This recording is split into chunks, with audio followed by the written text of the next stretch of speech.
ನಡ್ತದೆ ಅಶೋಕನ ಹೆಂಚಿನ ನೆಯ್ಯಿ ನಡ್ಕೊಂಡು ಗೊತ್ತಾಗ್ತೀನಿ ಏಪ ಕಂಡ ಬಿತ್ತನೆ ಎಲ್ಲ ಕೊಂಡೋದು ಕೆಲಸ ಕಂಡು ನಡ್ಲಿ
Fire.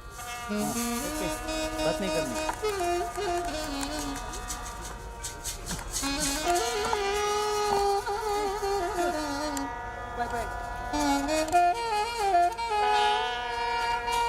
क्या है?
थोड़ा उसको देने के बोलते हैं। जाने को नहीं बोल रहा, वो बोल रहा रिकॉर्डिंग करो।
चलो जाते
ಈ ಕಡೆ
ಅದೇ ಇದಲ್ಲ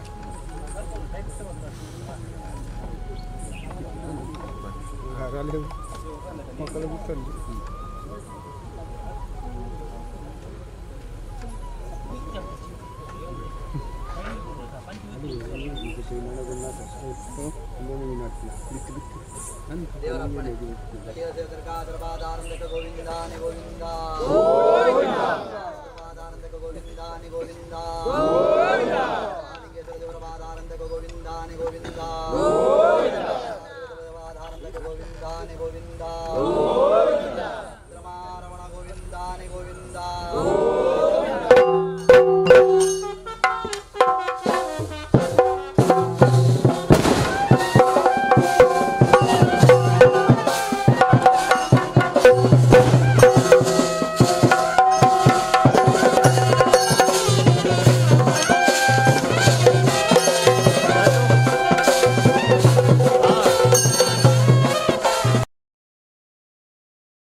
ಶ್ರೀರಾನ್ನ ಭೋಗ ಹಜಿತ ದತ್ಕಾರಂ ಯೋಗ ಭಾಗ್ಯನ ಮಹಾತಾಯಿಲ ಮಹಾಗಣತನ ಅನುಗ್ರಂಥದ ಪ್ರತಿವರ್ಲ ಮಿಕ್ಕಬಳನ ಗ್ರಂಥಂಚ ವ್ಯವಹಾರಂತ ಉತ್ತರೋತ್ತರದ ಅಭಿವೃದ್ಧಿಯಂತ ಅನಗಣದ ಗೌರವನ ಸ್ಥಾನಮಾನಂ ಸಂರಕ್ಷಣಂತದ ನಿರಂತರವಾದ ಕೇವಲದನ್ನ ಶಕ್ತಿಯನ್ನ ಭಕ್ತಿಯನ್ನ ಆಯುಷ್ಯನ್ನ ಆರೋಗ್ಯನ ಕೊಟ್ಟು ಸುಗುಣಂ ಸಂರಕ್ಷಣಂತದ ನಾಡು ಸ್ವಾಮಿ ದೇವರ ಸರ್ವಂಗಲ ಮಾಂಗಲ್ಯೇ ಶಿವೆ ಸರ್ವಾತ್ತಾದಿಗೆ ಶರಣ್ಯ ತ್ರಂಬಕೆ ಗೌರಿ ನಾರಾಯಣಮೋತೆ ಪ್ರಣತಾನಾಂ ಪದೇ ತತ್ವಂ ದೇವಿಶ್ವಾತ್ತಾರಣೆ त्रैलोकवासनामीठे लोकानां प्रधावो यमानः संकल्पसिद्धिरस्तु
श्री गुरु गणाधिपतिभ्यो नमः।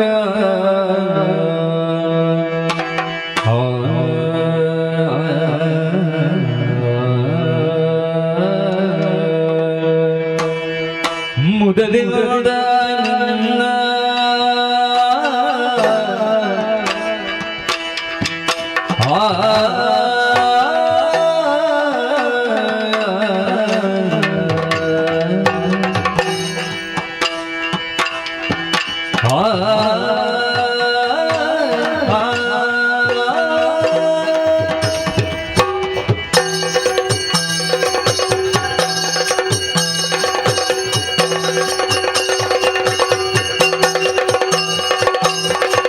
ಮುದಲಿದ ನಿನ್ನ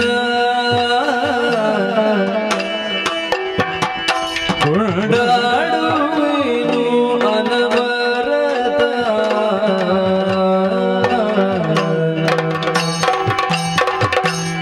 ಮದಪೂರ ವಿಘ್ನೇಶ ದೇವಾ ಜಗದೀಶ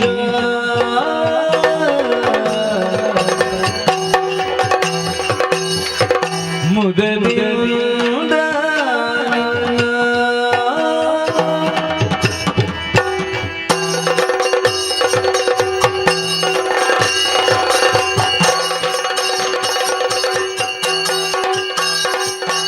ಅರರೆ ನಿನ್ನಯ ಮಹಿಮೆಯನು ಪೊಗಳಬಲ್ಲ ಧರಣಿಯನ್ನು ಪೊರುಪೈತ ಶೇಷಗರಿದು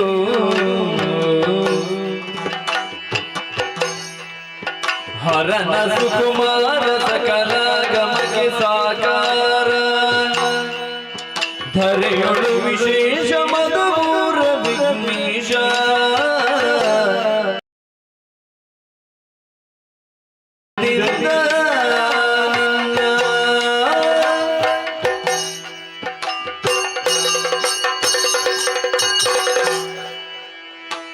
ಶರಣದೇರು ವಕ್ರಶಾಲಿ ವಾಹಿನಿ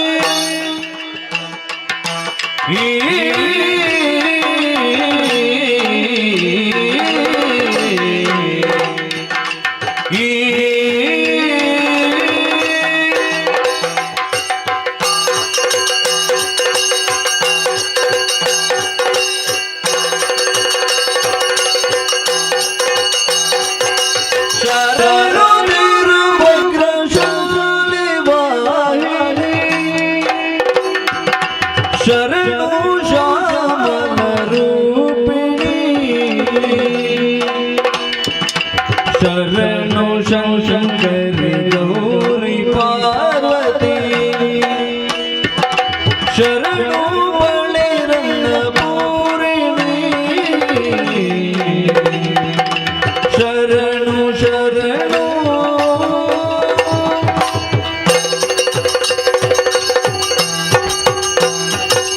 ಪಂಕಜೋಮುಖಿ ಪರಮ ಪಾವನಿ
ವಿಘ್ನತ್ವಾಂತ ನಿವಾರಣೈಕತರಣಿ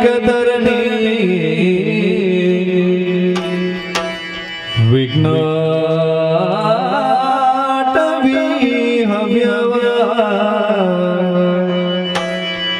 ವಿಘ್ನ ವ್ಯಾಳ ಕುಲಾಭಿಮಾನ ಗರುಡೋ ವಿಘ್ನೇ ಭವಜಾನನ ವಿಘ್ನೋ ತುಂಗ ಗಿರಿ ಪ್ರಭೇದನ ಪವಿ ವಿಘ್ನಾಬ್ಧಿ ಕುಂಭೋದ್ಭವ ವಿಘ್ನೋ ಕುಲ ಪ್ರಚಂಡ ಪವನೋ ವಿಘ್ನೇಶ್ವರ ಪಾಗಿಮಾ ವಿಘ್ನೇಶ್ವರ ಪಾಗಿಮಾ ಗಜಮುಖದ ಬಗೆ ಗಣಪಗೆ ಚೆಲ್ವತ್ರಿ ಜಾಗ ಬಂದಿತ ನೀಗಾರತಿಯಲ್ಲಿರೇ ಆರತಿಯಲ್ಲಿರೇ ಗಜಮುಖದ ಬಗೆ ಗಣಪಗೆ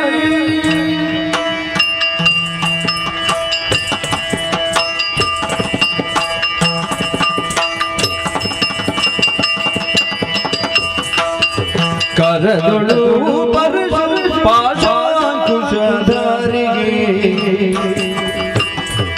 ಹರುಷದಿ ಬಂದರ ಪೊರೆವಗೆ ಮುರಗಭೂಷಣ ಕುಮಾರ ಗಜವದನನ ಚರಣ ಕಮಲಗಾರತಿ ಎತ್ತಿರೆ ಆರತಿ ಎತ್ತಿರೆ ಗಜಮುಖದ ಬಗೆ ಗಣಪಗೆ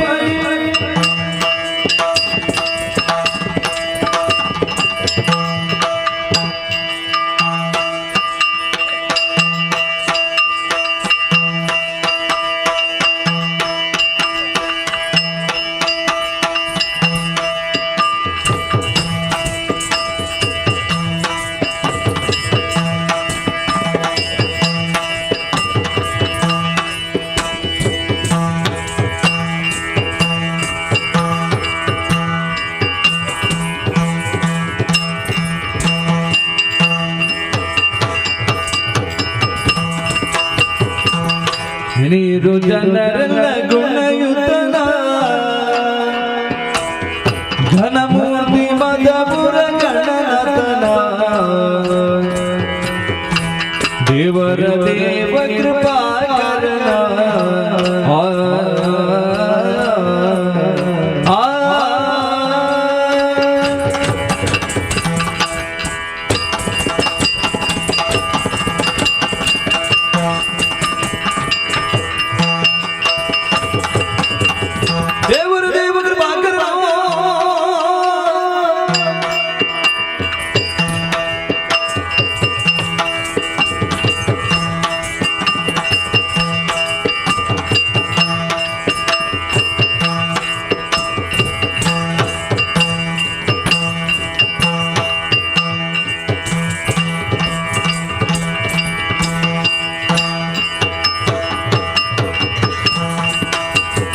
देवर देव कृपा करना पावन चरित पुण्योदय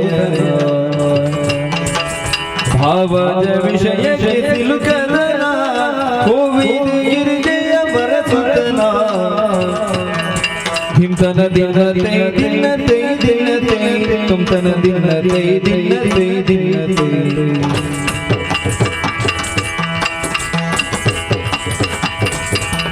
तातक दिन ततै दिन ततक दिन ततै दिन तै दिन तादन तै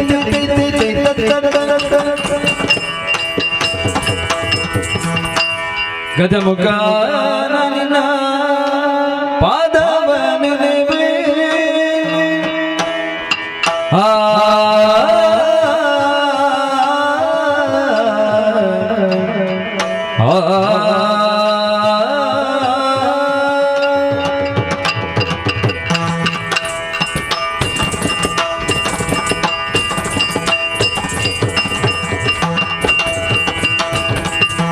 ಗಜಮುಖನ ಪಾದವನೆನೆವೆ ನಿಜವಾಗಿ ಕರುಣಿಸುವರಗಳ ಪ್ರಭುವೇ ನಿಜವಾಗಿ ಕರುಣಿಸುವರಗಳ ಪ್ರಭುವೇ ಗಜಮುಖನ ಪಾದವನೆನೆವೆ ನಿಜವಾಗಿ ಕರುಣಿಸುವರಗಳ ಪ್ರಭುವೇ ದೇವಾ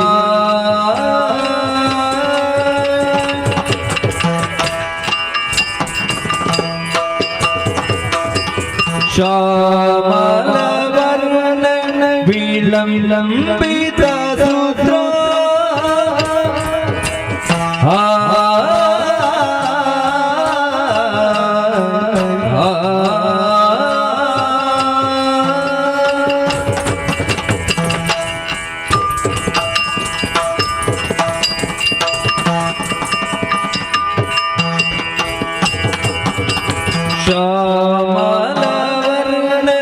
ವಿಳಂಬಿತ ಸೂತ್ರ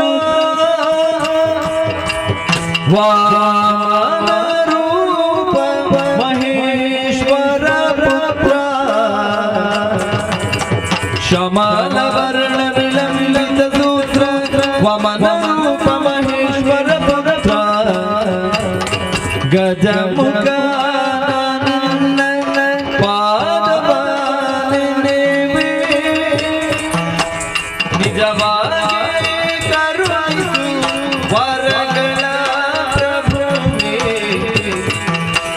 ತಗ ದಿನತೆ ದಿನತೆ ದಿನತೆ ದಿತಗ ದಿನತೆ ದಿನತೆ ದಿನತೆ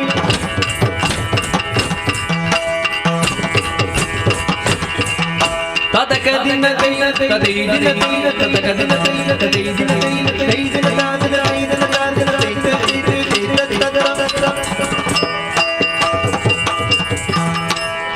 ಪಾಲಿಸು ಗಜವದನ ಸುಗುಣ ವಿಶಾಲತೆಯ ಸದನ ಸುಗುಣ ವಿಶಾಲತೆಯ ಸದನ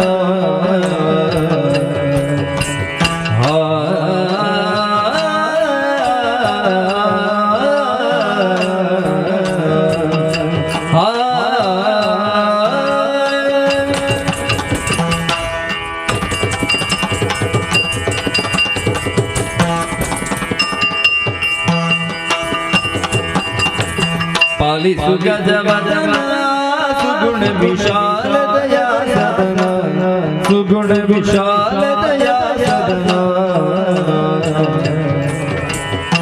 ಬಾಲಗಿರಿಯಳ ಬಾಲನ ಸಿರಿ ಪುಜಾಲವರಿದ ಜಯಶೀಲ ದಯಾನ ಪಾಲಿಸು ಗಜವದನ ಸುಗುಣ ವಿಶಾಲತೆಯ ಸದನ तुम तन दिनते दिनते दिनते दितग दिनते दिनते दिनते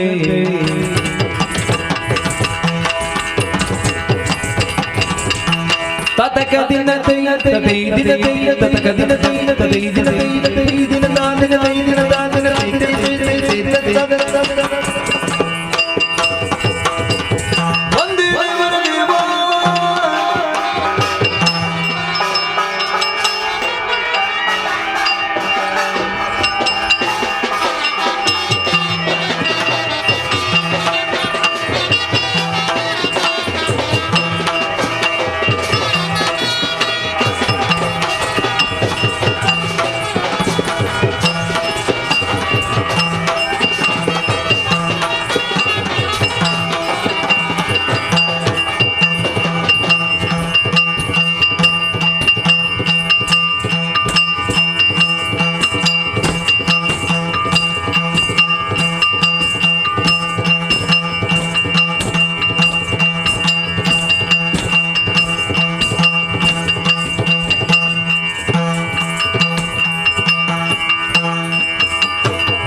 तोंगतो तगद दिनते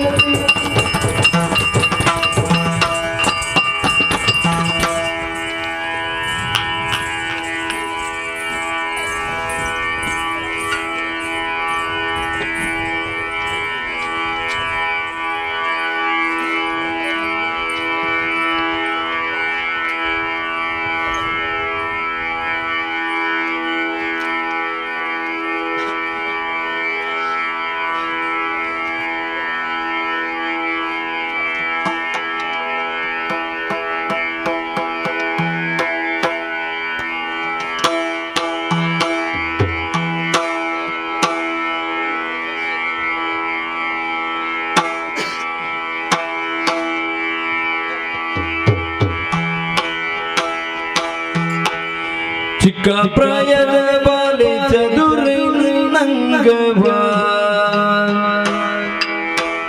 ಹೊರೆಯಲೇ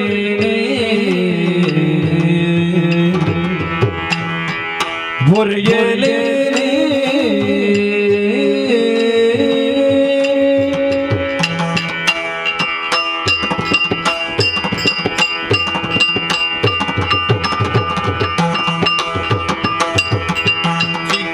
ಪ್ರಾಯದ ಬಾಲೆ ಚದುರಿ ನಂಗವ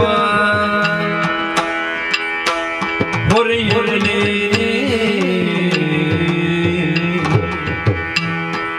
ಹೊರೆಯಲೇ ಮಾಧವ ಬರುತ್ತಲಿದೆ ಮಾರನ ಮದದಾನೆ ಹೊರೆಯಲೇ ಮಾಧವ ಬರುತ್ತಲಿದೆ ಮಾರನ ಮದದಾನೆ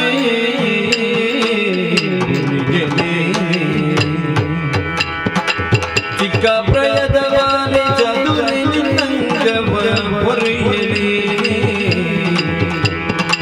ಹೊರೆಯಲೇ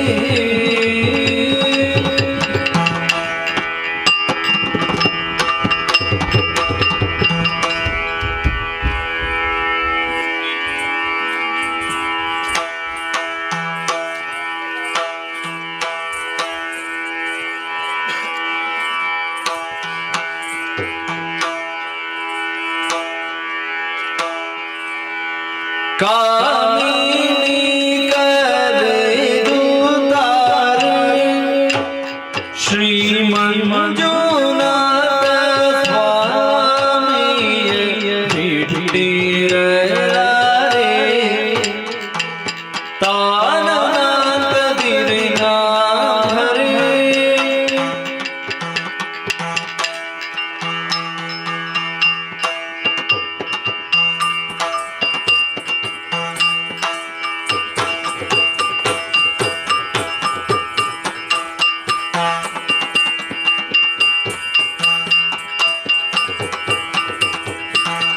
ಕಾಮಿನಿ ಕರೆದು ತಾರೆ ಶ್ರೀಮನ್ ಮಂಜುನಾಥ ಸ್ವಾಮಿಯ ಬಿಟ್ಟಿರಲಾರೆ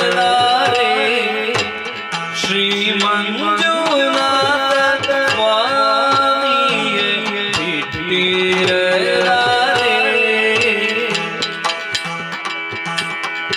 ಈ ಮಹಿಯೊಳಗಿಂತ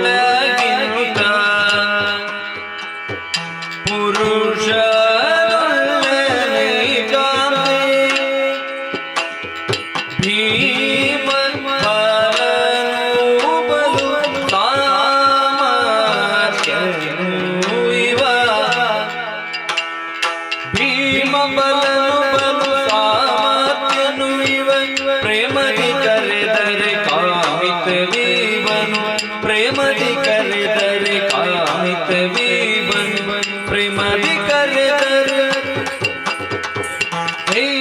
ತಕತ ದಿನತಿ ದಿಮಿತ ದಿನತಿ ತೋಂತ ದಿನತಿ ದಿನತಿ ದಿನತಿ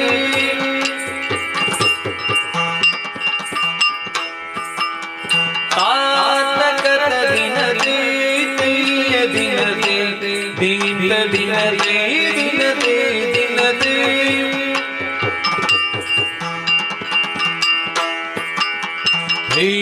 ತಕತ ದಿನತೆ ತಿಯತ ತಿಯತ ದಿಮಿತ ದಿನತೆ ತೋಂತ ದಿನತೆ ದಿನತೆ ದಿನತೆ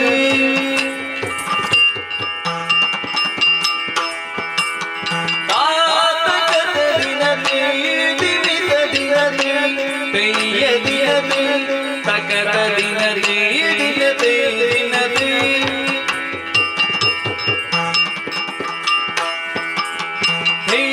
ಜಣುತ ಜಣುತೆ ಜಣುತ ದಿನತೆ ಜಣುತ ತಕತೆ ಝಣುತ ಜಣುತೆ ಜಣುತೆ ಜಣುತೆ ದೀಪ್ತನ ದಿರಿನಾಂ ಓಂತನ ದಿರಿನಾಂ ದೀಪ್ತನ ದಿರಿನಾಂ ಓಂತನ ದಿರಿನಾಂ ದೀಪ್ತನ ತನ ತೋಂತನ ತನ ದೀಪ್ತನ ತನದಿ ತದಿಯತ ದಿನದಿ ತಕತ ದಿನದಿ ನಿಮಿತ ದಿನದಿ ಪೆಯ್ಯ ದಿನದಿ ತೋಂಗ ದಿನದಿ ದಿನದಿ ದಿನದಿ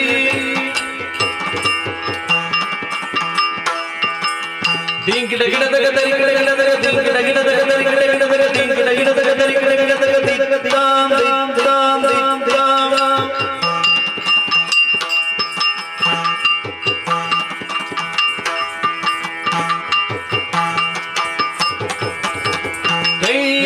ತಕತ ದಿನದಿ ದಿಮಿತ ದಿನದಿ ತೋಂತ ದಿನದಿ ದಿಂತ ದಿನದಿ ದಿನದಿ ದಿನದಿ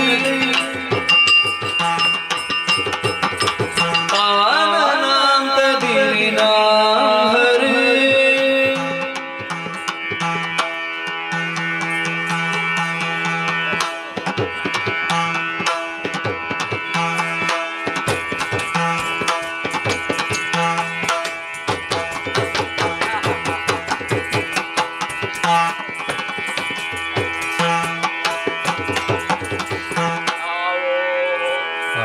ಕಟೀಲು ಶ್ರೀ ದುರ್ಗಾ ಪರಮೇಶ್ವರಿ ಅಮ್ಮನವರು ಕಟೀಲು ಶ್ರೀ ದುರ್ಗಾ ಪರಮೇಶ್ವರಮ್ಮನವರು ಶಾಬಾ ಕಟೀಲು ಶ್ರೀ ದುರ್ಗಾ ಪರಮೇಶ್ವರಮ್ಮನವರು ಬಹಳ ಸರ್ವಮಂಗಲ ಮಂಗಲೇ ಶಿವೇ ಸರ್ವಾನ್ ಸಾಧಕಿ ಶಾಬಾ ಶರಣೇ ತ್ರ್ಯಂಬಕೆ ಗೌರಿ ನಾರಾಯಣಿ ನಾರಾಯಣಿ ಬಹಳ ನಂಬಿದಂತ ಭಕ್ತ ಪ್ರೀತಿ ಇಟ್ಕೊಟ್ಟ ಸಿಂಹಗಳಿಂದ ಪ್ರಸಾದ ದಕ್ಕಿತು ಆವೋ ಆಹೋ ಹಾಗೂ ಮೇಳದಲ್ಲಿ ವಾಸವಾಗಿರುವ ಮಹಾಗಣಪತಿ ದೇವರು ಮೇಳದಲ್ಲಿ ನೆಲೆಯಾಗಿರುವಂಥ ಶ್ರೀ ಮಹಾಗಣಪತಿ ಶಾಬಾ ಮತ್ತು ಶ್ರೀ ಮಹಾಗಣಪತಿ ದೇವರು ಬಹಳ ಗಜಾನನ ಕಪಿತ ಪ್ರಸಾರ ಪಕ್ಷದ ಶಾಬಾ ಉಮಾಸುತ ಮೋಷಕ ವಿನಾಶಕಾರಣ ನಮಾಮಿ ಪರಮೇಶ್ವರ ಪಾದಗಳ ಬಹಳ ನಂಬಿದಂತ ಭಕ್ತರ ಪ್ರೀತಿ ಇಟ್ಕೊಟ್ಟ ಸಿಂಹಗಳಿಂದ ಪ್ರಸಾದ ದಕ್ಕಿತು ಆವೋ ಆಹೋ ಹಾಗೂ ಯಜಮಾನಿ ಶ್ರೀ ಮಾಲಿಂಗೇಶ್ವರ ದೇವರು ಜಮಾಡಿ ಶ್ರೀ ಮಾಲಿಂಗೇಶ್ವರ ದೇವರು ಶಾಬಾ ಜಮಾಡಿ ಶ್ರೀ ಮಾಲಿಂಗೇಶ್ವರ ದೇವರು ಬಹಳ ನಂಬಿದಂತ ಭಕ್ತರ ಪ್ರೀತಿ ಇಟ್ಟುಕೊಟ್ಟ ಸಿಂಹಗಳಿಂದ ಪ್ರಸಾದ ದಕ್ಕಿತು ಆವೋ ಆಹೋ ಕೊಡತೂರು ಮತ್ತು ಸಣ್ಣಶೆಟ್ಟಿ ಕುಮಾರ್ರವರು ಕುಡುತೂರು ಮತ್ತು ಶ್ರೀ ಸನತ್ಕುಮಾರ್ ಶೆಟ್ಟಿ ಅವರು ಶಾಬಾ ಕುಡುತೂರು ಮತ್ತು ಶ್ರೀ ಸನತ್ಕುಮಾರ್ ಶೆಟ್ಟಿ ಅವರು ಬಹಳ ನಂಬಿದಂತ ಭಕ್ತರ ಪ್ರೀತಿ ಇಟ್ಟುಕೊಟ್ಟ ಸಿಂಹಗಳಿಂದ ಪ್ರಸಾದ ದಕ್ಕಿತು ಸಭೆಗೆ ನಮಸ್ಕಾರ ಮಾಡಿ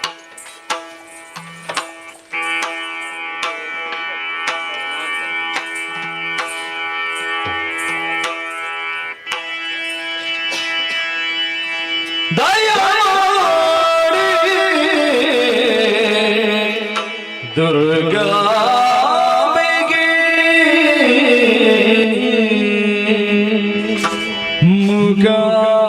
ಮುಗಾಂಬಿಕೆ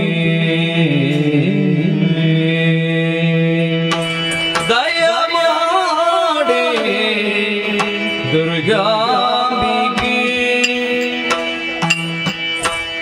ಮುಗಾಂಬಿಕೆ ದಯ ಮಾಡಿ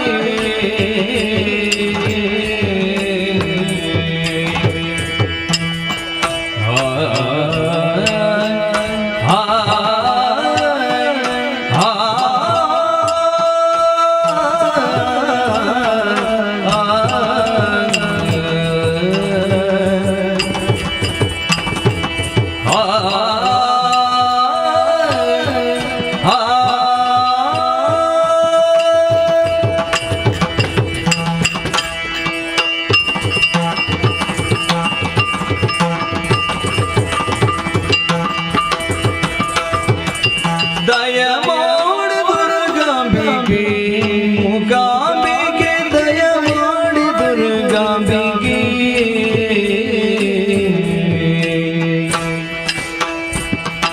ಹರಿಹರ ಬ್ರಹ್ಮಾದಿ ಸುರವರರಿಗಿಣಿಯ ಪರತರ ಮೂರುತಿಯಾಗಿ ಸತ್ಯ ಹರಿಹರ ಬ್ರಹ್ಮಾದಿ ಸುರವರರಿಗಿಣಿಯ ಪರತರ ಮೂರುತಿಯಾಗಿ ಸತ್ಯ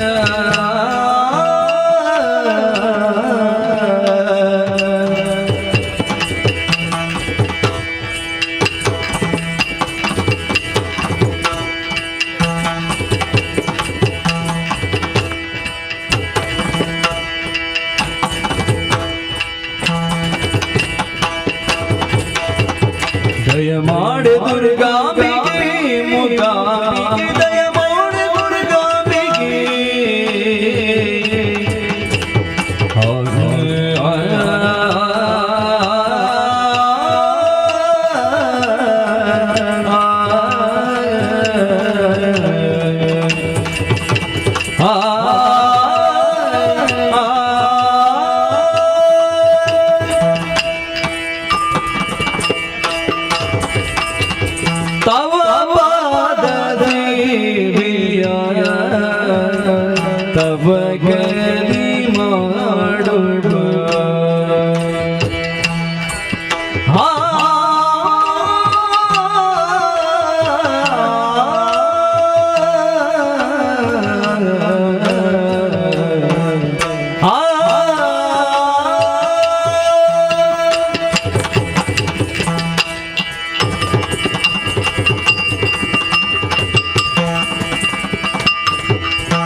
ಹರಿಸು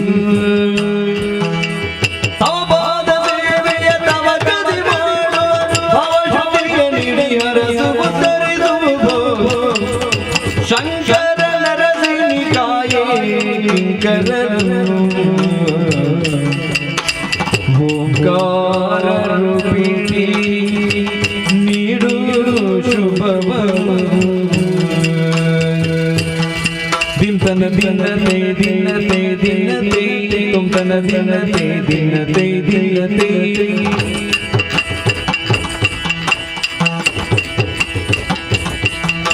ತಾತಗ ದಿನತೆ ದಿನತೆ ದಿನತೆ ದಿನಗ ದಿನತೆ ದಿನ ತುಮ ದಿನತೆ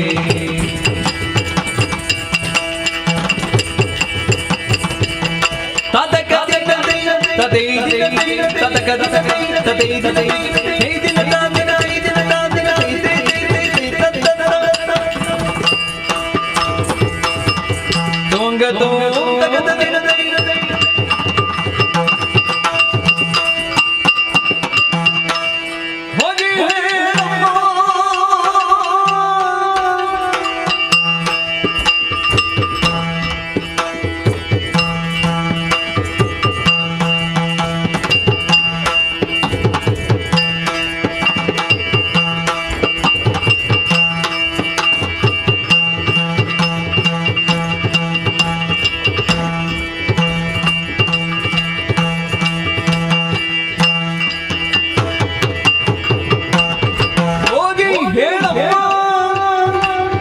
ಹೊತ್ತು ಹೋಗದೆ ಆದಿಕೇಶವರ ಧಾಮ ಬಾರೋ ಮನೆಗೆ ಹೋಗಿ ಹೇಳ ಹೇಳ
ಬಲಗೊಂಡು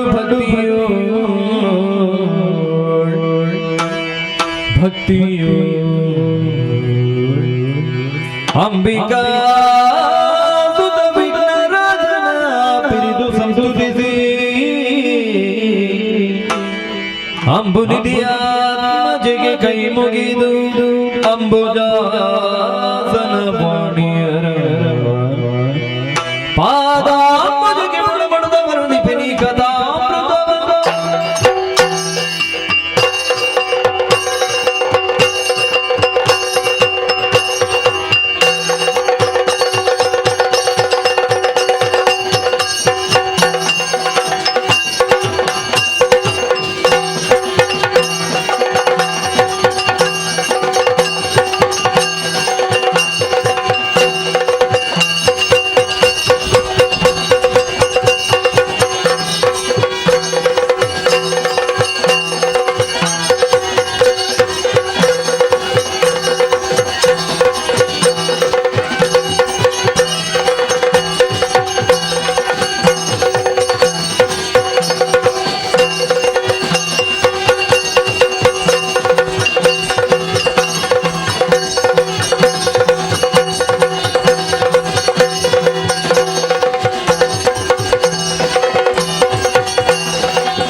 ಸ್ವರ್ಗಾಧಿಪಯಾರೆಂಬ ಹಾಗೆ ಕೇಳಿದ್ದೀರಿ. ನಾವೇ ಸರಿ ಅನೇಕ ವಿಧ ಆಲಿಸಬೇಕು.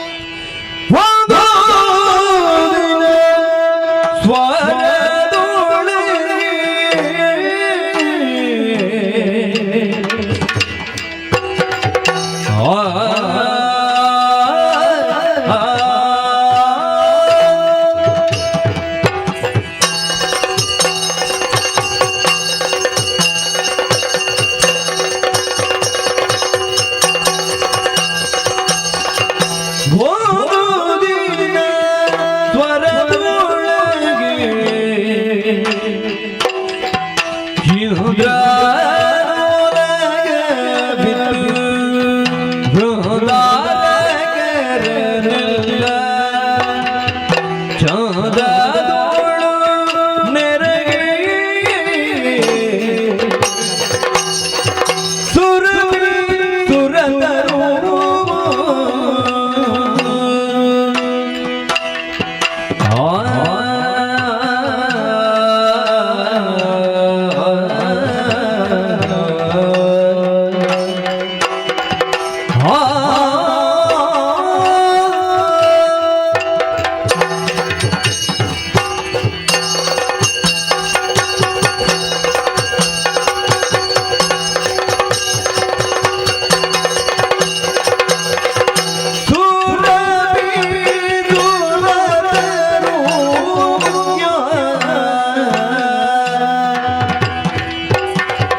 ಹರಿತ ವೈಭವ ಬಿರಲು ಹರಿತ ನರ್ತಿಸುತ್ತಲೇ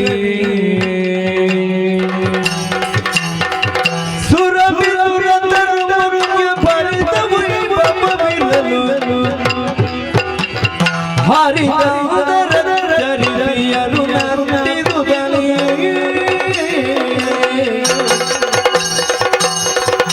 ಒಂದು ದಿನ ಸ್ವರದೊಳಗೆ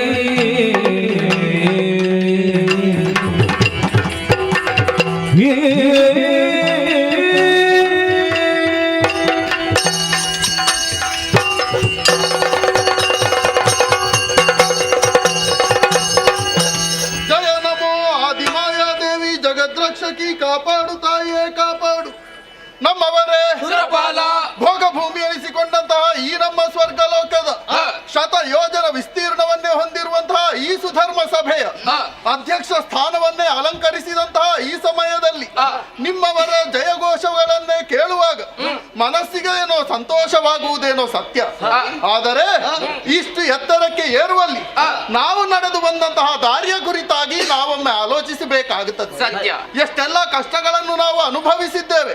ಅದರಲ್ಲಿಯೂ ಕೂಡ ದುಷ್ಟರ ಮೂಲಕವಾಗಿ ನಾವು ಅನುಭವಿಸಿದಂತಹ ಸಂಕಷ್ಟಗಳಿಗೆ ಕಾಲ ಕಾಲಕ್ಕೆ ತ್ರಿಮೂರ್ತಿಗಳ ದಯೆಯಿಂದ ನಾವು ಪರಿಹಾರವನ್ನು ಕಂಡುಕೊಂಡವರೇನೋ ಸತ್ಯವೇ.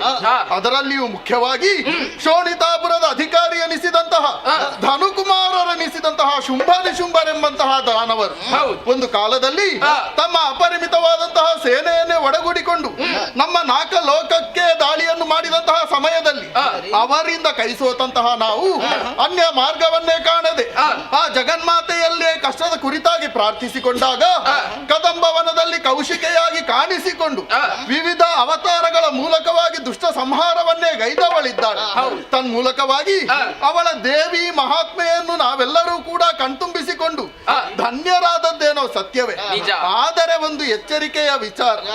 ಅಂದು ನಡೆದಂತಹ ಘನಘೋರವಾದಂತಹ ಸಂಗ್ರಾಮದಲ್ಲಿ ಶುಂಭನ ಅಮಾತ್ಯನೆನಿಸಿದಂತಹ ಅರುಣದಾನವ ಚಂಡಿಕೆ ಎಂಬಂತಹ ಭೀಕರ ಸ್ವರೂಪವನ್ನು ಕಂಡು ರಣಕ್ಷೇತ್ರದಿಂದಲೇ ತಪ್ಪಿಸಿಕೊಂಡವನಿದ್ದಾನೆ.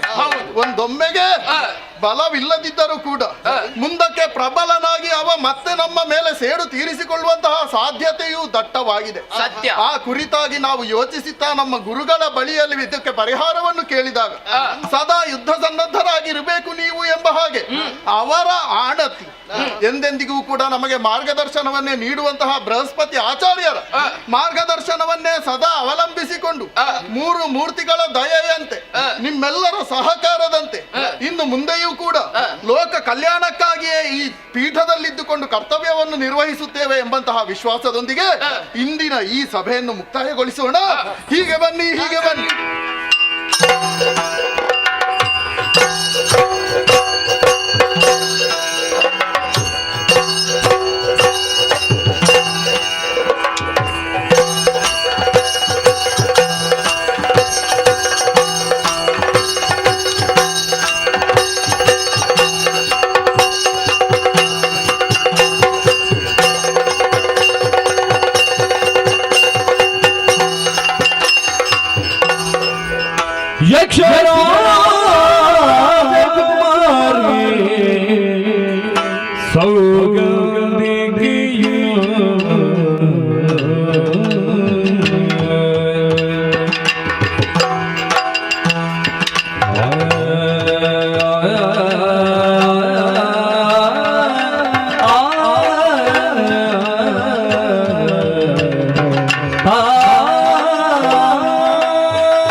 ಪ್ರದಕ್ಷಿಣೆ ಗೈಯುವುದಿಲ್ಲದ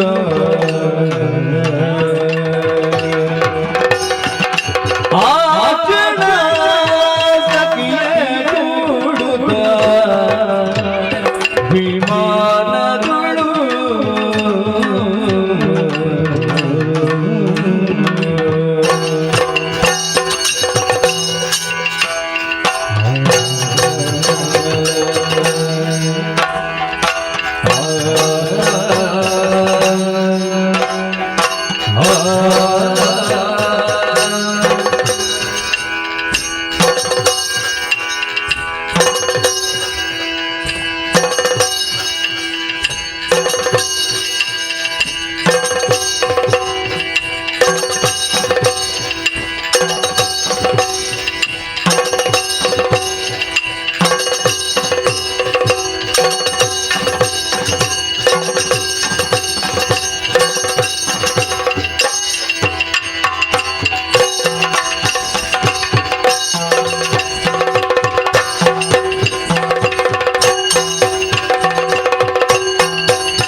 ಯಕ್ಷರಾಜ ಕುಮಾರಿ ಸೌರವನಿಗೆಯು ಪ್ರದಕ್ಷಿಣೆ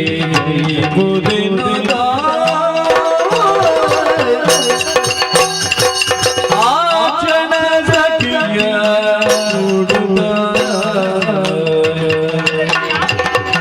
ವಿಮಾನದಿ ಅಂತರಿಕ್ಷ ಮಾರ್ಗದಿ ಐದಿ ಬರಲು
ಇಲ್ಲಿಯ ಮಹಾರಾಜರು ಚಿತ್ರರಥ ಎನ್ನುವ ಹಾಗೆ ಅವರ ನಾಮಧೇಯ. ಹೌದು.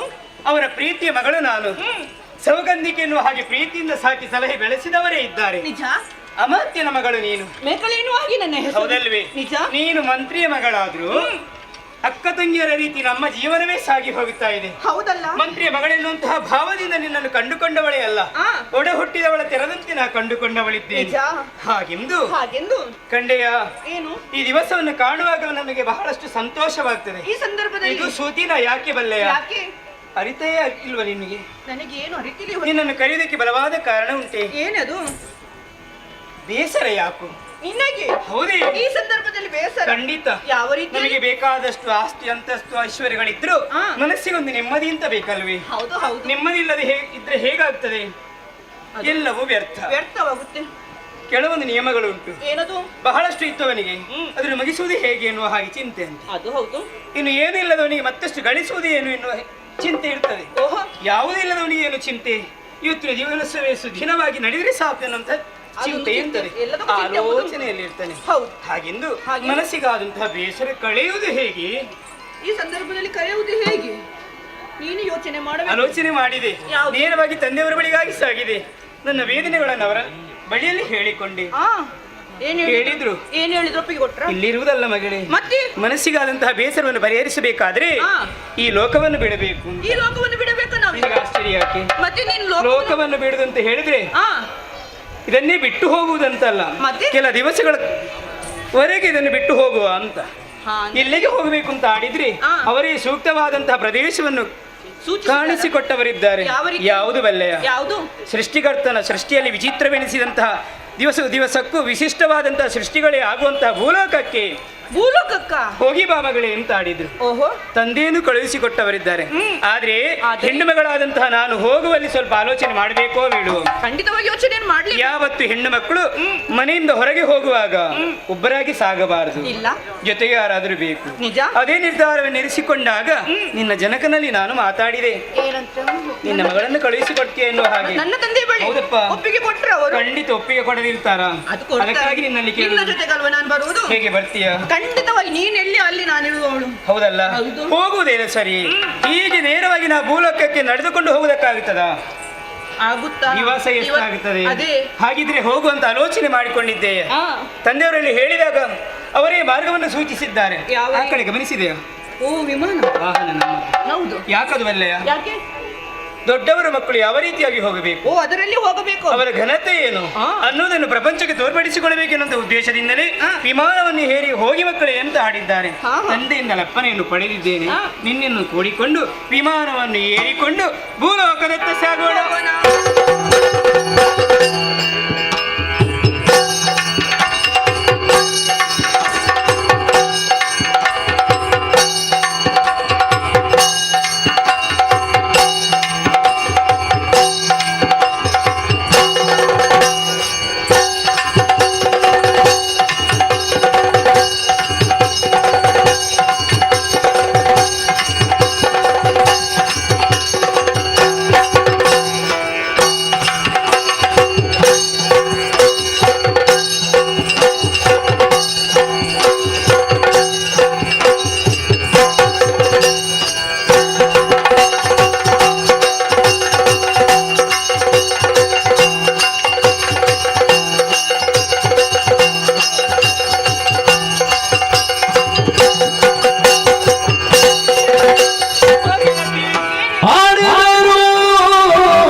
ಜಲದಲ್ಲಿ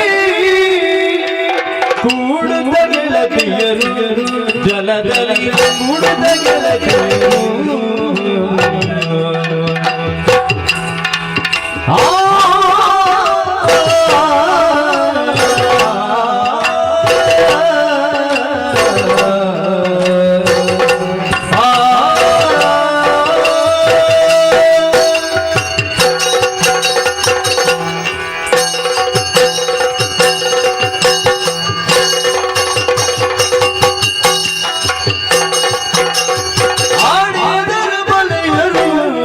ಜಲದಲ್ಲಿ ಕೂಡುತ್ತ ಗೆಳತಿಯರು, ಜಲದಲ್ಲಿ ಕೂಡುತ್ತ ಗೆಳತಿಯರು.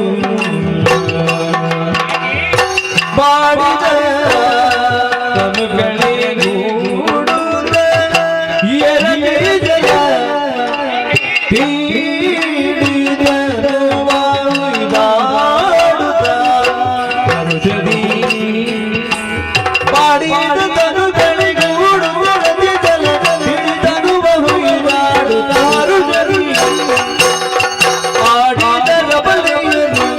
ಜಲದಲ್ಲಿ ಕೂಡುತ್ತ ಗೆಳತಿಯರು.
ಯಾವುದು ಬಲ್ಲೆಯ?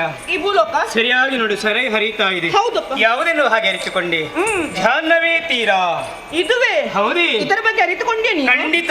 ಆಹಾ. ಪರಮ ಪವಿತ್ರವಾದಂತಹ ಈ ಸರೋವರದಲ್ಲಿ ನಾವು ಮುಂದೆ ಉಂಟಾದ್ರೆ ನಾವು ಪಾಪ ಮಾಡ್ಲಿಕ್ಕಿಲ್ಲ. ಇಲ್ಲ. ಮಾಡಿದಂತಹ ಪಾಪಗಳೆಲ್ಲ ಕಳೆದು ಹೋಗುತ್ತವೆ ಅಂತೆ. ಅದು ಹೌದಂತೆ. ಹಾಗಾಗಿ ಹಾಗಂತೆ. ಯಾಕೆ ಜಲಕೀಲಿಯನ್ನು ಆಡಬೇಕು ಬಲ್ಲೆಯ?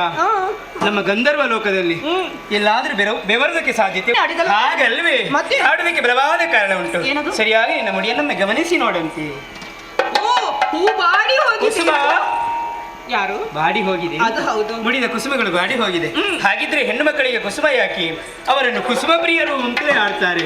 ಅದು ಹೌದು. ಹೆಣ್ಣು ಮಕ್ಕಳು ಆದರೆ ಈ ಎಷ್ಟು ಮಂದಿ ನೋಡು, ಸರಿಯಾಗಿ ಭೂಲೋಕದಲ್ಲಿ ಎಷ್ಟು ಮಂದಿ ಹೆಣ್ಣು ಮಕ್ಕಳು ಹೂವೇ ಮುಡಿಯುವುದಿಲ್ಲ. ಅವರಿಗೆ ಅದರ ಮೇಲೆ ಆಸೆ ಇರುವುದಿಲ್ಲ. ಹಾಗೆ ನಾವು ಹಾಗಾಗಬಾರದು. ನಾವು ಮತ್ತೊಬ್ಬರಿಗೆ ಮಾದರಿಯಾಗಿರ್ಬೇಕಂತ ಉದ್ದೇಶವರಿಸಿಕೊಂಡು ನಾನಾ ವಿಧದಂತಹ ಪುಷ್ಪಗಳನ್ನು ಆಯ್ದುಕೊಳ್ಳುತ್ತಾ ಹೋಗಬೇಕು. ನಿನಗೆ ಯಾವುದಾದೀತು? ನನಗೆ ಮಲ್ಲಿಗೆ ಆದಿತ್ತೆ. ಮಲ್ಲಿಗೆ. ಈ ಸಂದರ್ಭದಲ್ಲಿ ಮಲ್ಲಿಗೆಯನ್ನು ಕೊಯ್ಯುವಾಗ ಮೆಲ್ಲಗೆ ಕೊಯ್ಯಬೇಕು. ಆಗಲಿ. ನನಗೆ ಸಂಪಿಗೆ ಆದೀತು. ನಿನಗೂ? ಹೌದು. ಮರಕ್ಕೆ ಹತ್ತಬೇಕೆ? ಯಾಕೆ ಮರಕ್ಕೆ ಹತ್ತಬಾರದು? ಸಂಪಿಗೆ. ನೀನು ಹೆಣ್ಣಲ್ವೇ? ನಾವು ಯಾರಿರುವುದಿಲ್ಲ, ನಾವು ಮಾತ್ರ. ಹೌದು. ಗಂಧರ್ವರಾದಂತಹ ನಮಗೆ ಮೇಲೆ ಹೋಗುವುದಕ್ಕೂ ಬರ್ತದೆ, ಕೆಳಗೆ ಬರುವುದಕ್ಕೂ ಅದು ಬರ್ತದೆ. ಹೌದು. ತಡೆ ಹಾಕಿ ನಾನಾ ವಿಧದಂತಹ ಹೂಗಳನ್ನು ಆಯ್ದುಕೊಳ್ಳುತ್ತೆ. ಹೀಗೆ ಬಾ, ಹೀಗೆ ಬಾ, ಹೀಗೆ ಬಾ, ಹೀಗೆ ಬಾ. ಏನೇ ಅಲ್ಲಿ ಗಮನಿಸಂತೆ. ಸರಿ ನೋಡು. ಏನು ಮಾಡುದಲ್ಲಿ? ಹೊಗೆ ಹೊಗೆ ಹೊಗೆ ಹೊಗೆ ಮೇಲೆ ಹೋಗ್ತಾ ಧೂಮ ಆಕಾಶವನ್ನೇ ಚುಂಬಿಸ್ತಾ ಇದೆ. ಹೌದೇ? ಸಾಮಾನ್ಯ ಹೊಗೆ ಅಲ್ಲ, ಮತ್ತೆ ಪರಿಮಳ ಬರ್ತಾ ಉಂಟು. ಹಾಗಿದ್ರೆ ಇದು ಹೋಮದ ಧೂಮ ಅಂತ ಅರ್ಥವಾಗಿದೆ. ಆಗಿರಬಹುದು. ಈ ಹೋಮ ಮಾಡಬೇಕಾದ್ರೆ ಯಾರಾದ್ರಿ ಅದ್ಯಾರಿ ನೋಡಲಿ, ಗಮನಿಸಿ ನೋಡಂತೆ. ಅದೆಷ್ಟೋ ಮಂದಿ ಒಟ್ಟುಗಳು ಓಡಾಡ್ತಾ ಆ ಕಡೆ ಈ ಕಡೆ ಈ ಕಡೆ ಆ ಕಡೆ ಆ ಕಡೆ ಈ ಕಡೆ ಹೋಗ್ತಾ ಇದ್ದಾರೆ. ಮಂತ್ರವನ್ನು ಪಠಿಸ್ತಾ ಇದ್ದಾರೆ. ಕಾವಿ ವಸ್ತ್ರಧಾರಿಗಳು ಮಂತ್ರವನ್ನು ಪಠಿಸ್ತಾ ಇದ್ದಾರೆ. ಕೇಳ್ತಾ ಉಂಟು. ಹಾಗಿದ್ರೆ ಏನು? ಅವರೆಲ್ಲ ಬಾಲವಟ್ಟುಗಳು ಎನ್ನುವುದು ಸತ್ಯವಾಯಿತು. ಅದು ಹೌದು. ಅವರು ಇರಬೇಕು ಅಂತ ಆದ್ರೆ ಇಲ್ಲಿ ಯಾವುದೋ ಒಂದು ಆಶ್ರಮ ಇದ್ದೇ ಇದೆ. ಖಂಡಿತ. ಆಶ್ರಮ ಇದ್ದ ಮೇಲೆ ಏನು? ಏನು? ಅವರು ಅಲ್ಲೊಬ್ಬ ಮಹಿಮಾನ್ವಿತರಿದ್ದೇ ಇರ್ತದೆ ಅಲ್ವೇ? ತಾಪಸಿಗಳು ಇದ್ದೇ ಇರ್ತಾರೆ. ನಾವು ಬಂದದ್ದು ಮೇಲ್ಲೋಕದಿಂದ. ಭೂಲೋಕದಲ್ಲಿ ಬಂದಾಗ ಬೇಕಾದಂತಹ ಸೌಂದರ್ಯವನ್ನು ಸವಿದವರು ಸತ್ಯ. ಆದ್ರೆ ತಾಪಸಿಗಳ ಬಳಿಗಾಗಿ ಸಾಗಬೇಕು, ಅವರಿಂದ ಆಶೀರ್ವಾದವನ್ನು ಪಡೆಯಬೇಕು, ಮತ್ತೆ ನಮ್ಮದಾದಂತಹ ಲೋಕವನ್ನು ಸೇರಿಕೊಳ್ಳಬೇಕು. ಹೀಗೆ ಬಾ, ಹೀಗೆ ಬಾ.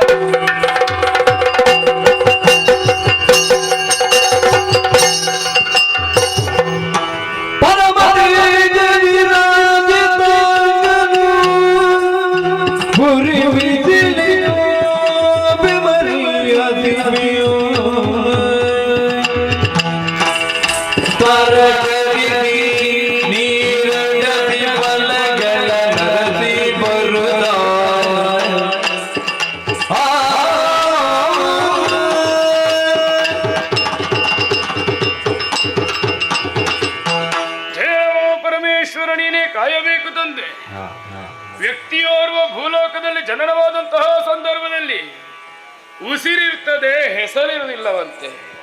ಅದೇ ಮರಣವು ಸಂಭವಿಸುವಾಗ ಹೆಸರಿರ್ತದೆ, ಉಸಿರಿರುವುದಿಲ್ಲ. ಜನನ, ಜೀವನ, ಮರಣ ಎಂಬಂತಹ ಮಹತ್ತರವಾದಂತಹ 3 ಘಟ್ಟಗಳು ಮನುಷ್ಯನ ಜೀವನದಲ್ಲಿ.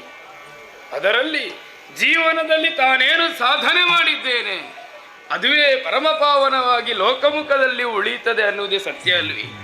ಅದೇ ರೀತಿಯಾಗಿ ಈ ಮಹೋಗ್ರ ಮುನಿಯ ಜೀವನವು ಕೂಡ ಮಹತ್ತರವಾದಂತಹ ತಪಸ್ಸನ್ನಾಚರಿಸುತ್ತಾ ಇದ್ದೇನೆ. ಆಚರಿಸಿದವರ ಸಾಲಿನಲ್ಲಿ ಅಗ್ರಸ್ಥಾನದಲ್ಲಿಯೂ ಇದ್ದೇನೆ. ಮಹೋಗ್ರ ಮುನಿ ಎಂಬುದಾಗಿ ಲೋಕವೆಲ್ಲ ನನ್ನನ್ನು ಕೊಂಡಾಡುತ್ತಾ ಇದೆ. ಅನುದಿನವು ಅನುಕ್ಷಣವು ಸದಾ ಲೋಕದ ಒಳಿತನ್ನೇ ಬಯಸುತ್ತಾ ಯಾಗ ಯಜ್ಞಾದಿಗಳನ್ನು ಮಾಡುತ್ತಾ ಜೀವನವನ್ನು ಸಾಗಿಸುತ್ತಿರುವವ ನಾನು. ಇಂದಿನ ದಿವಸ ಕೂಡ ಯಾಗ ಯಜ್ಞಾದಿಗಳಿಗೆ ಬೇಕಾದಂತಹ ಪರಿಕರಗಳ ಸಾಹಿತ್ಯಗಳನ್ನು ಒದಗಿಸಬೇಕು ಅನ್ನುವ ದೃಷ್ಟಿಯಿಂದಲೇ ಅದನ್ನೇ ಅರಸುತ್ತಾ ಈ ವನದ ಮಧ್ಯೆಗೆ ಬಂದಾಗ ಆಹಾ, ಸಮಯ ನೋಡಿದಿರಿ, ಉರಿ ಬಿಸಿಲೇ ಸುಡುವಂತಿದೆ. ಯಾಕೋ ಗೊತ್ತಿಲ್ಲ, ಬಿಸಿಲಿನ ತಾಪದಿಂದಾಗಿ ಒಂದು ಕಡೆಯಿಂದ ಹಸಿವು, ಏನಾದರೂ ತಿನ್ನಬೇಕು, ಏನಾದರೂ ಕುಡಿಯಬೇಕು ಅನ್ನುವಂತಹ ಭಾವ. ಹಾಗೆಂದು ನೋಡಿದರೆ ಆ ಮರದಲ್ಲಿ ಕಾಣುತ್ತಿರುವುದೇನು ಒಂದು ಫಲವೊಂದು ಕಾಣುತ್ತಾ ಇದೆ ಅಲ್ವೇ? ತಿನ್ನಬೇಕು, ಕೊಯ್ಯಬೇಕೇ? ಅಲ್ಲವೇ ಅಲ್ಲ. ಕೊಯ್ದು ತಿನ್ನುವುದು ಸಮ್ಮತವಲ್ಲ ಎಂದು ಯೋಚಿಸಿದಂತಹ ನಾನು ಆ ಹಣ್ಣಿರುವಲ್ಲಿಂದಲೇ ತಿನ್ನುತ್ತೇನಂತೆ.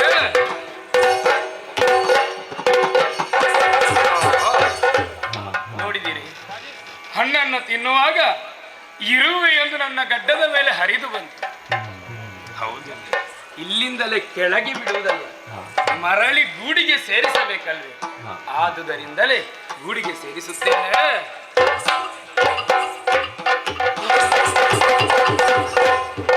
ಎಂತಹ ಆಶ್ಚರ್ಯ! ಬಂದಂತಹ ಇರುವೆಯನ್ನು ಗೂಡಿಗೆ ಸೇರಿಸುತ್ತೇನೆ ಎಂದು ಮುಂದುವರಿದರೆ ಇರುವೆಯ ಗೂಡಿನಲ್ಲಿರುವಂತಹ ಇರುವೆಗಳೆಲ್ಲ ನನ್ನ ಗಡ್ಡೆ ಮುಂದೆ ಸೇರಿಸಿಕೊಂಡು ಅಯ್ಯಯ್ಯೋ, ನನ್ನನ್ನೇ ಘಾತಿಸುತ್ತಾ ಇದೆ.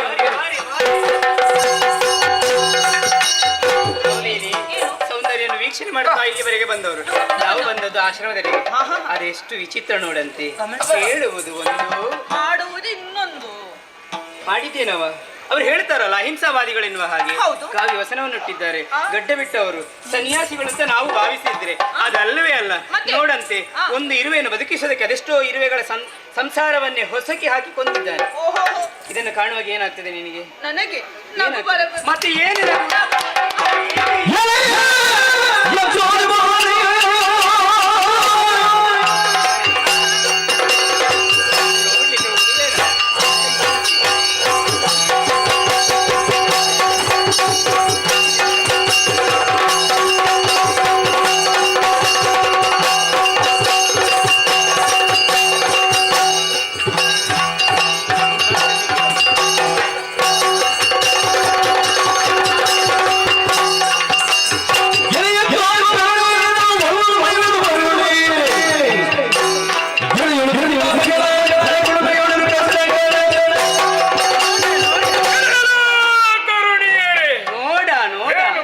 ಸ್ಥಿತಿಯನ್ನು ಕಂಡು ಮರುಗು ಉಂಟಾಗಬೇಕಿತ್ತು ನಿಮಗೆ.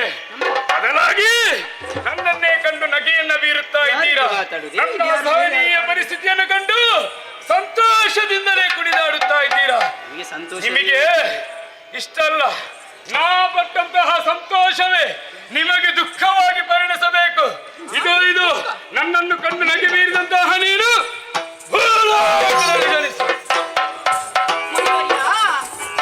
ಮನ್ನಿಸಬೇಕು ಸ್ವಾಮಿ. ಈ ಹೊತ್ತಿನಲ್ಲಿ ಅರಿಯದೆ ಮಾಡಿದಂತಹ ತಪ್ಪು ನಾವು ಗಂಧರ್ವ ಲೋಕದಿಂದ ಹಿಡಿದು ಬಂದು ನಾವು ನಿಮ್ಮಿಂದಲೇ ಆಶೀರ್ವಾದವನ್ನು ಪಡೆಯಬೇಕೆನ್ನುವ ಆಸೆಯಿಂದ ಬಂದಿದ್ದೇವೆ. ಈ ಸಂದರ್ಭದಲ್ಲಿ ನೀವು ಇರುವೆಯನ್ನು ಈ ಸಾಹಿತ್ಯಗಳು ನಾವು ನಗಡ್ತಾ ಇದ್ದೇವೆ. ಈ ಹೊತ್ತಿನಲ್ಲಿ ಮಹರ್ಷಿಯಾದಂತಹ ನೀವು ಕೋಪವನ್ನು ಬಿಟ್ಟು ನಮ್ಮನ್ನು ಮನ್ನಿಸಬೇಕು. ಯಾಕೆ ಸ್ವಾಮಿ ಗುಬ್ಬಿಯ ಮೇಲೆ ಬ್ರಹ್ಮಾಸ್ತ್ರವನ್ನು ಪ್ರಯೋಗ ಮಾಡುತ್ತೀರಾ? ನಾವು ಗುಬ್ಬಿಗಳು, ನೀವು ಬ್ರಹ್ಮಾಸ್ತ್ರವನ್ನು ಪ್ರಯೋಗ ಮಾಡುದು ಸರಿಯೇ? ಎಷ್ಟು ಹೇಳಿದರೂ ಇವರಷ್ಟು ಕೋಪವನ್ನು ಬಿಡುವುದಿಲ್ಲ. ಏನಾಯ್ತು? ಸೌಗಂಧಿಕೆ ಅವರ ಬಳಿಗೆ ಹೋದೆ, ಕಾಡಿದೆ, ಬೇಡಿದೆ ಎನ್ನ ತಪ್ಪನ್ನು ಮನ್ನಿಸಿ ಎನ್ನುವ ಹಾಗೆ ನಾವು ಆಡಿದೆ. ಹೌದು. ಉತ್ತರ ಏನು? ಅವರು ಕೋಪದಿಂದ ಮಗದೊಮ್ಮೆ ಕೋಪವನ್ನು ಹೆಚ್ಚು ಮಾಡುತ್ತಾ ಇದ್ದಾರೆ. ಮಾತಾಡೋದಲ್ಲ, ಒಂದು ಮಾತೇ ಉಂಟು. ಹೇಗೆ ಗೊತ್ತೇ? ಮುನಿವರಿಗೆ ಕೋಪ ಎಂಬುದು ಬರುವುದಿಲ್ಲವಂತೆ ದಾಟಿ ಬಂದವರು ಅಲ್ವೇ? ಆದರೆ ಇವರು ಹೇಗೆ ಕೋಪ ಬರ್ತಾ ಉಂಟು. ಯಾರೆಂತ ಅರ್ಥವಾಯ್ತು? ಭೂಲೋಕದಲ್ಲಿ ವೇಷ ಮಾಡಿ ಗಡ್ಡ ಕಟ್ಟಿಕೊಂಡೆಲ್ಲ ಬರುವ ಮುನಿವರಿಗಳು ಇವನು ಹಾಗೆ ಇರಬೇಕು. ಗಡ್ಡ ಕಟ್ಟಿಕೊಂಡು ದೊಡ್ಡ ಸನ್ಯಾಸಿ ತೊಳಗಾಸಿ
ಅರಿಯದವರು ನಾವು.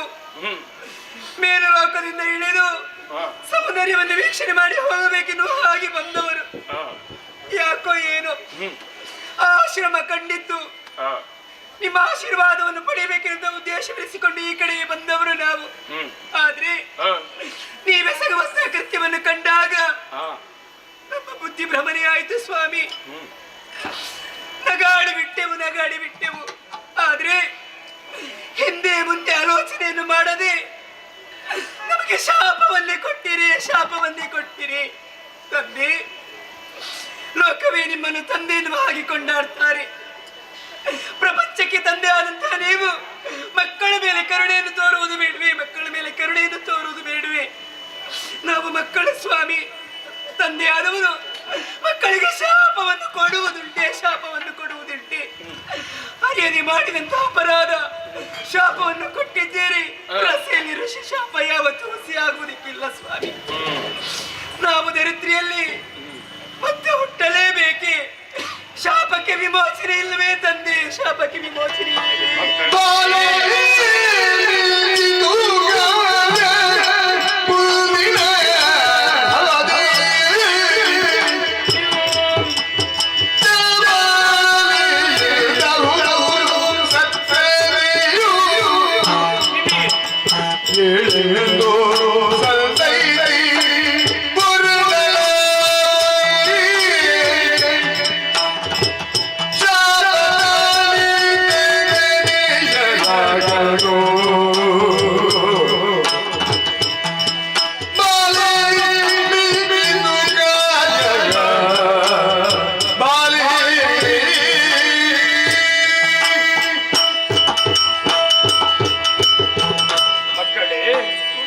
ಮರುಗದಿ ಏಳಿ ಎದ್ದೇಳಿ ಮಕ್ಕಳೇ. ತಂದೆ, ಯಾಗಯಜ್ಞಾದಿಗಳ ವಿಚಾರವಾಗಿ ವನಮಧ್ಯದಲ್ಲಿ ಬಂದಾಗ ನಾನು ನಿಮ್ಮನ್ನು ಕಂಡೆ. ಆ ಸಂದರ್ಭದಲ್ಲಿ ನನ್ನನ್ನೇ ಕಂಡಂತಹ ನೀವು, ನನ್ನ ಅಸಹಾಯಕತೆಯನ್ನೇ ನೋಡಿದಂತಹ ನೀವು ನಗೆಯನ್ನು ಬೀರಿದ್ದೀರಿ. ಹೌದು ಸ್ವಾಮಿ. ಆ ಸಂದರ್ಭದಲ್ಲಿ ನನಗೂ ಸಿಟ್ಟು ಬಂದದ್ದು ನಿಜ. ಶಪಿಸಬೇಕಾದಂತಹ ಸಂದರ್ಭ ಒಂದು ಒದಗಿ ಬಂತು. ಕಾರಣ ನನ್ನಲ್ಲಿ ಆವರಿಸಿರತಕ್ಕಂತಹ ಸಿಟ್ಟು. ಆದರೆ ನನಗೂ ಅರ್ಥವಾಗುತ್ತದೆ, ಏನು ಸಿಟ್ಟು ಬಾರದಿತ್ತು. ಆದರೆ ವಿಧಿಯೇ ಹೀಗೆ ಇರುವಾಗ ನಾನೇನು ಮಾಡುವುದಕ್ಕೆ ಸಾಧ್ಯ? ಹಾಗಿದ್ರೆ ನಮ್ಮ ಪರಿಸ್ಥಿತಿ ಮುಂದೆ ನೀವು ಭೂಲೋಕದಲ್ಲಿ ಜನನವಾಗಲೇಬೇಕು. ಮುಕ್ತಿ ಇಲ್ವೇ ತಂದೆ? ಆ ಸಂದರ್ಭದಲ್ಲಿ ಜಾಬಾಲಿ ಮಹರ್ಷಿಗಳ ನಿಮಗೆ ಅನುಗ್ರಹವನ್ನ ನೀಡುವುದಕ್ಕಿದ್ದಾರೆ. ಅಲ್ಲಿವರೆಗೆ ನಾವು ಹೇಗಿರಬೇಕು? ಅವ ಜಗನ್ಮಾತೆಯನ್ನೇ ಸ್ಮರಿಸುತ್ತಾ ಇರಿ. ನಿಮಗೂ ಶುಭವಾಗಲಿ, ಲೋಕಕ್ಕೂ ಒಳಿತಾಗಲಿ. ನಾನೇನು ಶಾಪಕ್ಕೊಳಗಾದೆ, ಆದ್ರೆ ಮಾತು ಮೀರಿ ಆಡಿದೆ ನೀನು. ಏನು ಮಾಡುವುದೇ? ನೀನು ಶಾಪಕ್ಕೊಳಗಾದೆ. ನಿನ್ನನ್ನು ಬಿಟ್ಟು ನಾನು ಅರಕ್ಷಣೆ ಇರುವವಳಲ್ಲ. ಅರ್ಥವಾಯಿತಿ? ದೇಹವನ್ನು ಬಿಟ್ಟು ಯಾವತ್ತು ನೆರಳು ಇರುವುದಿಲ್ಲವಂತೆ. ಹೌದು. ಒಂದು ನಾನಿದ ಎರಡು ಮುಖಗಳು ಹೇಗೋ ಹಾಗೆ ನಮ್ಮ ಜೀವನ. ಹೂವನ್ನು ಬಿಟ್ಟು ಸುಗಂಧ ಇರುವುದಿಲ್ಲ. ನನ್ನನ್ನು ಬಿಟ್ಟು ನೀನಿದ್ದವಳಲ್ಲ, ನಿನ್ನನ್ನು ಬಿಟ್ಟು ನಾನು ಇರುವವಳಲ್ಲ. ಹೌದು. ಆದ್ರೆ ಮತ್ತೊಮ್ಮೆ ನೀನನ್ನು ಕಾಣುತ್ತೆ ಅನ್ನುವಂತಹ ಭರವಸೆ ಇಲ್ಲ. ಅದೇ ಯೋಚನೆ ಮಾಡುತ್ತಾರೆ. ಏನಾಗಿ ನೀನನ್ನು ಅಪ್ಪಿಕೊಳ್ಳುತ್ತೇನೆ. ಹೇಗೆ ಮಾಡಿ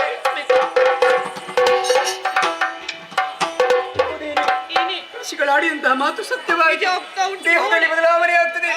ಆಗ್ತಾ ಉಂಟಲ್ವೇ ಅಮ್ಮ?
ನೀವು ಹೇಗೆ ನನಗೆ ಮಂತ್ರಿಗಳಾಗಿ ಸೇನಾಧಿಪತಿಗಳಾಗಿ ದುಡಿಯುತ್ತಾ ಇದ್ದೀರೋ ಹಾಗೆ ನಾನು ಕೂಡ ಈ ಹಿಂದೆ ಒಬ್ಬನಿಗೆ ಸೇನಾಧಿಪತಿಯಾಗಿ ದುಡಿಯುತ್ತಾ ಇದ್ದವ ಅವನೇ ಎನ್ನೊಡೆಯ ಶುಂಭಾಕ್ಯ ತ್ರೈಭುವನ ತಲನಾಗಿ ಮೆರೆಯುತ್ತಾ ಇದ್ದ. ಆದ್ರೆ ಏನು ಮಾಡೋಣ ಹೇಳಿ, ಈ ಕಾಲಕ್ಕೆ ಅವನ ಅಳಿವಾಗಿ ಹೋಗಿದೆ. ಹಾಗಂತ ಆಯುಷ್ಯ ಮುಗಿದಾತ ಸತ್ತದಲ್ಲವೇ ಅಲ್ಲ, ಅವಶ್ಯಕರಾದ ವೃಂದಾರಕರ ಸಂಚಿನ ಮೇರೆಗೆ ಅವನ ಬಲಿಯಾಗಿ ಹೋಯಿತು. ಕದಂಬನದ ಹೆಣ್ಣೊಬ್ಬಳಿದ್ದಾಳೆ, ಅವಳ ರೂಪಕ್ಕೆ ಅವಳ ಮೋಡಿಗೆ ಎನ್ನೊಡೆಯ ಆಕರ್ಷಿತನಾಗಿ ಹೋದ. ಅವಳನ್ನು ಮದುವೆಯಾಗಂತ ಹುಚ್ಚಿನಿಂದ ಕರೆದಿರುವುದಕ್ಕಾಗಿ ಧೂಮ್ರಾಕ್ಷನು, ಚಂಡಮುಂಡರು ಅಥವಾ ರಕ್ತಬೀಜರು ಏನು ಮಾಡೋಣ ಹೇಳಿ, ಎಲ್ಲಾ ರಕ್ಕಸರು ಅವಳ ಹರಿತವಾದ ಕುರಸಿಗೆ ಬಲಿಯಾಗಿ ಹೋದರು. ಇದೆಲ್ಲ ದಾರುಣರಿಶ್ವರ ಕಂಡಂತ ನಾನು ಒಂದವೇ ನನ್ನ ಪರಾಕ್ರಮವನ್ನು ತೋರಿಸ್ತೇನೆ ಬಗ್ಗೆ ನಾನು ಕೂಡ ಹೋದೆ. ಯುದ್ಧ ನಡೆದು ಹೋಯಿತು, ಆದ್ರೆ ಕೈ ಸಾಗಲಿಲ್ಲ. ಸಾಯುತ್ತೇನೆಂಬುದಾಗಿ ಎಣಿಸುವಾಗ ಪಲಾಯನವಾದವನ್ನೇ ಪಡಿಸಲೇ ಪ್ರಸಂಗ ಒದಗಿ ಬಂತು. ಹಾಗಾದ ದೂರ ಹೋಗಲಿಲ್ಲ, ಅಲ್ಲೇ ದೂರದಲ್ಲಿ ಮರೆಯಾಗಿ ನೋಡುತ್ತಾ ಇದ್ದೆ. ಎನ್ನ ಒಡೆಯ ಶುಂಭ ಯುದ್ಧಕ್ಕೆ ಬಂದ. ಆದರೆ ಅವಳ ಹರಿತವಾದ ಕತ್ತಿಗೆ ಎನ್ನ ಒಡೆನ ತಲೆ ಹಾರಿ ಹೋಯಿತು. ಆಗಲೇ ಅರ್ಥೈಸಿಕೊಂಡೆ, ರಕ್ಕಸ ಎಲ್ಲ ಹಣವನ್ನು ಹೀಗೆ ಮಾಡುತ್ತಾಳೆ ಎಂಬುದಾಗಿ. ಒಬ್ಬನೇ ಶೇಷವಾಗ ನನಗೆ ಉಳಿಯಬೇಕು, ಅವಳ ಮೇಲೆ ತೀರ್ಸಬೇಕೆಂಬುದಾಗಿ ಅಲ್ಲಿಂದಲೇ ಕಾಲಗಿತ್ತೆ. ಓಡಿ ಓಡಿ ಪಾತಾಳೊಳಗೆ ಅವಿತು ಕುಳಿತುಕೊಂಡೆ.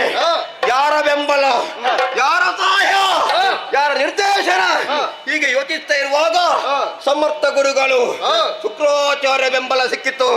ಸರಿಯಾದ ರೀತಿ ವಿದ್ಯೆಯನ್ನು ಬೋಧನೆ ಮಾಡಿದ್ದಾರೆ. ಆಮೇಲೆ ನನಗೆ ನಿಮ್ಮಂತ ಪಟು ಸಹಾಯ ಕೂಡ ಸಿಕ್ಕಿದೆ.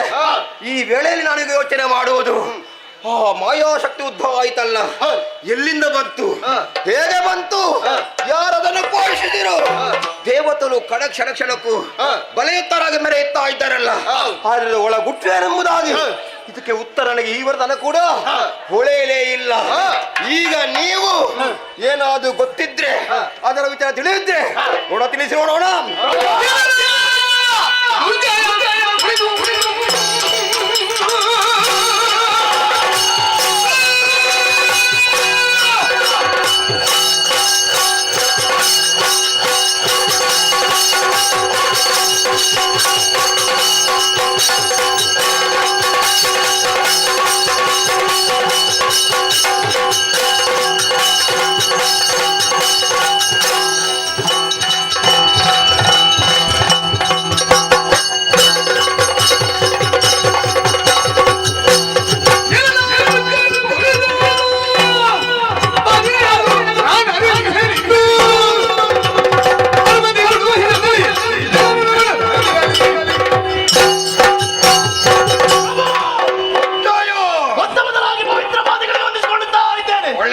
ಇಲ್ಲಿಯವರೆಗೆ ನಿಮ್ಮ ಬೆಂಬಲಿಗರಾಗಿ ನಿಮಗೆ ಬೇಕಾದ ರೀತಿಯಲ್ಲಿ ಸಹಕಾರವನ್ನು ಕೊಡುತ್ತಾ ಬಂದವರಿದ್ದೇವೆ. ಹೌದು, ಆದರೆ ಇಂದಿನ ದಿನ ಹಿಂದೆಂದು ಕೇಳದಂತಹ ಪ್ರಶ್ನೆಯನ್ನು ನಮ್ಮಲ್ಲಿ ಕೇಳುತ್ತಾ ಇದ್ದೀರಾ. ಹೌದು, ದೇವತೆಗಳು ದಿನದಿಂದ ದಿನಕ್ಕೆ ಪ್ರಬಲರಾಗುತ್ತಾ ಇದ್ದಾರೆ. ಏನು ಕಾರಣ? ಆ ಕುರಿತಾಗಿ ನಾನು ಕೂಡ ಆಲೋಚನೆ ಮಾಡುತ್ತಾ ಇದ್ದೇನೆ. ಏನು ಗೊತ್ತಾಗಿದೆ? ಗೊತ್ತಾಗಿದೆ ಪ್ರಭು. ಯಾವುದದು? ನೀವು ಕೇಳಿದಂತಹ ಪ್ರಶ್ನೆಗೆ ಉತ್ತರ ನನ್ನಲ್ಲಿ ಉಂಟು. ಉಂಟು? ಬಿಡಿಸಿ ನೋಡೋಣ. ಆ ದೇವತೆಗಳು ಪ್ರಬಲರಾಗುವುದಕ್ಕೆ ಕಾರಣ ಬೇರೆ ಯಾರು ಅಲ್ಲ, ಯಾರು? ಆ ಋಷಿಮುನಿಗಳು. ಆ ಋಷಿಮುನಿಗಳಿಂದ ದೇವತೆಗಳು ಪ್ರಬಲರಾಗುವುದಕ್ಕೆ ಮೂಲ ಕಾರಣ ನೀನು.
ನೀವೇ ಎನ್ನುವ ಹಾಗೆ ಏನದು? ನಾವು ಹೇಳಿಕೊಂಡಿದ್ದೇವೆ. ಯಾವ ರೀತಿ? ಕಾರಣ ಉಂಟು. ಯಾವುದು? ದಾನವರ ಉದ್ಧಾರಕ್ಕಾಗಿ ಅದೆಷ್ಟೋ ಕಾಲದಿಂದ ಶ್ರಮವನ್ನು ಪಡ್ತಾ ಇದ್ದವರು. ನಮ್ಮದೇ ಒಂದು ಸೇನೆ ನಿರ್ಮಾಣ ಆಗಬೇಕು, ನಮ್ಮವರಿಗೆಲ್ಲ ಸಹಕಾರವನ್ನು ಮಾಡಬೇಕೆನ್ನುವ ಹಾಗೆ ಬಂದವರಿಗೆ ಕೂಡ ಏನು ಇಲ್ಲ ಎನ್ನುವ ಹಾಗೆ ಭಾವಿಸಿ ಕುರಿತಾ ಬಂದವರು ನೀವಾಗಿದ್ದೀರಿ. ಎಲ್ಲರೂ ಆಶೀರ್ವಾದ ಮಾಡಬೇಕು ನಮಗೆ. ಹೌದು, ಆ ಉದ್ದೇಶ. ನಮ್ಮ ಪಂಗಡದಲ್ಲಿ ಇನ್ನೂ ಕೆಲವರು ಬರ್ತಾರೆ, ಋಷಿಮುನಿಗಳು, ಬ್ರಾಹ್ಮಣರು. ಅವರು ಕೇಳಿದರೂ ಕೂಡ ನೀವು ಕೊಡುತ್ತೀರಿ. ಆದರೆ ಇಲ್ಲಿಂದ ಕೊಂಡೋದಂತ ಪದಾರ್ಥಗಳನ್ನು ಯಾವುದಕ್ಕೆ ವಿನಿಯೋಗ ಮಾಡುತ್ತಾರೆ, ಏನು ಮಾಡ್ತಾರೆ ಎನ್ನುವ ಆಲೋಚನೆ ಮಾಡಬೇಕಿತ್ತು. ಅವನ ಮರ ಖರ್ಚಿಗೆ ಉಪಯೋಗ ಮಾಡಿಕೊಂಡ ಅದು ನೀವು ಭಾವಿಸಿಕೊಂಡದ್ದು. ಆದ್ರೆ ಅವರು ಆ ತರದಲ್ಲೇ ವಿನಿಯೋಗ ಮಾಡ್ತಾ ಇಲ್ಲ, ನೇರವಾಗಿ ಕೊಂಡು ಹೋಗುತ್ತಾರೆ. ಯಾಗ ಯಜ್ಞಾದಿಗಳನ್ನು ಮಾಡುತ್ತಾರೆ. ಅದರಿಂದ ಅವಿಸಲು ಉಣ್ಣುವುದು ಯಾರು? ಆ ದೇವತೆಗಳು. ಅದರಿಂದಲೇ ಅವರ ಶಕ್ತಿ ವೃದ್ಧಿ ಆಗ್ತದೆ. ಇದಕ್ಕೆಲ್ಲ ಕಾರಣ ಯಾರು ಎನ್ನುವ ಹಾಗೆ ನೀವು ಭಾವಿಸಿಕೊಂಡಿರಿ. ನೀವು ಮಾಡಿದ ಆಲೋಚನೆಯಿಂದಲಾಗಿ ಇಷ್ಟೆಲ್ಲ ಕಾರಣ ನಡೆದು ಹೋಯಿತು.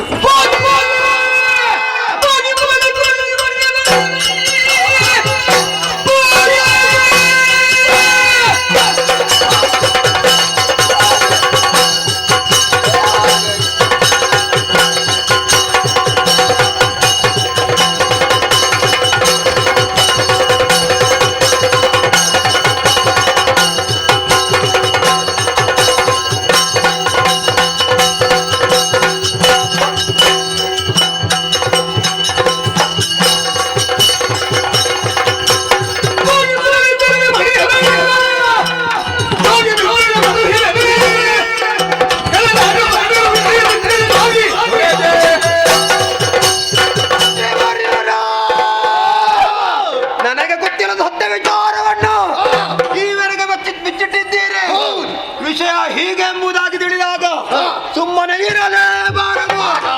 ಹಾಗಾದ್ರೆ ದೇವತೆಗಳ ಬಲವೃದ್ಧಿಗೆ ಕಾರಣೀಭೂತರು ಇಲ್ಲಿದ್ದಂತ ಋಷಿ ಮುನಿಗಳು, ಬ್ರಾಹ್ಮಣ ಸಮೂಹ, ಯಾಗ ಯಜನ, ಈ ಮೂಲಕವಾಗಿ ಹವಿಸ್ಸಿನ ಕಾರಣದಿಂದಾಗಿ ಅವರು ಬದುಕುತ್ತಾರೆ, ಅವರು ಉಣ್ಣುತ್ತಾರೆ. ಇದಕ್ಕೆ ಅವಕಾಶ ಮಾಡಿಕೊಡಲೇಬಾರದು. ಇಲ್ಲಿ ನಿಲ್ಲಬೇಡಿ, ಹೋಗುವುದಂತ ಎಲ್ಲರನ್ನು ಓಡಿಸಿಕೊಂಡು ಬರ್ತೇವೆ. ಒಟ್ಟಿಯಲ್ಲಿ ಹೋಗುವುದಲ್ಲ, ಕೆಲಸ ಏನು ಅಂತ ಕೇಳ್ಬೇಕಾ ಬೇಡವಾ? ಏನು ಕೆಲಸ? ಬ್ರಾಹ್ಮಣರ ಬಳಿಗೆ ಹೋಗಿ ಋಷಿಗಳ ಹತ್ತಿರ ಹೇಳಿ ಯಾಗ ಯಜನ ಕೂಡದು. ಒಂದು ವೇಳೆ ಕೇಳದಿದ್ರೆ ಯಾವುದೇ ದೇಹದ ಅಕ್ಷಿನ ಬೇಡ, ಹರಿತವಾದ ಕಠಾರಿಯಿಂದ ಕೈ ಕಾಲು ಕೊನೆಗೆ ಹೆಚ್ಚಾದ ತಲೆಯೇ ಕಡಿಯಿರಿ. ರಕ್ತ ಕೊನೆಯೇ ಹರಿಯಲಿ. ಗರ್ಭಿಣಿ ಸ್ತ್ರೀಯರ್ಬೇಕಂತ ದಾಕ್ಷಿಣ್ಯ ಬೇಡ, ಎಲ್ಲರೂ ಹೋಗಲಿ. ಆದ್ದರಿಂದ ಇದು ಅನೋತ್ರ ಅಜ್ಜೆ. ಹೋಗಿ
ಎಚ್ಚರಗೊಂಡೆ. ಕಣ್ಮುಚ್ಚಿದ್ದಾದರೂ ನನ್ನ ಸ್ವಾರ್ಥಕ್ಕಾಗಿ ಅಲ್ಲ. ಲಕ್ಷ್ಮೀ ಸ್ಥೋಯ ತರಂಗ ಭಂಗ ಚಪಲ ವಿದ್ಯುಚ್ಚಲಂ ಜೀವಿತಂ. ಒಂದು ಕ್ಷಣಕ್ಕೆ ಕಾಣಿಸಿಕೊಂಡು ಮತ್ತೊಂದು ಕ್ಷಣದಲ್ಲಿ ಮಾಯವಾಗುವುದಕ್ಕೆ ಇದ್ದದ್ದು ಬಬ್ಬುಲಿಯಂತಿರುವ ಈ ಜೀವನ, ಇದನ್ನು ನೆಚ್ಚಿ ಮೆಚ್ಚಿ ಮತ್ತು ಇದಕ್ಕೆ ಜೋತವಿದ್ದು ಬದುಕುವುದಕ್ಕೆ ಅರ್ಥ ಇಲ್ಲ. ಸ್ಥಾಯಿಯಾದಂತಹ ಶಕ್ತಿಯನ್ನು ಆರಾಧಿಸುತ್ತಾ ಅದರಲ್ಲೇ ಅದಾಗಿ ಹೋದದ್ದು ನಾನು. ಒಮ್ಮೆಲೆ ಎಚ್ಚೆತ್ತಾಗ ಕಾಣುವುದೇನು? ನನ್ನ ಏಕಾಗ್ರತೆಗೆ ಭಂಗವಾದದ್ದು ಈ ವಸುಂಧರೆ. ಹಚ್ಚ ಹಸುರಾಗಿಯೇ ಕಂಗೊಳಿಸುತ್ತಿದ್ದಂತಹ ಈ ಧರೆ ಯಾಕೆ ಈ ರೀತಿಯಾಗಿ ಬರಡಾಗಿದೆ? ಒಂದೂ ಅರ್ಥವಾಗುವುದು. ಅದೆಷ್ಟೋ ಮಂದಿಗಳು ಶಿಷ್ಯವರ್ಗದವರು, ನನ್ನೊಂದಿಗೆ ಇದ್ದವರು ಯಾರು ಕಾಣುವುದೇ ಇಲ್ಲ. ಎಲ್ಲಿ ಹೋದರು? ಏನಾದರೂ? ಯಾಕೆ ಭೂಮಿ ಬರಡಾಗಿದೆ? ಮರಗಿಡಗಳೆಲ್ಲ ಯಾಕೆ ಕರಟಿ ಕಮರೆ ಹೋಗಿದೆ? ಒಂದು ಅರ್ಥವೇ ಆಗುವುದಿಲ್ಲ. ಅದೇನು ಕೇಳಿಸುತ್ತಿರುವುದು? ಏನದು? ಯಾರದು? ಯಾರು?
ತಡೆಯಲಾಗದಂತಹ ಹಸಿವು.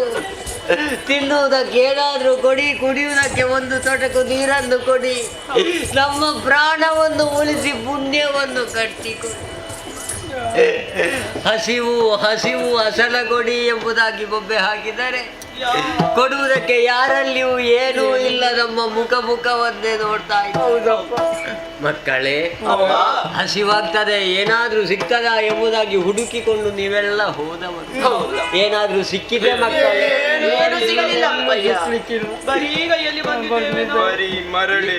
ಏನು ಸಿಗ್ಲಿಲ್ಲ. ನಾನು ಕೂಡ ಆಹಾರವನ್ನು ಹುಡುಕಿಕೊಂಡು ಹೋದೆ ಮಗ, ಏನು ಸಿಗ್ಲಿಲ್ಲ.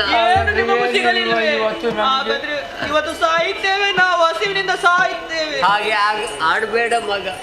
ಹಿಂತಿರುಗಿ ಬರುವಂತಹ ಸಮಯದಲ್ಲಿ ನಾಯಿಯೊಂದು ಸತ್ತು ಬಿದ್ದಿತ್ತು ಮಗ, ಅದನ್ನೇ ತಂದಿದ್ದೇನೆ.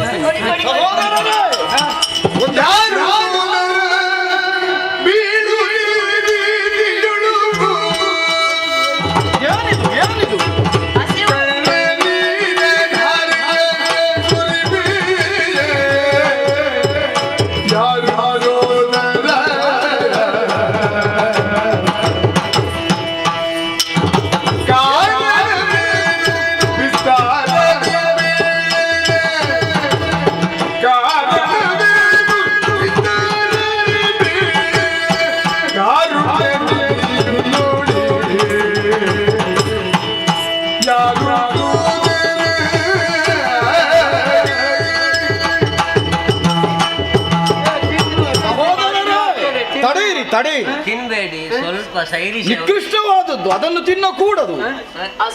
ಎಸೆಯಿರಿ ಮಕ್ಕಳೇ, ಎಸೆದು ಬಿಡಿ. ಹಸಿವು ಹಸಿವು ಎನ್ನುತ್ತಿರುವ ನಿಮ್ಮ ಆಕ್ರಂದನವನ್ನೇ ಆಲಿಸಿ ಅಡಿಗಳನ್ನಿಡುತ್ತಾ ಇಲ್ಲಿಯವರೆಗೆ ಬಂದರೆ ಕಂಡದ್ದೇನು? ಯಾರು ಸಹೋದರರೇ ನೀವು? ಬೆನ್ನಿಗಂಟಿದ ಹೊಟ್ಟೆ, ಬರೇ ದೇಹದಲ್ಲಿ ಎಲುಬುಗಳಷ್ಟೇ ಗೋಚರಿಸುತ್ತಾ ಇತ್ತು. ಆಳವಾಗಿ ಹೋಗಿದೆ ಕಣ್ಣಗುಡ್ಡೆಗಳು. ಉಂಡದೆ ಎಷ್ಟು ದಿವಸಗಳಾಯಿತೋ ಎನ್ನುವುದನ್ನು ನಿಮ್ಮನ್ನು ನೋಡಿದಾಗಲೇ ಊಹಿಸುವುದಕ್ಕೆ ಅಸಾಧ್ಯವಾಗಿದೆ. ಯಾರು, ಯಾಕೆ ಅತೀ ನಿಕೃಷ್ಟವಾದಂತಹ ನಾಯಿಯ ಮಾಂಸವನ್ನು ತಿನ್ನುವಂತಹ ಅನಿವಾರ್ಯತೆ ಆದರೂ ಏನು? ಯಾಕಾಯಿತು ಸಹೋದರರೇ? ಬರಗಾಲ ಸ್ವಾಮಿ.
ಸಹೋದರರೇ, ನಿಮ್ಮನ್ನು ನೋಡುವಾಗ ಒಬ್ಬ ಮಹಾನ್ ವ್ಯಕ್ತಿಯಂತೆ ಕಾಣುತ್ತಾ ಇದ್ದೀರಿ.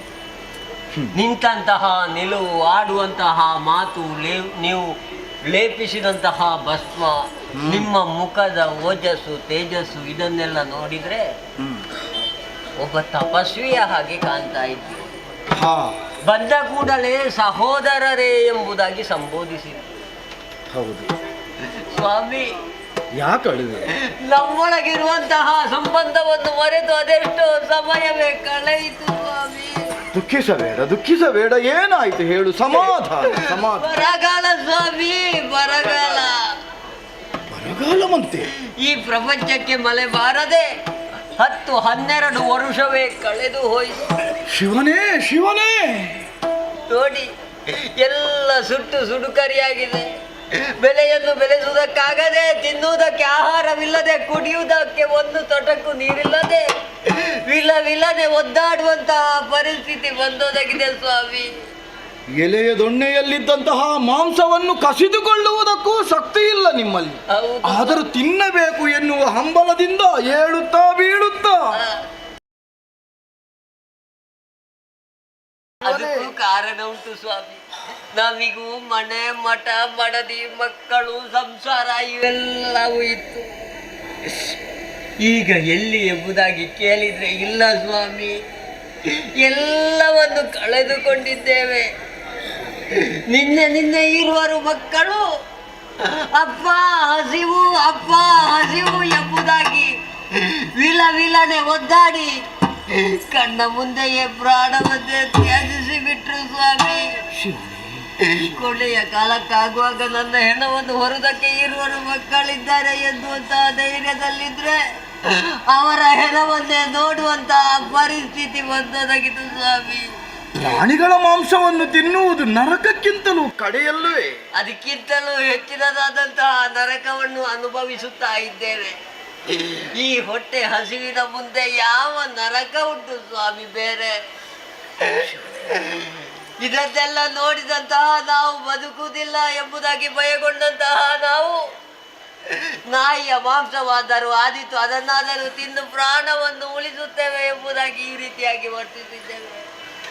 ಭಯವಾಗುತ್ತಾ ಉಂಟು ಸ್ವಾಮಿ, ಭಯವಾಗುತ್ತಾ ಉಂಟು. ಭಯ ಪಡಬೇಡಿ, ಹೆದರಬೇಡಿ.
ಭಗವಂತನ ಪ್ರಸಾದ. ಅದನ್ನು ಬೇಡ ಅನ್ನುವುದಕ್ಕೆ ನಾವಲ್ಲ. ಯಾವ ಜನ್ಮದಲ್ಲಿ ಯಾರ ಅನ್ನವನ್ನು ಕಸಿದಿದ್ದೇವೋ ಏನು, ಅದರ ಪ್ರತಿಫಲವನ್ನು ನಾವೀಗ ಅನುಭವಿಸುತ್ತಾ ಇದ್ದೇವೆ. ಆದರೆ ನಿರಂತರವಾಗಿ ಅದನ್ನೇ ನಾವು ಅನುಭವಿಸುತ್ತಾ ಸಾಗಿದರೆ ಯಾವುದನ್ನು ಪಡೆಯಬೇಕಾದಂತಹ ಪ್ರಯತ್ನದಲ್ಲಿ ನಾವು ಹಿಂದುಳಿದಿದ್ದೇವೆ ಎನ್ನುವುದೇ ಅರ್ಥ. ನೀವೇನು ಆಲೋಚಿಸಬೇಡಿ, ಹೆದರಬೇಡಿ. ನಾನು ಜಾಬಾಲಿ ಮುನಿವರನಿದ್ದೇನೆ. ತಪಸ್ವಿಗಳು. ಲೋಕಸೇವೆಯೇ ನನ್ನ ಉದ್ದೇಶ. ನನ್ನ ಸ್ವಾರ್ಥಕ್ಕಾಗಿ ನಾನು ತಪಸ್ಸನ್ನು ಆಚರಿಸುವುದಲ್ಲ. ಹಾಗಾದ್ರೆ ಇದನ್ನೆಲ್ಲ ಕಾಣುವಾಗ ನಾನು ಆರ್ಜಿಸಿದಂತಹ ತಪಸ್ಸು ವ್ಯರ್ಥವಾಯಿತೋ ಏನೋ ಎನ್ನುವ ಸಂಕಟ ನನಗಾಗುತ್ತಿದೆ. ನೀವನ್ನುತ್ತೀರಿ 10-12 ವರ್ಷಗಳೇ ಕಳೆದು ಹೋಯಿತು ಎನ್ನುವ. ನೋಡಿ, ಸುಟ್ಟು ಸುಡುಕರಿಯಾಗಿದೆ. ಆದರೆ ನನ್ನ ಅರಿವಿಗೆ ಬಾರದೇ ಹೋಯಿತಲ್ಲ ಸ್ವಾಮಿ. ನಿಮಗೆ ಈಗಲಾದ್ರೂ ಬಂತಲ್ವ? ಇನ್ನು ಕೆಲವು ತಪಸ್ವಿಗಳು ಕುಳಿತಲ್ಲೇ ಇದ್ದಾರೆ, ಎಲ್ಲೇ ಇಲ್ಲ ಸ್ವಾಮಿ. ಆಲೋಚಿಸಬೇಡಿ. ಒಬ್ಬನಾದರೇನು, ಇಬ್ಬರಾದರೇನು, ಪ್ರಾಮಾಣಿಕವಾದಂತಹ ಪ್ರಯತ್ನವನ್ನು ಮಾಡಿದರೆ ಸೊಗಸಾದ ಬದುಕನ್ನು ನಾವು ಕಟ್ಟಿಕೊಳ್ಳಬಹುದು. ಇಳೆಗೆ ಮಳೆ ಬಾರದೇ ಇದ್ದ ಈ ರೀತಿ ಆಯಿತಲ್ವೇ? ಮಳೆ ಸುರಿಸಬೇಕಾದವನೇ ಸುರಿಸಬೇಕು ಅಂತಾದ್ರೆ ಅವನಿಗೂ ನಾವು ಕೊಡಲೇಬೇಕು ತಾನೆ. ದೇವತೆಗಳಿಗೆ ಭೂಲೋಕವೇ ಅನ್ನದ ಬಟ್ಟ.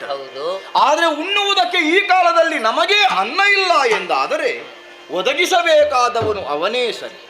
ಅವನನ್ನು ನಾವು ಪ್ರಸನ್ನೀಕರಿಸಬೇಕು ಅಂತಾದರೆ ನಾವು ಯಜ್ಞವೊಂದನ್ನು ಮಾಡಬೇಕು. ನಾನದನ್ನು ಮಾಡುತ್ತೇನೆ. ಸ್ವಾಮಿ, ಯಜ್ಞ ಮಾಡುವುದಕ್ಕೆ ಹೇಗೆ ಸಾಧ್ಯ ಸ್ವಾಮಿ? ಏನಾದ್ರೂ ಒಂದು ಪರಿಕರ ಬೇಡವೆ? ಪರಿಕರ ಉಂಟೆ ಸ್ವಾಮಿ? ಸಾಹಿತ್ಯಾದಿಗಳು ಬೇಕು. ಹೌದು. ಅವನಿಂದಲೇ ಅದನ್ನು ಪಡೆಯೋಣ. ಹೇಗೆ? ಅದಕ್ಕಾಗಿ ಜನ್ನವೊಂದನ್ನು ಮಾಡುವುದಕ್ಕಾಗಿ ಸುರಧೇನುವನ್ನೇ ಅವನಿಂದ ಬೇಡಿ ನಾನು ಈ ಇಳೆಗೆ ಇಳಿಸುತ್ತೇನೆ. ಆ ಮೂಲಕವಾಗಿ ಮಹಾಯಜ್ಞವನ್ನು ಮಾಡಿ ದೇವತೆಗಳನ್ನು ಸಂಪ್ರೀತಗೊಳಿಸುತ್ತೇನೆ. ಆ ಮೂಲಕವಾಗಿ ಮಳೆ ಸುರಿಯುತ್ತದೆ, ಬೆಳೆ ಬೆಳೆಯಬಹುದು, ನಾವು ಸಮೃದ್ಧವಾದ ಜೀವನವನ್ನು ಮುಂದೆ ನಡೆಸಬಹುದು. ನಿಮ್ಮ ಧೈರ್ಯದಿಂದ ಮಾತನ್ನು ಕೇಳುವಾಗ ತೃಪ್ತಿ ಆಯಿತು ಸ್ವಾಮಿ. ಆದ್ರೆ ಏನು ಮಾಡುವ, ನೀವು ಮಾಡುವಂತಹ ಈ ಪುಣ್ಯದ ಕೆಲಸವನ್ನು ನೋಡುವಂತಹ ಯೋಗ ನಮಗಿಲ್ಲ ಅಂತ ಕಾಣ್ತದೆ. ಋಣಾತ್ಮಕವಾಗಿ ಆಲೋಚಿಸಕೂಡ. ಇದುವರೆಗೆ ಬದುಕಿದ್ದೀರಿ ನೀವು, ದೇವರೇ ಬದುಕಿಸಿದ್ದಾನೆ. ಹಾಗಾದರೆ ಅವ ಬದುಕಿಸಬೇಕು ಇನ್ನೂ ನಮ್ಮನ್ನು ಎಂದಾದರೆ ಅವನ ನಾಮಾವಳಿಗಳನ್ನು ಉಚ್ಚರಿಸಿ ಯೋಗಾರೂಢನಾಗಿ ಸ್ವರ್ಗಾರೋಹಣ ಮಾಡುತ್ತಾನೆ.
ಪದಾರವಿಂದಕ್ಕೆ ಜಾಬಾಲಿಯ ಪ್ರಣಾಮಗಳು, ಅನುಗ್ರಹಿಸಮ್ಮ. ಜಾಬಾಲಿ ಮುನಿಗಳೇ, ಅಮ್ಮ ನಿಮ್ಮನ್ನು ಕಂಡಾಗ ಆಶ್ಚರ್ಯವಾಗುತ್ತಾ ಉಂಟು. ಯಾಕೆ ತಾಯೇ? ವಿಧ ವಿಧವಾಗಿ ಪೂಜಿಸಿದವರಿದ್ದೀರಿ, ಅರ್ಚಿಸಿದವರಿದ್ದೀರಿ. ನಿಮ್ಮ ಪೂಜೆಯಿಂದ ಇದೋ ಸಂತುಷ್ಟಳಾಗಿದ್ದೇನೆ. ಧನ್ಯತಾ ಭಾವ ನನಗೆ. ಲೋಕದ ಕಲ್ಯಾಣ ಮಾಡಬೇಕಾದಂತ ನೀವು ಇಂದಿನ ದಿವಸ ದೇವಲೋಕವನ್ನು ಸೇರಿಕೊಂಡು ನೇರವಾಗಿ ನನ್ನ ಬಳಿಗೆ ಬಂದವರಿದ್ದೀರಿ. ಯಾವುದೋ ಕಾರ್ಯನಿಮಿತ್ತವಾಗಿ ಬಂದಿದ್ದೀರಿ ಎಂಬುದಕ್ಕೆ ಅರಿತುಕೊಂಡವ ಬರುವವನಿದ್ದೇನೆ.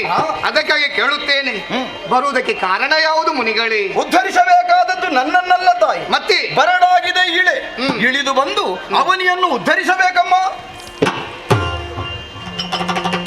ಏನಾಯ್ತು ತಾಯೇ, ಯಾಕೆ ಮೊಗ ತಿರುಗಿಸಿದೆ? ಮುನಿಗಳೇ, ಓ. ನೀವು ಆಡಿದ ಮಾತನ್ನು ಕೇಳಿದ ಕೂಡಲೇ ಈ ರೀತಿಯ ಮುಖವನ್ನು ತಿರುಗಿಸಬೇಕಾಗಿ ಬಂತು. ಏನಮ್ಮ? ನೀವು ಹೇಳಿದ ಮಾತಾದರೆ ಏನು? ಭೂಲೋಕಕ್ಕೆ ಬರಬೇಕೆಂಬುದಾಗಿ. ಹೌದಮ್ಮ. ಸ್ವಾರ್ಥಿಗಳು, ಕುಡುಕರು, ಕಾಮುಕರು ತುಂಬಿಕೊಂಡಿರುವಂತ ಭೂಲೋಕಕ್ಕೆ ನಾನು ಬರಬೇಕೆ?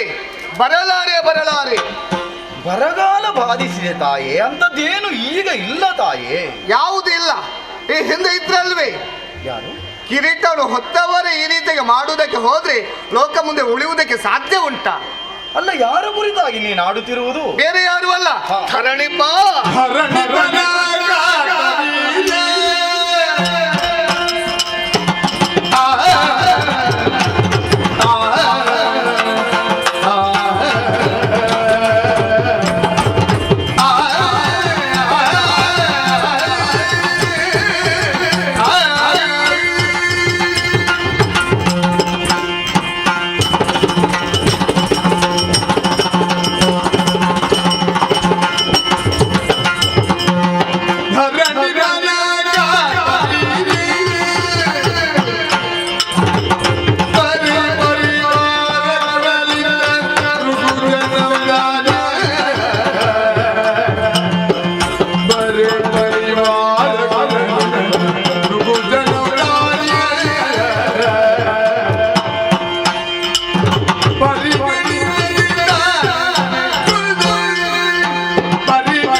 ಹೌದಮ್ಮ.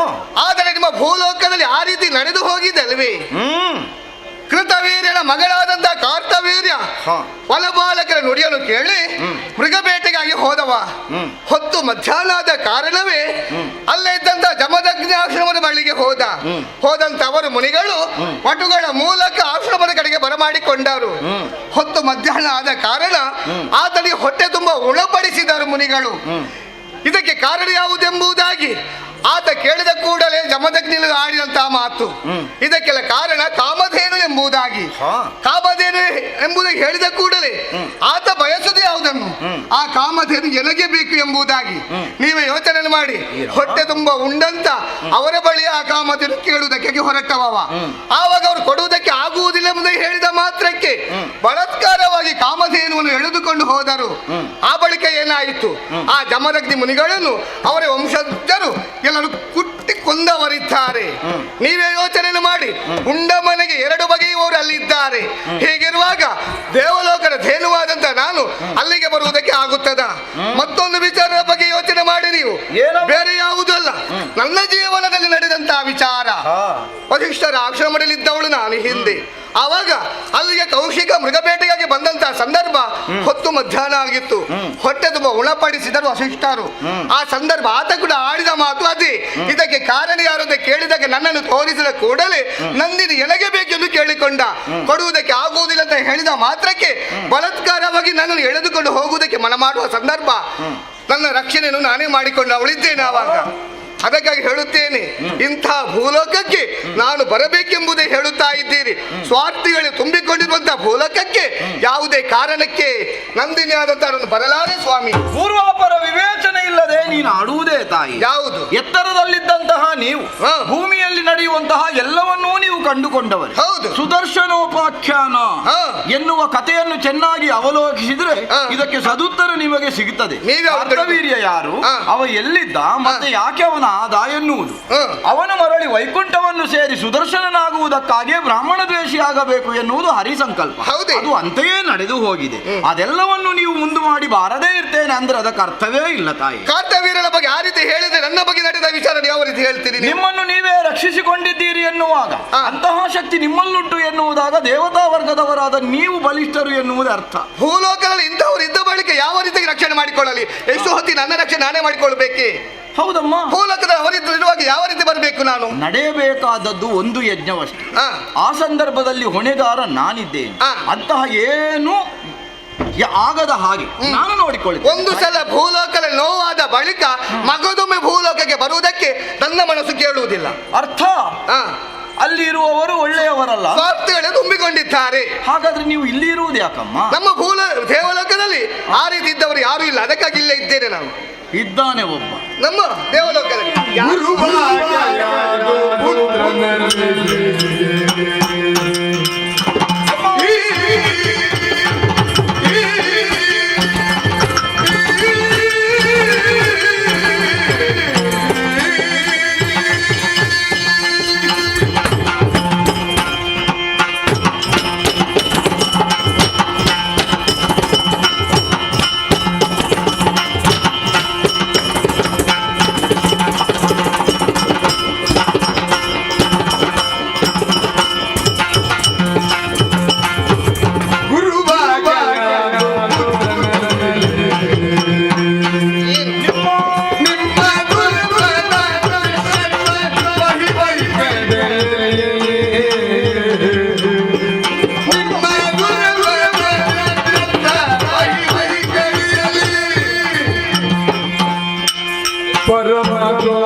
ಪ್ರಹ್ಲಾದರಾಯ ಚೆನ್ನಾಗಿಯೇ ತನ್ನ ಜೀವಿತವನ್ನು ಕಳೆದುಕೊಂಡಿದ್ದ.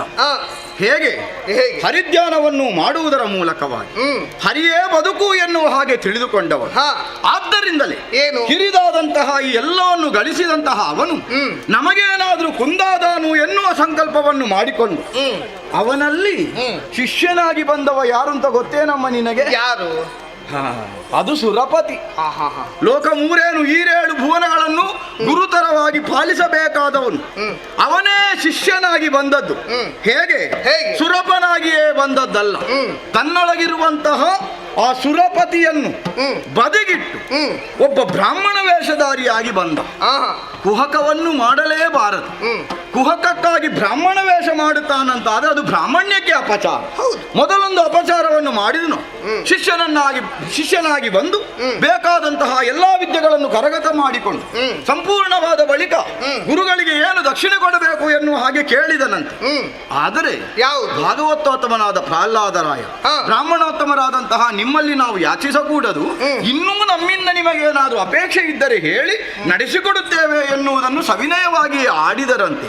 ಇದಕ್ಕಾಗಿಯೇ ಕಾಯುತ್ತಿದ್ದ ತನ್ನ ಅಂತರಂಗದೊಳಗೆ ಕುಹಕವನ್ನಿರಿಸಿದಂತಹ ಸುರಪ ಅವನೇನು ಮಾಡಿದ್ದು, ಕೊಡುವುದೇ ಹೌದಾದ್ರೆ ನಿಮ್ಮ ಶೀಲವನ್ನೇ ಕೊಡಿ ಎನ್ನುವ ಹಾಗೆ ಕೇಳಿದನಂತೆ. ಆಡಿದ ಮಾತು ನಡೆಸಲೇಬೇಕು ತಾನೆ.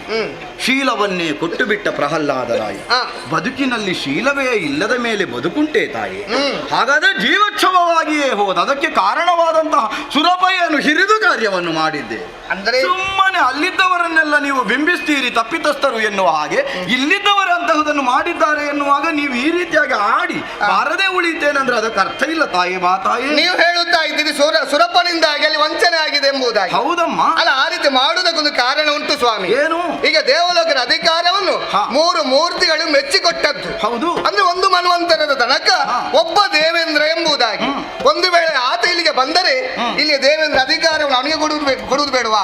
ಈಗ ಒಂದು ಮನ್ವಂತರದ ಸುರಪದಿ ನಿನಗೆ ಎನ್ನುವ ಹಾಗೆ ಕೊಟ್ಟದ್ದು ಯಾರು? ಮೂರು ಮೂರ್ತಿಗಳು. ಮೂರು ಮೂರ್ತಿಗಳ ಮಾತಿನ ಕುರಿತಾಗಿ ಇವನಿಗೆ ವಿಶ್ವಾಸವೇ ಇಲ್ಲ. ವಿಶ್ವಾಸ ಇಲ್ಲ ಅಂತಲ್ಲ, ಮತ್ತೆ ಆ ರೀತಿ ಮಾಡುವುದಕ್ಕೆ ಕಾರಣ ಏನು? ಮೂರು ಮೂರ್ತಿಗಳು ಹೇಳಿದ್ದೇನು? ಒಂದು ಮನ್ವಂತರದನಿಗೆ ನೀನೇ ದೇವೇಂದ್ರ ಎಂಬುದಾಗಿ ಅವರ ಕೊಟ್ಟ ಮಾತನ್ನು ಉಳಿಸುವುದಕ್ಕಾಗಿ ಸುರಪ ಈ ರೀತಿಯಾಗಿ ವರ್ತಿಸಿದ್ದು. ಒಂದು ವೇಳೆ ಅವನಿಂದ ಏನಾದ್ರೂ ಸೊಗ್ಗದ ಗದ್ದುಗೆಗೆ ಏನಾದ್ರೂ ತೊಂದರೆ ಆದ್ರೆ ಆ ನಂತರದಲ್ಲಿ ಮೂರು ಮೂರ್ತಿಗಳೇ ದೂರುವುದಲ್ವೋ? ನೀವೇ ಕೊಟ್ಟಿದ್ದೀರಿ, ಈಗ ನನ್ನಲ್ಲಿಲ್ಲ ಎನ್ನುವ ಹಾಗೆ ಅದನ್ನು ಮಾಡದೆ ಮೊದಲು ಹೀಗೆ ಮಾಡುವಂತ ಮೂರು ಮೂರ್ತಿಗಳು ಹೇಳಿದ್ರು ಅವನು. ಹಾಗಂತ ಹೇಳಿ ಪ್ರಯತ್ನ ಪಡಬೇಕಲ್ವ ಇವ? ಮೊದಲು ಪ್ರಯತ್ನವನ್ನು ಪಡಬೇಕು, ಆಗದಿದ್ರೆ ಮೂರು ಮೂರ್ತಿಗಳ ಬಳಿಗೆ ಹೋಗುದು. ಅಮ್ಮ, ಮನಸ್ಸು ಒಳ್ಳೆಯದಿದ್ರೆ ಯಾವುದೇ ಆಗಲಿ, ಅದು ಪಾತ್ರವಾಗಲಿ ಉದ್ಯೋಗವಾಗಲಿ, ನಮಗಿಂತ ಒಳ್ಳೆಯದು ಮತ್ತೊಬ್ಬರು ಮಾಡ್ತಾರಂತ ಪ್ರಾಮಾಣಿಕವಾಗಿ ಅದನ್ನು ಬಿಟ್ಟು ಕೊಡಬೇಕಮ್ಮ. ಸುಲಭನಿಗೆ ಅದು ಮಾಡ್ತಿದ್ರೆ ಇನ್ನೂ ಅವನು ಹೆಚ್ಚುಗಾರಿಕೆಯನ್ನು ಹೊಂದುತ್ತಿದ್ದ. ಇಲ್ವೇ ಇಲ್ಲ. ಅದನ್ನು ಮಾಡದೆ ಇದನ್ನು ಕುಹಕವನ್ನು ಮಾಡಿ ಅವನ ಹಿರಿಮೆಯನ್ನೇ ಕಳೆದುಕೊಂಡು. ಒಂದು ವೇಳೆ ಈ ರೀತಿ ಸುಲಭ ಮಾಡದಿದ್ರೆ ಅವ ಇಲ್ಲಿಗೆ ಬರುವುದಿಲ್ವ ದೇವಲೋಕಕ್ಕೆ? ಹೇಗೆ ಬರುವುದಮ್ಮ? ಬಂದರೆ ಒಳಿತಾಗುತ್ತಿತ್ತು ಈರುವರೆಗೂ. ಹಾಗೆ ಈ ದೇವೇಂದ್ರ ಏನು ಮಾಡುವುದು? ಮೂರು ಮೂರ್ತಿಗಳಲ್ಲಿ ಅದನ್ನು ಕೇಳಬೇಕು ಅಂತ ಅದೇ ಹೇಳಿದ್ದು. ಮೂರು ಮೂರ್ತಿಗಳು ಹೇಳಿದ್ದೇನು?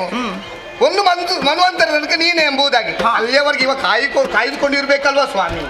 ಏನಮ್ಮ, ಒಂದು ಮನ್ವಂತರವರೆಗೆ ಕಾಯಬೇಕು ಎನ್ನುವುದು ಅವನಿಗೂ ಗೊತ್ತಿಲ್ವ? ಅವನೇನು ಸುರಪನನ್ನು ಸ್ವಾಧೀನ ಮಾಡಿಕೊಳ್ಳುವ ಉದ್ದೇಶವನ್ನು ಹೊಂದಿದವನು ಅವನಲ್ಲವೇ ಅಲ್ಲ. ಸುಮ್ಮನೆ ಅದನ್ನೆಲ್ಲ ಆಡಿ ಬಾರದೆ ಉಳಿಯುವ ಪ್ರಯತ್ನವನ್ನು ಯಾಕಮ್ಮ ನೀನು ಮಾಡುತ್ತೀ ಸ್ವಾಮಿ? ಈಗ ನಾನು ಈ ರೀತಿ ಹೇಳುತ್ತಾ ಇದ್ರೆ ಇದು ಚಲವನ್ನು ಮಾಡುತ್ತಾ ಇದ್ದೀರಾ? ಬೇಡ ಬೇಡ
ನೀವು ಆಡಿದ ಮಾತು ಹೇಗಾಯ್ತು ಬಲ್ಲಿರಾ? ಹೇಗಾಯ್ತಮ್ಮ? ಒಂದು ಮಗು ಗಗನವನ್ನು ಕಂಡು ಚಂದ್ರವನ್ನು ಕಂಡ ಕೂಡಲೇ ಹೇಳಿತಂತೆ ಆ ಚಂದ್ರಮ ಎನಗೆ ಬೇಕು ಎಂಬುದಾಗಿ. ತಾಯಿಯಾದವಳು ಹೇಳಿದಳಂತೆ ಯಾವುದೇ ಕಾರಣಕ್ಕೆ ಅದನ್ನು ತರುವುದಕ್ಕೆ ಆಗುವುದಿಲ್ಲ ಮಗನೇ ಎಂಬುದಾಗಿ. ಆದ್ರೆ ಮಗು ಕೇಳಬೇಕಾ? ಅದು ಕೇಳಲಿಲ್ಲ. ಮತ್ತೆ ಮತ್ತೆ ಚಲವಣೆ ಮಾಡುತ್ತಾ ಇತ್ತಂತೆ ನನಗೆ ಬೇಕೇ ಬೇಕು ಬೇಕೇ ಬೇಕು ಎಂಬುದಾಗಿ. ಇವಾಗ ನಿಮ್ಮನ್ನು ನೋಡುವಾಗ ಆ ರೀತಿ ಆಗುತ್ತಾ ಉಂಟು ನನಗೆ. ಅಮ್ಮ, ಜಾಣ್ಮೆಯನ್ನು ಹೊಂದಿದಂತಹ ತಾಯಿ ಹೇಗಾದರೂ ಚಂದ್ರಮನನ್ನು ಆ ಮಗುವಿಗೆ ಕೊಡುತ್ತಿದ್ದಳೋ ಏನು? ಅಂತಹ ಜಾಣ್ಮೆಯನ್ನು ಮಾಡುವುದರ ಮೂಲಕವಾಗಿ ಇಳೆಯನ್ನು ಉಳಿಸುವ ಪ್ರಯತ್ನವನ್ನು ವಾತ್ಸಲ್ಯಮಯಾದಂತಹ ಮಾತೆಯಾಗಿ ನೀನು ಮಾಡಬಹುದಮ್ಮ. ಜಾಣ್ಮೆ ಮಾಡುವಂತ ರೀತಿಯಲ್ಲಿ ಕೇಳುತ್ತಿದ್ರೆ ಮಾಡಬಹುದಿತ್ತು. ಮಾಡದನ್ನೆಲ್ಲ ಕೇಳಿದ್ರೆ ಕೊಡುವುದಕ್ಕೆ ಆಗ್ತಾರೆ ಮುನಿವರ? ಇದು ಕೊಡುವುದಕ್ಕೆ ಆಗುವುದಿಲ್ಲ ನೋಡಿ. ಚಂದ್ರಮನನ್ನು ಹಾಲ ಬಟ್ಟಲಲ್ಲಾದ್ರೂ ತೋರಿಸಬಹುದು ಜಾಣ್ಮೆಯುಳ್ಳ. ಅದುವೇ ಬೇಕಂತ ಕೇಳಿದ್ರೆ ಏನು ಮಾಡೋದು? ಅಯ್ಯೋ, ಮಕ್ಕಳ ಮನಸ್ಸನ್ನು ಹೇಗಾದ್ರೂ ತಣಿಸಬೇಕಾದವಳು ಮಾತೆ. ಹೌದಾ? ನಿಮ್ಮ ಮಾತು ಸರಿ ಅನಿಸುತ್ತುಂಟು. ಆದರೆ ಒಂದು ವಿಚಾರ ಹೇಳಬೇಕ ನಾನು. ಏನು? ನಿಮ್ಮ ಭೂಲೋಕದವರ ಚರಿತ್ರೆ ಎಲ್ಲ ಬಲ್ಲೆ ನಾನು. ಯಾವುದಮ್ಮ? ನಿಮ್ಮ ಭೂಲೋಕದಲ್ಲಿ ಕುಡುಕರಿಲ್ವ ಸ್ವಾಮಿ? ಚೆನ್ನಾಗಿ ದುಡಿಯುತ್ತಾರೆ. ದುಡಿದನ್ನು ಏನು ಮಾಡುತ್ತಾರೆ? ಮನೆಗೆ ಕೊಂಡು ಹೋಗುವುದಿಲ್ಲ. ಹೊಟ್ಟೆ ತುಂಬ ಕುಡಿಯುತ್ತಾರೆ ಅವರು. ಕಂಠ ಪೂರ್ತಿ ಹೆಂಡ ಕುಡಿದು ಹೆಂಡತಿಯನ್ನು ಕೂಡ ಮಾರುವುದಕ್ಕೆ ಹಿಂದೆ ಮುಂದೆ ನೋಡುವುದಿಲ್ಲ. ಹೆಂಡ ಕುಡಿಯುತ್ತಾರೆ, ಮನೆಗೆ ಹೋಗ್ತಾರೆ, ಹೆಂಡತಿ ಮಕ್ಕಳಿಗೂ ಹೊಡೆಯುತ್ತಾರೆ. ಒಂದು ವೇಳೆ ಮತ್ತೆ ಕುಡಿಯುವುದಕ್ಕೆ ಏನು ಸಿಗದಿದ್ದರೆ ಹೆಂಡತಿಯ ಮಂಗಳ ಸೂತ್ರವನ್ನು ಕೊಂಡು ಹೋಗಿ ಮಾರಾಟವನ್ನು ಮಾಡಿ ಕುಡಿಯುವವರು ಕೂಡ ನಿಮ್ಮ ಭೂಲೋಕದಲ್ಲಿದ್ದಾರೆ. ಕುಡಿಯುವುದು ಮಾತ್ರವಾ, ಆ ಬಳಿಕ ದೇವರನ್ನು ನಿಂದಿಸುವವರಿದ್ದಾರೆ. ನೀವೇ ಯೋಚನೆ ಮಾಡಿ, ಇವರೆಲ್ಲ ಸೇರಿಕೊಳ್ಳುವುದೆಲ್ಲಿ ನಿಮ್ಮ ಭೂಲೋಕದಲ್ಲಿ. ಈ ಸಾಮಾನ್ಯರ ವಿಚಾರ ಅಂದ್ರೆ ಬಿಟ್ಟು ಬಿಡೋಣ, ಅವರಿಗೇನು ಗೊತ್ತಿಲ್ಲ ಎಂಬುದಾಗಿ. ನಿಮ್ಮ ಭೂಲೋಕದಲ್ಲಿ ಬ್ರಾಹ್ಮಣರು ಕುಡಿಯುವುದಿಲ್ವೇ ಸ್ವಾಮಿ? ಯಾರು ಸ್ವಾಮಿ, ಯಾರು ಬ್ರಾಹ್ಮಣರು ಕುಡಿಯುವುದು? ಬೇರೆ ಯಾರು ಅಲ್ಲ. ಆ ರಾವಣನ ಬಗ್ಗೆ ಹೇಳುವುದಕ್ಕೆ ಹೋದ್ರೆ ಆತ ಕುಡಿಯುವುದಿಲ್ಲ, ಬ್ರಾಹ್ಮಣರಲ್ವೇ? ಓಹೋ, ರಾವಣನನ್ನು ಬ್ರಾಹ್ಮಣ ಅಂತ ನೀವು ತಿಳಿದ? ಹೌದು. ಅವ ಕುಡಿಯುತ್ತಾನೆ. ಕುಡಿದೇನು ಮಾಡಿದ? ಸೀತಾಮಾತೆಯನ್ನು ಅಪಹರಿಸಿ ಹೋದ. ಆ ಬಳಿಕ ರಾಮನಿಂದಾಗಿ ಸತ್ತು ಹೋದ. ಅದು ಪ್ರಶ್ನೆ ಅಲ್ಲ. ಆದ್ರೆ ಕುಡುಕರು ಇದ್ದಾರೆ ಎಂಬುದಾಗಿ ನಾನು ಹೇಳುತ್ತಾ ಇದ್ದೇನೆ. ಅಮ್ಮ, ಸಂಸ್ಕಾರ ಒಳ್ಳೆಯದಿದ್ರೆ ಮಕ್ಕಳು ಯಾವತ್ತೂ ಹಾಳಾಗುವುದಿಲ್ಲ. ಸಂಸ್ಕಾರ ಎನ್ನುವುದು ಬರುವುದು ಎಲ್ಲಿಂದ? ತಾಯಿಯಿಂದಲೂ ಬರುವುದು, ತಂದೆಯಿಂದಲೂ ಬರುವುದು. ವಿಶ್ವಾವಸು ಮಹಾಬ್ರಾಹ್ಮಣನೇ ಹೌದು. ಹಾಗೆಂದು ಕೈಕಸ ಎನ್ನುವವಳು ರಕ್ಕಸಿ. ರಕ್ಕಸಿಯಿಂದ ಪ್ರೇರೇಪಿತನಾದಂತಹ ರಾವಣ ರಾಕ್ಷಸಿ ಪ್ರವೃತ್ತಿಯನ್ನೇ ತೋರಿಸಿದ. ಹಾಗೆಂದು ಅವನನ್ನು ಬ್ರಾಹ್ಮಣನೆಂದೇ ಬಿಂಬಿಸುವ ಹಾಗಿಲ್ಲ. ಏನೇ ಇರಲಿ, ಹುಟ್ಟುತ್ತಲೇ ಅವರು ಯಾರೂ ಬ್ರಾಹ್ಮಣ್ಯವನ್ನೋ ಮತ್ತಾವುದನ್ನೋ ಸಂಪಾದಿಸುವುದಲ್ಲ. ಮಾಡುವಂತಹ ಕೃತಿಯೇ ಅವನನ್ನು ರಾಕ್ಷಸನನ್ನಾಗಿ ತೋರಿಸಿದ. ಹಾಗೆಂದು ಅವನ ರಾಕ್ಷಸ ಗುಣಕ್ಕನುಗುಣವಾಗಿ ಅವನು ಅಧಪತನವನ್ನೇ ಹೊಂದಿದ. ಆ ಕಥೆ ನಿನಗೆ ಗೊತ್ತಿಲ್ಲವೇನಮ್ಮ? ಏನು ಗೊತ್ತಿಲ್ಲ ನಿಮಗೆ. ಆದ್ರೂ ಕೂಡ ಇರುವುದಲ್ಲಿ ಕುಡುಕರು ನಿಮ್ಮ ಭೂಲೋಕದಲ್ಲಿ ಇರುವುದು. ಆ ಕುಡುಕರು ಇರುವಂತ ಜಾಗಕ್ಕೆ ನಾನು ಬರಬೇಕೆ? ಹಾಗಾದ್ರೆ ನೀನು ಇಲ್ಲಿ ಇರುವುದು ಯಾಕೆ? ಇಲ್ಲಿ ಯಾರು ಕುಡುಕರು ಇಲ್ಲ ಎನ್ನುವ ಕಾರಣಕ್ಕಾಗಿ ಇಲ್ಲಿದ್ದೇನೆ ನಾನು. ಇದ್ದಾನಮ್ಮ ನಮ್ಮ ದೇವಲೋಕದಲ್ಲಿ.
ನಮ್ಮಲ್ಲಿ ಆ ಕುಂದುಕೊರತೆಗಳು ಕಾಣಿಸಬಾರದು ಎನ್ನುವ ಹಾಗೆ ಮುಂದೆ ಕಾಣುತ್ತಿರುವಂತಹ ಒಂದು ಕೆಡುಕನ್ನು ಹೇಳುವ. ಜಾಯಮಾನವಾಯಿತಲ್ಲ ತಾಯಿ ನಿನ್ನದು. ಯಾಕಂದರೆ ಲೋಕಕ್ಕೆ ಆದರ್ಶನಾಗಿ ಒಬ್ಬ ಸುಧರ್ಮ ಸಭಾಧ್ಯಕ್ಷನಾಗಿ ಲೋಕವನ್ನು ಪಾಲಿಸಬೇಕಾದಂತಹ ಸುರಪತಿ ಹೇಗೆ ಮೆರೆಯಬೇಕಿತ್ತು, ಅವನು ಮಾಡಿದಂತಹ ಒಂದೇ ಘಟನೆಯನ್ನು ನಾನು ಹೇಳಬಲ್ಲೆ. ನಮ್ಮ ದೇವೇಂದ್ರ ಮೆರೆಯುತ್ತಾ ಇದ್ದಾನಲ್ವಾ? ಹೌದಮ್ಮ, ಅವನು ಮಾಡಿದಂತಹ ಒಂದು ಕೆಡುಕನ್ನು ಹೇಳುತ್ತೇನೆ ಕೇಳು. ನಮ್ಮ ದೇವೇಂದ್ರಲ್ಲಿ ಯಾವ ಕೆಡುಕು ಅನ್ನೋದು ಇಲ್ವೇ ಇಲ್ಲ. ನಿನಗೊತ್ತೇ ಇಲ್ಲ. ಯಾವುದು? ನೀನು ಕಂಡದೆಲ್ಲ ಒಳಿತು. ಕಾಣದೇ ಇರುವಂತದ್ದು ಕೆಡುಕು ನಾನು ಕಂಡಿದ್ದೇನೆ, ಲೋಕ ಕಂಡಿದೆ. ನೀವು ಹೇಳುವ ರೀತಿ ಹೇಗೆ? ಪ್ರದೋಷ ಕಾಲದಲ್ಲಿ ಪರಮೇಶ್ವರನ ಅರ್ಚನೆಯನ್ನು ಮಾಡಿದ್ರೆ ಲೋಕಹಿತವಾಗುತ್ತದೆ, ಬದುಕು ಹಿತವಾಗುತ್ತದೆ ಎನ್ನುವ ಸತ್ಯವನ್ನು ಕಂಡುಕೊಂಡವರು ನಾವು. ಆ ಕಾರಣದಿಂದ ಅದೇ ಸತ್ಯವನ್ನು ಅರಿತಂತಹ ಇಂದ್ರ ಒಂದು ದಿವಸ ಕಾಲ್ನಡಿಗೆಯಲ್ಲೇ ಕೈಲಾಸ ಪರ್ವತವನ್ನು ಸೇರಿ ಶಿವಪೂಜೆಯನ್ನು ಮಾಡುವ ಹವಣಿಕೆಯಲ್ಲಿದ್ದ. ಹಾಗೆ ನೆಲದಲ್ಲಿ ನಡೆಯುತ್ತಿರುವಂತಹ ಕಾಲದಲ್ಲಿ ಅವನಿಗೆ ಬಾಯಾರಿಕೆಯಾಯಿತಂತೆ. ಜಲಾಶಯದಲ್ಲೋ ನದಿಯಲ್ಲಿದ್ದಂತಹ ನೀರನ್ನು ಅವನು ಆಶಿಸಿದ್ದೇ ಇಲ್ಲ. ಸುರೆಯನ್ನೇ ಕುಡಿದ. ಪರಮೇಶ್ವರನ್ನು ಅರ್ಚಿಸಬೇಕಾದಂತಹ ಕರದಿಂದಲೇ ಇಂದ್ರುಧರನನ್ನ ಎದುರಿಸಿ ಆ ಬಳಿಕ ಅವನು ಹೊಂದಿದ ಸಂಕಷ್ಟವೋ ಭವಣೆಯೋ ಅದನ್ನು ಹೇಳತೀರದು ತಾಯಿ. ಆದ್ದರಿಂದಲೇ ಹಿರಿಮೆಯಲ್ಲಿದ್ದಂತಹ ಸುರಪನೆ ಇಂತಹ ಒಂದು ಕೀಳಾದ ಕೃತಿಯನ್ನು ಮಾಡಿದ್ದಾನೆ ಎನ್ನುವಾಗ ಭೂಲೋಕ ಅದು ಕರ್ಮಭೂಮಿ. ಅಲ್ಲಿ ಒಳಿತು ಕೆಡುಕು ಸಿಹಿ ಕಹಿ ರಾತ್ರಿ ಹಗಲು ಎನ್ನುವುದು ಇದ್ದದ್ದೇ. ಅದನ್ನೆಲ್ಲ ಒಟ್ಟು ಮಾಡಿ ತೋರಿಸುವುದು ನಮ್ಮ ಕುಂದನ್ನು ಮರೆಸಬಾರದು ತಾಯಿ. ಅದನ್ನೆಲ್ಲ ಆಡುತ್ತಾ ನೀನು ಉಳಿದರೆ ನಮ್ಮವರು ಸಂಕಟ ಪಡುತ್ತಾರೆ. ನೀವರನ್ನು ನೋಡಿ ನನಗೆ ಸಹಿಸುವುದಕ್ಕಾಗುವುದಿಲ್ಲ ತಾಯಿ. ಇಂಥದ್ದೆಲ್ಲ ಇದ್ರೆ ನಾವು ಹೇಗೆ ಮುಂದುವರಿಕೆ ಬರುವುದಿಲ್ಲ ಅಂತ ಹೇಳಿದ ಮಕ್ಕಳೇ ಹೇಳಿ ಅಲ್ಲಿಂದ. ನೀವು ಉಪದ್ರ ಮಾಡ್ತೀರಿ, ಹೇಳಿ ಹೇಳಿ. ನೀವು ಎದುರು ನಿಂತು ಹಾಗೆ ಕೂತ್ಕೊಳ್ಳಿ. ಯಾರಿಗೆ ನಾವು ಇದು ಮಾಡುದು? ನೀವು ಮೊಬೈಲ್ ನೋಡ್ಲಿಕ್ಕೆ ಬರುದು ಇಲ್ಲಿಗೆ? ಅಲ್ಲ, ನೀವು ಹೇಳುತ್ತಾ ಈ ರೀತಿ ನೋಡಿದ್ರೆ ಸುರಪ್ಪ ಸುರೇನು ಕುಡಿದಿದ್ದಾನೆ ಎಂಬುದೇ ಹೇಳುತ್ತಾ ಇದ್ದೀರಿ. ಮುನಿಗಳೇ, ನಿಮ್ಮಲ್ಲಿ ಕೇಳುತ್ತಾ ಇದ್ದೇನೆ, ಕುಡಿಯುವುದು ಬೇರೆ, ಕುಡಿಸುವುದು ಬೇರೆ. ಇದು ಕುಡಿಸಿದ್ದವರು, ಕುಡಿದದಲ್ವೇ ಅಲ್ಲ. ಹೇಗೆ ಕುಂಭಲಿ ಕುಂಭರ ಎನ್ನುವಂತ ರಕ್ಕಸರಿ ಇರುವರು. ಅದರಲ್ಲಿ ಕುಂಭ ಎನ್ನುವವ ಸುರ ಮಾರುವವನಾತ, ನಿಕುಂಭ ಎನ್ನುವವ ಅದರಲ್ಲಿ ಅಣುರೂಪದಲ್ಲಿ ಸೇರಿಕೊಂಡ. ನೀವೇ ಯೋಚನೆ ಮಾಡಿ. ಸುರಪ್ಪ ಇಲ್ಲಿ ಕೈಲಾಸ ತನಕ ಹೋಗಿದ್ದಾರಂತೆ. ಯಾವುದಾದ್ರು ತೊಂದರೆ ಮಾಡಿದ್ದಾರ? ಕೈಲಾಸಕ್ಕೆ ಹೋದ ಬಳಿಕ ಅಲ್ಲಿ ಪರಮೇಶ್ವರ ದೇವರ ಹಣೆಗೆ ಹೊಡೆದಿದ್ದಾರೆ. ಯಾಕೆ ಹೊಡೆದದ್ದು? ಹೊಡೆದದಲ್ವೇ ಅಲ್ಲ, ಅಣುರೂಪದಲ್ಲಿ ಸೇರಿಕೊಂಡಿದ್ದಂತೆ ಈ ನಿಕುಂಭನ ಉಪಟಳದಿಂದ ಆ ರೀತಿ ಆದದ್ದಲ್ಲಿ. ಅದಕ್ಕಾಗಿ ಹೇಳುತ್ತೇನೆ, ನಮ್ಮ ದೇವೇಂದ್ರ ನಿಜವಾಗಿ ಹೇಳುವುದಕ್ಕೆ ಹೋದ್ರೆ ಕುಡಿದದ್ದು ಅಲ್ವೇ ಅಲ್ಲ, ಇದು ಕುಡಿಸಿದ್ದು ಮೋಸದಿಂದ ಆದದ್ದು. ಅದು ಅದೇ ಒಂದು ಹೇಳಬೇಕಾ, ನಿಮ್ಮ ಸುರ ಸಿಕ್ಕಿದಲ್ಲಿ ಭೂಲೋಕದಲ್ಲಿ ಅಲ್ಲ, ಸುರ ಸಿಕ್ಕುವ ಬದಲು ಬೇರೆ ಯಾವುದಾದ್ರು ನೀರು ಸಿಗಬಹುದಿತ್ತಲ್ಲ. ಇವನು ಪ್ರಾಜ್ಞಮತಿಯಲ್ಲಿ ಅದನ್ನು ಅರಸಬಹುದಿತ್ತಲ್ಲ ಇವನಿಗೆ. ನೋಡಿ, ಬಾಯಾರಿಕೆ ಆಗುವಂತ ಸಂದರ್ಭ ನೀರ ಸುರಿಯ ಯಾವುದು ಸಿಕ್ಕಿದ್ರೆ ಆದಿತ್ಯ ಎಂಬುದಾಗಿ ಸುರಪ್ಪ ಯೋಚನೆ ಮಾಡುವವ. ಹಾಗಾಗಿ ಯೋಚನೆ ಮಾಡಿಕೊಂಡು ಅಷ್ಟೇ. ಹೌದು, ಹೌದೇ ಹೌದು. ಆಗ ನೀವು ಬರುವುದೇ ಇಲ್ಲ. ಬರುವುದಿಲ್ಲ ಸ್ವಾಮಿ. ನಿಮ್ಮ ಭೂಲೋಕದಲ್ಲಿ ಕೇವಲ ಕುಡುಕರು ಇರುತ್ತಿದ್ರೆ ಆಗಬಹುದಿತ್ತು. ಆದ್ರೆ ಒಬ್ಬ ಹೆಣ್ಣಿಗೆ ಸ್ವತಂತ್ರವಾಗಿ ತಿರುಗಾಡುವುದುಂಟೆ ಸ್ವಾಮಿಯಲ್ಲಿ. ಯಾಕೆ ಆಗುವುದಿಲ್ಲ?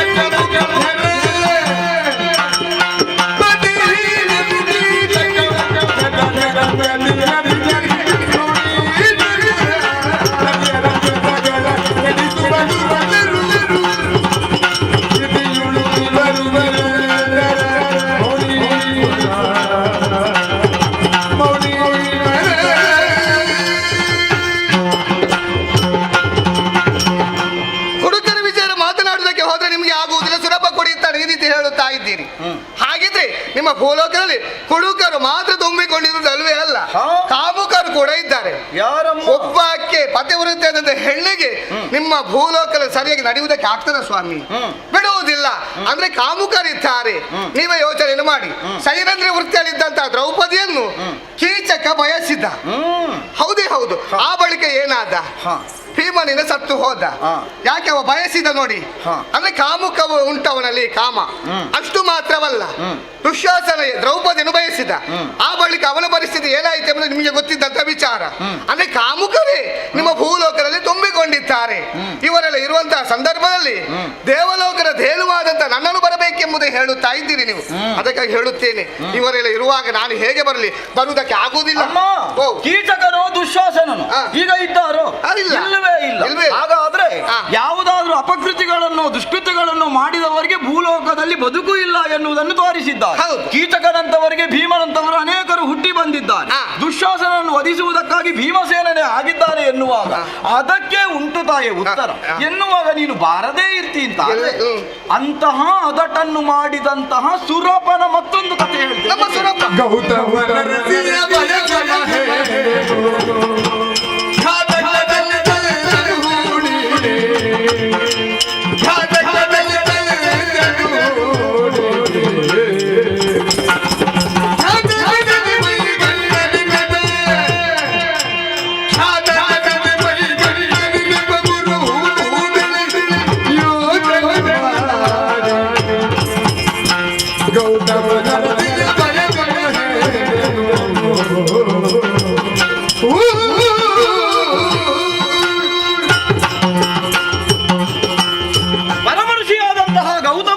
ಆದಂತಹ ಅಹಲ್ಯೆಯನ್ನೇ ಬಯಸಿ ಇಂದ್ರನು ಬಂದಂತಹ ಕತೆ.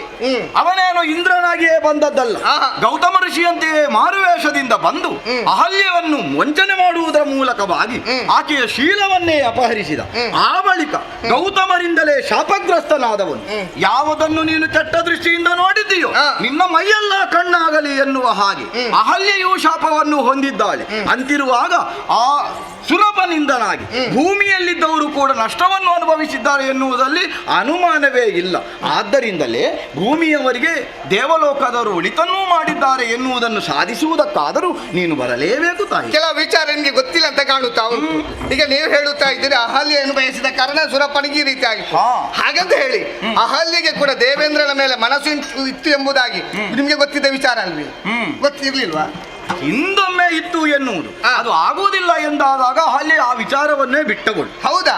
ಹಾಗಿದ್ರೆ ಸುರಪಣದೆ ತಪ್ಪು ಎಂಬುದಾಗಿ ಅಂದ್ರೆ ಸುರಪಣಿಗೆ ಶಾಪ ಸಿಕ್ಕಿದೆ. ಹೌದು. ಹಾಗಿದ್ರಲ್ಲಿ ಅಹಲ್ಯೆ ಸಿಕ್ಲಿಲ್ವಾ?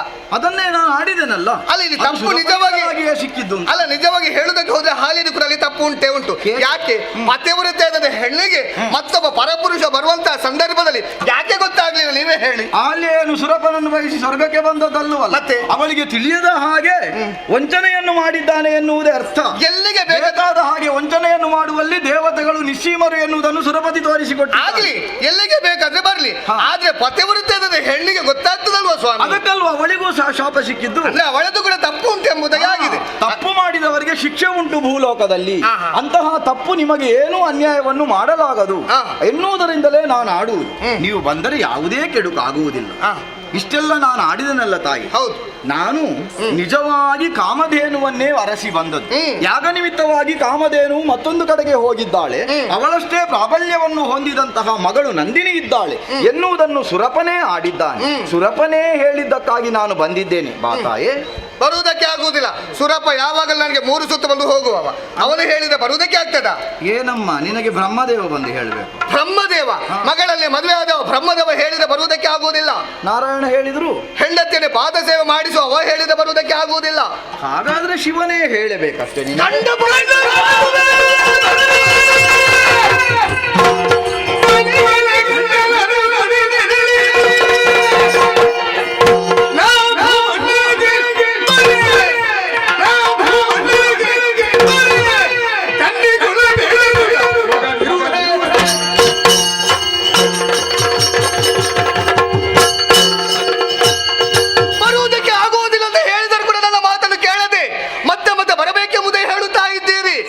ಭೂಲೋಕಕ್ಕೆ ಕೆಂಡದ ಮಳೆಯೇ ಸುರಿಯಲಿ ನಾನು ಬರಲಾರೆ. ನಿಮ್ಮ ಭೂಲೋಕ ಸುಟ್ಟು ಹೋಗಲಿ ನಾನು ಬರಲಾರೆ. ಹೆಚ್ಚೇಕೆ ಕಂಡ ಪರಶಿವ ಬಂದು ಹೇಳಿದರು ಕೂಡ ನಿಮ್ಮ ಭೂಲೋಕಕ್ಕೆ ಬರಲಾರೆ ಬರಲಾರೆ ಬರಲಾರೆ.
ಅಹಂಕಾರವನ್ನು ತೋರಿಸಿದ್ದೀಯೋ. ಹೌದು, ನಿನಗೆ ಹೇಳುವುದಕ್ಕೆ ಬ್ರಹ್ಮಾಂಡವನ್ನು ನಿರ್ಮಾತೃವಾದಂತಹ ಬ್ರಹ್ಮದೇವನು ಬಂದರು ನೀನು ಒಪ್ಪುವುದಿಲ್ಲ.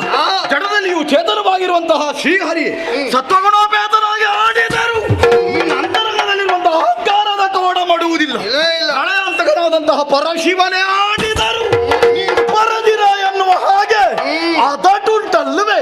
ಬರುವುದಿಲ್ಲ ಎನ್ನುವುದನ್ನು ಆಡಬಹುದಿತ್ತು ನೀನು, ಆದರೆ ಬರುವುದಿಲ್ಲ ಎನ್ನುವ ಕಾರಣವನ್ನು ಮುಂದು ಮಾಡಿ ನೀನು ಅಡಿಗಡಿಗೆ ಜರದದ್ದು.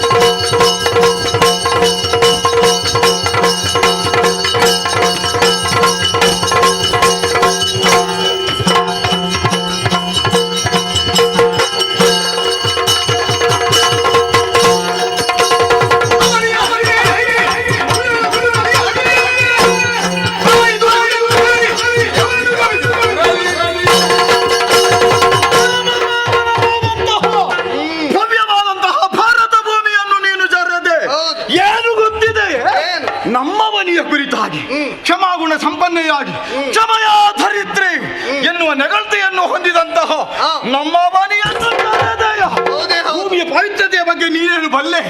ಏನೇ ಆಗಲಿ ಕರ್ಮಭೂಮಿ ಎನ್ನುವುದು ಯಾವುದಕ್ಕಾದರೂ ನಾಟಕಕ್ಕೆ ಬೀಳಬೇಕಾದಂತಹ ಭೂಮಿ. ಅಂತಹ ಪುಣ್ಯ ಇಳೆಯನ್ನು ನೀನು ಜರದೆಯಲ್ಲ.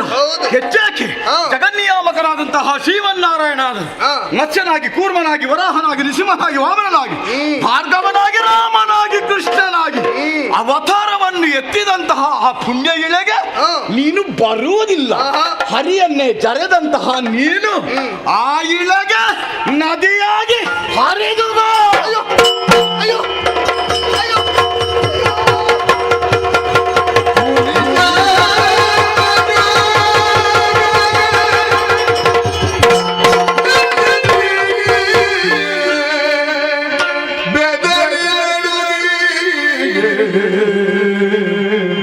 ಕಂಬನಿ ತುಂಬಿ ಯಧಿಪತಿಯ ಮಲಗಿ ಮಣಿದು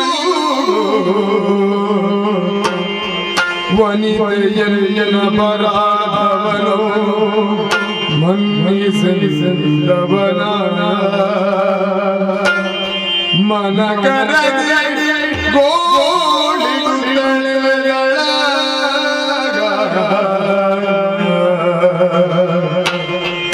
ಒಂದೇ ಮುನಿವರ ಪದ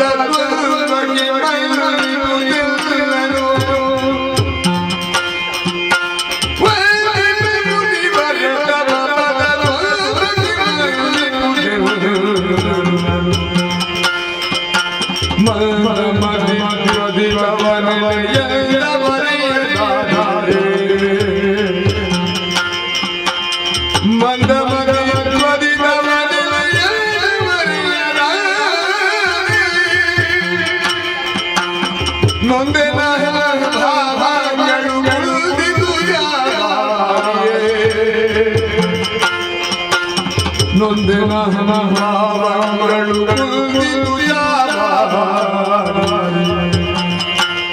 ಕೃಪೆಯಿಂದ ಬಲಾರಾಧನೆ ಕ್ಷಮಿರುವುದು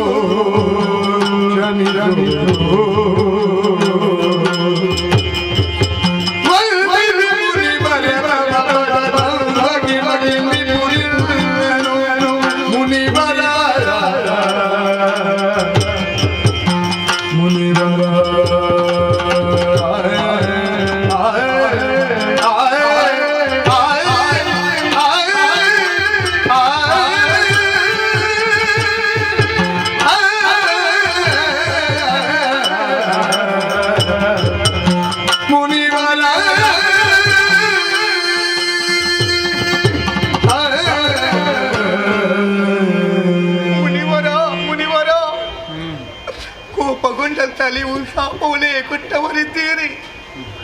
ನೀವು ಕೊಟ್ಟಂತಹ ಶಾಪವನ್ನು ಕೇಳಿದ ಕೂಡಲೇ ದೇಹವೆಲ್ಲ ನಡುಗುತ್ತಾ ಉಂಟು, ನಾಲಿಗೆ ತಡವರಿಸುತ್ತಾ ಉಂಟು. ನಿಮ್ಮ ಭೂಲೋಕದ ನೆಲೆಯನ್ನು ಅರಿಯದೆ, ನಿಮ್ಮ ಯೋಗ್ಯತೆಯನ್ನು ಅರಿಯದೆ ಅಪಹಾಸ್ಯವನ್ನು ಮಾಡಿದೆವು. ಈ ರೀತಿಗೆ ಬರಲಾರೆಂಬುದು ಹೇಳಿದೆನು. ಆದರೆ ನಾನು ಮಾಡಿದ ಅಪರಾಧ ಎಂಬುದು ಈಗ ಮನವರಿಕೆ ಆಗುತ್ತಾ ಉಂಟು. ಒಂದು ಮಗು ಅರಿಯದೆ ತಪ್ಪಲೆಸಗುತ್ತದಂತೆ. ಆದ್ರೆ ತಾಯಿಯಾದವಳು ಯಾವುದೇ ಕಾರಣಕ್ಕೆ ಕಾರಣಕ್ಕೆ ಮಗು ತಪ್ಪು ಮಾಡಿದೆ ಎಂಬುದಾಗಿ ಅದರಲ್ಲಿ ಕೋಪವನ್ನು ತೋರಿಸುವುದಿಲ್ಲಂತೆ.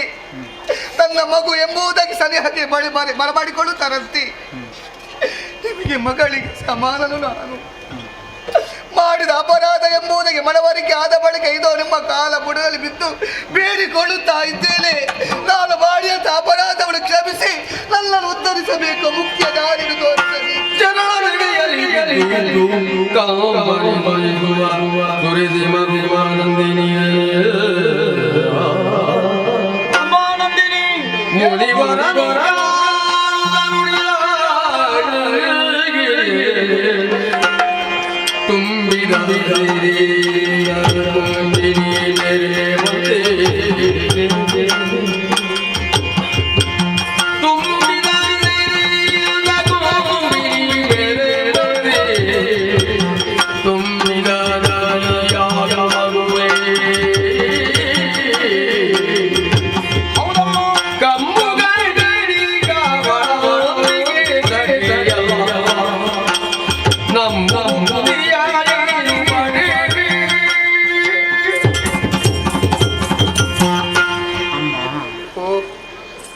ನಾನೊಬ್ಬ ಮುನಿಯಾದರೂ ಮನುಷ್ಯನೇ ತಾಯಿ.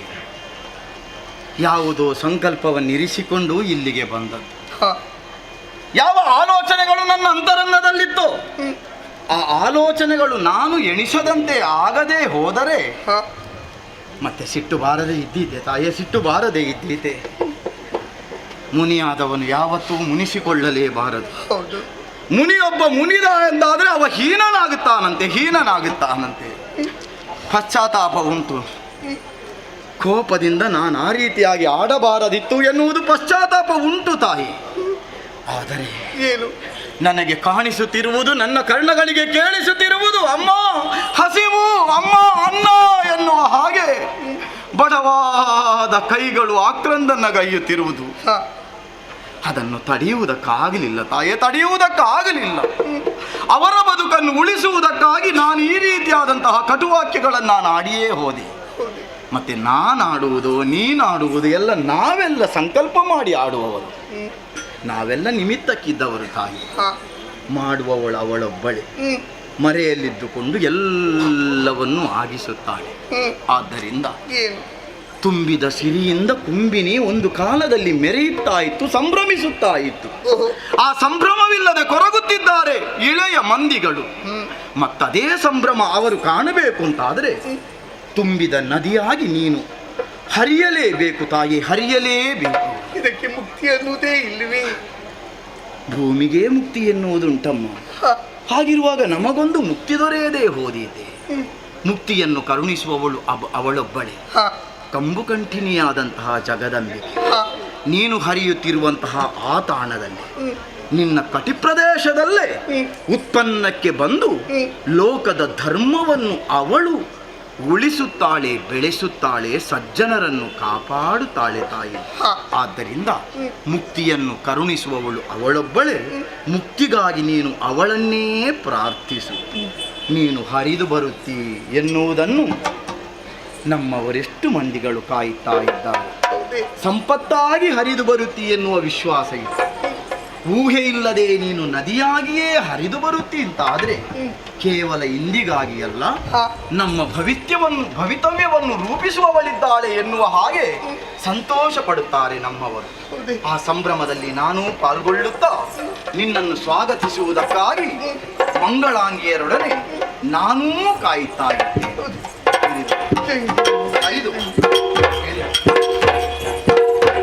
ಅದೇ ಕ್ಷಣದಲ್ಲಿ ಏನೆಲ್ಲ ನಡೆದೇ ಹೋಯಿತು. ಈ ರೀತಿ ಆಗಬಹುದು ಎಂಬುದಕ್ಕೆ ಯೋಚನೆ ಕೂಡ ಮಾಡಿದವರು ಅಲ್ವೇ ಅಲ್ಲ ನಾನು. ಆದರೆ ಈ ರೀತಿ ಆಗುವುದಕ್ಕೆ ಕಾರಣ ನಾನೇ ಆಗಿದ್ದೇನೆ. ಯಾಕೆ? ನನ್ನಲ್ಲಿದ್ದ ಅಹಂಭಾವ, ಸುರಲೋಕದಲ್ಲಿದ್ದೇನೆ ಎಂಬುದಾಗಿ ಅವರು ಆಡಿದ ಮಾತುಗಳನ್ನು ಕೇಳಿದ ಕೂಡ ಎಲ್ಲವೂ ಇಳಿದೇ ಹೋಯಿತು. ಆದರೆ ಪ್ರತಿಯೊಬ್ಬರು ಯೋಚನೆ ಮಾಡಬೇಕಾದ್ರೆ ಇಷ್ಟೇ, ಇನ್ನು ಮುಂದಕ್ಕೆ ಯಾರು ಅಹಂಕಾರದಲ್ಲಿ ವರ್ತಿಸಬಾರದು ಎಂಬುದಾಗಿ, ವರ್ತಿಸಿದರೆ ಏನಾಗುತ್ತದೆ ಎಂಬುದಾಗಿ ನನ್ನನ್ನು ನೋಡಿ ಅರಿತುಕೊಳ್ಳಬೇಕು. ಎಲ್ಲರಲ್ಲಿ ಕೈ ಮುಗಿದು ಬೇಡಿಕೊಳ್ಳುವುದು ಇಷ್ಟೇ ನಾನು. ನನ್ನ ಅಮ್ಮ ಕಾಮಧೇನು, ನನ್ನ ಮಗಳು ನಂದಿನಿ ಎಲ್ಲಿ ಎಂಬುದಾಗಿ ಬಂದು ಕೇಳಿದ್ರೆ ನಡೆದಂಥ ವಿಚಾರವನ್ನು ಎಲ್ಲವನ್ನೂ ಹೇಳಿಬಿಡಿ. ಜಗನ್ಮಾತೆನೇ ಕಾಣಬೇಕು, ಅತ್ತಗಳಿಗೆ ನಡೆಯುತ್ತೇನೆ.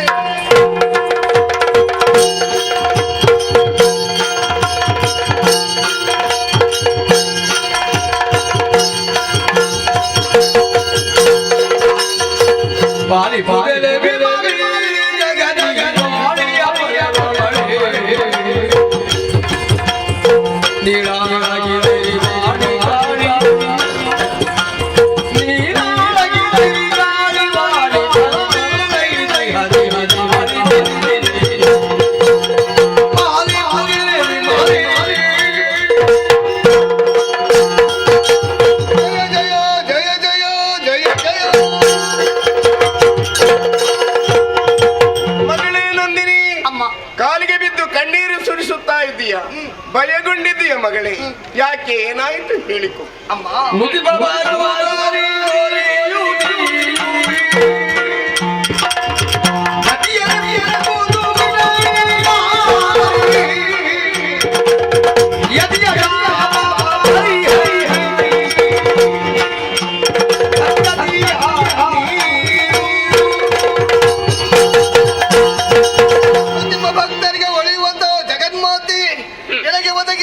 ಕಷ್ಟವನ್ನು ಏನೆಂದು ಹೇಳಲಿ? ಜಾಬಾಲಿ ಮುನಿಗಳು ಕೊಟ್ಟ ಶಾಪದ ಪ್ರಕಾರವಾಗಿ ಭೂಲೋಕದ ನದಿಯಾಗಿ ಹರಿಯಬೇಕು. ಮುಖ್ಯ ದಾರಿಯನ್ನು ಕೇಳಿದ ಕೂಡಲೇ ಅವರಾಡಿದಂತಹ ಮಾತು ಜಗನ್ಮಾತೆಯಲ್ಲಿ ನಿನ್ನ ಕಷ್ಟವನ್ನು ಕೇಳಿಕೋ ಎಂಬುದಾಗಿ ಅದಕ್ಕಾಗಿ ಸ್ತುತಿ ಮಾಡಿದ್ದೇನೆ. ಸ್ವಾರ್ಥದಿಂದಾಗಿ ನಡೆದು ಹೋಯಿತಮ್ಮ, ಕಾಪಾಡಬೇಕು ನೀವೇ.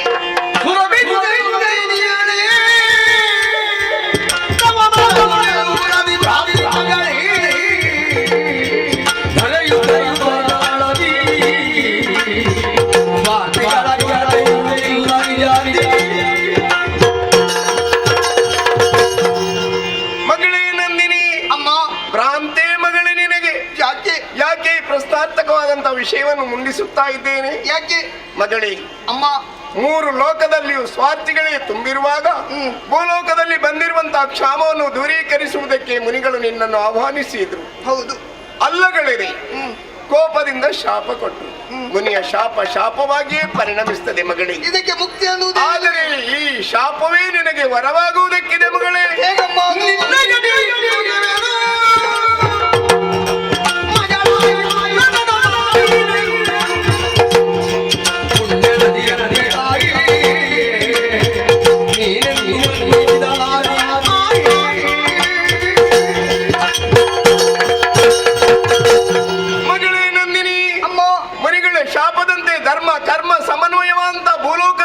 ನದಿಯಾಗಿ ಹರಿಯಲೇಬೇಕು. ಆದರೆ ಮುಂದೊಂದು ದಿನ ನಿನ್ನ ಕಟಿ ಪ್ರದೇಶದಲ್ಲಿ ನಿನಗೆ ಮಗಳಾಗಿ ನಾನು ಆವಿರ್ಭವಿಸುವುದಕ್ಕಿದ್ದೇನೆ. ಆಗ ನಿನ್ನ ಶಾಪ ವಿಮೋಚನೆ ಆಗ್ತದೆ. ಆದ್ದರಿಂದ ತುಂಬಿದ ನದಿಯಾಗಿ, ಪುಣ್ಯ ನದಿಯಾಗಿ ಭೂಲೋಕದಲ್ಲಿ ಹರಿಯುತ್ತಾ ಇರು ಮಗಳೇ, ಹರಿಯುತ್ತಾ ಇರು ಮಗಳೇ, ಹರಿಯುತ್ತಾ ಇರು.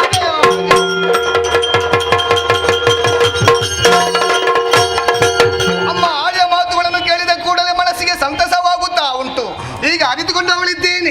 ಜಾಬಾಲಿ ಮುನಿಗಳು ಕೊಟ್ಟದು ಶಾಪವಲ್ಲ, ಇದು ನನಗೆ ವರ ಎಂಬುದಾಗಿ ಅಮ್ಮ ಆಡಿದರಲ್ವೇ. ಮುಂದೊಂದು ದಿವಸ ನಿನ್ನ ಕಟಿ ಪ್ರದೇಶದಲ್ಲಿ ಮಗಳಾಗಿ ಜನಿಸುವುದಕ್ಕಿದ್ದೇನೆ ಎಂಬುದಾಗಿ ಯಾವಾಗ ಬರುತ್ತದೆ ಎಂಬುದಾಗಿ ಆ ಕಾಲವನ್ನು ಕಾಯುತ್ತಾ ಇರಬೇಕು. ಆದ್ರೆ ನಾನು ಮಾಡಬೇಕಾದ ಕಾರ್ಯದ ಬಗ್ಗೆ ಯೋಚನೆ ಮಾಡಬೇಕಲ್ವೇ? ಎಲ್ಲಿ ಹರಿಯಲೆಂದು ಯೋಚನೆ ಮಾಡುವಾಗ ಕಾಣುತ್ತಾ ಉಂಟು ಎತ್ತರವಾದ ಪರ್ವತ.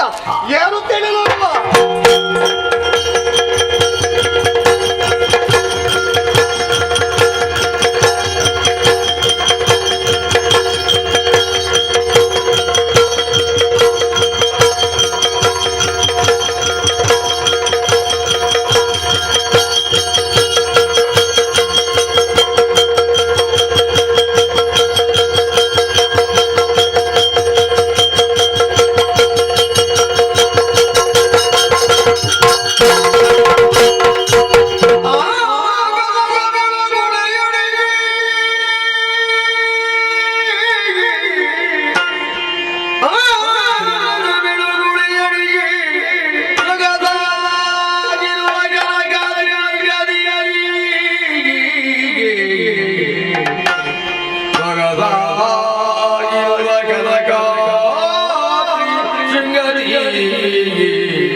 ನನಗಾದ್ರೆ ಶೃಂಗ ಅದನ್ನು ಏರಿದವಳಿದ್ದೇನೆ. ಇಲ್ಲಿಂದಲೇ ನಾನಾಗಿ ತ್ಯಾಜ್ಯ ಹೂಗಳನ್ನು ತಂದು ಪರಶಿವಗೆ ಅರ್ಪಿಸಿದಂತಾಯಿತು. ಇದು ಶಿರವನ್ನು ಬಾಗಿ ವಂದಿಸಿಕೊಂಡವಳಿದ್ದೇನೆ. ಪಾಪವನ್ನು ಮಾಡಿದಂತಹ ಜನರ ಪಾಪವನ್ನು ತೊಳೆಯುವುದಕ್ಕಾಗಿ ನಂದಿನಿ ನದಿಯಾಗಿ ಹರಿಯಬೇಕಾದದ್ದು ಎನ್ನ ಕರ್ತವ್ಯವಾಗಿದೆ. ಅದಕ್ಕಾಗಿ ಈ ದಿನ ಯಾವುದೆಂಬುದಾಗಿ ಯೋಚನೆ ಮಾಡಿಕೊಂಡಾಗ ಶುದ್ಧ ಪೌರ್ಣಮಿಯ ಶುಭ ದಿನ, ಇದುವೇ ನಂದಿನಿ ನದಿಯಾಗಿ ಹರಿಯುವುದಕ್ಕೆ ಶುಭ ದಿನ ಎಂಬುದು ಯೋಚನೆ ಮಾಡಿಕೊಂಡವಳಿದ್ದೇನೆ. ಹಾಗಿದ್ರೆ ತಡ ಮಾಡುವುದು ಯಾಕೆ? ಇದು ಈ ಸಂದರ್ಭದಲ್ಲಿ ಜನರ ಪಾಪವನ್ನು ತೊಳೆಯುವುದಕ್ಕಾಗಿ ನಂದಿನಿ ನದಿಯಾಗಿ ಹರಿಯುತ್ತೇನೆ, ನಂದಿನಿ ನದಿಯಾಗಿ ಹರಿಯುತ್ತೇನೆ, ನಂದಿನಿ ನದಿಯಾಗಿ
ಅನೇಕ ರಕ್ಕಸ ಮತವನ್ನು ಸೇರಿಸಿಕೊಂಡು ಬದ್ಧವಾದ ದಾನವನ್ನು ಸ್ಥಾಪನೆ ಮಾಡಿದ್ದೇನೆ. ಜನಬಲ ಇದೆ, ಧನಬಲ ಇದೆ, ಯಾವುದೇ ಕುಂದುಕೊರತೆಗಳಿಲ್ಲ. ಹಾಗಂತ ನಮ್ಮ ಪ್ರಚಾರಕವನ್ನು ಕೇವಲ ನಮ್ಮ ಊರಲ್ಲಿದ್ದೇ ಸಾಕಾಗುವುದಿಲ್ಲ. ಲೋಕ ನಮ್ಮ ಪರಾಕ್ರಮ ವಿಸ್ತಾರ ಮಾಡಬೇಕು ಎಂಬ ಉದ್ದೇಶದಿಂದ ದಿಗ್ವಿಜಯನ್ನು ಕೈಗೊಂಡೆ. ದಿಗ್ವಿಜಯ ಹೊರಟು ನಿಂತದ್ದು 2 ರಕ್ಕಸ ವೀರರು ಚಂಡ ತಕಂಡ ಎಂಬ ಗಂಡುಗಳಿಗಳು ಬಂದು ನಮ್ಮ ಸೇರಿಸಿಕೊಂಡಿದ್ದಾರೆ. ಕೇವಲ ಅವರೇ ಮಾತ್ರವಲ್ಲ, ಆಯುಧ ಪ್ರಕಾರ ಎಂಬ ರಕ್ಕಸನು ಕೂಡ ನಮಗೆ ಬೆಂಗಾಲ ಬಂದಿದ್ದಾನೆ. ಎಲ್ಲರೂ ಸೇರಿಸಿಕೊಂಡು ದಿಗ್ವಿಜಯಕ್ಕೆ ಹೋದೆ. ಅದೆಷ್ಟು ಧರಣಿಪುರ ದರ್ಪವನ್ನು ಮಾರೋದು ಕಪ್ಪ ಸಂಗ್ರಹ ಮಾಡಿದ್ದೇನೆ. ಕೊನೆಗೆ ಹೋದದ್ದು ವೈದರ್ಭಾಪುರಕ್ಕೆ. ಅಲ್ಲಿ ಅರಸ ಯುದ್ಧವನ್ನು ಮಾಡಿದ. ಆಮೇಲೆ ಸೋಲನ್ನು ಒಪ್ಪಿಕೊಂಡು ಕಪ್ಪನ್ನು ಕೊಡುವ ಜೊತೆಗೆ ತನ್ನ ಮಗಳಾದ ಶಾಮತಿಯನ್ನು ನನಗೆ ದಾನ ಎರೆದು ಕೊಟ್ಟ. ಗುಣವತಿ, ರೂಪವತಿ, ಅವಳನ್ನು ಗರಗ್ರಹಣ ಮಾಡಿಕೊಂಡೆ. ಕೊನೆಗೆ ಬಳುವಳಿಯಾಗಿ 2 ಪ್ರಮುಖ ವೀರರು ಕರಾಳ ಮತ್ತು ವಜ್ರಜಂಗ ಎಂಬುವರು ನಿನಗೆ ಬೇಕಾದ ಸಂದರ್ಭದಲ್ಲಿ ಇನ್ನು ಆಪತ್ತಿನ ಸಂದರ್ಭದಲ್ಲಿ ಉಪಯೋಗ ಮಾಡಿಕೊ ಎಂಬುದಾಗಿ ಅರಸ ಹೇಳಿದ್ದಾನೆ. ಎಲ್ಲವೂ ಪೂರ್ಣವಾಗಿದೆ. ಈಗ ಯೋಚನೆಗೆ ಬರುವುದು ಅಂದು ನನ್ನ ಮೇಲೆ ಬೇರೆ ಸಾಧಿಸುವರು. ಅವರ ಬೆಳೆಸನ್ನು ತೀರಿಸಿಕೊಂಡು ಸ್ವರ್ಗನು ಸ್ವಾಧೀನ ಮಾಡಬೇಕು ಎಂಬುದರ ಬಗ್ಗೆ ನಮ್ಮಲ್ಲಿ ಹೇಳಿಕೊಂಡಾಗ ಅವರೇ ಹೇಳಿದ್ರಲ್ಲ, ಖಂಡಿತ ಕಾಲ ಸಕಾಲವಲ್ಲ, ಆವ ಬಲವಿದ್ದರೇನು ದೈವ ಬಲ ಇಲ್ಲದಡೆ. ಅಂದ್ರೆ ದೈವದ ಮುಂದೆ ಯಾವ ಪ್ರಭಾವದು ಗೌಣವೇ ಸರಿ. ಯಾವ ದೈವ ವಿಧಾತರ ಬೆಚ್ಚಿಸಿಕೊಂಡು ಅವನಿಂದಲೇ ಅಭೇದ್ಯವರನ್ನು ಪಡೆದುಕೊಳ್ಳಬೇಕೆಂಬುದಾಗಿ ನಮ್ಮವರ ಉಪದೇಶ ಆಗಿದೆ. ಅದಕ್ಕಾಗಿ ಕಾತಾರ ಉಪದೇಶ ಮಾಡುತ್ತೇನೆ.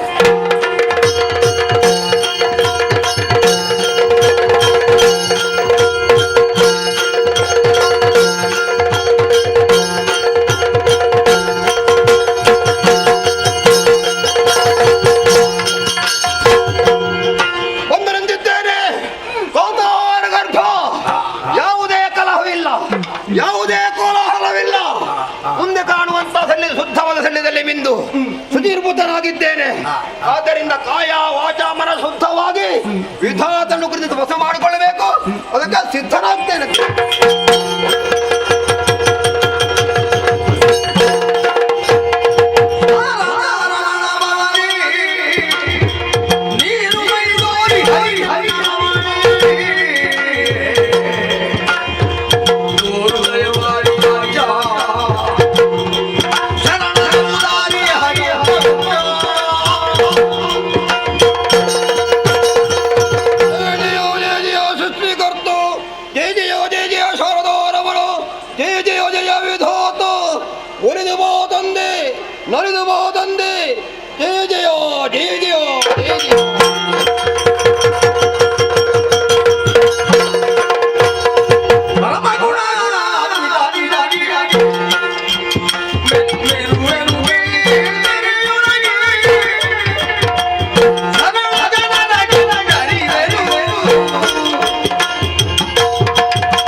ಉದ್ದೇಶಿಸಿ ಸಂಬೋಧಿಸ್ತಾ ಇರುವುದು?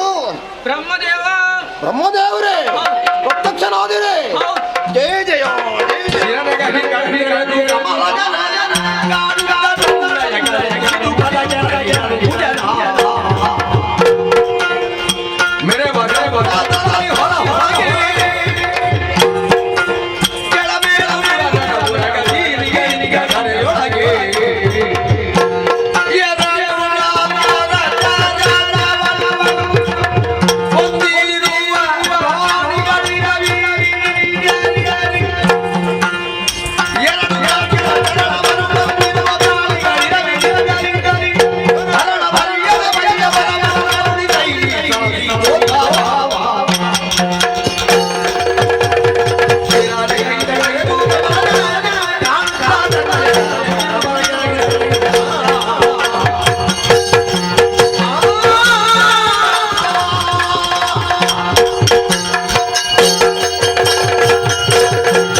ನನ್ನವಾದ ಆಶೆಯನ್ನು ತಮ್ಮಲ್ಲಿ ಕೇಳಿಕೊಂಡರೆ ಯಾವುದೇ ನಿಸ್ಸಂಕೋಚವಿಲ್ಲದೆ ಈಡೇರಿಸಲು ತಾವು ಸಿದ್ಧರಿದ್ದೀರೆಂಬುದಾಗಿ ನಾನು ಭಾವಿಸಿಕೊಳ್ಳುತ್ತಾ ಇದ್ದೇನೆ.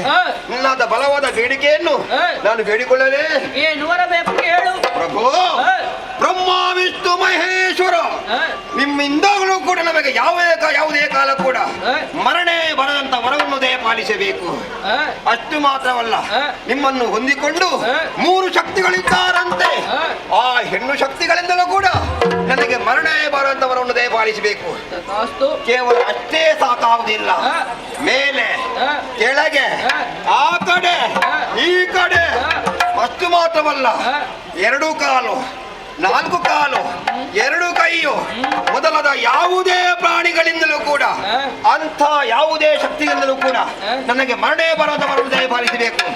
ಮಾತ್ರವಲ್ಲ, ಯಾವುದೇ ವಿಶೇಷವಾದ ಆಯುಧಗಳು ಕೂಡ ನನಗೆ ಮರಣೆ ಬರದ ವರವನ್ನು ದಯಪಾಲಿಸಬೇಕು. ಇಷ್ಟು ವರವನ್ನು ಕೊಟ್ಟರೆ ನನಗೆ ಸಂತೋಷವಾಗ್ತದೆ. ಓ ಮಗನೇ, ಕೇಳಪ್ಪ, ಕೇಳು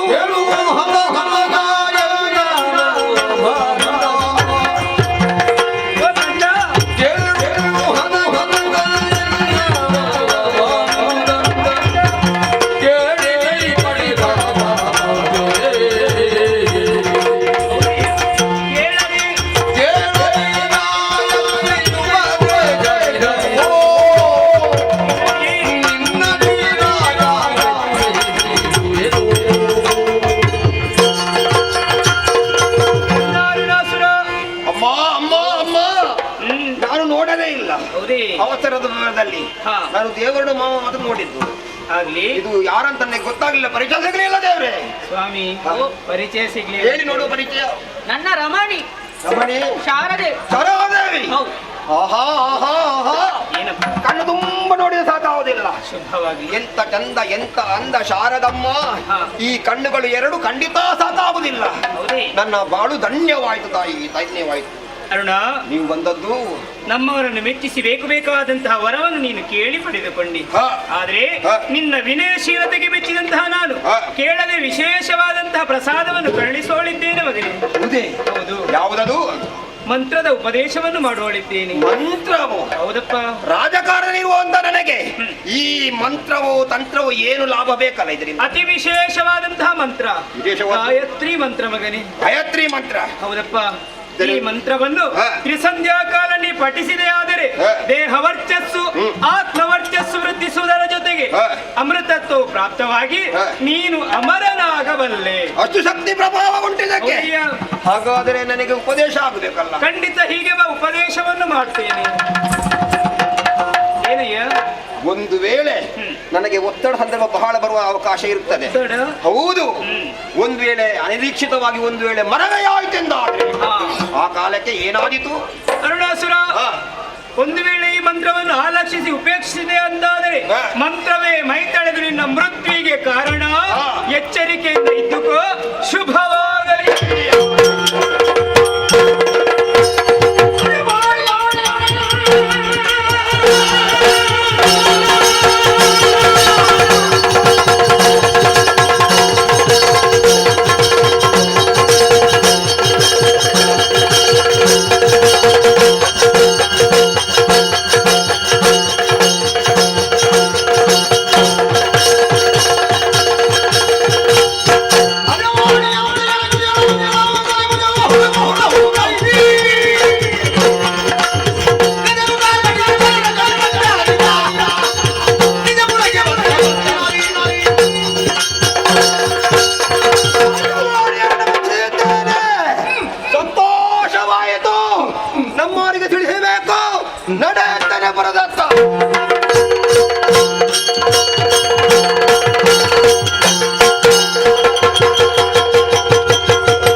ಅದಕ್ಕಾಗಿ ನಮ್ಮೊಡೆಯನಾದಂತ ಅರುಣಾಸುರನ್ನು ಕೂಡಿಕೊಂಡು ಇಲ್ಲಿಯವರೆಗೆ ಬಂದವರಿದ್ದೇವೆ.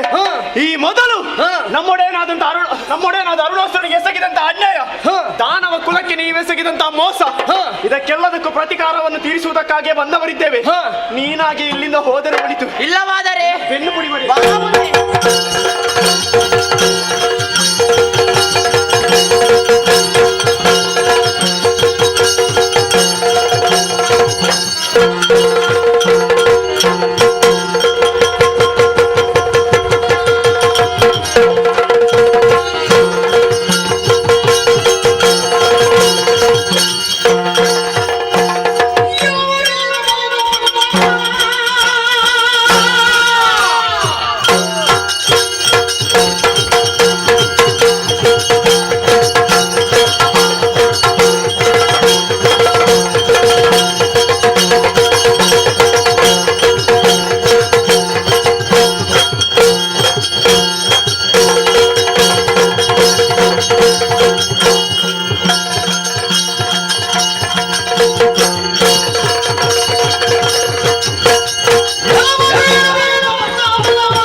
ಬಂದಂತೆ ಹಿಂದೆ ನಡೆದರೆ ನಿನ್ನ ಪ್ರಾಣ ಉಳಿತಿದ್ದು, ಸಾಧಿತು ಎಂದು ಯುದ್ಧಕ್ಕೆ ಮುಂದಾದರೆ ಶಿರ ಹೋದಿತು.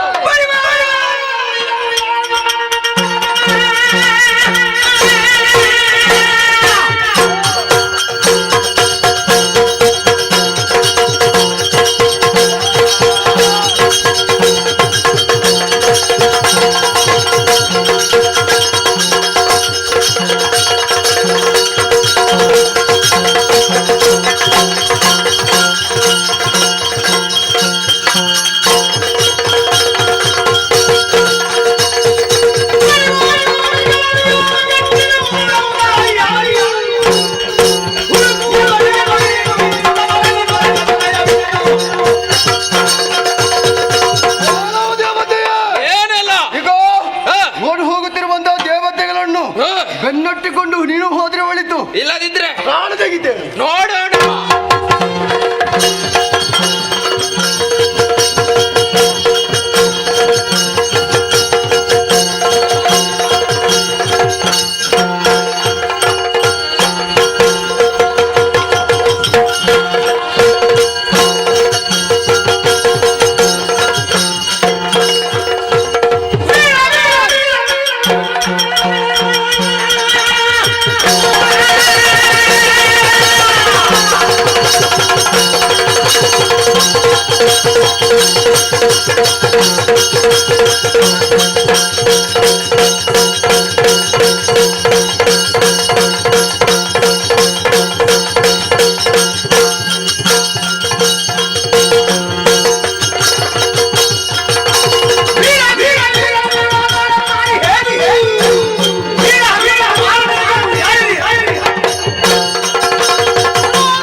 ಇಲ್ಲದಿದ್ದರೆ ತಲೆ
ಪಾಪ ಕೃತ್ಯ ಒಂದೋ ಎರಡಲ್ಲ.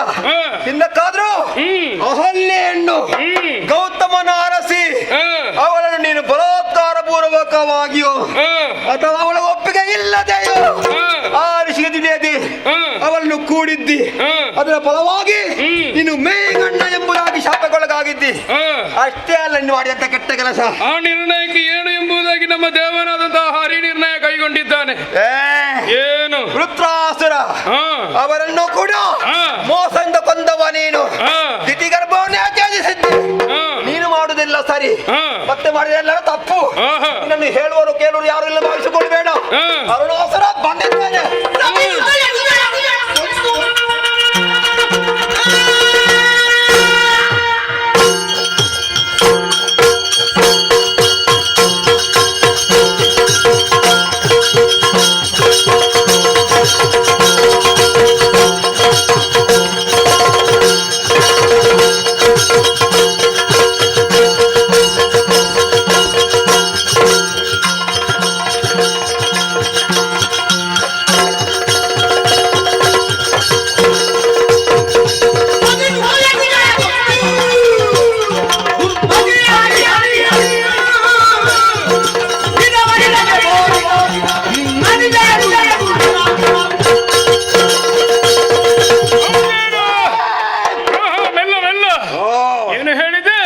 ನೀತಿಯ ಮಾತುಗಳನ್ನು ಆಡುವುದಕ್ಕಾಗಿ ಮುಂದಾದೆಯಲ್ಲ.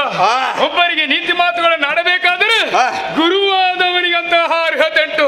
ನಿನ್ನಲ್ಲಿ ಉಂಟಂತಹ ಅರ್ಹತೆ ಮಾಡಬಾರದ ದುಷ್ಕೃತ್ಯಗಳನ್ನೇ ಮಾಡಿಕೊಂಡು ಸ್ವರ್ಗದೆಡೆಗಾಗಿ ಬಂದಿದ್ದೀಯ. ಯಾಗ ಯಜ್ಞಾದಿಗಳನ್ನು ಕಟ್ಟಿಸಿದೆಯಾ? ಮುನಿಗಳನ್ನು ಕೊಂದೆಯಾ? ಮುನಿಯರ ಸತಿಯರನ್ನು ಕೊಂದೆಯಾ? ಅವರ ಮಕ್ಕಳನ್ನು ಕೊಂದೆಯಾ? ಎಲ್ಲರನ್ನು ಕೊಂದಂತಹ ನಿನ್ನನ್ನು ಕೊಲ್ಲುವುದಕ್ಕೆ ನಾನು ಸಿದ್ಧರಿದ್ದೇನೆ.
ಕೇವಲ ಇಲ್ಲಿ ನಮ್ಮದು ಪ್ರಚಾರಿತ ಸಾಕಾಗುವುದಿಲ್ಲ. ಲೋಕ ಲೋಕ ಗೊತ್ತಾಗಬೇಕು. ಒಳಸಿನ ಅಂಗುರವ ಮೂರು ಲೋಕಕ್ಕೆ ಇನ್ನು ಅರುಣಾಸುರನೇ ಯಜಮಾನ ಎಂಬುದಾಗಿ ಇಷ್ಟು ಹೇಳಿದ್ರೆ ನಾವಿಲ್ಲಿ ಬಂದದಕ್ಕೆ ಸಾರ್ಥಕವಾಗ್ತದೆ. ಇಷ್ಟು ಆಗಬೇಕಂತ ಇತ್ತು, ಆಯ್ತಲ್ಲ? ಈಗ ತೃಪ್ತಿ ಆಯ್ತು. ಒಬ್ಬ ದೇವತೆಗಳು ಕಾಣುವುದಿಲ್ಲ, ಹೌದಲ್ಲ? ನನಗೆ ಬೇಕಾದ ಸಿಕ್ಕಿದೆ. ನಿಮಗೆ ಇಲ್ಲಿ ಬಂದ ಮೇಲೆ ಮತ್ತೆ ನನ್ನಲ್ಲಿ ಕೇಳಲಿಂತಾಗ ಆಗಬಾರ್ದು, ಕೇಳಿಲ್ಲಂತಾಗಬಾರ್ದು. ಏನಾದ್ರೂ ಆಸೆ ಇದ್ರೆ ಹೇಳಿಕೊಳ್ಬಹುದು. ಮತ್ತೆ ಊರಿಗೆ ಹೋದ್ರೆ ಮತ್ತೆ ಏನು ಸಿಕ್ಕುದಿಲ್ಲ. ನಂಗೆ ರಂಬೆ ಅಂತಪುರ ಇಲ್ಲಿ ಅಂತ. ರಂಬೆ ಅಂತಪುರ? ಅದೇ ಅಕ್ಕ ನಿನಗೆ ರಂಬೆ ಅಂತಪುರ? ಅವಳು ಚಂದ ಇದ್ದಾಳಂತಲ್ವಾ? ನೋಡ್ಬೇಕು. ನೋಡುದು ಮಾತ್ರ ಒಪ್ಪಿದ್ರೆ ಕೇವಲ ನೋಡಿದ್ರೆ ಸಾಕು. ಅವಳು ಒಪ್ಪಿದ್ರೆ ಮತ್ತೆ ಬೇರೆ ಏನಾದ್ರು? ಹೌದಾ? ನಿನಗೆ ಮದುವೆ ಆಗ್ಲಿಲ್ವೇನಾ? ಆಗಿದೆ. ಮತ್ತೆ ಇಲ್ಲೊಂದಿರ್ಲಿ. ಏ ಪುಣ್ಯಾತ್ಮ, ನೀನು ರಂಬೆಯನ್ನು ಆಮೇಲೆ ಕೈ ಹಿಡಿದುಕೊಂಡು ಅಲ್ಲಿಗೆ ಹೋದ್ರೆ ಆಮೇಲೆ ಅವಳು ಅಲ್ಲಿ ಗಂಡ ನೀನಲ್ಲ ಅಂತ ಹೇಳಿದ್ರೆ ಮತ್ತೆ ನೀನೇನು ಮಾಡ್ತೀಯ? ಹಾಗೆ ಬೇಡ. ರಂಬೆ ಇಲ್ಲಿಲ್ಲ, ಅವಳು ಹೋಗಿದ್ದಾಳೆ. ದೇವತೆಗಳೇ, ರಕ್ಕಸರೇ, ದೇವತೆಗಳು ಓಡಿ ಹೋಗಿದ್ದಾರೆ. ಅದರ ಅವರ ವಿಷಯ ಅಲ್ಲ ನಮೀಗ. ನಾವು ಮಾಡಬೇಕಾದ ನಿತ್ಯ ಕರ್ಮ ಯಾವತ್ತೂ ಮರೆಯಲೇಬಾರದು. ಶಾರದಾದೇವಿ ಹೇಳಿದ್ದಾಳೆ, 3 ಹೊತ್ತು ಗಾಯತ್ರಿ ಜಪ ಯಾವ ಕಾಲಕ್ಕೂ ಬಿಡಬಾರದು. ಒಂದು ವೇಳೆ ಮರೆತರೆ ಹೆಚ್ಚು ಕಡಿಮೆ ಆಗ್ತದೆ. ಆದ್ದರಿಂದ ಅದರ ಮಿಷ್ಟೆಯಲ್ಲಿ ನಾನು ಹೋಗ್ತೇನೆ. ಮತ್ತೆ ಏನು ವ್ಯವಹಾರ ಇದ್ರು ಕೂಡ ಯಾವುದೇ ಸಮಸ್ಯೆ ಆಗಿದ್ರು ನೀವು ನೋಡಿಕೊಳ್ಬೇಕು. ಹೋಗೋಣ ಮುಂದೆ.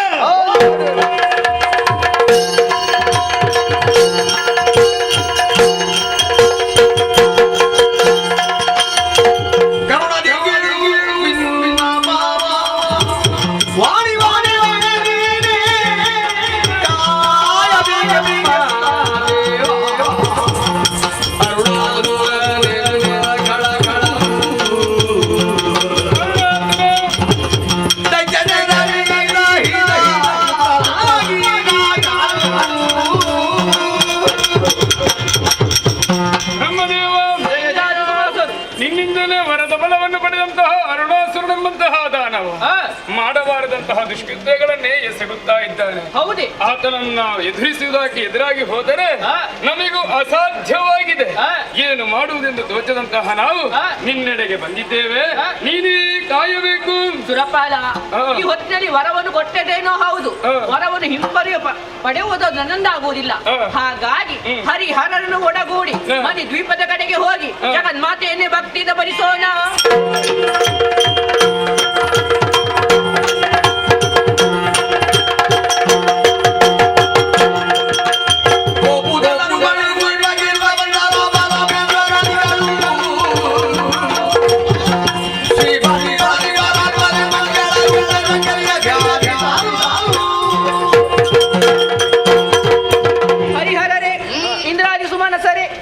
ಜಗನ್ಮಾತೆಯನ್ನು ಭಕ್ತಿಯಿಂದ ಭಜಿಸಲು ಮನಿ ದ್ವೀಪದ ಕಡೆಗೆ ಬಂದಾಯಿತು.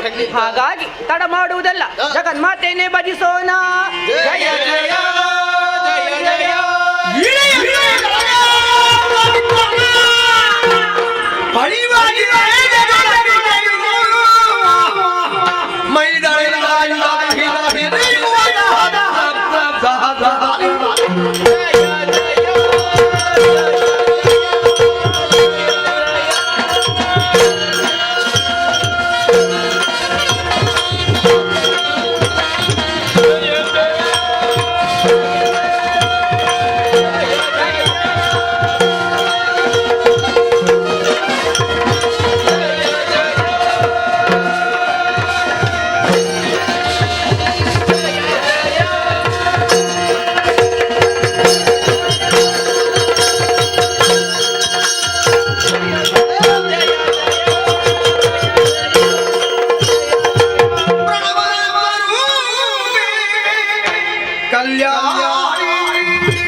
ಸೇರಿ ಭಕ್ತಿಯಿಂದ ನನ್ನನ್ನು ಆರಾಧಿಸಿದ್ದೀರಾ. ಮೈದೂರಿದ್ದೇನೆ ಮಕ್ಕಳೇ. ಭಯ ದುಗುಡ ಎರಡೂ ಮುಖದಲ್ಲಿ ಹೊರಹೊಮ್ಮುತ್ತಾ ಇದೆ. ಯಾರಿಂದ ಕಷ್ಟ ಬಂದು ಹೇಳಿಕೊಳ್ಳಿ.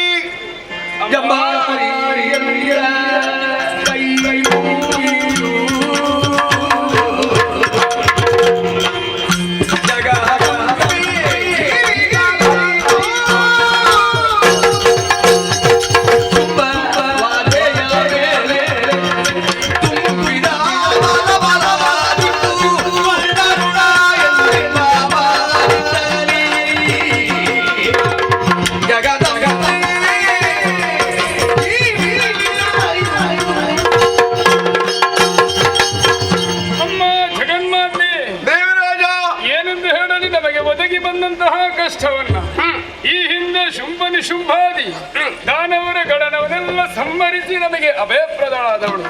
ಆ ಸಂದರ್ಭದಲ್ಲಿ ನಿನ್ನ ವಧಾ ಪ್ರಕರಣದ ಸಂದರ್ಭದಲ್ಲಿ ತಪ್ಪಿಸಿಕೊಂಡಂತಹ ಅರುಣಾಸುರನೆಂಬಂತಹ ದಾನವ ವಿಧಿಯಿಂದಲೇ ವರದ ಬಲವನ್ನು ಪಡೆದ ಮಾಡದ ಕೃತ್ಯಗಳನ್ನೇ ಮಾಡುತ್ತಾ ಎಸಗಿದ್ದಾನೆ. ನಾಕದಲ್ಲಿ ನನಗೆ ಬಾಳುವುದಕ್ಕೂ ಅಸಾಧ್ಯವಾಗಿದೆ.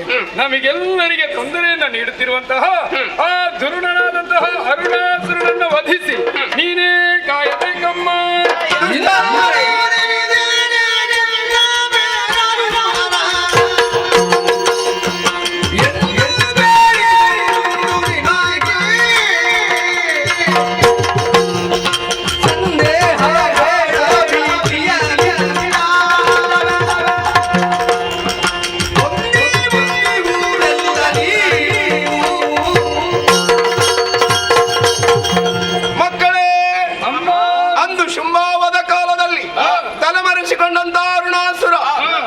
ಪ್ರಬಲನಾಗಿ ನಿಮಗೆಲ್ಲವೂ ತೊಂದರೆಯನ್ನು ಕೊಡುತ್ತಾ ಇದ್ದಾನೆ. ದುಃಖಿಸಬೇಡಿ ಮಕ್ಕಳೇ, ಸದ್ಯದಲ್ಲೇ ಆತನನ್ನು ಸಂಹರಿಸಿಕೊಡ್ತೇನೆ. ಆದರೆ ವಿಪರೀತವಾದ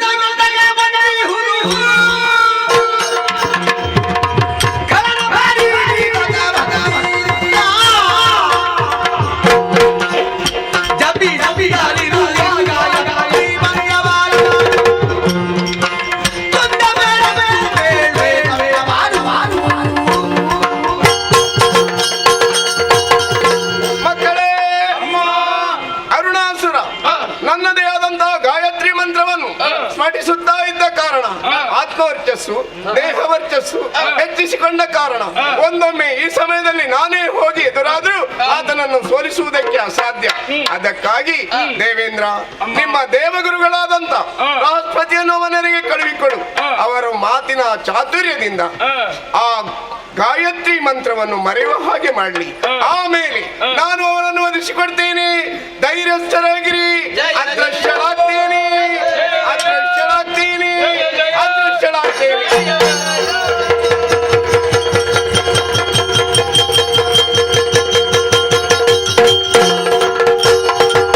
ಹರಿಹರ ಬ್ರಹ್ಮಾದಿಗಳ ಸುಮನಸರೆ ತಾಯಿಯು ಅಭೇದ ಮಾತುಗಳನ್ನಿತ್ತಿದ್ದಾಳೆ. ಆದರೆ ನಮ್ಮಿಂದಲೇ ಒಂದು ಕಾರ್ಯವಾಗಬೇಕಲ್ಲ. ದೇವ ಗುರುಗಳಾದಂತಹ ಬೃಹಸ್ಪತಿಯ ಕಡೆಗೆ ನಾವೆಲ್ಲರೂ ತೆರಳೋಣ, ಅವರೊಟ್ಟಿಗೆ ವಿಚಾರವನ್ನು ಹೇಳೋಣ. ಹೀಗೆ ಬನ್ನಿ.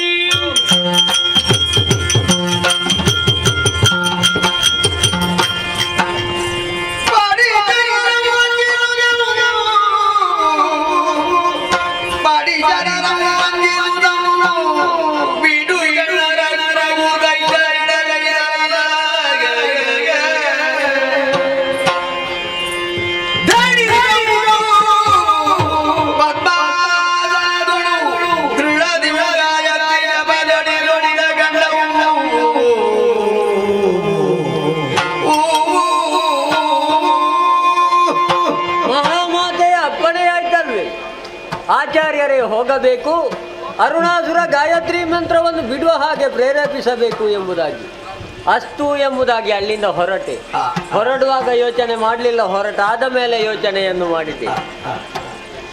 ದೇವತೆಗಳನ್ನು ನೋಡಿದ್ರೆ ಮೊದಲೇ ಅವನಿಗೆ ಆಗುವುದಿಲ್ಲ. ಅಂಥದ್ರಲ್ಲಿ ದೇವತೆಗಳ ಗುರು ಬಂದಿದ್ದಾನೆ ಎಂಬುದಾಗಿ ಗೊತ್ತಾದ್ರೆ ಹೇಗೆ ಬದುಕುವುದಕ್ಕೆ ಬಿಟ್ಟಾನ? ಅದಕ್ಕೆ ನಿಜ ರೂಪದಿಂದ ಹೋಗುವುದಲ್ಲ, ಒಂದು ವೇಷ ಮಾಡುವ ಎಂಬುದಾಗಿ ವಿಪ್ರ ವೇಷವನ್ನು ಧರಿಸಿ ಈ ಕಡೆಗೆ ಬಂದು ನೇರವಾಗಿ ಅರಮನೆಯ ಒಳಗೆ ಪ್ರವೇಶ ಮಾಡ್ಲಿಕ್ಕೆ ಆಗ್ತದ? ಆಗುವುದಿಲ್ಲ. ಯಾಕಂದ್ರೆ ದ್ವಾರಪಾಲಕರಿದ್ದಾರೆ, ಅವರನ್ನು ವಂಚಿಸಿ ಬಂದೆ. ಹೇಗೆ ವಂಚಿಸಿದ್ದೆ? ಕಾಡಿದೆ, ಬೇಡಿದೆ, ಆದರೂ ಒಳಗೆ ಹೋಗುವುದಕ್ಕೆ ಬಿಡ್ಲಿಲ್ಲ. ಕೊನೆಗೆ ಅವರಲ್ಲಿ ಒಂದು ಮಾತನ್ನಾಡಿದೆ, ಅರುಣಾಸುರ ಪ್ರಭು ನನಗೆ ಬೇಕಾದವರು, ಅವರೊಡನೆ ಮಾತಾಡಿದ್ರೆ ಅವರು ವಿತ್ತವನ್ನು ಕೊಡ್ತಾರೆ, ಕೈ ತುಂಬ ಕೊಟ್ಟಂತಹ ವಿತ್ತದಿಂದ ಅರ್ಧ ನಿಮಗೆ ಕೊಡ್ತೇನೆ ಎಂಬುದಾಗಿ ತುಟಿ ಪಿಟಿಕನ್ನದೇ ಒಳಗೆ ಬಿಟ್ರಲ್ವ. ಇವಾಗ ಗೊತ್ತಾಯ್ತು ಏನಾದ್ರೂ ಕೆಲಸ ಆಗ್ಬೇಕಾ, ಭೂಲೋಕದಲ್ಲಿ ಅವರ ಕೈ ಬಿಸಿ ಮಾಡಬೇಕೆಂಬುದಾಗಿ. ಅಷ್ಟು ಎಂಬುದಾಗಿ ಬಂದು ನಿಂತದ್ದು ಪೂಜಾ ಮಂದಿರ. ಬಂದು ನೋಡಿದ್ರೆ ನಮಗೆ ಆಶ್ಚರ್ಯವಾಗುತ್ತಾ ಉಂಟು. ಇವ ರಾಕ್ಷಸನೇ ಆದ್ರೆ ಇಂತಹ ಏಕಾಗ್ರತೆ ಎಲ್ಲಿಂದ ಬಂತು? ಲೇಪಿಸಿದಂತಹ ಭಸ್ಮ, ಬಲಿದಂತಹ ಪದ್ಮಾಸನವನ್ನು ಬಲಿದು ಕುಳಿತಿದ್ದಾನೆ. ಬಾಯಲ್ಲಿ ಗಾಯತ್ರಿ ಮಂತ್ರ. ಏನು ನಾವು ಇವನನ್ನು ಹೊಗಲಿಕ್ಕೆ ಬಂದದ್ದು? ಇವನ ಗಾಯತ್ರಿ ಮಂತ್ರಕ್ಕೆ ಅಡ್ಡಿಯಾಗಬೇಕು. ಹೇಗೆ? ಒಂದು ಶಬ್ದ ಮಾಡುವ, ಶಬ್ದಕ್ಕೆ ಎಚ್ಚೆತ್ತುಕೊಳ್ಳಲೇಬೇಕು. ಯಾಕಂದ್ರೆ ಈ ಪ್ರಪಂಚವೇ ನಿಂತಿರುವುದು ಓಂ ಎನ್ನುವಂತಹ ಶಬ್ದದ ಆಧಾರದಿಂದ ಅಲ್ವೇ. ಅದಕ್ಕಾಗಿ ಒಂದು ಶಬ್ದವನ್ನು ಮಾಡುವ. ಇದು ಸಾಕಾಗಲಿಲ್ಲ.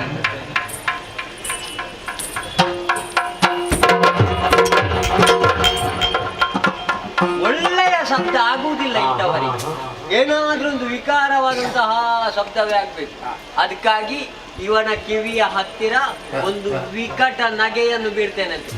ಹಾ, ಹಾ, ಹಾ, ಹಾ, ಹಾ, ಹಾ.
ಶತ್ರುಗಳಿಗೆ ಪ್ರವೇಶವಿಲ್ಲ. ಇದು ಪೂಜಾ ಮಂದಿರ. ಕಾವಲುಗಾರರಿದ್ದಾರೆ. ಸಣ್ಣ ಇರುವೆಯು ನುಸುಳದ ತೆರದಲ್ಲಿ ಭದ್ರವಾದಂತಹ ಈ ಪೂಜಾ ಮಂದಿರಕ್ಕೆ ನಿನ್ನಾಗಮನ ಏನು ನಮ್ಮ ದ್ವಾರಪಾಲಕರನ್ನು ವಂಚಿಸಿ ಒಳ ನುಸುಳಿ ಬಂದೆಯೋ? ನೀನು ಯಕ್ಷಿಣಗಾರನು ಅಲ್ಲ, ವಿಪ್ರನೇ.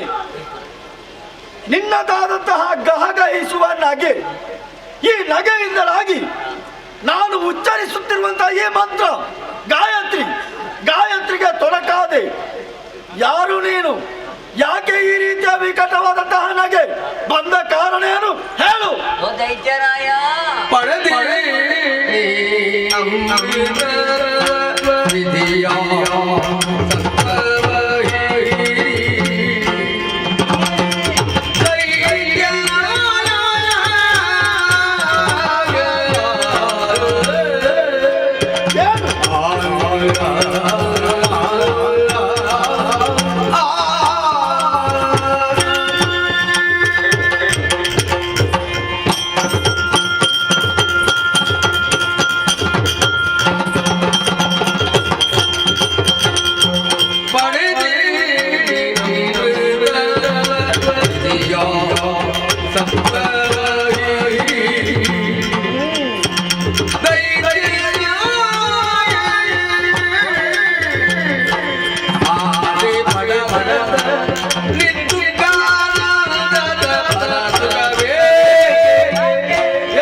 ಮಂತ್ರಕ್ಕೆ ನಾನು ಅಡ್ಡಿಯಾಗಬೇಕು ಎಂಬುದಾಗಿ ಇಲ್ಲಪ್ಪ, ನಾನು ಹಾಗೆ ನಗು ಬೀರಿದ್ದಲ್ಲ. ಮತ್ತೆ ಈ ಪ್ರಪಂಚದಲ್ಲಿ ಒಂದು ಅದ್ಭುತವನ್ನು ನೋಡುವಂತಹ ಸಮಯದಲ್ಲಿ ನಮಗೆ ಗೊತ್ತಿಲ್ಲದೆ ನಗು ಇಲ್ಲ ಆಶ್ಚರ್ಯವು ಒಂದು ಬದಲಾವಣೆ ಆಗುವುದು ಉಂಟು. ಹಾಗಾದ್ರೆ ನೀನು ಏನು ಅದ್ಭುತವನ್ನು ಕಂಡೆ? ನಿನ್ನ ಅದ್ಭುತವನ್ನೇ ನೋಡಿ ನನಗೆ ನಗು ಬಂದ. ನನ್ನ ಅದ್ಭುತವೇ? ಯಾರದು? ಇದು ನನ್ನ ಪರಿಚಯ ಆಗ್ಲಿಲ್ಲ ಅಲ್ಲ. ಯಾರು ನೀನು? ನಾನು ವಿಪ್ರ. ನೋಡುವಾಗ ಗೊತ್ತಾಗ್ತದೆ, ವೇಷ ಅಲ್ಲಲ್ಲ. ವೇಷ ಮಾಡುವ ಹಾಗೆ ಕಾಣ್ತದ? ಗೊತ್ತಾಗುದಿಲ್ಲ. ಎರಡು ವರ್ಗ ಉಂಟು. ಯಾವುದು? ಒಂದು ಜಾತಿ ಬ್ರಾಹ್ಮಣ, ಇನ್ನೊಂದು ಬ್ರಾಹ್ಮಣ ಜಾತಿ. ನೀನು ಯಾವ ವರ್ಗ? ಜಾತಿ ಬ್ರಾಹ್ಮಣ. ಜಾತಿ ಬ್ರಾಹ್ಮಣ.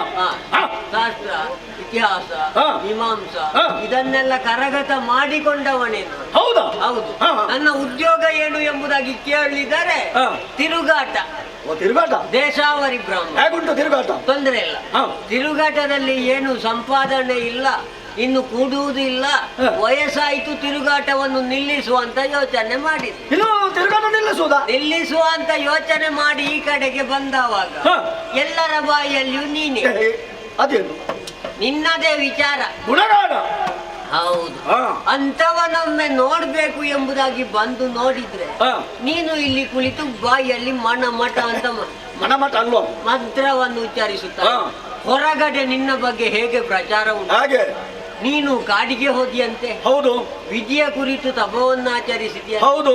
ವಿಧಿಯ ಸತ್ವವನ್ನೇ ಹೀರಿದವ ನೀನು ಇಲ್ಲಿ ಕುಳಿತು ನಾಲ್ಕು ಗೋಡೆಯ ಮಧ್ಯದಲ್ಲಿ ಕುಳಿತು ಕಣ್ಣನ್ನು ಮುಚ್ಚಿದ್ದಿ. ಹೌದು. ಬಾಯನ್ನು ಮುಚ್ಚಿದ್ದಿ, ಕಿವಿಯನ್ನು ಮುಚ್ಚಿದ್ದಿ. ನಮಗೆ ಪಂಚೇಂದ್ರಿಯ ಇರುವುದು ಯಾಕೆ? ಕಣ್ಣಿರುವುದು ಯಾಕೆ? ನೋಡುವುದಕ್ಕೆ. ಬಾಯಿ ಇರುವುದು ಯಾಕೆ? ಮಾತಾಡುವುದಕ್ಕೆ. ಕಿವಿ ಇರುವುದು ಯಾಕೆ? ಕೇಳುವುದಕ್ಕೆ. ಮೂಗಿರುವುದು ಯಾಕೆ? ಆಘ್ರಾಣಿಸುವುದಕ್ಕೆ. ಚರ್ಮ ಇರುವುದು ಯಾಕೆ? ಸ್ಪರ್ಶ. ಎಲ್ಲ ಉಂಟು. ಎಲ್ಲವೂ ಇದ್ದು ನಿನಗೆ ಪ್ರಯೋಜನ ಉಂಟ ಅಂದ್ರೆ? ಸುಂದರವಾದದ್ದನ್ನು ನೋಡುವುದಿಲ್ಲ, ಒಳ್ಳೆಯದನ್ನು ಕೇಳುವುದಿಲ್ಲ, ಎರಡು ಮಾತು ಆಡುವುದಿಲ್ಲ, ಪರಿಮಳವನ್ನು ನಾಸಿಕಕ್ಕೆ ತೆಗೊಳ್ಳುವುದಿಲ್ಲ, ಸ್ಪರ್ಶ ಮಾಡುವುದಿಲ್ಲ. ಇದು ನಿನ್ನ ಪರಿಸ್ಥಿತಿ ಹೇಗಾಯ್ತು ಗೊತ್ತಾ? ಹಾಗೆ ಆಳುಗಡಲಲ್ಲಿರುವ ಬಂಡೆಯ ಹಾಗೆ. ಆಳುಗಡಲಲ್ಲಿದ್ದಂತಹ ಬಂಡೆ ಯಾವತ್ತಿಗಾದರೂ ರುಚಿ ನೋಡುವುದಕ್ಕುಂಟ? ಹಾಲಿನ ರುಚಿ ಅದಕ್ಕೆ ಗೊತ್ತಾಗುವುದಿಲ್ಲ. ಯಾಕೆ? ಅದು ಬಂಡೆ. ನಿನ್ನ ಜೀವನವೂ ಕೂಡ ಬಂಡೆಯ ಹಾಗೆ ಆಯ್ತಲ್ವ ಈ ಮಂತ್ರದಿಂದ ಎಂಬುದಾಗಿ ನಗು ಬಂದದ್ದ. ಹಾಗೆ ನಗು. ಹಾಗಾದ್ರೆ ನೀನು ವಿಪ್ರ ಅಲ್ಲ, ನೀನು ಗುರು. ಗುರು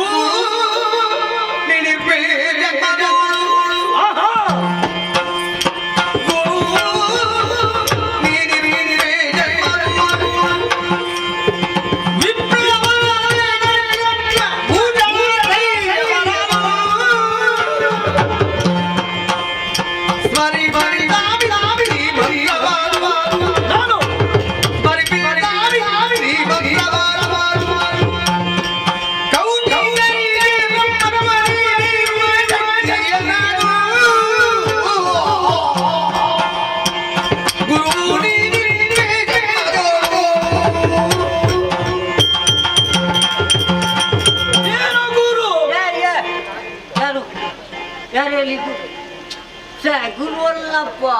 ಗುರು ಇರುವುದು ಯಾರಲ್ಲ? ಇಬ್ಬರೇ ಅಲ್ವಾ? ಒಬ್ಬ ಯಾರು? ಶುಕ್ರಾಚಾರ್ಯ ನಮ್ಮ ಗುರು. ಮತ್ತೊಬ್ರು ಬೃಹಸ್ಪತಿ ಆಚಾರ್ಯ. ಹೌದು. ಇಬ್ಬರನ್ನು ಬಿಟ್ರೆ ಗುರು ನಾನೇನು? ನಾನು ಗುರು. ಬೃಹಸ್ಪತಿ ಹಾಗೆ ಹೇಳಿದ್ದಲ್ಲ. ಬೃಹಸ್ಪತಿಯಲ್ಲಿ ನಾನಿಲ್ಲಿ. ನಾನು ಹಾಗೆ ಹೇಳಿದ್ದಲ್ಲ. ನಿನ್ನಲ್ಲಿ ನಾನು ಗುರು ತನವನ್ನು ನಾನು ನೋಡಿದೆ. ಈಗ ಯಾಕೆ ಗೊತ್ತಾ? ಪ್ರಪಂಚದಲ್ಲಿ ಇಬ್ಬರು ಗುರುಗಳಾದ್ರು ನಾವು ಲೋಕದಲ್ಲಿ ಕಂಡುಕೊಂಡದ್ದು ಯಾರಲ್ಲಿ? ಗುರುವನ್ನು ಬ್ರಾಹ್ಮಣರಲ್ಲಿ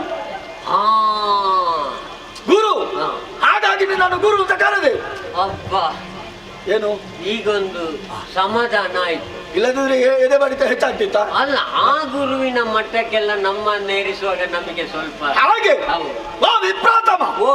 ಹಾಗೆ ನಾನು ನಿನ್ನನ್ನು ಕೊಂಡಾಡಿದೆ. ಹಾಗೆಂದು ನೀನು ಆಡಿದಂತಹ ನೋಡಿ ನೀನು ಕೀಳು ಕಾಯ್ದದ್ದು ಯಾವುದರ ಬಗ್ಗೆ ಅಂತ ಯೋಚನೆ ಮಾಡಿದ್ರೆ ಎಂತದ್ದ ಗಾಯತ್ರಿ ಮಂತ್ರ ಆದ್ರೆ ಏನು ಪ್ರಯೋಜನ? ಗಾಯತ್ರಿಯಲ್ಲಿ ಏನು ಇಲ್ಲ ಅಂತ ಹೇಳುದಾ? ಏನು? ಹಾಗಾದ್ರೆ ಕಥೆ ನಿಮಗೆ ಗೊತ್ತಿಲ್ಲ? ಗೊತ್ತಿಲ್ಲದ ಕಥೆ ನಿಮಗೆ ಗೊತ್ತುಂಟು? ಗೊತ್ತುಂಟು. ಯಾವುದು? ಕೌಸಂಬಿ ಅರಸ ಕೌಶಿಕರ ಕಥೆಯ? ಅವ ಬ್ರಹ್ಮರ್ಷಿ ಪದವಿಯನ್ನು ಏರಿದ್ದು ಯಾವ ದೆಸೆಯಿಂದ? ಹೇಗೆ? ವಾಮದೇವನಿಂದ ಉಪದೇಶಿಸಲ್ಪಟ್ಟು ಗಾಯತ್ರಿಯನ್ನು ಉಚ್ಚರಿಸಿ ಬ್ರಹ್ಮತ್ವವನ್ನು ಪಡೆಯಲಿಲ್ವಾ? ಆ ಕಥೆ ಸ್ವಲ್ಪ ಸ್ವಲ್ಪ ಅವ ಏನಾಗಿದ್ದಾನೆ? ವಿಶ್ವಾಮಿತ್ರ. ಹೌದು, ಕೌಶಿಕನಾದವ ವಿಶ್ವಾಮಿತ್ರ, ಬ್ರಹ್ಮರ್ಷಿ. ಹೌದು, ಹಾಗಾದ್ರೆ ಎಂತದ್ದು? ಬ್ರಹ್ಮರ್ಷಿ. ಬ್ರಹ್ಮರ್ಷಿ ಹೌದು. ಆಗಿದ್ದಾನ ಅವ. ಅಂತಹ ಗಾಯತ್ರಿಯನ್ನು ನಾನು ಉಪಾಸನೆ ಮಾಡಿದ್ರೆ ಏನು ಕುಂದು? ನಿನಗೆ ಬಂದ ದಾರಿ ಗೊತ್ತಿಲ್ಲ. ಬಂದ ದಾರಿಯಲ್ಲಿ ಓರ್ಪೆ ನಿಂದೆ. ಬಂದ ದಾರಿಯಲ್ಲಿ ಓರ್ಪೆ ನಿಂದೆ. ಸ್ಥೈರ್ಯದಿಂದ ಪ್ರಮಾಣಿತ ಭೂಪತಿ. ಸ್ಥೈರ್ಯದ ಸ್ಥೈರ್ಯದ ಬ್ರಹ್ಮಾತೀತನ ಹೇ ಭೂಪತಿ.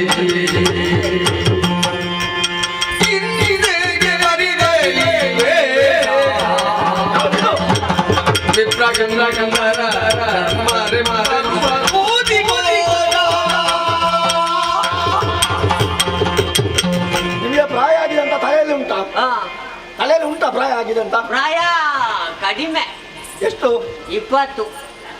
ಇನ್ನು ಇನ್ನಲ್ಲ, 100ಕ್ಕೆ 20 ಬಾಕಿ ಅಂದೆ. ಹಾಗಾದ್ರೆ 80 ಆಯ್ತು. ಹಾ, ಮತ್ತೆ ಕೈಕಾಲು ಓಡುದ್ರೆ ಮತ್ತು ನಿಮ್ಮದು ಅದು ನಿಮ್ಮಲ್ಲಿ ಮಾತಾಡುವಾಗ ಒಂದು ಉಲ್ಲಾಸ. ಉಲ್ಲಾಸ. ಇದು ಯಾವುದು? ನೀವು ಹೀಗೆ ಮಾತಾಡುದು ಯಾಕೆ ಅಂತ ಈಗ ಗೊತ್ತಾಗ್ತದೆ. ನಿಮಗೆ ದಾರಿ ಗೊತ್ತಿಲ್ಲ. ಯಾರು ಹೇಳಿದ್ದು? ಬಂದ ದಾರಿ ಗೊತ್ತಿಲ್ಲ. ಯಾರು ಹೇಳಿದ್ದು? ನಾನೇ. ನಾನು ಎಲ್ಲಿಂದ ಬಂದಿದೆ ಅಂತ ನನಗೆ ಗೊತ್ತು. ಎಲ್ಲಿಂದ? ನನ್ನ ಜನನಿಯ ಉದರದಿಂದ. ಅದಲ್ವಾ, ಮತ್ತೆ ಜೀವನದಲ್ಲಿ ನಡೆದು ಬಂದ ದಾರಿ ಅಂದ್ರೆ ನೀನು ಒಂದು ಸಿಂಹ ಕೂಡ ಒಂದು 4 ಹೆಜ್ಜೆ ಮುಂದೆ ಬಂದು ಹೀಗೆ ತಿರುಗಿ ನೋಡ್ಲಿಕ್ಕೆ ಉಂಟು. ಸಿಂಹಾವಲೋಕನ.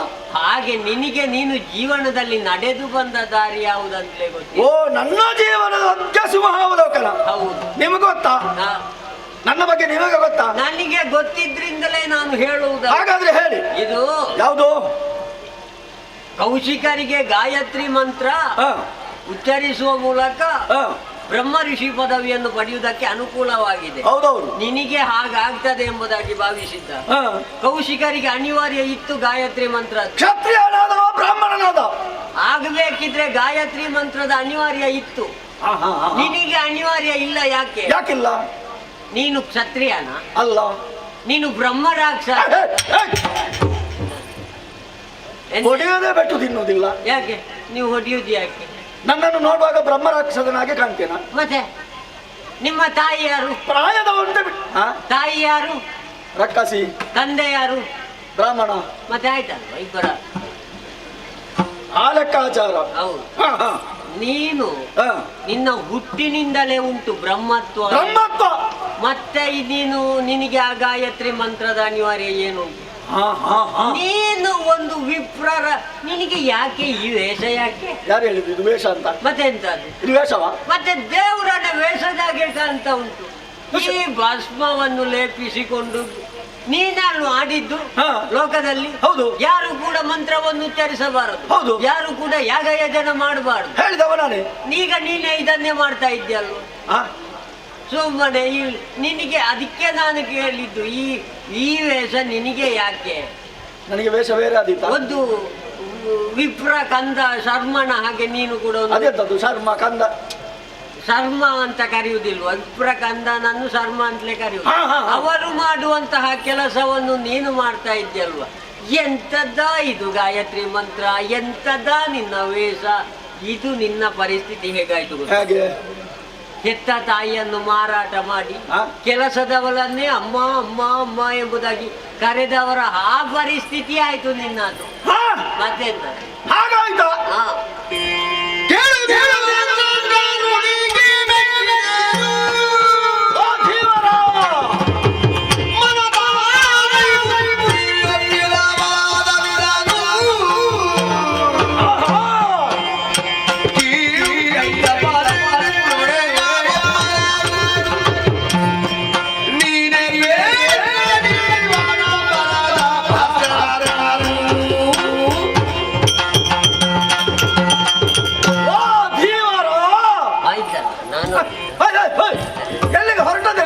ನಾನು ಹೋಗ್ತೇನೆ. ಯಾಕೆ? ನನಗೆ ಮರ್ಯಾದೆ ಇಲ್ಲದಂತಹ ಕ್ಷೇತ್ರದಲ್ಲಿ ನಾನು ಒಂದು ಕ್ಷಣವೂ ನಿಲ್ಲೋದಿಲ್ಲ. ಏನು ಕುಂದು ಬಂತು ನಿಮ್ಮ ಮರ್ಯಾದೆಗೆ? ನನಗೆಲ್ಲ ಗೊತ್ತುಂಟು. ಯಾವುದು? ಇಷ್ಟು ಹೊತ್ತು ವಿಪ್ರ, ನಾನು ಆವಾಗಲೇ ಹೇಳಿದ್ದೇನೆ ನಾನು ಜಾತಿ ಬ್ರಾಹ್ಮಣ ಅಂತ. ಈಗ ಏನು ಕುಂದು? ನನ್ನನ್ನು ಮೀನು ಹಿಡಿಯುವಂತ ಮಾಡಿ ಆಯ್ತಲ್ಲ. ಯಾರು ಹೇಳಿದ್ದು? ಮತ್ತೆ ಇಲ್ಲಿ ಬನ್ನಿ.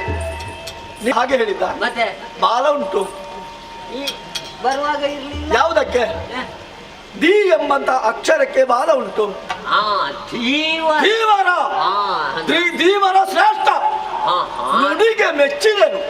ಹಾಗೆ ನನಗೆ ಒಮ್ಮೆ ಪಕ್ಕ ಇದಾಯ್ತು. ನನಗೆ ಎಂತ, ನಿಮಗೆ ಎಂತದ್ದು? ಪಕ್ಕ ಇದಾಯ್ತು. ಸಂತೋಷ ಆಯ್ತು. ಸಂತಸ ಅಲ್ಲ, ಬೇಸರ ಆಯ್ತು. ದೀವರ ಅಂತ ಹೇಳುವಾಗ ಈಗ ಸಂತಸ ನೆಮ್ಮದಿ ಆಯ್ತಲ್ವಾ? ನನಗೂ ನೆಮ್ಮದಿ ಆಯ್ತು. ನಿಮ್ಮ ಈ ಮಾತುಗಳನ್ನು ಕೇಳುವಾಗ ಬಹಳ ಸಂತೋಷ ಆಯ್ತು. ಆದ್ರೆ ಒಂದು ತೊಡಕಾಯ್ತಲ್ಲ. ಯಾವುದು? ನೀವು ಇಷ್ಟೆಲ್ಲ ಹೇಳಿದ್ದೀರಿ, ನನ್ನ ಬಗ್ಗೆ ಸರಿ ಯೋಚನೆ ಮಾಡಿ. ನನ್ನ ಜೀವನದ ಬಾಲಭಾಸ್ಕರ ಯಾರು?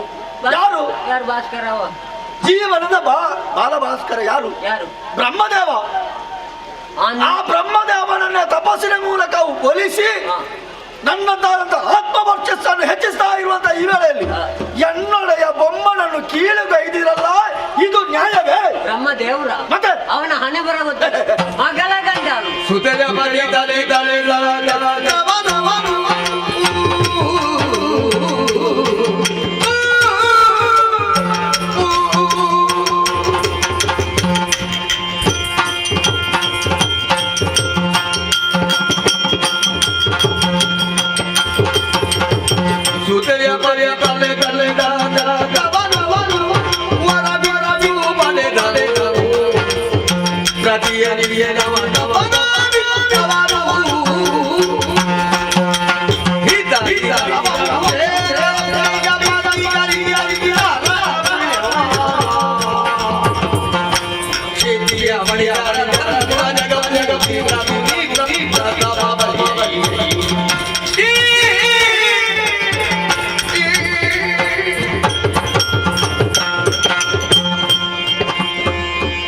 ನಿಮಗೆ ಮೊದಲೇ ನಿಲ್ಲಿಕ್ಕೆ ಆಗುದಿಲ್ಲ.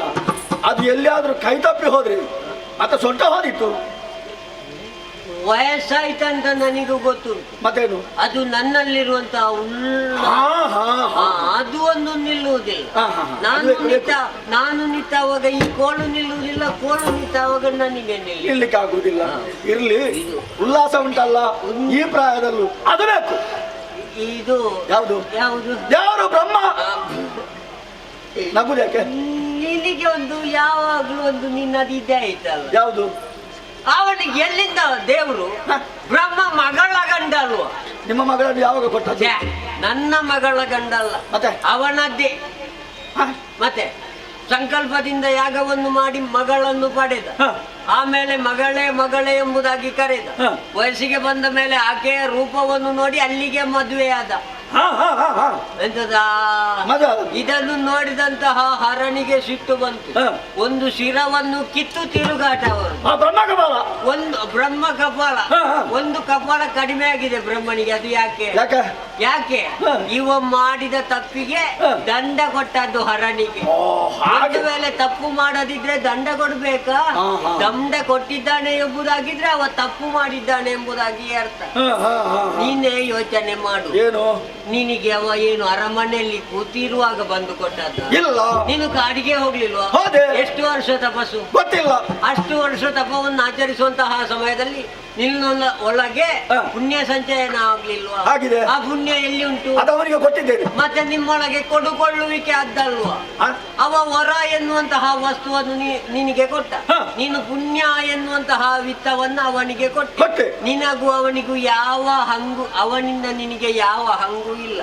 ನಾವೊಂದು ನದಿಯನ್ನು ದಾಟಬೇಕಿದ್ರೆ ಅಂಬಿಗನ ಅನಿವಾರ್ಯ ಇರ್ತದೆ. ನಾವು ಆ ಕಡೆ ದಾಟಿದ ಮೇಲೆ ಅವ ಕೇಳಿದಷ್ಟು ರೊಕ್ಕವನ್ನು ಕೊಡ್ತೇವೆ. ಕೊಟ್ಟಾದ ಮೇಲೆ ಅಯ್ಯ ಅಂಬಿಗ, ನಿನ್ನ ಈ ಉಪಕಾರವನ್ನು ಯಾವತ್ತೂ ಮರಿಲಿಕ್ಕಿಲ್ಲ ಎಂಬುದಾಗಿ ಅವನಿಗೆ ಧನ್ಯವಾದ ಸಮರ್ಪಣೆ ಮಾಡ್ಲಿಕ್ಕೆ ಉಂಟು. ಕ್ರಮವೇ ಇಲ್ಲ. ಯಾಕೆ? ಅವ ಕೇಳಿದಷ್ಟು ಬಾಚಿ ಬಾಚಿ ಕೊಟ್ಟಿದ್ದೇವೆ. ಹಾಗೆ ನಿನಿಗೂ ಅನಿವಾರ್ಯ ಇಲ್ಲ ಅವನ ಮಂತ್ರವನ್ನು ಉಚ್ಚರಿಸುವುದು. ಎಂತದ? ಎಂತ ಮಂತ್ರ? ಮತ್ತೇನು? ಇದು ಹಾಗೆ ಸಿಕ್ಕಿದಲ್ಲ, ಇದು ಬ್ರಹ್ಮ ಮಾತ್ರ ಕೊಟ್ಟದಲ್ಲ. ನಾನು ಕರೆಯದೆ ಬಂದವಳಿದ್ದಾಳೆ, ಅಮ್ಮ ಶಾರದಮ್ಮ ಅಯ್ಯೋ. ಅವಳು ಹಾಗೆ ಕೊಟ್ಟದ್ದು ಕೇಳು ಮೋಹದ ಕಂದ ಎನ್ನ ವಲ್ಲಭನಿಂದ. ಮೋಹದ ಗಂಧಲ್ಲ, ಮತ್ತೆ? ಕೇಳು ಮೋಸದ ಗಂಧ. ಎಂತದ್ದು ಮೋಸದ ಕಂದ? ನಿನಗೆ ಮೋಸವೇ ಮಾಡಿದ್ದು. ಯಾವುದು ಮೋಸ? ಶಾರದೆ ನಂಜಿನ ಮುದ್ದೆ. ಹೌದಾ? ಮತ್ತೆ ಎಲ್ಲ ಹೆಣ್ಣು ಮಕ್ಕಳಿಗೆ ಅವಳೆ ಕೊಟ್ಟದ್ದು ನಂಜನ್ನು ಸ್ವಲ್ಪ ಸ್ವಲ್ಪ. ಹೌದಾ? ಅಷ್ಟುಂಟ ಅವಳಲ್ಲಿ. ಯಾಕೆ ಯಾಕೆ ನಿನ್ನಿಗೆ ಆ ವರವನ್ನು ಕೊಟ್ಟದ್ದು? ಅದ್ಯಾಕೆ? ನಿನ್ನನ್ನು ಉದ್ಧಾರ ಮಾಡ್ಲಿಕ್ಕಲ್ಲ, ಮತ್ತೆ ನಿನ್ನನ್ನು ಮೋಸಗೊಳಿಸುವುದಕ್ಕಾಗಿ. ಅಂದ್ರೆ ನೀನು ಬ್ರಹ್ಮನಿಂದ ವರವನ್ನು ಪಡೆದು ಬ್ರಹ್ಮಾತೀತನಾಗಿ ನೀನು ಪ್ರಪಂಚವೆಲ್ಲವೂ ತಿರುಗಾಟ ಮಾಡ್ತಾ ಇದ್ರೆ ನಿಜವಾದಂತಹ ಅವಳ ಗಂಡನಿಗೆ ಎಲ್ಲಿ ಬೆಲೆ ಕಡಿಮೆಯಾಗ್ತದೋ ಎಂಬುದಾಗಿ ಯೋಚನೆ ಮಾಡಿ ಒಂದು ಗಾಯತ್ರಿ ಮಂತ್ರವನ್ನು ನಿನಗೆ ಕೊಡುವಾಗ ಹೇಳಿದ್ದು ಹೇಗೆ? 3 ಹೊತ್ತು ಉಪಾಸನೆ ಮಾಡಬೇಕು, ಮನೆಯೊಳಗೆ ಕುಳಿತಿರು. ಹೌದೌದು. ಅದು ಯಾಕೆ? ನೀನು ಮನೆ ಬಿಟ್ಟು ಹೊರಗೆ ಬರಬಾರ್ದು ಎಂಬುದಾಗಿ ಮಂತ್ರ ಎನ್ನುವಂತಹ ಹಗ್ಗದಿಂದ ನಿನ್ನನ್ನು ಬಂಧಿಸಿದ್ದು. ಈ ಕ್ಷುಲ್ಲಕವಾದಂತಹ ಮಂತ್ರದಿಂದ ಏನು ಪ್ರಯೋಜನವಿಲ್ವ? ಅದು ಹಾಗನ್ನುತ್ತೀರಿ? ನಿನ್ನ ಪರಿಸ್ಥಿತಿ ಹೇಗಾಗಿದೆ ಗೊತ್ತಾ? ಪುನುಗು ಬೆಕ್ಕಿನಾಗಾಗಿದೆ. ಅದೆಂತದ್ದು ಪುನುಗು ಬೆಕ್ಕು? ಪ್ರಪಂಚದಲ್ಲಿ ಒಂದುಂಟು ಪ್ರಾಣಿ ಪುನುಗು ಬೆಕ್ಕು ಎಂಬುದು. ಅದರ ಹುಕ್ಕುಳಿನಲ್ಲಿ ಪರಿಮಳದ ದ್ರವ್ಯ ಒಸರುತ್ತಾ ಇರ್ತದೆ. ಅದು ಆ ಕಡೆ ಈ ಕಡೆ ಹುಡುಕುದು, ಎಲ್ಲಿಂದ ಪರಿಮಳ ಅದರಿಂದಲೇ ಪರಿಮಳ ಎಂಬುದಾಗಿ ಗೊತ್ತಿಲ್ಲ. ಹಾಗಾಗಿ ನಿನಗೆ ಯಾಕೆ ಆ ಮಾತು? ನೀನು ಪರಬ್ರಹ್ಮನಾಗಿದ್ದಿ ಎಂಬುದಾಗಿ ಗೊತ್ತಿಲ್ಲದೆ ಇನ್ನೊಂದು ಮಂತ್ರವನ್ನು ಉಚ್ಚರಿಸುತ್ತಾ ಇದ್ದಲ್ವ, ಮತ್ತೆ ನಗದೆ ಅಲ್ಬೇಕಾ? ಈಗ ನಾನು ಪರಬ್ರಹ್ಮ ಹಿತವಾಯಿತು.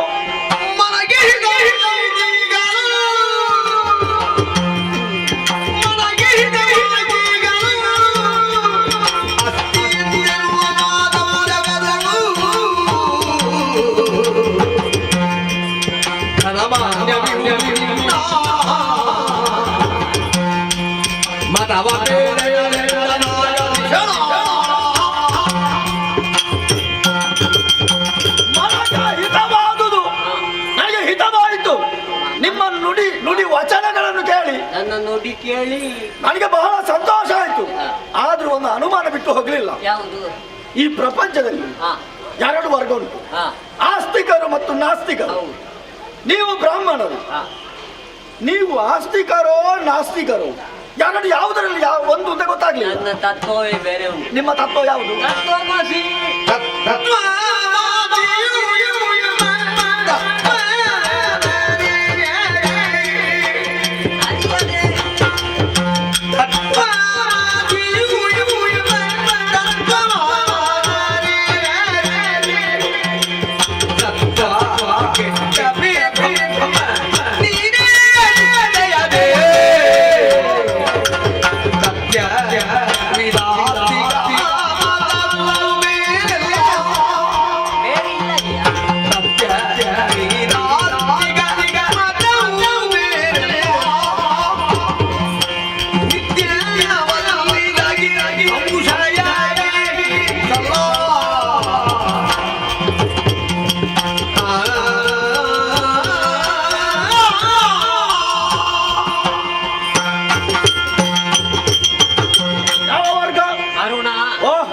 ಪ್ರಪಂಚದಲ್ಲಿ 2 ವರ್ಗ. ಹೌದು, ಆಸ್ತಿಕರು ಮತ್ತು ನಾಸ್ತಿಕರು. ಹೌದು, ಆಸ್ತಿಕರು ಅಂದ್ರೆ ದೇವರು ಇಲ್ಲ ಎಂಬುದಾಗಿ ಹೇಳುವವರು, ನಾಸ್ತಿಕರು ಎಂಬುದಾಗಿದ್ರೆ ದೇವರು ಇಲ್ಲ ಅಂತ ಹೇಳುವವರು. ಆಸ್ತಿಕರು ಒಪ್ಪುವವರು.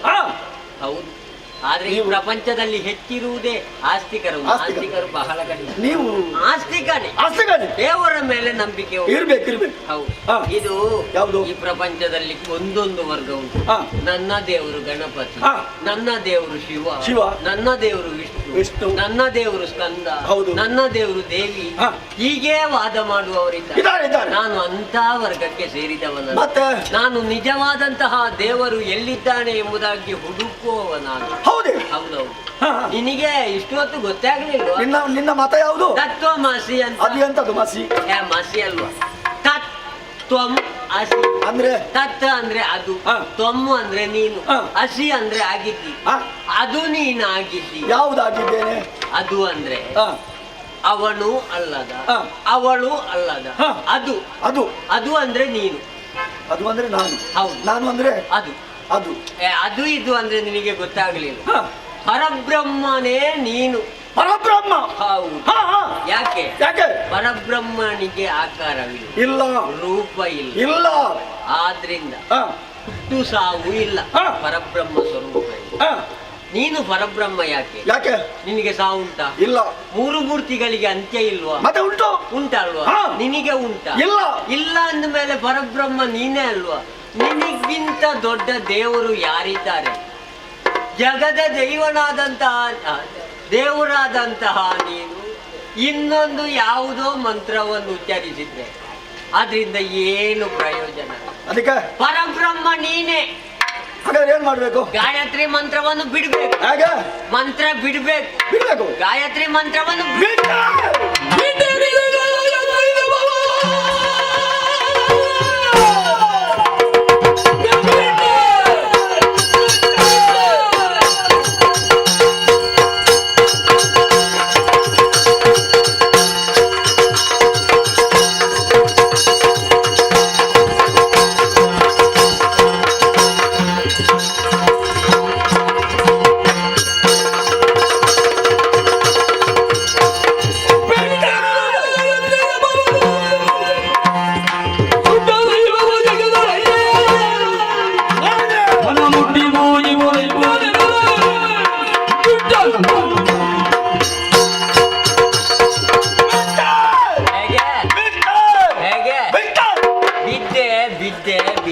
ಯಾವಾಗ ಬಿದ್ದದ್ದು? ಯಾವಾಗ? ನಿನ್ನ ಪಾದಕ್ಕೆ ನಾನು ಬಿದ್ದೆ ಅಂತ. ಮತ್ತೆ ನೀವು ನೇರ ಇದ್ದೀರಿ? ಅದು ಬಾಯಿಯಲ್ಲಿ ಮಾತ್ರ. ನನಗೆ ಬಿದ್ರೆ ಮತ್ತೆ ಹೇಳಲಿಕ್ಕಾಗುದಿಲ್ಲ, ಗಂಟು ನೋವು ಅಂತ. ಪ್ರಾಯ ಆಗಿದೆ. ಪ್ರಾಯ ಆಯ್ತು. ನೀವು ಹಾಗೆ ಬಿದ್ದದ್ದು. ಗಾಯತ್ರಿ ಅದು ನಾನು ಬಿಟ್ಟೆ. ಅಬ್ಬಾ, ನಾನು ಯಾರು? ಸ್ವಲ್ಪ ನಿಲ್ಲು. ಅದೆಂತದು? ಪ್ರದಕ್ಷಿಣೆ. ಪ್ರದಕ್ಷಿಣೆ. ಪ್ರದಕ್ಷಿಣೆ? ಹೌದು. ಬನ್ನಿ ಬನ್ನಿ ಬನ್ನಿ ಬನ್ನಿ. ಸರಿಯಾಗಿದೆ ಆಯ್ತಾ? ಸರಿಯಾಗಿದೆ. ಹಾಗೆ ಪ್ರದಕ್ಷಿಣೆ ಸರಿಯಾಗಿದೆ. ಯಾಕೆ ಪ್ರದಕ್ಷಿಣೆ ಬಂದದ್ದು? ನಾನು ಯಾರು? ದೇವರು. ಪರಬ್ರಹ್ಮ. ಹೌದೌದು. ನಾನು ದೇವರಾದ್ರೆ ನನಗೊಂದು ಮಂತ್ರ ಬೇಡವಾ? ಮಂತ್ರ ನಮ್ಮ ಅಧೀನ ಅಲ್ವಾ? ಯಾರ ಅಧೀನ? ಬ್ರಾಹ್ಮಣರ ಅಧೀನ. ಬ್ರಾಹ್ಮಣರು ಯಾರ ಅಧೀನ? ಮಂತ್ರ ನಮ್ಮ ಅಧೀನ. ಮಂತ್ರ ನಿಮ್ಮ ಅಧೀನ. ಹೌದು. ಬ್ರಾಹ್ಮಣರು ದೈವ ಅಧೀನ. ದೈವಾಧೀನ. ದೇವರು ಮಂತ್ರಾಧೀನ. ಹಾಗೆ ಮಂತ್ರ ನಮ್ಮ ಅಧೀನ. ಆರಂಭ ಆಗಬೇಕು. ದೈವಾಧೀನ ಆಗ್ಲಿಕ್ಕೆ ಹಾಗಾದ್ರೆ ಒಂದು ಮಂತ್ರ ನನಗೆ, ಹೊಸ ಮಂತ್ರ. ನೀನು ಗಾಯತ್ರಿ ಮಂತ್ರ ಬಿಟ್ಟಾಯ್ತಲ್ಲ. ನಾನು ಬಂದ ಕೆಲಸ ಒಂದು ಪೂರ್ತಿ ಆಯ್ತು. ಯಾವುದು? ನಾನು ಬಿಡ್ಬೇಕು ಅಂತ ಇತ್ತ ನಿಮಗೆ? ಅದಲ್ಲ. ಮತ್ತೆ ಹೊರಗಡೆ ಕೆಲವರೆಲ್ಲ ಅವರೆಲ್ಲ ವಾದ ಮಾಡ್ತಾ ಇದ್ರು. ಹಾಗೆ ನನ್ನ ದೇವರು ಬೇರೆ, ನನ್ನ ದೇವರು ಬೇರೆ ಅಂತ. ಅದಕ್ಕೆ ನಾನು ಅವರಲ್ಲಿ ಹೇಳಿದ್ದೇನೆ, ನಿಜವಾದಂತಹ ದೇವರನ್ನು ನಾನು ತೋರಿಸ್ತೇನೆ, ನಿಜವಾದಂತಹ ದೇವರು ನೀನು. ಆವಾಗ ಕುಂಬಳಕಾಯಿ ಆಗಿದ್ದ ಎಲ್ಲ ಬೂದಿ ಬರ್ಕೊಂಡು ಈಗ ಇನ್ನು ನನ್ನನ್ನು ಹೊರಸ್ಲಿಕ್ಕೆ ಇದು ಮಂತ್ರ ಆರಂಭ. ಮಂತ್ರ ಅರುಣ ನೇಕೆ ದೇವ. ಅರುಣ ನೇಕೆ ದೇವ. ಅರುಣ ನೇಕೋ ದೇವ. ಅದೇ ಸ್ವಲ್ಪ ನಾಲಿಗೆ ಜಾರಿದ್ದಷ್ಟೇ, ಇರಬಾರದು. ಇಲ್ಲಿಂದಲೇ ಪ್ರಚಾರ. ಅರುಣ ನೇಕೋ ಆರಂಭ. ಅರುಣ ನೇಕೋ ದೇವ. ಅರುಣ ನೇಕೋ.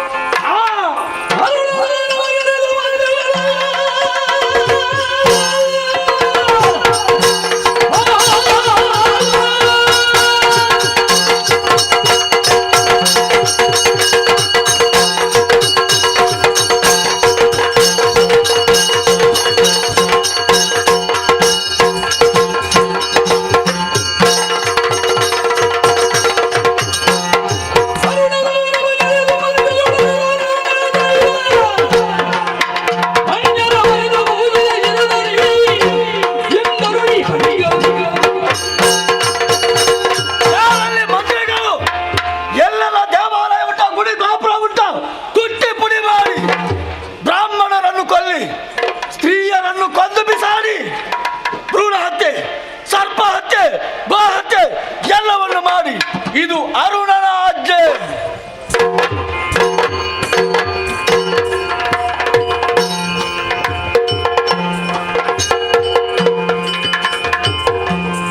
ಪ್ರೀತಿಯ ಕಲಾಭಿಮಾನಿಗಳಿಗೆ ಶಿರಭಾಗಿ ವಂದಿಸುತ್ತಾ ಕಥಾ ಮಧ್ಯಭಾಗದಲ್ಲಿ ರಸಭಂಗವನ್ನು ಉಂಟು ಮಾಡಿದ್ದಕ್ಕಾಗಿ ಕ್ಷಮೆಯನ್ನೇ ಯಾಚಿಸುತ್ತಾ ಇಂದಿನ ಸೇವಕರ್ತರಾದಂತಹ HK ಸರಸ್ವತಿರಾವ್ ಗುಂಡೂರಾವ್ ಮನೆ ಹೆಜ್ಜಮಾಡಿ ಹಾಗೂ ಬಂದು ನೆರೆದಿರತಕ್ಕಂತಹ ಸಕಲ ಯಕ್ಷ ಅಭಿಮಾನಿಗಳಿಗೆ ಮೇಳದ ಶ್ರೀ ಮಹಾಗಣಪತಿ ದೇವರು ಹಾಗೂ ನಮ್ಮ ಆರಾಧ್ಯ ಮೂರ್ತಿಯಾದಂತಹ ಕಟೀಲು ಶ್ರೀ ದುರ್ಗಾ ಪರಮೇಶ್ವರಿ ಅಮ್ಮನವರು ಸಕಲ ಆಯುಷ್ಯ ಆರೋಗ್ಯ ಭಾಗ್ಯವನ್ನಿತ್ತು ಹರಸಲಿ ಎಂಬಂತಹ ಪ್ರಾರ್ಥನೆಯೊಂದಿಗೆ ಬರುವ ರಾತ್ರಿ ನಾವು ಪಡುಬೊಂಡಂತಿಲ ಎಂಬಲ್ಲಿ ಕುರುಕ್ಷೇತ್ರ ಎನ್ನುವಂತಹ ಕಥಾನಕವನ್ನು ಆಡಿ ತೋರಿಸಲಿದ್ದೇವೆ.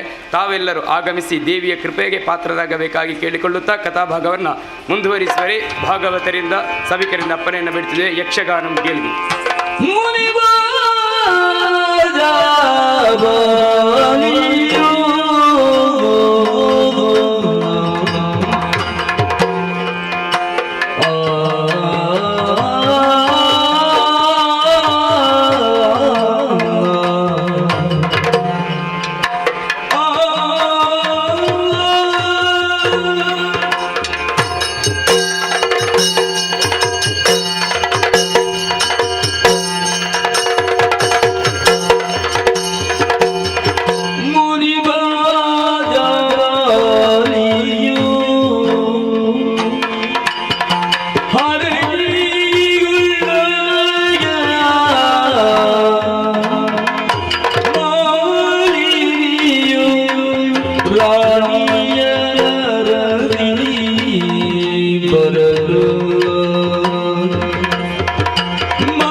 ಎತ್ತನವೋ ಮಾಮರ, ಎತ್ತನವೋ ಕೋಗಿಲೆ, ಎತ್ತನವೋ ಏಕವೀರಾದ್ರಿಪುರ, ಎತ್ತನವೋ ವಿದರ್ಭ ರಾಜ್ಯ, ಎತ್ತನ ಅರುಣಾಸುರ ಮಹಾರಾಜರು, ಇಲ್ಲಿಯ ಯಶೋಮತಿ ದೇವಿ.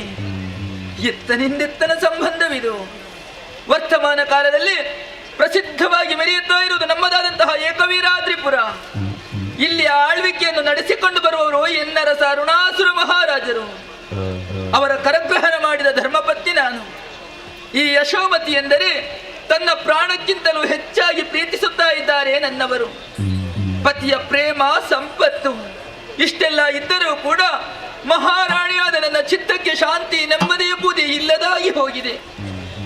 ಇದಕ್ಕೆ ಕಾರಣ ನಿನ್ನೆ 4ನೇ ಜಾವದಲ್ಲಿ ಕಂಡಂತಹ ಕನಸು. ಪರಿಣಾಮದಲ್ಲಿ ಸತ್ಯವಾಯಿತು ಅಂತಾದ್ರೆ ಘೋರವೇ ಹೌದು. ಆ ಕುರಿತಾಗಿ ಯೋಚಿಸಿದಾಗ ಭಯವೂ ಆವರಿಸಿಕೊಂಡಿತು. ಹಾಗಾಗಿ ಅರಮನೆಯನ್ನು ತೊರೆದೆ ಉದ್ಯಾನವನವನ್ನು ಬಂದು ಸೇರಿದೆ. ಇಲ್ಲಿಯಾದರೂ ನನ್ನ ಮನಸ್ಸಿಗೆ ನೆಮ್ಮದಿ ಸಿಗಬಹುದು ಎನ್ನುವ ಕಾರಣಕ್ಕೆ ಅಂತರಂಗದ ವಿಚಾರವನ್ನು ಮತ್ತೊಬ್ಬರಲ್ಲಿ ಹೇಳಿಕೊಂಡೆವು ಅಂತಾದರೆ ದುಗುಡ ಸ್ವಲ್ಪ ಕಡಿಮೆಯಾಗುವುದಕ್ಕೆ ಸಾಧ್ಯ ಉಂಟಂತೆ. ಅಂತರಂಗದ ವಿಚಾರವನ್ನು ಬಹಿರಂಗಪಡಿಸಬೇಕು ಅಂತಾದ್ರೆ ಅತಿ ಆತ್ಮೀಯರೇ ಆಗಿರಬೇಕು. ನನಗೆ ಆತ್ಮೀಯಳು ಅಂತ ಹೇಳಿದ್ರೆ ಮಾಲಿನಿಯನ್ನು ಬಿಟ್ಟರೆ ಮತ್ತೆ ಯಾರಿದ್ದಾರೆ ಅಂತ ಬೇಕಲ್ಲ. ಆದರೆ ಯಾಕೋ ಏನು ಕೆಲ ದಿವಸಗಳಿಂದ ಗಮನಿಸುತ್ತಾ ಇದ್ದೇನೆ, ಸರಿಯಾಗಿ ನನ್ನ ಬಳಿಗೆ ಬರುವವಳೇ ಅಲ್ಲ. ಯಾಕೆ, ಏನು, ಯಾವ ಕಡೆಗೆ ಹೋಗುತ್ತಾಳೆ, ಯಾವುದೂ ನನಗೆ ಅರ್ಥವಾಗುತ್ತಾ ಇಲ್ಲ. ನೋಡೋಣ, ಬಂದಾಗ ಅವಳಲ್ಲಿ ವಿಚಾರವನ್ನು ಹಂಚಿಕೊಂಡರಾಯಿತು. ಅವಳ ನಿರೀಕ್ಷೆಯಲ್ಲೇ ನಾನಿರ್ತೇನಂತೆ. ಓ ತಾಯಿ, ಎಲ್ಲಿ ಹೋದ್ರಂತೆ ಇಲ್ಲ, ಅರಮನೆಯಲ್ಲಿ ಹುಡುಕಾಡಿದ್ರೆ ಅಬ್ಬಾ, ಎಂತಹ ಆಶ್ಚರ್ಯವನ್ನು ಕಾಣುತ್ತಾ ಇದ್ದೇನೆ. ಬಂಡೆ ಮೇಲೆ ಶಿರೆಯಂತೆ ಕುಳಿತಿದ್ದಾರಲ್ಲ. ಅಮ್ಮ, ವಂದಿಸಿಕೊಂಡಿದ್ದೇನೆ. ಏನಮ್ಮ ಇದು? ನೋದು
ಪಾದಾರವಿಂದಕ್ಕೆ ಎರಗಿಕೊಂಡವಳೇ ಇದ್ದೇನೆ ಅಮ್ಮ.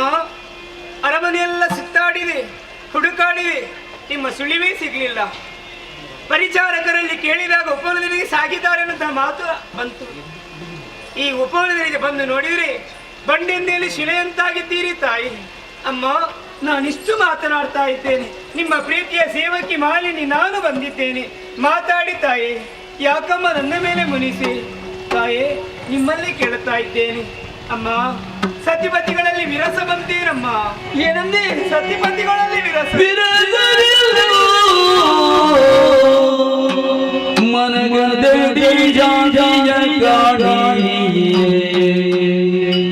ಹೌದು ಮಾಲಿ, ವಿರಸ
ಸತಿಪತಿಗಳಲ್ಲಿ ವಿರಸ ಬಂತೆ. ಸಾಧ್ಯ ಉಂಟೇ ಇದು? ಇಲ್ಲ.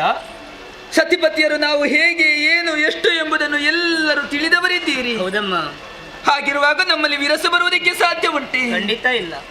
ನನ್ನ ಮೇಲೆ ಅತೀವವಾದಂತಹ ಪ್ರೀತಿಯನ್ನು ಇರಿಸಿಕೊಂಡವರು ನನ್ನವರು. ನಿಜ. ನನ್ನ ಮನಸ್ಸಿಗೆ ನೋವಾಗಬಾರದು ಎನ್ನುವ ಕಾರಣಕ್ಕೆ ಬೇಕಾಗಿ ಸ್ವರ ಏರಿಸಿ ಮಾತನಾಡುವವರೇ ಅಲ್ಲ. ಹೌದು. ಅಂತಿರುವಾಗ ನಮ್ಮಲ್ಲಿ ವಿರಸ ಬರುವುದಕ್ಕುಂಟೆ? ಇಲ್ವೇ? ಮತ್ತೇನು? ಆ ಕುರಿತಾಗಿ ನನಗೆ ಚಿಂತೆ ಅಲ್ಲ. ಮತ್ತೆ ಯಾವುದರ ಬಗ್ಗೆ ಚಿಂತೆ? ನಿನ್ನೆಯ 4ನೇ ಜಾವದಲ್ಲಿ ಒಂದು ಕನಸನ್ನು ಕಂಡವಳು ನಾನು. ಕನಸೆ? ಏನಮ್ಮ? ರಕ್ತದ ಮಡುವಿನಲ್ಲಿ ನನ್ನವರು ಕೊಚ್ಚಿ ಹೋಗುತ್ತಿರುವಂತಹ ದೃಶ್ಯವನ್ನು ಕಂಡೆ.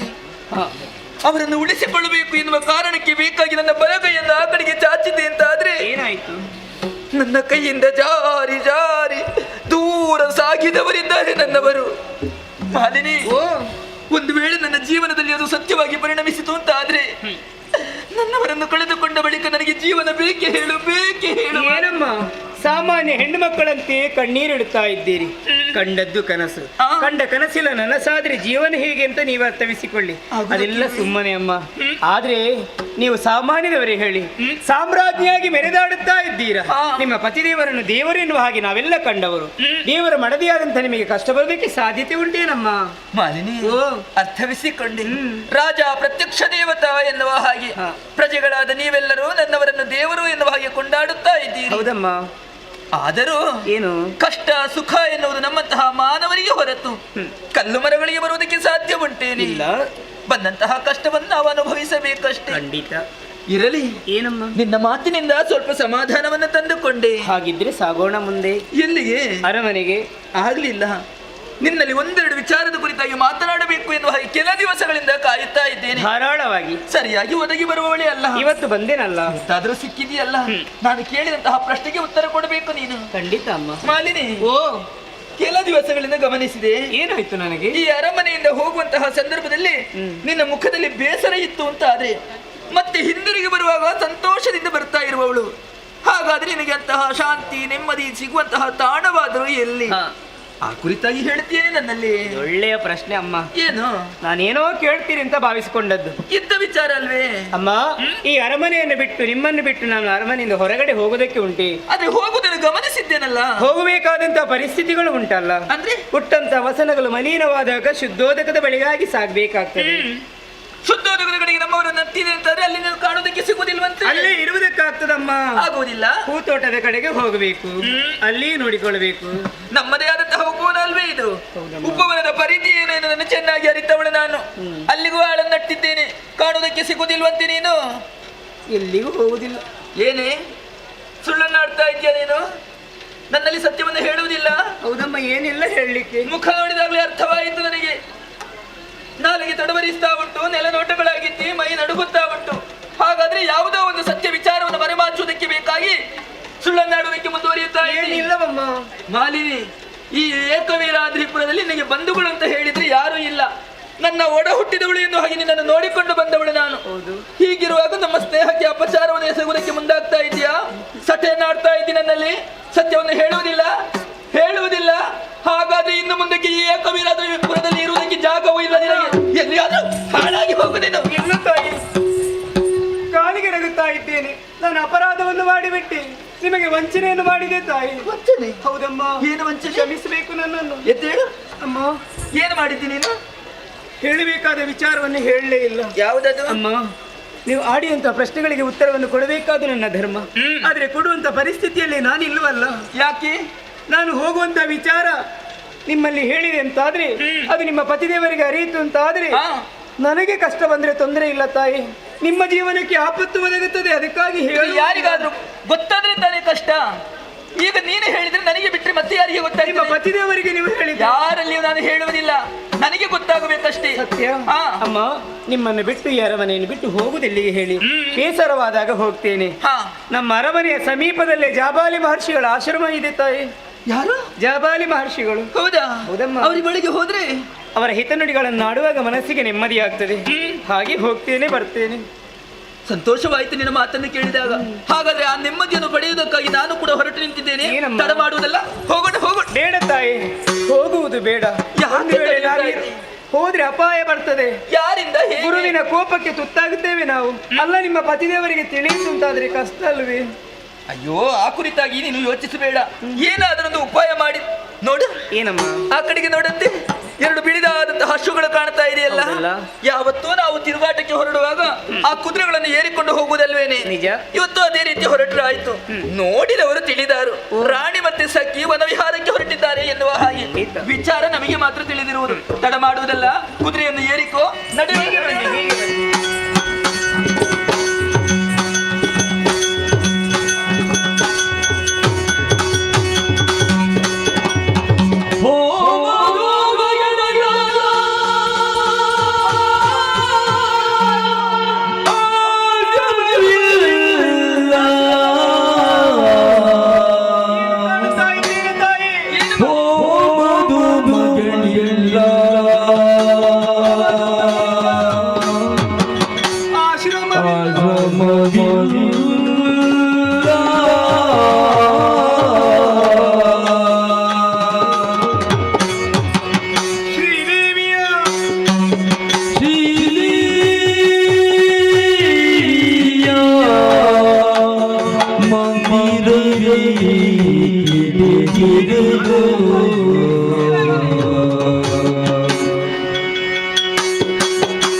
ಆಶ್ರಮದರಿಗೆ ಸಾಗೋರಿಲ್ಲವ ಹಾಗೆ ತುರಗವನ್ನೇರಿ ಬಂದವರು ನಾವು ಸ್ಮಶಾನದ ದಾರಿ ಹಿಡಿದವ ಎನ್ನುವ ಹಾಗೆ ಭಾಸವಾಗುತ್ತಾ ಉಂಟಮ್ಮ.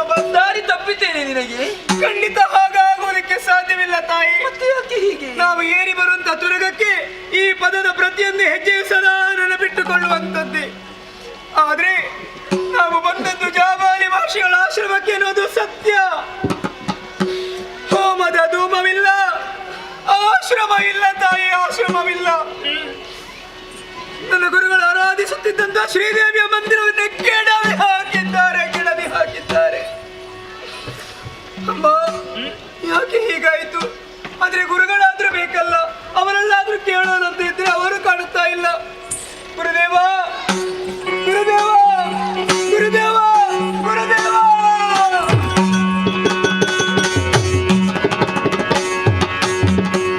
ಗುರುದೇವ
ಮಡಕೆಯೊಡೆದು ಮಣ್ಣಾದ ಮೇಲೆ ಬಂದೆಯ, ಎಲ್ಲವೂ ಮುಗಿದು ಹೋದ ಮೇಲೆ ಯಾಕಾಗಿ ಬಂದ ಮಗಳೇ? ಯಾಕಾಗಿ ಭೀಕರ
ನಿಮ್ಮನ್ನೇ ಕಾಣಬೇಕೆನ್ನುವಂತ ಉದ್ದೇಶವಿರಿಸಿಕೊಂಡು ತುರಗವನ್ನೇರಿ ಈ ಕಡೆಗೆ ಬಂದವರು ನಾವು.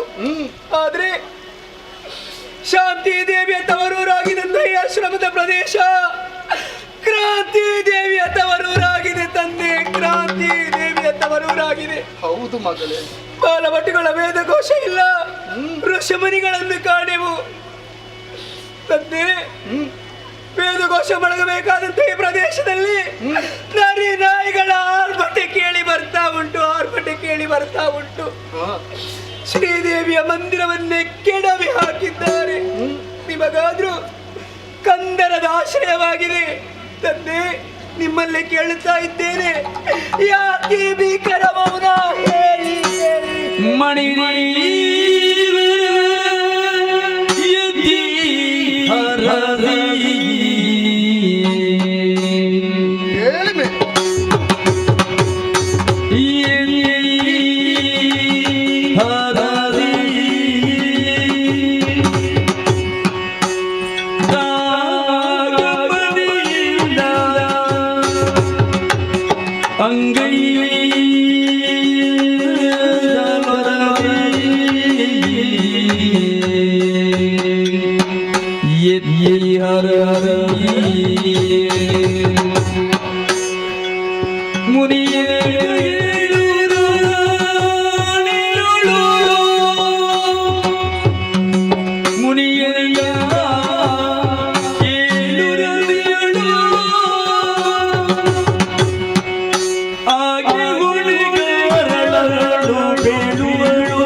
ಇಲ್ಲಿಯ ದುರವಸ್ಥೆಯನ್ನು ಕಂಡು ಕಣ್ಣೀರಿಡುತ್ತಾ ಪ್ರಶ್ನೆಗಳ ಸುರಿಮಳೆಯನ್ನೇ ಗೈಯುತ್ತಾ ಇದ್ದೀಯಲ್ಲ. ಉತ್ತರ ಕೊಡುವುದಕ್ಕಿಂತ ಮೊದಲಾಗಿ ನನ್ನ ಪ್ರಶ್ನೆಗೊಂದು ಉತ್ತರ ಕೊಡಬೇಕು ನೀನು. ಏನು ತಂದೆ? ಇದುವರೆಗೂ ಕೂಡ ಏಕಾಂಗಿಯಾಗಿಯೇ ಈ ಆಶ್ರಮವನ್ನು ಪ್ರವೇಶಿಸುತ್ತಾ ಇದ್ದವಳು. ನಿಜ. ಇಂದು ನಿನ್ನ ಜೊತೆಗೂಡಿ ಬಂದವರು ಗುರುದೇವ, ನಾಡಿನ ಒಡತಿ ಯಶೋಮತಿ ದೇವಿಯವರು, ಮಹಾರಾಣಿ. ಹೌದು. ಉತ್ತರ ಬೇಕಲ್ವೇ ನಿನಗೆ? ಖಂಡಿತ. ನಿನ್ನ ಪ್ರಶ್ನೆಗಳಿಗೆ ಉತ್ತರ ಬೇಕಲ್ವೇ? ತಂದೆ, ಕೇಳು, ನಿನ್ನ ರಾಣಿಯಲ್ಲಿ ಹೇಳ್ತಾಳೆ. ಏನು ಸ್ವಾಮಿ ಇದು?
ಇಂತಹ ಮಾತುಗಳನ್ನು ಆಡುತ್ತಾ ಇದ್ದೀರಿ ತಾವು.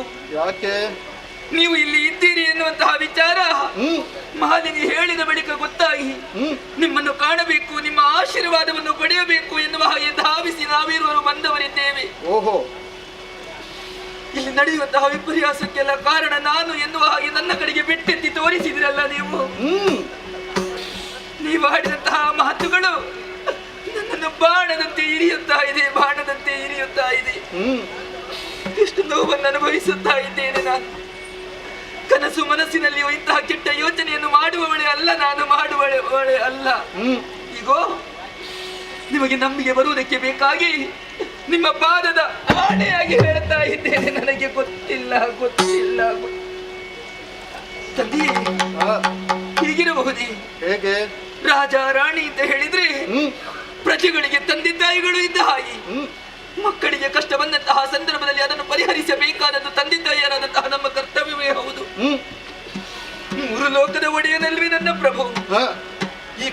ಬಾರದೆ ಕೆಲ ಸಮಯಗಳೇ ಕಳೆದು ಹೋಗಿರಬಹುದು. ಇಲ್ಲಿ ಇಂತಹ ವಿಪರ್ಯಾಸಗಳು ನಡೆದು ಹೋಗಿದೆ ಎನ್ನುವುದನ್ನು ನನ್ನವರಲ್ಲಿ ನೀವು ಹೇಳುತ್ತಾ ಇದ್ರೆ ಇದಕ್ಕೊಂದು ಪರಿಹಾರವನ್ನು ಅವರೇ ಸೂಚಿಸ್ತಾ ಇದ್ರು. ಯಾಕೆ ನೀವು ತಿಳಿಸಲಿಲ್ಲ ನೀವು? ಮಹಾರಾಣಿ, ತನ್ನ ಉದರದಲ್ಲಿಯೇ ಜನಿಸಿದಂತಹ ಕಂದಮ್ಮನಿಗೆ ಅಮೃತ ತುಲ್ಯವಾದಂತಹ ಸ್ತನ್ಯಪಾನವನ್ನೇ ಮಾಡಬೇಕಾದಂತಹ ತಾಯಿಯವಳು ಅಂತಹ ಮಗುವಿಗೆ ವಿಷವನ್ನೇ ಉಣಿಸ್ತಾಳೆ ಅಂತಾದ್ರೆ ಅವಳು ತಾಯಿಯಾಗುವುದಕ್ಕೆ ಸಾಧ್ಯ ಉಂಟೆ? ಮಾರಿ ಆಗ್ತಾಳೆ ಆಕೆ.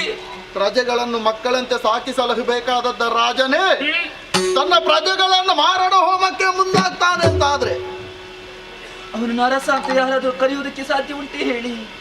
ಇನ್ನೂ ಅರ್ಥವಾಗ್ಲಿಲ್ವೇ ನಿನಗೆ? ಇಷ್ಟೆಲ್ಲ ಅನರ್ಥಗಳಿಗೆ ಮೂಲ ಕಾರಣ ಯಾರು ಗೊತ್ತೇ? ಯಾರು? ನಿನ್ನ ಪತಿ ಅರುಣಾಸುರ. ಇಲ್ಲ ಪ್ರಭು, ಇಲ್ಲ. ನಾನು ನಿಮ್ಮ ಮಾತನ್ನು ನಂಬಲಾರೆ. ನನ್ನವರು ಏನು ಎಷ್ಟು ಎಂಬುದನ್ನು ಚೆನ್ನಾಗಿ ಅರ್ಥೈಸಿಕೊಂಡವಳು ನಾನು. ಯಾಗ ಯಜನಗಳನ್ನು ಮಾಡುವಂತಹ ಋಷಿ ಮುನಿಗಳಿಗೆ ಸಹಕಾರಿಯಾಗಿ ಒದಗಿ ಬರ್ತಾರೆಯೇ ಹೊರತು ಇಂತಹ ದುಷ್ಕೃತ್ಯಗಳಿಗೆ ಮನ ಮಾಡುವವರೇ ಅಲ್ಲ ನನ್ನವರು. ನಿಮ್ಮ ಮಾತಿನ ಮೇಲೆ ನನಗೆ ನಂಬುಗೆ ಇಲ್ಲ. ನಾನು ನಂಬುವುದಿಲ್ಲ. ನನ್ನ ಮಾತಿನ ಮೇಲೆ ವಿಶ್ವಾಸ ಇಲ್ಲ ಅಂತ ಆದ್ರೆ ಇದೋ ನಿನಗೆ ಜ್ಞಾನ ದೃಷ್ಟಿಯನ್ನೇ ಕರುಣಿಸಿದ್ದೇನೆ, ಪ್ರತ್ಯಕ್ಷವಾಗಿ ನೋಡಿಕೊ.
ನೋಡಿದೆಯಾ?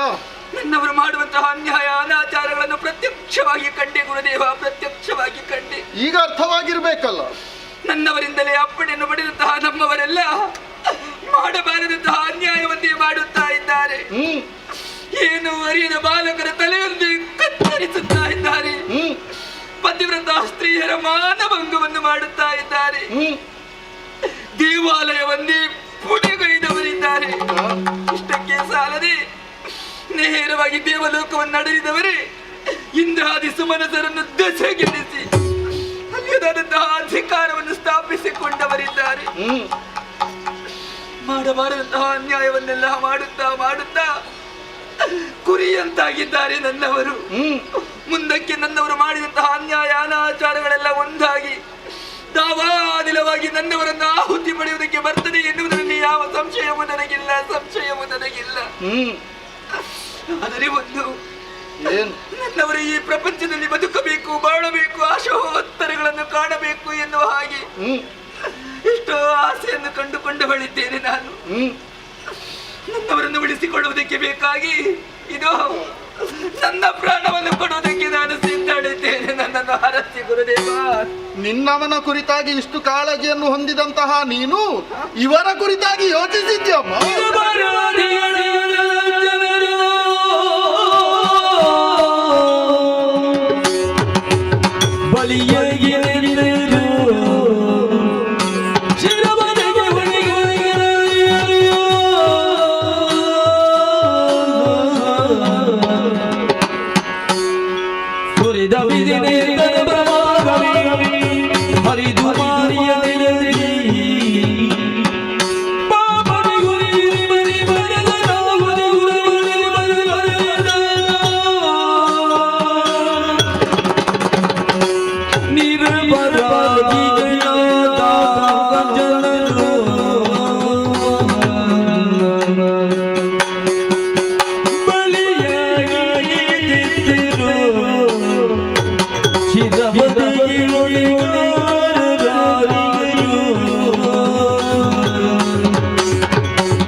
ಈ ಪ್ರಪಂಚದಲ್ಲಿ ತನ್ನ ಸ್ವಾರ್ಥ ಸಾಧನೆಗಾಗಿ ಇಷ್ಟೆಲ್ಲ ಅನ್ಯಾಯವನ್ನು ಮಾಡಿದಂತಹ ನಿನ್ನ ಪತಿಯಾದರೂ ಬದುಕಿ ಉಳಿಯಬೇಕಲ್ವೇ? ನನ್ನವರು ಉಳಿಯಬೇಕು ತಂದೆ. ಆದರೆ ಅವ ಮಾಡಿದಂತಹ ಕೃತ್ಯಗಳ ಕುರಿತಾಗಿ ಒಮ್ಮೆ ಯೋಚನೆ ಮಾಡಮ್ಮ. ಯಾಗ ಯಜ್ಞಾದಿಗಳನ್ನೇ ನಡೆಸುವುದರ ಮೂಲಕವಾಗಿ ಲೋಕ ಕಲ್ಯಾಣವನ್ನೇ ಬಯಸುವಂತಹ ಅದೆಷ್ಟೋ ಮುನಿವರ್ಯರು, ಬ್ರಾಹ್ಮಣೋತ್ತಮರು ಕಂಡಲ್ಲಿ ಅಂತಹ ಮುನಿಶ್ರೇಷ್ಠರ ತಲೆಗಳನ್ನು ಕಡಿದು ಹೋಮಿಸಿದನಲ್ಲಮ್ಮ ನಿನ್ನ ಪತಿ. ನೋಡುವುದಕ್ಕೆ ಸಾಧ್ಯವಿಲ್ಲ ನನ್ನಿಂದ. ಮಾಂಗಲ್ಯ ಭಾಗ್ಯವೇ ಶ್ರೇಷ್ಠ ಎಂಬ ರೀತಿಯಲ್ಲಿ ಈ ಪ್ರಪಂಚದಲ್ಲಿ ಪತಿವ್ರತ ಧರ್ಮವನ್ನೇ ಪಾಲಿಸುತ್ತಾ ಮುಂದುವರಿದಂತಹ ಅದೆಷ್ಟೋ ಸುಮಂಗಲಿಯರ ಹಣೆಯ ಕುಂಕುಮವನ್ನೇ ಒರೆಸುವ ರೀತಿಯಲ್ಲಿ ಮಾಡಿಬಿಟ್ಟನಲ್ಲ. ಶಿವನೇ ಶಿವನೇ, ಇನ್ನು ಪ್ರಪಂಚದ ಬೆಳಕನ್ನು ಕಾಣಬೇಕಾದಂತಹ ಅದೆಷ್ಟೋ ಕಂದಮ್ಮಗಳು, ಅವರ ಬದುಕಿನ ಕುರಿತಾಗಿ ಅದೆಷ್ಟೋ ಆಶೋತ್ತರಗಳನ್ನು ಹೊಂದಿದವರು, ಅಂತಹ ಮಕ್ಕಳನ್ನು ಕಡಿದು ಚೆಲ್ಲಿಬಿಟ್ಟನಲ್ಲಮ್ಮ. ಇವರೆಲ್ಲ ಯಾರು? ನಿರಪರಾಧಿಗಳಲ್ವೇ? ಅವರೇನು ಅಪರಾಧ ಮಾಡಿದ್ದಾರೆ? ಅಂತಹ ಸಜ್ಜನರನ್ನಾದರೂ ಕೂಡ ಒಂದಿನಿತು ಕರುಣೆ ತೋರದೆ ಕೊಂದು ಕೆಡಹಿದಂತಹ ನಿನ್ನ ಪತಿ, ಒಮ್ಮೆ ಯೋಚನೆ ಮಾಡಮ್ಮ. ಏನು ತಂದೆ? ಹರಿದದ್ದು ಕಣ್ಣೀರಲ್ಲ, ಮತ್ತೆ ಕೆನ್ನೀರು. ಅಂತಹ ರಕ್ತದ ಪ್ರವಾಹದಲ್ಲಿಯೇ ನಿನ್ನ ಪತಿ ಕೊಚ್ಚಿ ಹೋಗುವಾಗ ನಿನ್ನ ಮಾಂಗಲ್ಯ ಭಾಗ್ಯವನ್ನು ಉಳಿಸುವವರು ಯಾರಿದ್ದಾರೆ ಹೇಳು? ನಾನಿದ್ದೇನೆ ತಂದೆ.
ನನ್ನವರನ್ನು ರಕ್ಷಿಸಿಕೊಳ್ಳುವುದಕ್ಕೆ ಯಾರಿದ್ದಾರೆ ಎನ್ನುವ ಹಾಗೆ ಪ್ರಶ್ನೆಯನ್ನು ಮಾಡುತ್ತಾ ಇದ್ದೀರಲ್ಲ.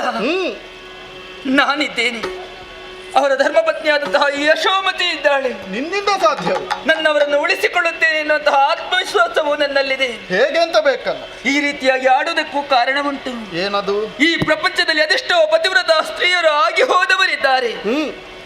ಒಬ್ಬಿಬ್ಬರ ಕುರಿತಾಗಿ ನಿಮಗೆ ಹೇಳಬೇಕಿದಾದರೂ ಖಂಡಿತವಾಗಿ ಸತಿ ಅನಸೂಯಾದೇವಿ ತನ್ನದಾದಂತಹ ಪತಿವ್ರತ ಧರ್ಮದಿಂದ 3 ಮೂರ್ತಿಗಳನ್ನೇ ಮಕ್ಕಳನ್ನಾಗಿ ಪಡೆದು ತೊಟ್ಟಿಲು ತೂಗಿದವಳಿದ್ದಾಳೆ.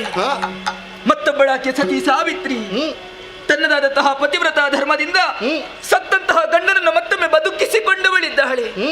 ಅಂತವರ ಸಾಲಿಗೆ ನಾನು ಸೇರದಿದ್ದರೂ ಅವರ ಜೀವನವನ್ನೇ ನನ್ನ ಜೀವನದಲ್ಲಿ ಅಳವಡಿಸಿಕೊಂಡು ಅದೇ ಮಾರ್ಗವಾಗಿ ನಡೆದು ಬಂದವಳು ನಾನು. ಹಾಗಾಗಿ ನನ್ನದಾದಂತಹ ಪತಿವ್ರತ ಧರ್ಮದಿಂದಲೇ ನನ್ನವರನ್ನು ರಕ್ಷಿಸಿಕೊಳ್ಳುತ್ತೇನೆ ಎನ್ನುವಂತಹ ಭರವಸೆ ನನ್ನಲ್ಲಿದೆ. ಇನ್ನೊಂದು ಮಾತನ್ನು ಹೇಳಬೇಕಿ. ಏನು? ಪತಿವ್ರತ ಸ್ತ್ರೀಯರ ಮಾಂಗಲ್ಯ ಭಾಗ್ಯವನ್ನು ಕಡಿದು ಹಾಕುವಂತಹ ಸಾಮರ್ಥ್ಯ ಒಂದೊಮ್ಮೆಗೆ ಆ 3 ಮೂರ್ತಿಗಳಿಗೂ ಇಲ್ಲವಂತೆ ಗುರುದೇವ, ಇಲ್ಲವಂತೆ. ಓಹೋ, ಇನ್ನು ನನ್ನವರ ಕುರಿತಾಗಿ ಹೇಳುವುದಿದ್ರೆ ಏನು ಸಾಮಾನ್ಯರೇ ನನ್ನವರು? ಏನು ಮಹಾ ಅರಮನೆಯನ್ನು ತೊರೆದು ಕಾನನವನ್ನು ಸೇರಿದವರಿದ್ದಾರೆ. ವಿಧಾತನ ಕುರಿತ ತಪಸ್ಸನ್ನು ಆಚರಿಸಿ ಬೇಕಾದಂತಹ ವರಬಲವನ್ನೇ ಪಡೆದಿದ್ದಾರೆ. ನನ್ನವರ ಶೀಲ ಗುಣಕ್ಕೆ ಮೆಚ್ಚಿದಂತಹ ಶಾರದಾ ದೇವಿ ಗಾಯತ್ರಿ ಮಂತ್ರವನ್ನೇ ಉಪದೇಶಿಸಿದವಳಿದ್ದಾಳೆ. ತ್ರಿಸಂಧ್ಯೆಯಲ್ಲಿಯೂ ತ್ರಿಕಾಲದಲ್ಲಿಯೂ ಗಾಯತ್ರಿ ಜಪದಲ್ಲಿ ನಿರತರಾಗಿದ್ದಾರೆ ನನ್ನವರು. ಈಗ ಹೋಗಿ ಅರಮನೆಯಲ್ಲಿ ನೋಡಬೇಕು, ಜಪದಲ್ಲಿ ನಿರತರಾಗಿದ್ದಾರೆ.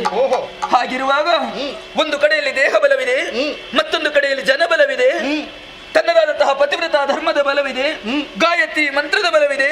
ಇಷ್ಟೆಲ್ಲ ಬಲ ನನ್ನವರಿಗಿರುವಾಗ ಹೇಗೆ ನನ್ನವರು ಸಾಮಾನ್ಯರಾಗ್ತಾರೆ? ನನ್ನವರು ಅಮರ ಅಮರ ಅಮರ ಗುರುದೇವ ನನ್ನವರು. ನಿನ್ನ ಪತಿಯ ಪ್ರಾಣ ಹರಣಕ್ಕೆ ಬರುವವರು ಸಾಮಾನ್ಯರು ಅಂತ ಭಾವಿಸಿದ್ಯೋ? ಯಾರು ನೋಡು.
ಪತಿವ್ರತ ಧರ್ಮದ ಮೂಲಕವಾಗಿ ನಿನ್ನ ಪತಿಯನ್ನು ಉಳಿಸಿಕೊಳ್ತೇನೆ ಎಂಬಂತಹ ನಿನ್ನ ವಿಶ್ವಾಸದ ನುಡಿ. ಆದರೆ ಆ ಪ್ರಶ್ನೆಗೆ ನಾನೊಂದು ಉತ್ತರವನ್ನು ಕೊಡ್ತೇನೆ, ಕೇಳು. ಹೇಗೆ? ನೀನಾಡಿದಂತಹ ಅದೆಷ್ಟೋ ಪತಿವ್ರತೆಯರು ಅವರ ಗಂಡಂದಿರು ಯಾವತ್ತೂ ಧರ್ಮ ಮಾರ್ಗವನ್ನು ಮೀರಿದ್ದುಂಟೆ? ಇಲ್ಲ. ಇಲ್ಲವಲ್ಲ. ಅದುವೇ ಸಹಕಾರಿಯಾದದ್ದು ಅವರ ಪತಿವ್ರತ ಧರ್ಮಕ್ಕೆ. ಅದೇ ರೀತಿಯಲ್ಲಿ ನಿನ್ನ ಗಂಡನ ಕುರಿತಾಗಿ ಆಡಿದೆ ನೀನು. ವಿಧಿಯನ್ನೇ ಮೆಚ್ಚಿಸಿ ವರಬಲವನ್ನೇ ಸಂಪಾದಿಸಿಕೊಂಡಿದ್ದಾರೆ ಎಂಬ. ವರಬಲ ಯಾವಾಗಮ್ಮ ಪ್ರಯೋಜನಕ್ಕೆ ಬರುವುದು? ಯಾವಾಗ? ಅಂತಹ ವರಬಲವನ್ನು ಧರ್ಮ ಕಾರ್ಯದಲ್ಲಿ ವಿನಿಯೋಗಿಸಿಕೊಂಡಾಗ ಮಾತ್ರ. ಇತರರ ಏಳಿಗೆಗಾಗಿಯೇ ಅಂತಹ ವರವನ್ನು ಉಪಯೋಗಿಸಿದರೆ ಅಂತಹ ವರಬಲದಿಂದ ತಾನೂ ಬಲಗೊಳ್ಳುತ್ತಾನೆ. ಆದರೆ ನಿನ್ನ ಗಂಡ ಉಪಯೋಗಿಸಿದ್ದು ಯಾವ ಕೃತ್ಯಕ್ಕೆ ಎಂಬ ಹಾಗೆ ಸರಿಯಾಗಿ ಆಲೋಚನೆ ಮಾಡು. ತಿಳಿದೆ ನಾನು. ಇನ್ನು ಮತ್ತೂ ಮುಂದುವರಿದು ಹೇಳುತ್ತಾ ಗಾಯತ್ರಿ ಮಂತ್ರದ ಬಲವಿದೆ. ಗಾಯತ್ರಿ ಮಂತ್ರದ ಬಲ. ನಿನ್ನ ಪರಿಸ್ಥಿತಿಯನ್ನು ನೋಡುವಾಗ ನನಗೆ ಮರಗಬೇಕು ಎಂಬ ಹಾಗೆ ಅನಿಸ್ತು. ಯಾಕೆ ಗುರುದೇವ? ಗಂಡನ ಕುರಿತಾಗಿಯೇ ಸರಿಯಾಗಿ ತಿಳಿದಿಲ್ವಲ್ಲ ನೀನು. ಎಲ್ಲಿ ತಪ್ಪಿದೆ? ನಿನ್ನ ಗಂಡ ಗಾಯತ್ರಿ ಜಪಾನುಷ್ಠಾನವನ್ನು ಬಿಟ್ಟು ಸಮಯ ಎಷ್ಟು ಕಳೆದು ಹೋಗಿದೆ ಹೇಳು. ಅಯ್ಯೋ, ಯಾವಾಗ ನನಗೆ ಗೊತ್ತೇ ಆಗಲಿಲ್ಲ. ಸರಿಯಾಗಿ ಒಮ್ಮೆ ಅರಮನೆಗೆ ಹೋಗಿ ನೋಡು. ಅದೆಷ್ಟೋ ಕಾಲಗಳೇ ಸಂಧಿ ಹೋಯಿತು ನಿನ್ನ ಗಂಡ ಗಾಯತ್ರಿ ಅನುಷ್ಠಾನವನ್ನು ಬಿಟ್ಟು. ಹೌದೇ? ಇನ್ನು ಆ ರಕ್ಷಣೆ ಅವನಿಗೆ ಎಲ್ಲಿಂದ ಒದಗಿ ಬರಬೇಕು? 3 ಮೂರ್ತಿಗಳಿಂದಲೂ ಸಾಧ್ಯವಿಲ್ಲ ಎಂಬ ಹಾಗೆ ಅಹಂಕಾರದ ನುಡಿಗಳನ್ನೇ ನೀನು ಆಡುತ್ತೀಂತಾದ್ರೆ ಹೇಳಿದೆ ನಾನು. ನಿನ್ನ ಗಂಡನ ಮರಣಕ್ಕೆ ಕಾರಣವಾಗುವುದಕ್ಕೆ ಬರುವುದು 3 ಮೂರ್ತಿಗಳಿಂದಲೂ ಅತೀತವಾದಂತಹ ಶಕ್ತಿ. ಅಂದ್ರೆ ಧರೆಯಲ್ಲಿ ಧರ್ಮ ನಾಶವಾದಾಗ ಈ ಧರೆಗೆ ಇಳಿದು ಬರುವವಳು ಧರ್ಮ ರಕ್ಷಕಿಯಾಗಿ ಆ ಜಗನ್ಮಾತೆ ಶ್ರೀದೇವಿ ಬರ್ತಾಳೆ. ಶ್ರೀದೇವಿ ಬರ್ತಾಳೆ.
ಮಹಾರಾಣಿ ಶ್ರೀದೇವಿ ಬರ್ತಾಳೆ.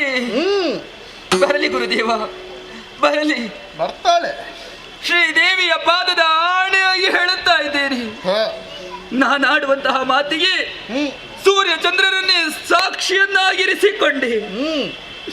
ನನ್ನ ಈ ದೇಹದಲ್ಲಿ ಪ್ರಾಣವಾಯುವಿನ ಸಂಚಾರ ಎಷ್ಟರವರೆಗೆ ಇರ್ತದೋ ಅಷ್ಟರವರೆಗೆ ನನ್ನ ಗಂಡನ ಪ್ರಾಣವನ್ನು ಬಿಡಿ ಅವರ ದೇಹದಲ್ಲಿರುವಂತಹ ಒಂದು ಕೂದಲನ್ನು ಕೊಕ್ಕಿಸುವುದಕ್ಕೆ ಯಾರಿಂದಲೂ ಸಾಧ್ಯವಿಲ್ಲ, ಯಾರಿಂದಲೂ ಸಾಧ್ಯವಿಲ್ಲ, ಯಾರಿಂದಲೂ ಸಾಧ್ಯವಿಲ್ಲ ಗುರುದೇವ. ಅವನ ಪ್ರಾಣ ರಕ್ಷಣೆ ಮಾಡುವಲ್ಲಿ ಒಂದು ವೇಳೆ ನಿನ್ನ ಪ್ರಾಣವೇ ಅವನಿಗಿಂತ ಮೊದಲಾಗಿ ಹೋಯಿತು ಅಂತ. ಗುರುದೇವ, ಗುರುದೇವ, ಪತಿವ್ರತೆ ಎನ್ನುವ ಕಾರಣಕ್ಕೆ ಬೇಕಾಗಿ ಅಪರಾಧದ ನುಡಿಗಳನ್ನೇ ಆಡಿಬಿಟ್ಟೆ ನಾನು. ಕ್ಷಮಿಸಬೇಕು, ನನ್ನನ್ನು ಕ್ಷಮಿಸಬೇಕು ತಂದೆ. ಈ ಪ್ರಪಂಚದಲ್ಲಿ ಯಾರು ಎಷ್ಟರವರೆಗೆ ಬದುಕುತ್ತಾರೆ ಎನ್ನುವುದನ್ನು ಯಾರು ಊಹಿಸುವುದಕ್ಕೆ ಸಾಧ್ಯವೇ ಇಲ್ಲ. ಹುಟ್ಟಿದಂತಹ ಜೀವಿ ಒಂದಲ್ಲ ಒಂದು ದಿವಸ ಸಾಯಲೇಬೇಕು, ಸಾಯಲೇಬೇಕು. ನನ್ನವರನ್ನು ಉಳಿಸಿಕೊಳ್ಳಬೇಕು ಎನ್ನುವಂತಹ ಪ್ರಯತ್ನದಲ್ಲಿ ಮುಂದುವರಿಯುವಾಗ ನನ್ನ ಪ್ರಾಣವೇ ಈ ಪ್ರಸಂಗಕ್ಕೆ ನಾಂದಿಯಾಗಿ ಹೋಯಿತು ಅಂತಾದ್ರೆ ಮತ್ತೆ ನನ್ನವರನ್ನು ಉಳಿಸಿಕೊಳ್ಳುವುದಕ್ಕೆ ಯಾರಿದ್ದಾರೆ ತಂದೆಯೇ, ಯಾರಿದ್ದಾರೆ? ನನ್ನವರು ಏಕಾಂಗಿ ಅಲ್ವೇ, ನನ್ನವರು ಏಕಾಂಗಿ ಅಲ್ವೇ ತಂದೆ. ಇದು ನಿಮ್ಮ ಪಾದ ಮೂಲದಲ್ಲಿ ಅರಿಕೆಯೊಂದನ್ನು ಮುಂದಿಡ್ತಾ ಇದ್ದೀರಿ. ನಾಡಿನ ಮಹಾರಾಣಿ ಎನ್ನುವ ಹಾಗೆ ನೀವು ನೋಡಬಾರದು, ನಿಮ್ಮ ಮಗಳಿಗೆ ಬಂದ ಕಷ್ಟ ಎನ್ನುವ ಹಾಗೆ ತಿಳಿಯಿರಿ. ಮುಂದಕ್ಕೆ ನನ್ನವರನ್ನು ಆಹುತಿ ಪಡೆಯುವುದಕ್ಕೆ ಅಂಬಿಕೆ ಬರುವಂತಹ ಸಂದರ್ಭದಲ್ಲಿ ಪುಣ್ಯ ಪುರುಷರಾದಂತಹ ನೀವು ಅಂಬಿಕೆಯ ಪದತಳದಲ್ಲಿ ಬಿದ್ದು ಕಾಡಿ ಬೇಡಿಯಾದರೂ ನನ್ನ ಗಂಡನಿಗೆ ಮೋಕ್ಷವನ್ನು ಕರುಣಿಸಬೇಕು ತಂದೆಯೇ, ಮೋಕ್ಷವನ್ನು. ಹೇಳಮ್ಮ ಮೇಲೆ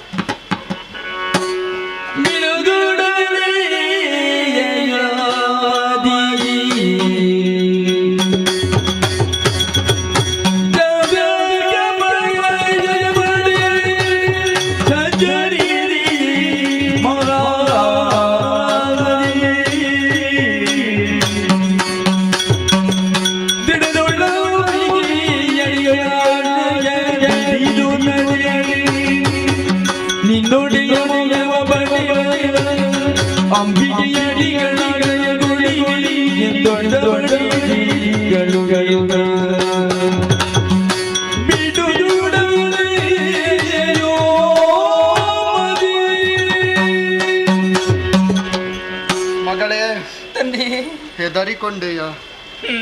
ಚದುರಿ ಹೋದಂತಹ ಮನಸ್ಸಿಗಾದರೂ ಶಾಂತಿ ದೊರಕಬೇಕು ಎಂಬಂತಹ ಉದ್ದೇಶದಿಂದಲೇ ಇಲ್ಲಿಯವರೆಗೆ ಬಂದವಳಲ್ವೇ ನೀನು? ನಿಜ. ನನ್ನ ಕಟು ನುಡಿಗಳ ಮೂಲಕವಾಗಿ ನಿನ್ನನ್ನು ನೋಯಿಸಿದೆ ಎಂಬ ಹಾಗೆ ಭಾವಿಸಿಕೊಳ್ಳಬೇಡ. ಖಂಡಿತ ಇಲ್ಲ. ವಾಸ್ತವವನ್ನೇ ತಿಳಿಸುವಂತಹ ಪ್ರಯತ್ನ ಮಾಡಿದ್ದೇನೆ. ಅರ್ಥವಾಗಿರ್ಬೇಕಲ್ಲ ನಿನಗೆ? ಅರ್ಥವಾಯಿತು ತಂದೆ. ನೇರವಾಗಿ ಅರಮನೆಯತ್ತ ಸಾಗು. ದುಷ್ಟ ದಾರಿಯಲ್ಲೇ ನಡೀತಾ ಇರುವಂತಹ ನಿನ್ನ ಪತಿಗೆ ಬುದ್ಧಿ ಮಾತನ್ನು ಹೇಳಿ ಅವನನ್ನು ಸರಿ ದಾರಿಗೆ ತರುವಂತಹ ಪ್ರಯತ್ನವನ್ನು ಮಾಡು. ನಾ ಪ್ರಯತ್ನಿಸ್ತೀನಿ. ಒಂದು ವೇಳೆ ಅದು ಸಾಧ್ಯವಾಗಲಿಲ್ಲ ಅಂತಾದ್ರೆ ಆಗದೆ ಹೋದ್ರೆ ನಿನಗಿರುವುದು ಒಂದೇ ದಾರಿ. ಯಾವುದದು? ದೃಢದಿಂದಲೇ ಆ ಜಗನ್ಮಾತೆಯಾದಂತಹ ಅಂಬಿಕೆಯ ಪದವನ್ನೇ ನೀನು ಧ್ಯಾನಿಸುತ್ತಾ ಇರಬೇಕು. ಸರಿ ತಂದೆ. ಮುಂದಕ್ಕೆ ನಿನ್ನ ಈ ಸತೀತನದಿಂದ ಪರಮ ಪತಿವ್ರತೆ ಎನಿಸುವ ಹಾಗೆ ಶ್ರೇಯಸ್ಸನ್ನು ನೀನು ಹೊಂದುವವಳಿದ್ದೀಯಾ? ಚಿಂತೆ ಬೇಡ, ಅರಮನೆಯನ್ನು ಹೋಗಿ ಬರ್ತೀನಿ.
ಅಸುರ ಕುಲದ ಉದ್ಧಾರಕ್ಕಾಗಿ ಸದಾಕಾಲ ಶ್ರಮಿಸಬೇಕು ಎಂಬ ಛಲವನ್ನು ಇಟ್ಟುಕೊಂಡವು ನಾವು. ನಿಜ. ಒಂದು ಕಾಲದಲ್ಲಿ ಅಸುರ ಕುಲವೇ ನಾಶ ಹೊಂದಿರುತ್ತ ಕಾಲ ಪಾತಾಳದಲ್ಲಿ ದಾರುಣಾಸುರ ಮೇಲೆಂದುಕೊಂಡು ಬಂದು ಪುರವನ್ನು ನಿರ್ಮಾಣ ಮಾಡಿದ ಮಾತ್ರವಲ್ಲ, ಭಯದಿಂದ ಗುಹೆಯಲ್ಲಿ ಅವಿತುಕೊಳ್ಳಿ ಕುಳಿತೋಡಂತಹ ನಮ್ಮವರನ್ನೆಲ್ಲರೂ ಬರಮಾಡಿಕೊಂಡು ಆಶಯ ಕೊಟ್ಟಿದ್ದಾನೆ. ಸ್ಥಾನ ಮಾನವನು ಕರುಣಿಸಿದ್ದಾನೆ. ಅವನ ಮನದ ಇಚ್ಛೆಯನ್ನು ನೆರವೇರಿಸಬೇಕಾದ್ರು ನಮ್ಮ ಕರ್ತವ್ಯ ಎಂಬುದಾಗಿ ಅರಿತು ತಿರುಗಾಟಕ್ಕೆ ಹೋದವರು ನಾವು. ಯಾಗ ಯಜ್ಞಾದಿಗಳ ಹಾಳುಗೈದೆವು, ಸ್ತ್ರೀಯರ ಹತ್ಯೆ ಮಾಡಿದೆವು, ಮುನಿಗಳ ಶಿರವನ್ನು ಕಡಿದು ಹಾಗೆ ಪುರವನ್ನು ಸೇರಿದಂತ ಈ ಸಮಯದಲ್ಲಿ ಮನಸ್ಸಿಗೆ ಯಾಕೋ ಏನು ವ್ಯಾಕುಲ, ಏನು ಮಾಡಬೇಕೆಂಬುದಿಗೆ ಅರ್ಥವಾಗುವುದಿಲ್ಲ. ಏನು ಮಾಡೋಣ?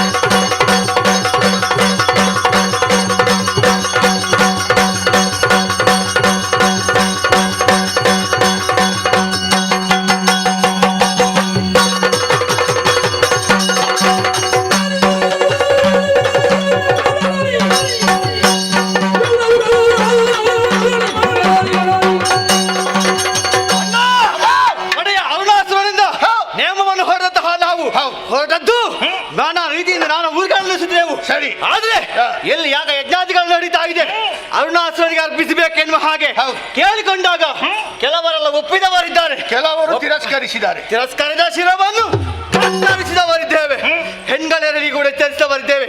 ನಮ್ಮ ಮಾತನ್ನು ವಿರೋಧಿಸಿದವರ ರುಂಡವನ್ನು ಕಾಡಿದು ಹೆಂಡಾಡಿದವರಿದ್ದೇವೆ. ಶಿಶು ಹತ್ಯೆ, ಋಣ ಹತ್ಯೆ, ಪಂಚಮಹಾಪಾತಗಳೆನ್ನುವ ಹಾಗೈತೆ ಅವುಗಳನ್ನೆಲ್ಲ ನಾವು ಮಾಡಿದವರಿದ್ದೇವೆ. ಈ ಸಮಯದಲ್ಲಿ ಯಾಕೋ ಏನು ವಿಪರೀತ ತಿರುಗಾಟ ಮಾಡಿದ್ದರಿಂದಲಾಗಿ ಸ್ವಲ್ಪ ಮನಸ್ಸಿಗೆ ಬೇಸರ, ಆಯಾಸ ಹೀಗೆ ಇರುವುದಲ್ಲ. ಏನಾದ್ರೂ ನಮಗೆ ಆಗಬೇಕು, ಚಂದದನ್ನು ನೋಡಬೇಕು, ವಿಹಾರ ಮಾಡಬೇಕು ಎನ್ನುವ ಹಾಗೆ ಮನಸ್ಸಿಗೆ ಆಗಮಿಸಿದೆ.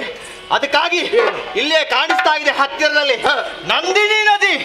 ಆ ನದಿಯಲ್ಲಿ ಹಾಗೆ ಸ್ವಲ್ಪ ಹೊತ್ತು ಸಮಯ ಕಳೆಯೋಣ, ಆಗದೆ ಹೋಗೋಣ ಕಡೆ.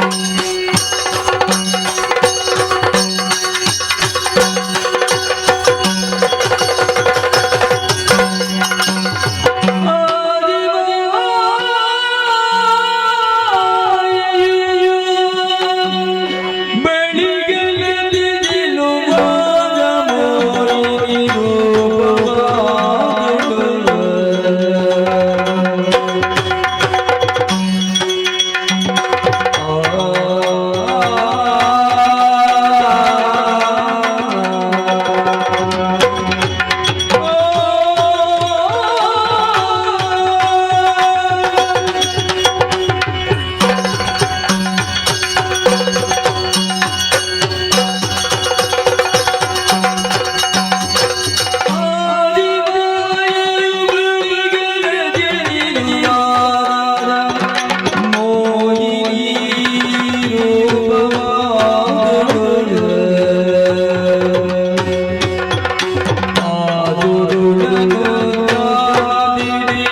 ಅಮ್ಮ ರಕ್ಷಣೆ ಮಾಡಿ ಎಂಬುದೇ ಬೇಡಿಕೊಳ್ಳುತ್ತಾ ಇದ್ದಾರೆ. ಇವರ ಕಣ್ಣೀರಿಗೆ ಕಾರಣ ಯಾರೆಂಬುದೇ ಯೋಚನೆ ಮಾಡಿಕೊಂಡಾಗ ಅರುಣ ದೈತ್ಯ ಲೋಕಗಂಟಕನಾಗಿ ಮೆರೆಯುತ್ತಾ ಇದ್ದಾನೆ. ದೇವಲೋಕವನ್ನು ಸೇರಿಕೊಂಡು ಸುಮನಸರನ್ನು ಸೋಲಿಸಿ ಅಲ್ಲಿ ಅಧಿಕಾರವನ್ನು ಹೇಳಿಕೊಂಡವಳಿದ್ದಾನೆ. ಸುರಪು ಬಂದು ಹೇಳಿದ ಕಾರಣವೇ ಅವಳಿಗೆ ಧೈರ್ಯವನ್ನು ಕೊಟ್ಟಿದ್ದೇನೆ. ಲೋಕ ಕಂಟಕನಾಗಿ ಮೆರೆಯುತ್ತಿರುವಂತ ನರಕದೈ ಅರುಣ ದೈತ್ಯವನ್ನು ಕೊಂದು ಕೊಡುತ್ತೇನೆಂಬುದಾಗಿ. ಹಾಗಾಗಿ ಸುರಪನಿಯ ಮಾತನ್ನು ಕೊಟ್ಟಂತಾಯಿತು. ನಡೆಸಿಕೊಳ್ಳಬೇಕಾದ ನನ್ನ ಕರ್ತವ್ಯವಾಗಿದೆ. ಅದಕ್ಕಾಗಿ ದೇವಿಯಾಗಿರುವಂಥ ನಾನು ಈ ಸಂದರ್ಭ ಸುಂದರವಾಗಿರುವಂಥ ರೂಪವನ್ನು ಧರಿಸಿಕೊಂಡೆ. ರೂಪ ಧರಿಸಿ ಆಯಿತು, ಇರುವುದಕ್ಕೆ ಜಾಗ ಬೇಕಲ್ವೇ? ಎಲ್ಲಿ ಅಂತ ನೋಡುತ್ತಾ ಬರುವಂಥ ಸಂದರ್ಭ ಒಂದು ನಿಂತದ್ದೇ ನಂದಿನಿ ನದಿಯ ಬಳಿಗೆ. ಇಲ್ಲಿಗೆ ಬಂದಂಥ ಸಂದರ್ಭ ಈ ಹಿಂದೆ ನಂದಿನಿಗೆ ಕೊಟ್ಟಿರೋ ಮಾತು ನೆನಪಾಗುತ್ತಾ ಉಂಟು. ಮುಂದೊಂದು ದಿವಸ ನಿನ್ನ ಕಟಿ ಪ್ರದೇಶದಲ್ಲಿ ನಿನ್ನ ಮಗಳಾಗಿ ಜನಿಸಿ ಬರುತ್ತೇನೆ ಎಂಬುದಾಗಿ. ಆ ಸಂದರ್ಭ ಕೂಡ ಈಗ ಕೂಡಿ ಬಂದಿದೆ. ಹಾಗಿದ್ರೆ ತಡ ಮಾಡುವುದು ಯಾಕೆ? ಕಾಣುತ್ತಾ ಉಂಟು ಕಲ್ಲು ಬಂಡೆ. ಆ ಕಲ್ಲು ಬಂಡೆಯ ಮೇಲೆ ಕಾಲನ್ನು ನೀರಿಗೆ ಚಾಚಿ ಚೆಲ್ಲಾಟವನ್ನು ಆಡುತ್ತಾ ಅಸುರ ಯಾವಾಗ ಬರುತ್ತಾನೆ ಎಂಬುದಾಗಿ ನಿರೀಕ್ಷೆಯಲ್ಲಿ ಇರ್ತೀರಿ ನೋಡುವ.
ನೀನು ಎಲ್ಲಿದ್ದಿ? ನಾನು ಇಲ್ಲೇ ಇದ್ದೇನೆ. ಮತ್ತೆ ಏನು ಗೊತ್ತಾಗ್ಲಿಲ್ಲ? ಗೊತ್ತಾಗ್ಲಿಕ್ಕೆ ನೀರನ್ನು ನೋಡ್ತಾ ಇದ್ದೇನೆ. ನೀನು ನೋಡುದು ಯಾಕ ನೀನು? ನಂದಿನಿ ಜುಳು ಜುಳು ಹರಿಯುತ್ತೆ ಹೇಳು, ಫಳಫಳನೆ ನೋಡುತ್ತೆ ಹೇಳು. ಆಹಾ. ಏ ತಮ್ಮ, ಏ ಅಣ್ಣ, ಬಂದದ್ದು ಯಾಕೆ? ಬಂದದ್ದು ಯಾಕೆ? ಮರದ ದುಗುಡವನ್ನು ಹೋಗಲಾಡಿಸುದ. ಹೌದು. ಈ ಮುಸ್ಸಂಜೆಯ ಹೊತ್ತಿನಲ್ಲಿ ನಂದಿನ ತೀರದ ಬಳಿ ತಿರುಗಾಟವನ್ನು ಮಾಡಿದಂತಾದೆ ಮನಸ್ಸಿಗೆ ಸಮಾಧಾನವಾಗಬಹುದು, ಮನಸ್ಸಿಗೆ ನೆಮ್ಮದಿ, ತಂಪಾದ ಗಾಳಿ ಬೀಸುತ್ತಾ ಇದೆ. ಹೌದೌದು. ಸುತ್ತಮುತ್ತಲ ಅಲ್ಲಿಯ ಪ್ರಕೃತಿ ಸೌಂದರ್ಯ ವೀಕ್ಷಿಸುದ ಮುಂದೆ ಮುಂದೆ ಬಂದಾಗ ಅಣ್ಣ ಅಮ್ಮ ಅಣ್ಣ ತಮ್ಮ ಹೆಣ್ಣು ತಮ್ಮ ಹೆಣ್ಣ. ಹೌದು. ಏ ಅಣ್ಣ, ಮುಖದ ಮೇಲೆ ಮೀಸೆ ಉಂಟ ಹೆಣ್ಣಾಗುವುದಕ್ಕೆ ನಿನ್ನನ್ನು ಹೇಳಿದಲ್ವ? ಮತ್ತೆ ನಾನು ನೋಡಿದೆ. ನೀನು ನೋಡಿದೆಯಾ? ಆ ಕ್ಷಣದಲ್ಲಿ ನಾನು ಎಲ್ಲಿ ಇದ್ದೇನೆ, ಏನು ಮಾಡ್ತೀನಿ ಎಂಬುದನ್ನು ನನ್ನನ್ನೇ ನಾನೇ ಮರೆತು ಹೋದೆ. ಯಾಕೆ ಹಾಗಾಯ್ತು? ಕೆಳಗಿದ್ದೇನಾ, ಮೇಲೆ ಇದ್ದೇನಾ, ಅಲ್ಲಿ ಇದ್ದೇನಾ, ಇಲ್ಲಿದ್ದೇನಾ ಎಂಬ ಭ್ರಮೆ ನನ್ನ ಮನಸ್ಸನ್ನು ಕಾಡ್ತಾ ಉಂಟು. ಹೌದು ತಮ್ಮ, ಹೌದಾ? ಹೌದು ತಮ್ಮ. ಏ ಅಣ್ಣ, ಏನು ಚಂದ, ಅಣ್ಣ ನಾನು ಚಂದ ಅಂತ ನನಗೆ ಗೊತ್ತುಂಟಣ್ಣ. ನಿನ್ನನ್ನು ಚಂದ ಅಂತ ಯಾರು ಹೇಳಿದ? ಈಗ ನೀನೇ ಹೇಳಿದ್ಯಾ. ಈಗ ನಿನ್ನನ್ನು ಹೊಗಳಬೇಕಾದ್ರೆ ನಾನೇ ಹೇಗಿದ್ದೇನೆ ಅಂತ ನಿನಗೆ ಗೊತ್ತಿಲ್ವಾ? ನಾನು ನೋಡ್ಬಿಡುವ ನೀನು ಹೇಗೆ ಸುರ ಸುಂದರಾಂಗ. ಈ ವೇಕವೀರಾದ್ರಿಪುರದಲ್ಲಿ ಸುಂದರರು ಯಾರು ಎಂಬುದ ಕೇಳಿದ್ರೆ ನಾವೇ. ಸುಂದರ ಇರುವರು ರೂಪದಲ್ಲಿ ಮಾತ್ರವಲ್ಲ, ಶಕ್ತಿ ಸಾಮರ್ಥ್ಯದಲ್ಲಿ ಯಾರು ಎಂಬುದ ಕೇಳಿದ್ರೆ ನಮ್ಮನ್ನು ಗಂಡುಗಲಿ ಅಂತಹ ಗಂಡುಗಳಿಗೂ ನಾನು ಆಗಿದ್ದೇವೆ. ಹೌದು. ಆದ್ರೆ ನಿನ್ನನ್ನು ಹೆಣ್ಣಂತ ಹೇಳಿದಲ್ಲ ತಮ್ಮ. ಏನಣ್ಣ? ಹೀಗೆ ತಿರುಗಾಟ ಮಾಡುತ್ತಾ ಆ ನದಿಯ ಕಡೆಗೆ ದೃಷ್ಟಿಯನ್ನು ಹರಿಸಿದಾಗ ಆಶ್ಚರ್ಯ, ಪರಮಾಶ್ಚರ್ಯ.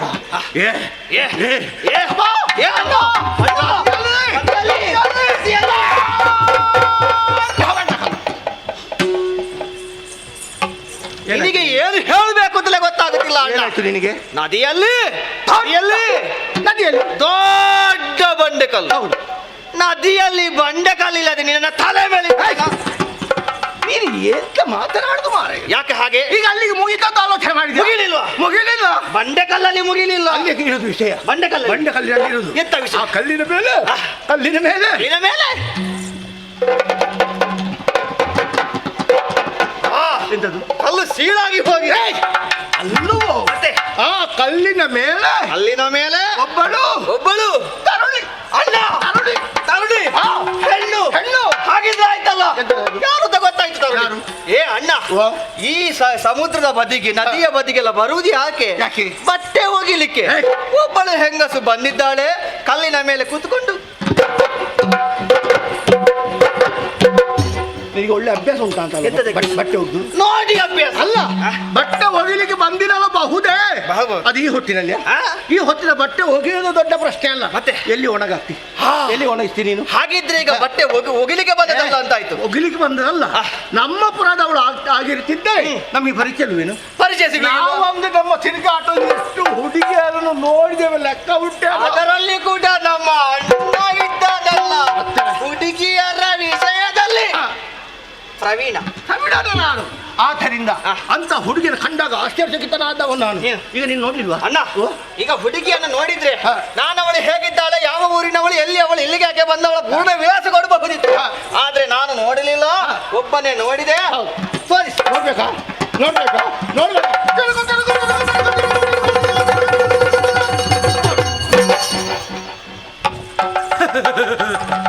ಅಣ್ಣ, ಅಲ್ಲಿ ಬಂಡೆಕಲ್ಲಿನ ಮೇಲೆ ನನಗೆ ಕಾಗೆ ಬಿಟ್ಟರೆ ಬೇರೆ ಏನು ಕಾಣುವುದಿಲ್ಲ ಅಣ್ಣ.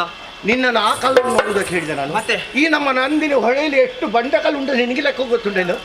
ಆ ಕಲ್ಲು ಅಲ್ವಾ? ಮತ್ತೆ ಈ ಕಡೆಗೆ ಮಾಡಬೇಕು. ಈ ಕಡೆಗೆ ಲೆಕ್ಕ ಬೇಡ. ಮತ್ತೆ ತಿರುಗು, ನನ್ನ ಮುಖವನ್ನು ನೋಡು. ಅಂತಾಳ ನಿನ್ನ ಮುಖದಲ್ಲಿ ನಿನ್ನನ್ನು ಬಿಟ್ಟರೆ ಬೇರೆ ಕಾಣಲಿಕ್ಕೆ ಉಂಟಲ್ಲ. ನನ್ನ ಮುಖ ನೋಡುದಲ್ಲ, ಮತ್ತೆ ನೋಡ್ಬೇಕಲ್ಲ. ಈಗ ನೋಡ್ಬೇಕಲ್ಲ.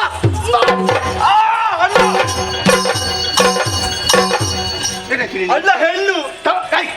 ಅಣ್ಣ ಹೆಣ್ಣ? ಅಣ್ಣ ಹೆಣ್ಣನ್ನು ಕಂಡೆ. ಏನು ಚಂದಾಗಿರನ್ನು ಏನು ಅಂದ ಏನು ಚಂದ ಇವಳನ್ನು ನೋಡಲು ಕಣ್ಣುಗಳ ಎರಡು ಸಾಲದನ್ನ. ಯಾರು ನನ್ನ ಕಣ್ಣು ನೋಡಿದಕ್ಕೆ ಎರಡು ಕಣ್ಣು ಸಾಲ? ಅವಳ ಕಣ್ಣ ಚಂದ, ಅಷ್ಟು ಚಂದ. ಏನನ್ನ ಇಷ್ಟುವರೆಗೆ ಇಂತಹ ರೂಪವತಿ ಅಂತ ಹೆಣ್ಣನ್ನು ನಾವು ನೋಡಿದವರಲ್ಲ. ಸ್ವರ್ಗಕ್ಕೆ ಹೋದಾಗ ಅಲ್ಲಿ ನೋಡಿದೆವು ನಾವು. ರಮ್ಯ ಊರ್ವಶಿ ಮೇಲೆ ಅವರು ಏನು ಅವರನ್ನು ಕೆಳ ತಂದು ಇವಳ ಕಾಲಿಗೆ ಕಟ್ಟಬೇಕು. ಅಷ್ಟು ಚಂದ ಮರದ ಹುಡುಗಿ ಹೌದೌದು. ಮೇಲೆ ನೋಡ್ಬೇಕು ಮತ್ತೊಮ್ಮೆ ನೋಡ್ಬೇಕು ಇನ್ನೊಮ್ಮೆ ನೋಡ್ಬೇಕು. ಎಂತದ್ದು ಹತ್ತಿರ ಹೋಗ್ತಾ ಇದ್ದಿ? ಅವಳ ರೂಪ ನನ್ನನ್ನು ಆ ಕಡೆಗೆ ಸೆಳೀತಾ ಉಂಟು. ಆಕಾಶದದಾಗಿದ್ದೀಯ. ನಿಲ್ಲು ನಿಲ್ಲು. ನಿಲ್ಲು. ಎಂತದ್ದ? ಈಗ ನೀನು ಗೊತ್ತಾಗಿಲ್ವಾ? ದುಂಬಿಗಳು ಅವಳ ಹಣೆಯಲ್ಲಿ ಕುಳಿತುಕೊಂಡಲ್ವಾ? ಹಣೆಯಲ್ಲಿ? ಹೌದು.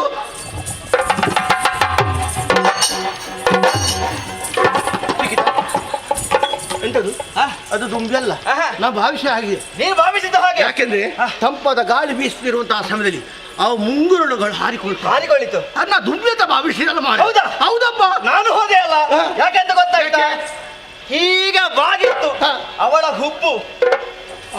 ನಾನದನ್ನು ಕಾಮನ ಕಬ್ಬಿಲ್ಲು ಅಂತ ಭಾವಿಸಿ ಅದನ್ನು ದೊಡ್ಡ ಮಾಡಿ ಹೌದೌದು.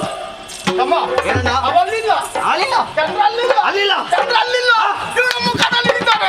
ಶಶಿ ಬದನೆ ಆ ಕಾಂತಿ ನೋಡು.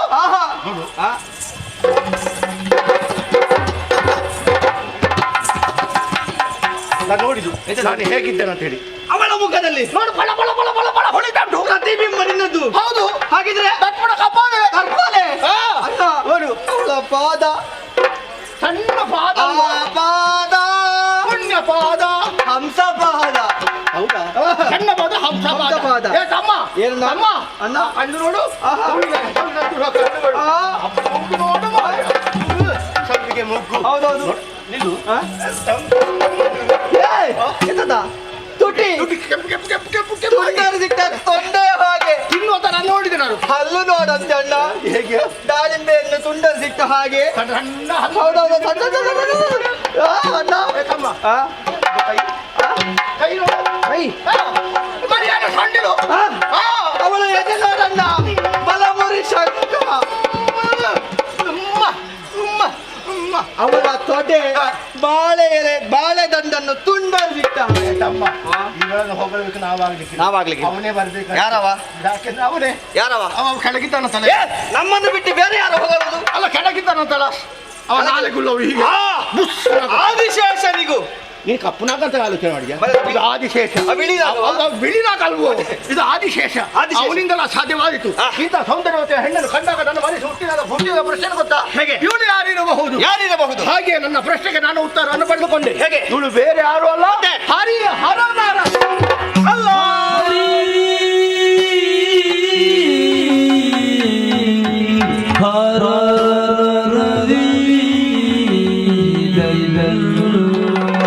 ಹೌದಾ ಹೌದಾ Hare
ದಾಸಿಯಲ್ಲಿ ಒಬ್ಬಳು ಹರಣರಸಿ ಯಾರು ಅಂತ ಗೊತ್ತಾಯ್ತು. ಯಾರು? ಅವಳು ಪಾರ್ವತಮ್ಮ. ಹೌದು, ನಮ್ಮ ಕುಲದೇವರು. ಕುಲಮ್ಮ. ಹೌದು, ಅವಳಂತ ಭಾವಿಸಿದ್ಯಾ? ಅವಳೆ ಮತ್ತೆ ಏನು ನೋಡುದಿಲ್ಲ ನೀನು? ಇದು ನಮ್ಮ ಕುಲದೇವರ ಮಡದಿ ಅಲ್ಲ. ಪಾರ್ವತಮ್ಮ ಅಲ್ವಾ? ಪಾರ್ವತಮ್ಮ ಅಲ್ಲ. ಈಗ ನೀನು ಹೇಳಿದಾಗ ನನಗೆ ಒಪ್ಪಿಕೊಳ್ಳಿಕ್ಕೆ ಆಗುದಿಲ್ಲ. ನನಗೆ ನೋಡಿ ಬಾ.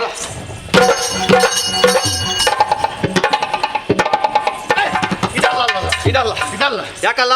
ಹಣೆ ನೋಡಿದ್ಯಾ? ಹಣೆ ನೋಡಿದೆ. ಕಿಲಕ ಸಣ್ಣದು. ನಮ್ಮ ಅಮ್ಮನಲ್ಲಿ ಇರುವುದು ದೊಡ್ಡದು. ಇವಳಲ್ಲ. ಇವಳಲ್ಲ. ಇವಳಿಷ್ಟೇ ಸಣ್ಣದಿದ್ದಾಳೆ. ಹೌದು. ಹಾಗಾಗಿ ಇವಳಲ್ಲ ಅಂತ ಆದ್ರೆ ಮತ್ತೋರ್ವ ಹರಿ ನಮ್ಮ ಬದ್ಧ ವೈರಿ ಅವನ ಮಾಡದಿ ಇರ್ಬೋದೇ? ಆ ಲಕ್ಷ್ಮಿ ಎನ್ನುವ ಹಾಗೆ ಖಂಡಿತವಾಗಿ ಇವಲ್ಲ. ಯಾಕೆ ಬಲ್ಲಯ್ಯ? ಸಮುದ್ರ ಮೊದಲ ಕಾಲದಲ್ಲಿ ಅವಳನ್ನು ಬೇಡಿಕೆಯನ್ನು ಮುಂದಿಟ್ಟಿದ್ದಾಳಂತೆ. ನನಗೆ ನಿನ್ನ ವೃಕ್ಷ ಸ್ಥಳದಲ್ಲಿ ಜಾಗ ಬೇಕು ಎನ್ನುವ ಹಾಗೆ. ಹಾಗಾಗಿ ಆ ವಕ್ಷಸ್ಥಳದಲ್ಲಿ ಜಾಗ ಕೊಟ್ಟಿದ್ದಾರೆ. ಎದೆ ಭಾಗದಲ್ಲಿ ಲಕ್ಷ್ಮಿ ಇದ್ದಾಳೆ ಅಂತ ಆದ್ಮೇಲೆ ಅವಳು ಹೊರಗೆ ಬರ್ಲಿಕ್ಕಿಲ್ಲ. ಇನ್ನು ಆ ರತಿ ಮನ್ಮಥನ ರತಿ ಅವಳಾಗಿರ್ಲಿಕ್ಕಿಲ್ಲ. ಅವರಿಬ್ಬರ ಮೇಳ ಬೇರೆ. ಅವರಿಬ್ಬರ ಮೇಳದಲ್ಲಿ ಆ ಮೇಳ ಬಿಟ್ಟು ಅವರು ಇಲ್ಲಿಗೆ ಬರ್ಲಿಕ್ಕಿಲ್ಲ. ಹಾಗಿದ್ರೆ ಇವಳು ಯಾರು ಎನ್ನುವ ಹಾಗೆ ಆಲೋಚನೆ ಮಾಡಿದ್ರೆ ನನಗೆ ಈಗ ಗೊತ್ತಾಯ್ತಲ್ಲ. ಅಣ್ಣ, ಸ್ವರ್ಗಲೋಕದಲ್ಲಿ ಅಪ್ಸರೆಯನ್ನು ಕಂಡಿದ್ದೇವೆ, ಪಾತಾಳ ಲೋಕದಲ್ಲಿ ನಾಗ ಕನ್ನಿಕೆಯರನ್ನು ನೋಡಿದ್ದೇವೆ, ಭೂಲೋಕದಲ್ಲಿ ಹೆಣ್ಣು ಮಕ್ಕಳನ್ನು ಕಂಡಿದ್ದೇವೆ, 3 ಲೋಕದಲ್ಲಿ ಕೂಡ ನಾವು ಇರುವಂತಹ ತರುಣಿಯರೆಲ್ಲರನ್ನು ಕಂಡಿದ್ದೇವೆ. ಇಂತಹ ತರುಣಿ 3 ಲೋಕದಲ್ಲಿ ಕೂಡ ನಾವು ಕಂಡವರಲ್ಲ ಅಂತ ಆದ್ರೆ ಇವಳು ಯಾರು ಎನ್ನುವ ಹಾಗೆ ಮನದಲ್ಲಿ ಯೋಚನೆ ಆಗುತ್ತಾ ಉಂಟು. ತಮ್ಮ, ಯಾರು ಇವಳು ಯಾರು ಎಂಬುದಾಗಿ ಆಲೋಚನೆ ಮಾಡುವುದಲ್ಲ. ಮತ್ತೆ ನನಗೆ ಅವಳನ್ನು ನೋಡಿದ ಆ ಕ್ಷಣದಿಂದ ಉಂಟಲ್ಲ, ನನಗೆ ಏನು ಆಗ್ತಾ ಅಂತ ಹೇಳುವುದಕ್ಕೆ ಆಗುದಿಲ್ಲ. ಯಾಕಣ್ಣ? ಏನೋ ಒಂದು ಬೇಕು ಬೇಕಂತ ಆಗುದಲ್ಲ. ಗೊತ್ತೇ ಅಲ್ಲಿ ಹಸಿವಲ್ವಾ? ಮತ್ತೆ ಇದು ಮನದ ಹಸಿವೆ. ಅವಳನ್ನು ಕಂಡ ಕ್ಷಣ ನನ್ನ ಕೈಗಳು ಎಲ್ಲ ಇದು ಯಾವುದೋ ರೋಗದ ಪ್ರತೀಕ. ರೋಗ ಅಲ್ವೋ? ಮತ್ತೆ ಏನೋ ಒಂದು ಮನಸ್ಸಿನಲ್ಲಿ ಉತ್ಪತ್ತಿ ಆಗುದು ಭಾವನೆ. ಅವಳನ್ನು ಕಂಡಾಗ ನೋಡು ಮೈ ರೋಮಾಂಚನ. ಬಿಸಿ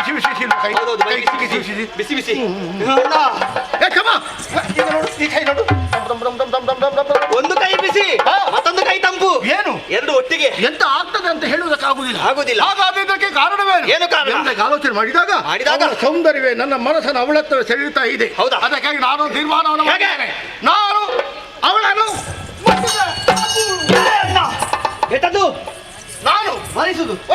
ಮತ್ತೆ ನಾನೇನು ಮಾಡಬೇಕು? ಹಾಗಾಗುವುದಿಲ್ಲ. ನನ್ನ ತಮ್ಮ ನಾನಿದ್ದೇನೆ.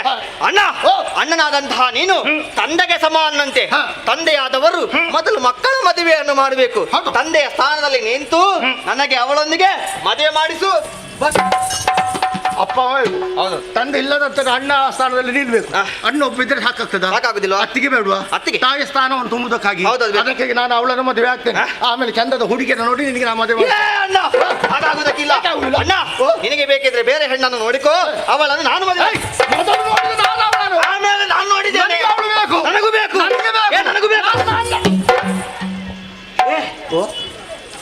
ನಿನಗೆ ನನಗೆ ಹೀಗೆ ವಾದವನ್ನು ಮಾಡುತ್ತಿರುವ ಸಮಯದಲ್ಲಿ ಒಂದು ವಿಷಯ ನೆನಪಿಗೆ ಬಂತಣ್ಣ. ವಿಷಯ? ಈ ಹಿಂದಕ್ಕೆ ಆದಂತಹ ದಾನವರು ಯಾರವರು?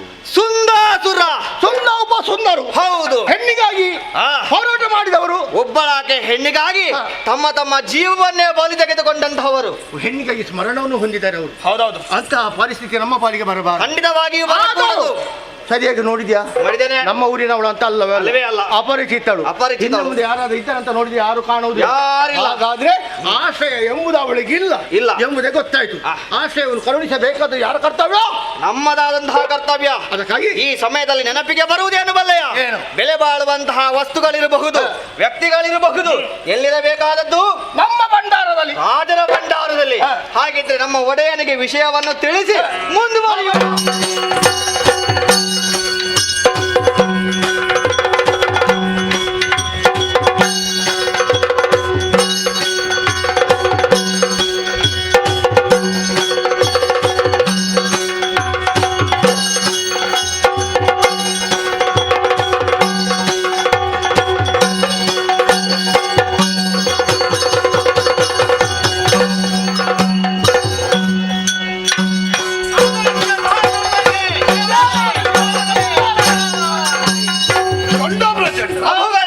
ಏನು ಅವಸರದಿಂದ ಬಂದಿರಿ? ಒಡೆಯ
ಎದ್ದೇಳಿ ಶುಭವಾಗಲಿ. ಸದಾ ಕಾಲವು ಅಸುರ ಕುಲದ ಶ್ರೇಯಸ್ಸನ್ನು ಬಯಸಿದವರು ನೀವು. ನಿಮ್ಮ ಜೊತೆಗೆ ಇದ್ದವರೆಲ್ಲರೂ ಸುಖಿಗಳಾಗಿರ್ಬೇಕೆಂಬ ಭಾವನೆ ನಿರಿಸಿಕೊಂಡಿದ್ದೀರಿ. ಹೌದಪ್ಪ. ಹಾಗಂತ ನಿಮ್ಮ ಮೇಲೆ ಅಭಿಮಾನವನ್ನು ಇರಿಸಂತಹ ನಾವು ನಿಮಗಾಗಿ ಯಾವುದೇ ಕಾರ್ಯವನ್ನು ಮಾಡ್ತಿದ್ರು ಕೂಡ ನಿಮ್ಮ ಬೆಂಬಲಿಗರಾಗಿ ನಾವು ಸದಾ ಕಾಲ ಶ್ರಮಿಸುತ್ತಾ ಇದ್ದವರು. ಸರಿ, ನೀವೊಂದು ಆಜ್ಞೆಯನ್ನು ಮಾಡಿದ್ದೀರಿ. ಲೋಕವು ಸಂಚರಿಸಿಕೊಂಡು ಬನ್ನಿ, ಎಲ್ಲಿ ಯಾಗಗಳು ನಡೀತೇವೆಯೋ ಅಂತ ಯಾಗ ಯಜ್ಞಾದಿಗಳು ಭಾವಿಸು ದೇವತೆಗಳು ಸಿಗದಂತೆ ಮಾಡಿ ನನ್ನ ಹೆಸರಿಗೆ ಯಾಗ ಆಗಬೇಕು ಅಲ್ವೇ? ಹೌದು. ಹಾಗೆ ಸದಾ ಕಾಲ ತಿರುಗಾಡಿಕೊಂಡು ಹೋಗಿರುವಂತಹ ಸಮಯದಲ್ಲಿ ಯಾಗ ಯಜ್ಞಾದಿಗಳು ಎಲ್ಲಿ ನಡೀತಾ ಇದೆ ಎಂಬುದೇ ಹುಡುಕಾಡ್ತಾ ಹೋದಾಗ ಒಂದು ಕಡೆಯಲ್ಲಿ ಮುನಿಗಳೆಲ್ಲರೂ ಒಂದಾಗಿ ಯಜ್ಞ ಕುಂಡವನ್ನು ನಿರ್ಮಾಣ ಮಾಡಿ ಸುಲೋಚನ ಅಧಿಕಾರಿಸುತ್ತೆ ಎನ್ನುವುದನ್ನು ಕಂಡಿ. ಇದನ್ನು ಕಂಡಾಗ ನಮಗೆ ಸಿಕ್ಕಿ ಬಂತು.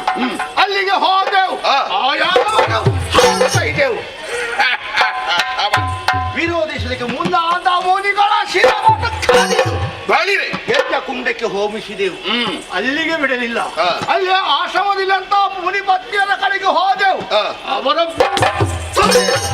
ಭ್ರೂಣ ಹತ್ಯೆ ಮಾಡಿದೆವು. ನಿಮಗೆ 100 ಜನ್ಮದ ಪುಣ್ಯವಂತ. ಮಾನಭಂಗವನ್ನೇ ಸಗಿದೆವು. ಅಲ್ಲಿದ್ದಂತ ಮಕ್ಕಳ ಶಿರವನ್ನು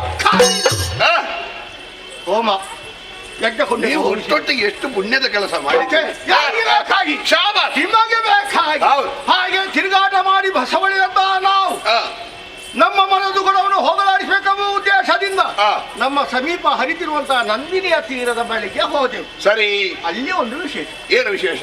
ಹಾಗೆ ತಿರುಗಾಡ್ತಾ ಹೋಗೋದರ ಗಂಡದಲ್ಲಿ ವಿಶೇಷ, ಬಂಡೆ ಕಲ್ಲಿನ ಮೇಲೆ ಹೆಣ್ಣೊಬ್ಬಳು ಕೂತಿದ್ದಾರೆ. ಅದು ವಿಶೇಷ. ನಿನಗೆ ತಲೆ ಹಾಳಾಗಿ ಎಷ್ಟು ಸಮಯ? ಯಾಕೆ ಹಾಗೆ? ಬಂಡೆಕಲ್ಲಿನ ಮೇಲೆ ಯಾರು ಏಕವೀರಾದ್ರಿಪುರದ ಹೆಣ್ಣು ಮಗಳು ಬಟ್ಟೆ ಒಗೆಯುವುದಕ್ಕೆ ಬಂದವಳು ಕುಳಿತಿರ್ಬೇಕು. ನಾವು ಭಾವಿಸಿದ್ದು ಹಾಗೆಯೇ ಮೊದಲಿಗೆ. ಹಾಗೆ ಇರ್ಬೇಕಲ್ಲ? ಹಾಗೆ ಇರ್ಬೇಕು ಅಂತ. ಆದ್ರೆ ಇದು ಹಾಗಿಲ್ಲ. ಮತ್ತೆ ಹೆಣ್ಣು ಬೇರೆ. ಹೆಣ್ಣು ಬೇರೆ ಅಂದ್ರೆ ನಮ್ಮ ಪುರದ ಹೆಣ್ಣೇ ಅಲ್ಲ. ಅದೇ ನಿಮಗೆ ಗೊತ್ತು. ನಮ್ಮ ಪುರದ ಪರಿಚಯ ನಮಗೆ ಇಲ್ಲದೆ ಇದ್ದೀತ. ಎಲ್ಲರ ಪರಿಚಯ ಉಂಟು. ಎಲ್ಲರ ಪರಿಚಯ ಉಂಟು. ನೀವು ತಿರುಗಾಟದಲ್ಲೇ ಇರುವವರು. ಹಾಗಾದ್ರೆ ಇವಳು ಬೇರೆಯಾ? ಇವಳು ಬೇರೆ. ಯಾರು ಅಂತ ನೋಡ್ಬೇಕು ಎನ್ನುವ ಹಾಗೆ ಹತ್ತಿರ ಹೋಗಿ ನೋಡ್ತೇವೆ. ಏನು ಅಂದ, ಏನು ಚಂದ. ಅವಳನ್ನು ಹೊಗಳುವುದಕ್ಕೆ 1000 ನಾಲಿಗೆ ಉಳ್ಳಂತಹ ಆದಿಶೇಷನಿಗೂ ಅಸಾಧ್ಯ. ಬೇಡ. ಯಾಕೆ? ನೀವು ಒಂದು ನಾಲಿಗೆಯಿಂದ ಹೊಗಳಲಿಕ್ಕೆ ಹೊರಟು ಅದರಲ್ಲಿ ಸೋಲುವುದು ಬೇಡ. ಮೊದಲೇ ಹೊತ್ತಿಲ್ಲ. ಸುಂದರಿ ಹೌದಾ? ತ್ರಿಪುರ ಸುಂದರಿ. ನೀವಿಬ್ಬರಿದ್ದೀರಿ, ಅವಳೊಬ್ಬಳೇ ಇರುವುದು. ಯಾರಿಗೆ ಅಂತ ನಿರ್ಣಯ ಮಾಡಿದ್ದೀರಿ? ನಿರ್ಣಯ ಮಾಡಿ ಬಂದದ್ದಲ್ಲ. ಮತ್ತೆ ಹತ್ತಿರ ಹೋಗಿ ಅವಳು ಯಾರಿಗೆ ಆದೀತಿ ಅನ್ನೋ ಹಾಗೆ ನೋಡ್ತಾ ಯೋಚನೆ ಮಾಡ್ತಾ ಇದ್ದೇವೆ. ನನ್ನ 2 ಕಾಲುಗಳನ್ನು ನೀರಿನ ಒಳಗಡೆ ಹಾಕಿ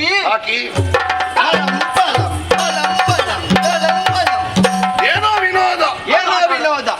ಹಾಗೆ ವಿನೋದವನ್ನು ನೋಡುತ್ತಾ ನಮಗನ್ನಿಸಿದ್ದು ನಮ್ಮ ಒಡೆಯನನ್ನು. ಆ ವಿನೋದದಲ್ಲಿ ಹುಡುಗಿ ಮದುವೆ ಆಗದವರು ನೀವು. ನನ್ನ ಬಗ್ಗೆ ನಿಮ್ಮ ಬಗ್ಗೆ ಅನ್ನಿಸಿದ್ದು ಯಾಕೆ ಅಂತ ಹೇಳಿದ್ರೆ, ಬೆಲೆ ಬಾಳುವಂತಹ ವಸ್ತು ಇರಬೇಕಾದದ್ದು ರಾಜನ ಭಂಡಾರದಲ್ಲಿ. ಅದೌದು. ಹಾಗೆಯೇ ಬೆಲೆ ಬಾಳುವಂತಹ ತರುಣ ಇರಬೇಕಾದದ್ದು ನಿಮ್ಮ ಬಳಿಯಲ್ಲಿ. ಏನು ಹುಚ್ಚು ಮಾತಾಡುದು? ಬೆಲೆ ಬಾಳುವುದು ಇರುವುದು ರಾಜನ ಭಂಡಾರದಲ್ಲಿ. ಹೌದು. ಈಗ ಎಲ್ಲಿಯೋ ಬಿದ್ದಿರುವ ತಾಮ್ರದ ನಾಣ್ಯ ಇಲ್ಲಿ ಚಿನ್ನದ ನಾಣ್ಯ ಇರುವಾಗ ಬೇಕಾ? ಯಶೋಮತಿ ಅಂತ ಭಂಡಾರವನ್ನೇ ಶೋಭಿಸುವಂತ ಸ್ತ್ರೀರತ್ನ ಉಂಟು, ಅದಿರುವಾಗ ಬೇರೆ ಯಾವುದೋ ಒಂದು ಹಾಳು ರತ್ನಗಳು ಬೇಕಾ? ಬೇಕು ಅಂತ ಇಲ್ಲ, ಆದ್ರೆ ನಮ್ಮ ಬಳಿ ಇರುವಂತಹ ರತ್ನಕ್ಕಿಂತ ಬೇರೆಯೊಂದು ರತ್ನ ಜಾಸ್ತಿ ಬೆಳಕು ಉಂಟು ಅಂತ ಆದ್ರೆ ಅದಕ್ಕೆ ಪ್ರಾಮುಖ್ಯತೆ ಹೆಚ್ಚಲ್ವೇ? ಅಂದ್ರೆ ನಮ್ಮ ಅಮ್ಮ ಇದ್ದಾರಲ್ಲ, ಯಶೋಮತಿ ಅಮ್ಮ, ಅವರನ್ನು ತಂದವಳ ಇನ್ನೊಮ್ಮೆ ಹೇಳಿದ್ರೆ ನಿನ್ನ ಸೊಂಟ ಮುರಿತೇನೆ. ನಿನಗೆ ಯಶೋಮತಿ ಯೋಗ್ಯತೆ ಕೊಟ್ಟು ಪಾಪಿ. ಉಪಮೆಗೆ ಬೇರೆ ಸಿಗಲಿಲ್ಲ, ಉಪಮೆಗೆ ಬೇರೆ ಸಿಗಲಿಲ್ಲ ಅಂತ ಗಣಪತಿಯ ನೀಲಿಯನ್ನು ಒಟ್ಟಿಗೆ ಮಾಡುದ? ಹಾಗಲ್ಲ ಪ್ರಭು, ನಮ್ಮ ಅಮ್ಮನಿಗಿಂತಲೂ 100 ಮಾಡಿ ಚಂದದವಳಿದ್ದಾಳೆ ಅಂತ. ಸುಂದರಿ ಸುಂದರಿ ಯಶೋಮತಿಗಿಂತ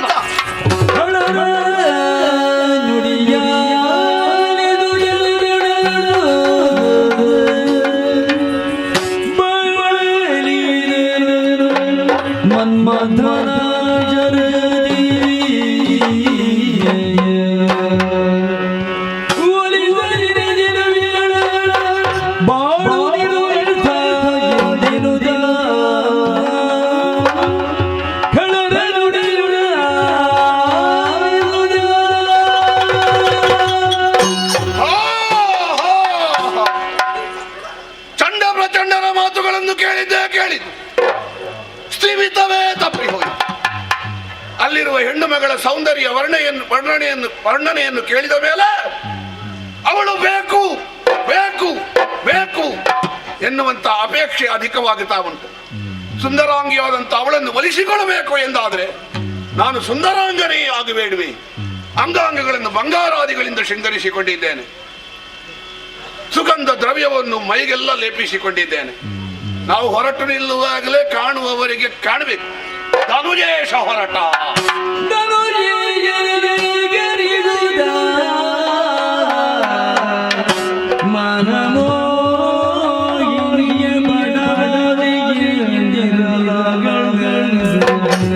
ಹೊರಡುವ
ಮೊದಲಾಗಿ ಬದುಕುಗಳಿಗೆ ವಂದಿಸಿಕೊಂಡಿದ್ದೇನೆ. ಎದ್ದೇಳು, ಶುಭವಾಗಲಿ,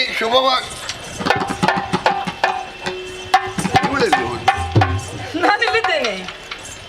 ನೀನು ಸುತ್ತು ಬರುದು ಇದು ಅಶ್ವತ್ಥಕಟ್ಟೆಯ? ಮತ್ತೆ ನೂತನವಾಗಿ ಕಾಣ್ತಾ ಇದ್ದೀರಿ ಇವತ್ತು. ಯಾರು ನಾನ? ಮತ್ತೆ ಹೌದಾ? ಹಾ, ಉಂಟಲ್ಲ ಒಳಗೆ ಎಲ್ಲಿದ್ದುದಿಲ್ಲ, ಮೈ ಮೇಲೆ ಬಂದಿದೆ. ಮತ್ತೆ ಮೆಟ್ಟಿಗೆಯಲ್ಲಿ ಇರುವುದು ಯಾಕೆ? ಹಾ, ಹಾಕಿಕೊಳ್ಳುವುದಕ್ಕೆ ಇರುವುದಲ್ವಾ? ಹೌದು. ಹಾಗೆ ಯಾವಾಗಲೂ ಅಲ್ಲಿ ಒಳಗೆ ಇಟ್ಟು ಗೆದ್ದಲ್ಲಿ ಹಿಡಿಸುವುದು ಯಾಕೆ ಅಂತ ನಾವು ಈ ಸಲ ಹಾಕಿಕೊಂಡರು. ಹಾ, ಇದು ಹೊಸದಾಗಿ ಕಾಣ್ತಾ ಇದೆ ನೋಡಿ. ಹಾ, ಹೊಸತ? ಇಷ್ಟರವರೆಗೆ ನಾನು ನೋಡಿದ್ದೇ ಇಲ್ಲ ನಿಮ್ಮನ್ನು ಈ ರೀತಿಯ. ಒಮ್ಮೆ ನೋಡಿದ್ದೇನೆ. ಹೌದಾ? ಹಾ, ಎಲ್ಲಿ? ನಮ್ಮ ಮದುವೆಯ ಮಂಟಪದಲ್ಲಿ. ಹೌದು.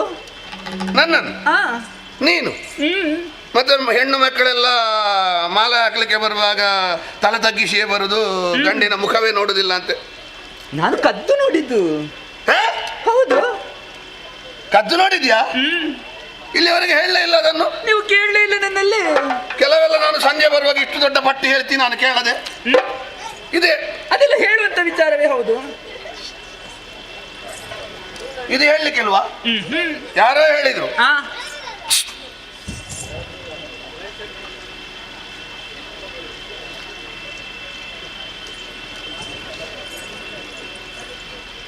ಯಾರೋ ಹೇಳಿದ್ರು ಹೆಣ್ಣು ಮಕ್ಕಳ ಬಾಯಿಯಲ್ಲಿ ರಹಸ್ಯ ಉಳಿಯುವುದಿಲ್ಲ ಅಂತ. ಅವರಿಗೆ ಬೇಕಾದ್ದು ಸರಿ ಉಳಿತದೆ, ಅವರಿಗೆ ಬೇಡದ್ದು ಮಾತ್ರ ಊರಿಡೀ ಪ್ರಚಾರ ಮಾಡುದು ಅವರು.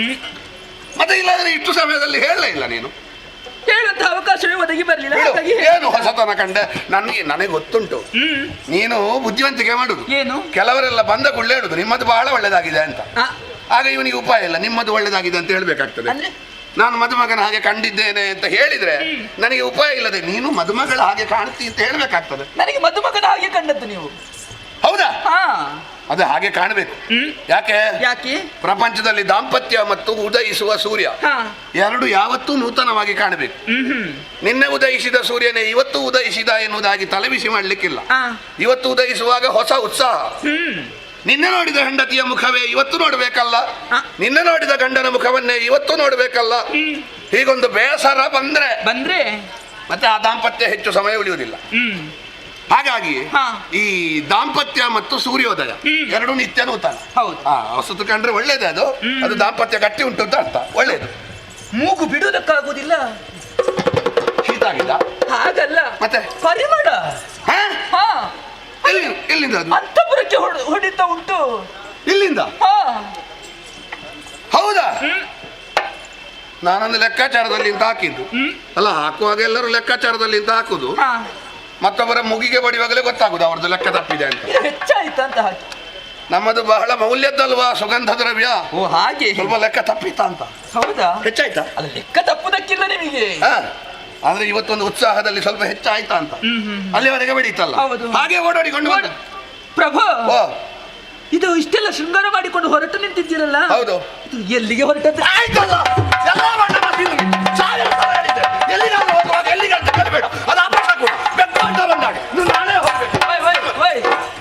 ಏನಾಯ್ತು ಸ್ವಾಮಿ? ಯಾಕೆ ಬೈಯೋದೇಕೆ ನೀವು? ಬೈಯೋದೆಂತದ್ದು? ಒಂದು ಶುಭ ಕಾರ್ಯಕ್ಕೆ ಹೊರಡುವಾಗ ಎಲ್ಲಿಗೆ ಅಂತ ಕೇಳುದಾ? ಅದು ಬೆಕ್ಕಾಟ ಬಂದ ಹಾಗೆ ಅಲ್ವಾ? ಯಾರಾದ್ರೂ ಕೇಳಬಹುದು ಹಾಗೆ? ಯಾರು ಹೇಳಿದ್ದು? ದಾರಿಯಲ್ಲಿ ಹೋಗುವಾಗ ಬೆಕ್ಕು ಅಡ್ಡ ಬಂದ್ರೆ ಅದು ಅಪಶಕುನ ಅಂತ ಹೇಳ್ತಾರೆ. ಹಾಗಂತ ಮನೆಯ ಬೆಕ್ಕು ಅಡ್ಡ ಬಂದ್ರೆ ಅದು ಅಪಶಕುನ ಆಗ್ತದಾ? ಅದೌದಲ್ಲ. ಮತ್ತೆ ಹೊರಗಿರುವ ಬೆಕ್ಕಿಗಾದ್ರೆ ಸರಿ, ಮನೆಯಲ್ಲೇ ಇರುವ ಬೆಕ್ಕು ಇವನಿಗೆ ಹೊರಗೆ ಹೋಗ್ಲಿಕ್ಕೆ ಉಂಟು ಅಂತ ಅದು ಮೂಲೆಯಲ್ಲಿ ಅದು ತಿರುಗಾಟ ಮಾಡೋದು ಇರ್ತದ. ಅದಾ ಕಡೆ ಈ ಕಡೆ ಹೋಗ್ತಾ ಇರ್ತದೆ. ತಪ್ಪಲ್ಲ ಯಶೋಮತಿ. ಬೇರೇನು ಇಲ್ಲ ಅಂದ್ರೆ ಸ್ವಲ್ಪ ಹೀಗೆ ರಾಜಕಾರ್ಯ ಉಂಟು. ರಾಜಕಾರ್ಯವೋ ರಾಜನಾ ಕಾರ್ಯವೋ?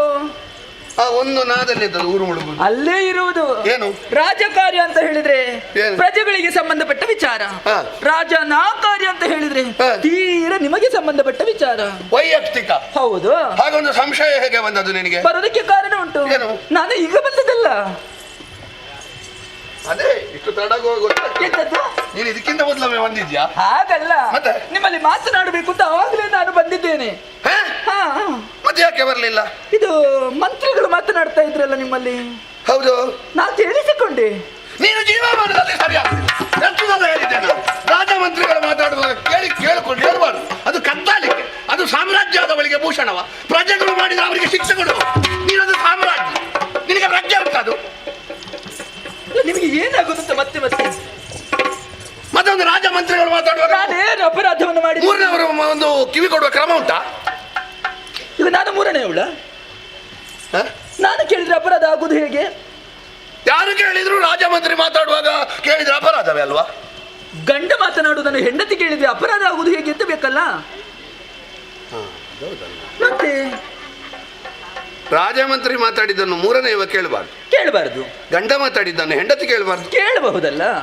ಕಾರ್ಯೇಶು ದಾಸಿ ಕರಣೇಶು ಮಂತ್ರಿ ಹೀಗೆಲ್ಲ ಉಂಟಲ್ಲ. ಮತ್ತೆ ತಪ್ಪಲ್ಲ. ಏನು ಕೇಳಿಸಿಕೊಂಡೆ? ಇದು ಯಾವುದು? ನಮ್ಮದಾದಂತಹ ನಂದನವನ. ಹೌದು. ಅದರ ಬಳಿಯಲ್ಲಿ ನಂದಿನಿ ನದಿ ಹರಿಯುತ್ತಾ ಉಂಟು. ಹೌದು. ಆ ನದಿಯ ಮಧ್ಯದಲ್ಲಿ ಕರಿಬಂಡೆ. ಹೌದು. ಅಲ್ಲಿ ಒಬ್ಬಳಾಕೆ ತರುಣಿ. ಹೌದು. ಬಹಳ ರೂಪವತಿ ಇದ್ದಾಳೆ. ಹೌದು. ಎಂತದ್ದು ಹೌದು? ಏನು ಬೇಗ ಮುಗಿಸ್ತೇನೆ ಅಂತ ಮಾತು ಕೊಟ್ಟಿದ್ದೀರಾ ನೀವು? ಇದು ಬೇಗ ಮುಗೀತದೆ ಅಂತ ನಿನಗೆ ಕಾಣ್ತದ? ಮತ್ತೆ ಹೌದು ಹೌದು ಅಂತ ಹೇಳ್ತಾ ಇದ್ದೀನಿ. ನಿನಗೆ ಎಷ್ಟು ಹೊತ್ತಾದ್ರೂ ಗೊತ್ತಾಗುದಿಲ್ಲ ಅಂತ ಉಳಿದವರಿಗೆ ಗೊತ್ತಾಗಲಿಲ್ಲ. ನಾನು ಹಾಗೆಲ್ಲ ಮುಗಿಸೋಣ, ನನಗೆ ಹೇಳುದನ್ನು ಹೇಳಲೇಬೇಕು. ಹೌದಾ? ಇವತ್ತು ಹೇಳಿ ಹೋಗುದಂತೆ ಬಂದದ್ದು ನಾನು. ಯಾರಿಗೆ ಹೃದಯಘಾತ ಆದ್ರು? ಮತ್ತೆ ಅಲ್ವೇ? ಈಗ ನೀನು ಹೇಳಿದ್ದೆಲ್ಲ ಸತ್ಯ ಇರುವಾಗ ಮತ್ತೆ ನಾನು ಅದನ್ನು ವಿವರಿಸಲಿಕ್ಕೆ ಹೋಗುದು ಯಾಕೆ? ಅದಕ್ಕೆ ಹೌದು ಹೌದು ಹೌದು ಅಂತ ಹೇಳುದು. ಹೌದಾ? ಹೌದು. ನನ್ನೊಮ್ಮೆ ಸರಿಯಾಗಿ ನೋಡಿ. ಯಾವಾಗಲೂ ನೋಡುದೇ ಅಲ್ವಾ? ಹಣ ಸರಿ ಇಲ್ವಾ? ಸರಿ ಉಂಟು. ಉಪ್ಪು ಸರಿ ಇಲ್ವಾ? ಸರಿ ಉಂಟು. ಕಣ್ಣು ಸರಿ ಇಲ್ವಾ? ಸರಿ ಉಂಟು. ಮೂಗು ಸರಿ ಇಲ್ವಾ? ಸರಿ ಉಂಟು. ಬಾಯಿ ಸರಿ ಇಲ್ವಾ? ಅದೊಂದು ಸರಿ ಇಲ್ಲ. ಏನಾಗಿದೆ? ಅಲ್ಲ, ಉಳಿದದ್ದೆಲ್ಲ ಸರಿ ಇಲ್ಲ ಅಂತ ಹೇಳ್ಬೇಕಾದ್ರೆ ಅದೊಂದು ಸರಿ ಇಲ್ಲದೆ ಇರ್ಬೇಕಲ್ಲ. ಅಂದ್ರೆ ನನ್ನಲ್ಲಿ ಏನೂ ಕೊರತೆ ಇಲ್ಲ ಅಂತ ಆದ್ರೆ ನೀವು ಮತ್ತೊಬ್ಬಳಕೆಯನ್ನು ನೋಡೋದಕ್ಕೆ ಹೊರಟಿದ್ದೀರಲ್ಲ, ಇದು ಎಷ್ಟು ಸರಿ ಅಂತ ಕೇಳುವುದು ನಾನು. ನಿನ್ನಲ್ಲಿ ಕೊರತೆ ಉಂಟು ಅಂತ ಹೇಳಿದೆ ನಾನು. ಮತ್ತೆ ಹೊರಟಿದ್ದೀರಿ? ನಾನು ಹೊರಟದ್ದು ಹಾಗಲ್ವೇ? ನಾನು ಹೊರಟ ಕಾರಣವೇ ಬೇರೆ.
ಹೊರಟದ್ದ? ಮತ್ತೆ ಹೊರಟು ನಿಂತಿದ್ದೀರಲ್ಲ.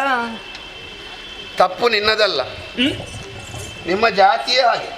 ಅದೆಂತದ್ದು? ಹೆಣ್ಣು ಮಕ್ಕಳು ನಾವೇನು ಮಾಡಿದ್ದೇವೆ? ಹುಟ್ಟುವಾಗ ಅವರ ತಲೆಯಲ್ಲಿ ಒಂದು ಮುದ್ದೆ ಇಟ್ಟಿರ್ತಾನಂತೆ ಬ್ರಹ್ಮ. ಯಾವ ಮುದ್ದೆ? ನಂಜಿನ ಮುದ್ದೆ. ಹಾಗೆ ಹೇಳಬಾರ್ದು. ಅದು ಕರಗಿ ಕಣ್ಣಿಗೆ ಬರುವುದು ಯಾವಾಗ ಗೊತ್ತುಂಟ? ಯಾವಾಗ? 100 ಜನ ಗಂಡು ಮಕ್ಕಳನ್ನು ನೋಡಿದ್ರು ಕರಗುವುದಿಲ್ಲ ಅದು. ಮತ್ತೊಬ್ಬಳು ಹೆಣ್ಣು ಮಗಳನ್ನು ನೋಡುವಾಗ ಕರಗಿ ಕಣ್ಣಿಗೆ ಬರುವುದು ಅದು.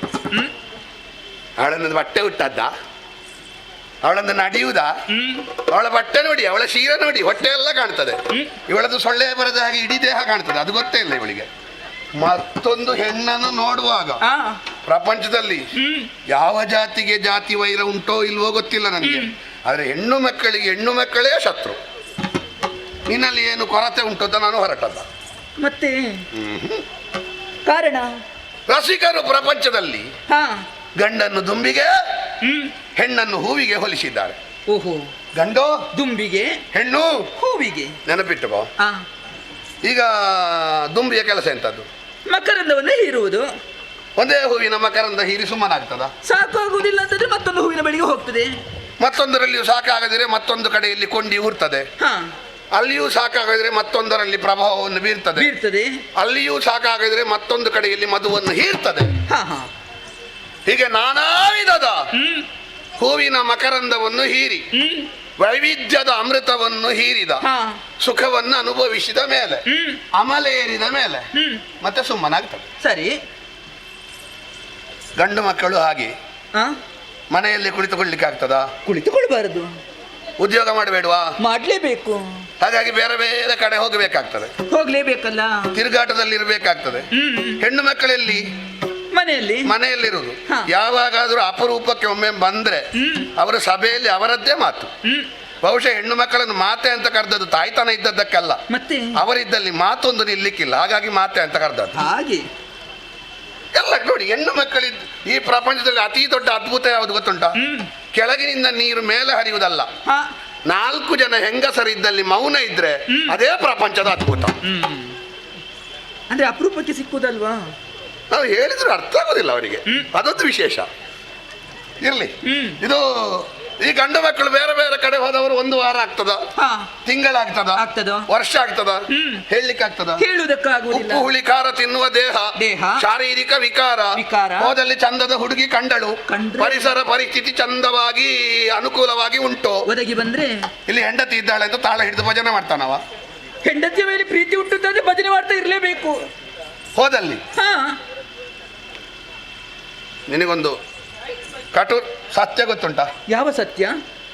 ಬೇರೆ ಏನೂ ಅಲ್ಲ, ಈ ಪ್ರಪಂಚದಲ್ಲಿ ಹೋದಲ್ಲಿ ಗಂಡಸರು ಏನು ಮಾಡುತ್ತಾರೆ ಎನ್ನುವುದು ಮನೆಯಲ್ಲಿರುವ ಹೆಂಡತಿಗೆ ಗೊತ್ತಾಗದೇ ಇರುವ ಕಾರಣ ಹೋದವರು ಅವರು ಹೇಳಿದ್ದು ಸತ್ಯ ಎನ್ನುವುದಾಗಿ ಇಲ್ಲಿರುವಂತಹ ಹೆಣ್ಣು ಮಕ್ಕಳು ನಂಬಿದ ಕಾರಣ 100ರಲ್ಲಿ 95 ಸಂಸಾರ ಉಳಿದಿದೆ. ಎಲ್ಲಿಯಾದ್ರೂ ಸತ್ಯ ಗೊತ್ತಾಗ್ತಿದ್ರೆ 100ರಲ್ಲಿ 95 ಸಂಸಾರ ಹೋಗ್ತಿತ್ತು. ಆದ್ರೆ ನನ್ನ ಗಂಡ ಹಾಗಾದ್ರೆ ನಾನು ಸುಳ್ಳು ಹೇಳಿ ಹೋಗುದಿಲ್ವಾ? ನಾನು ಸತ್ಯವೇ ಹೇಳುವವ. ಹಾಗಾಗಿ ಬೇರೆ ಬೇರೆ ಹೂವಿನ ಮಕರಂದವನ್ನು ಹೀರುವ ದುಂಬಿಯ ಗುಣವು, ಬೇರೆ ಬೇರೆ ಹೆಣ್ಣಿನ ಸವಿಯನ್ನು ಕಾಣುವ ಗಂಡಿನ ಸ್ವಭಾವವು ಹೆಚ್ಚು ವ್ಯತ್ಯಾಸ ಅಲ್ಲ.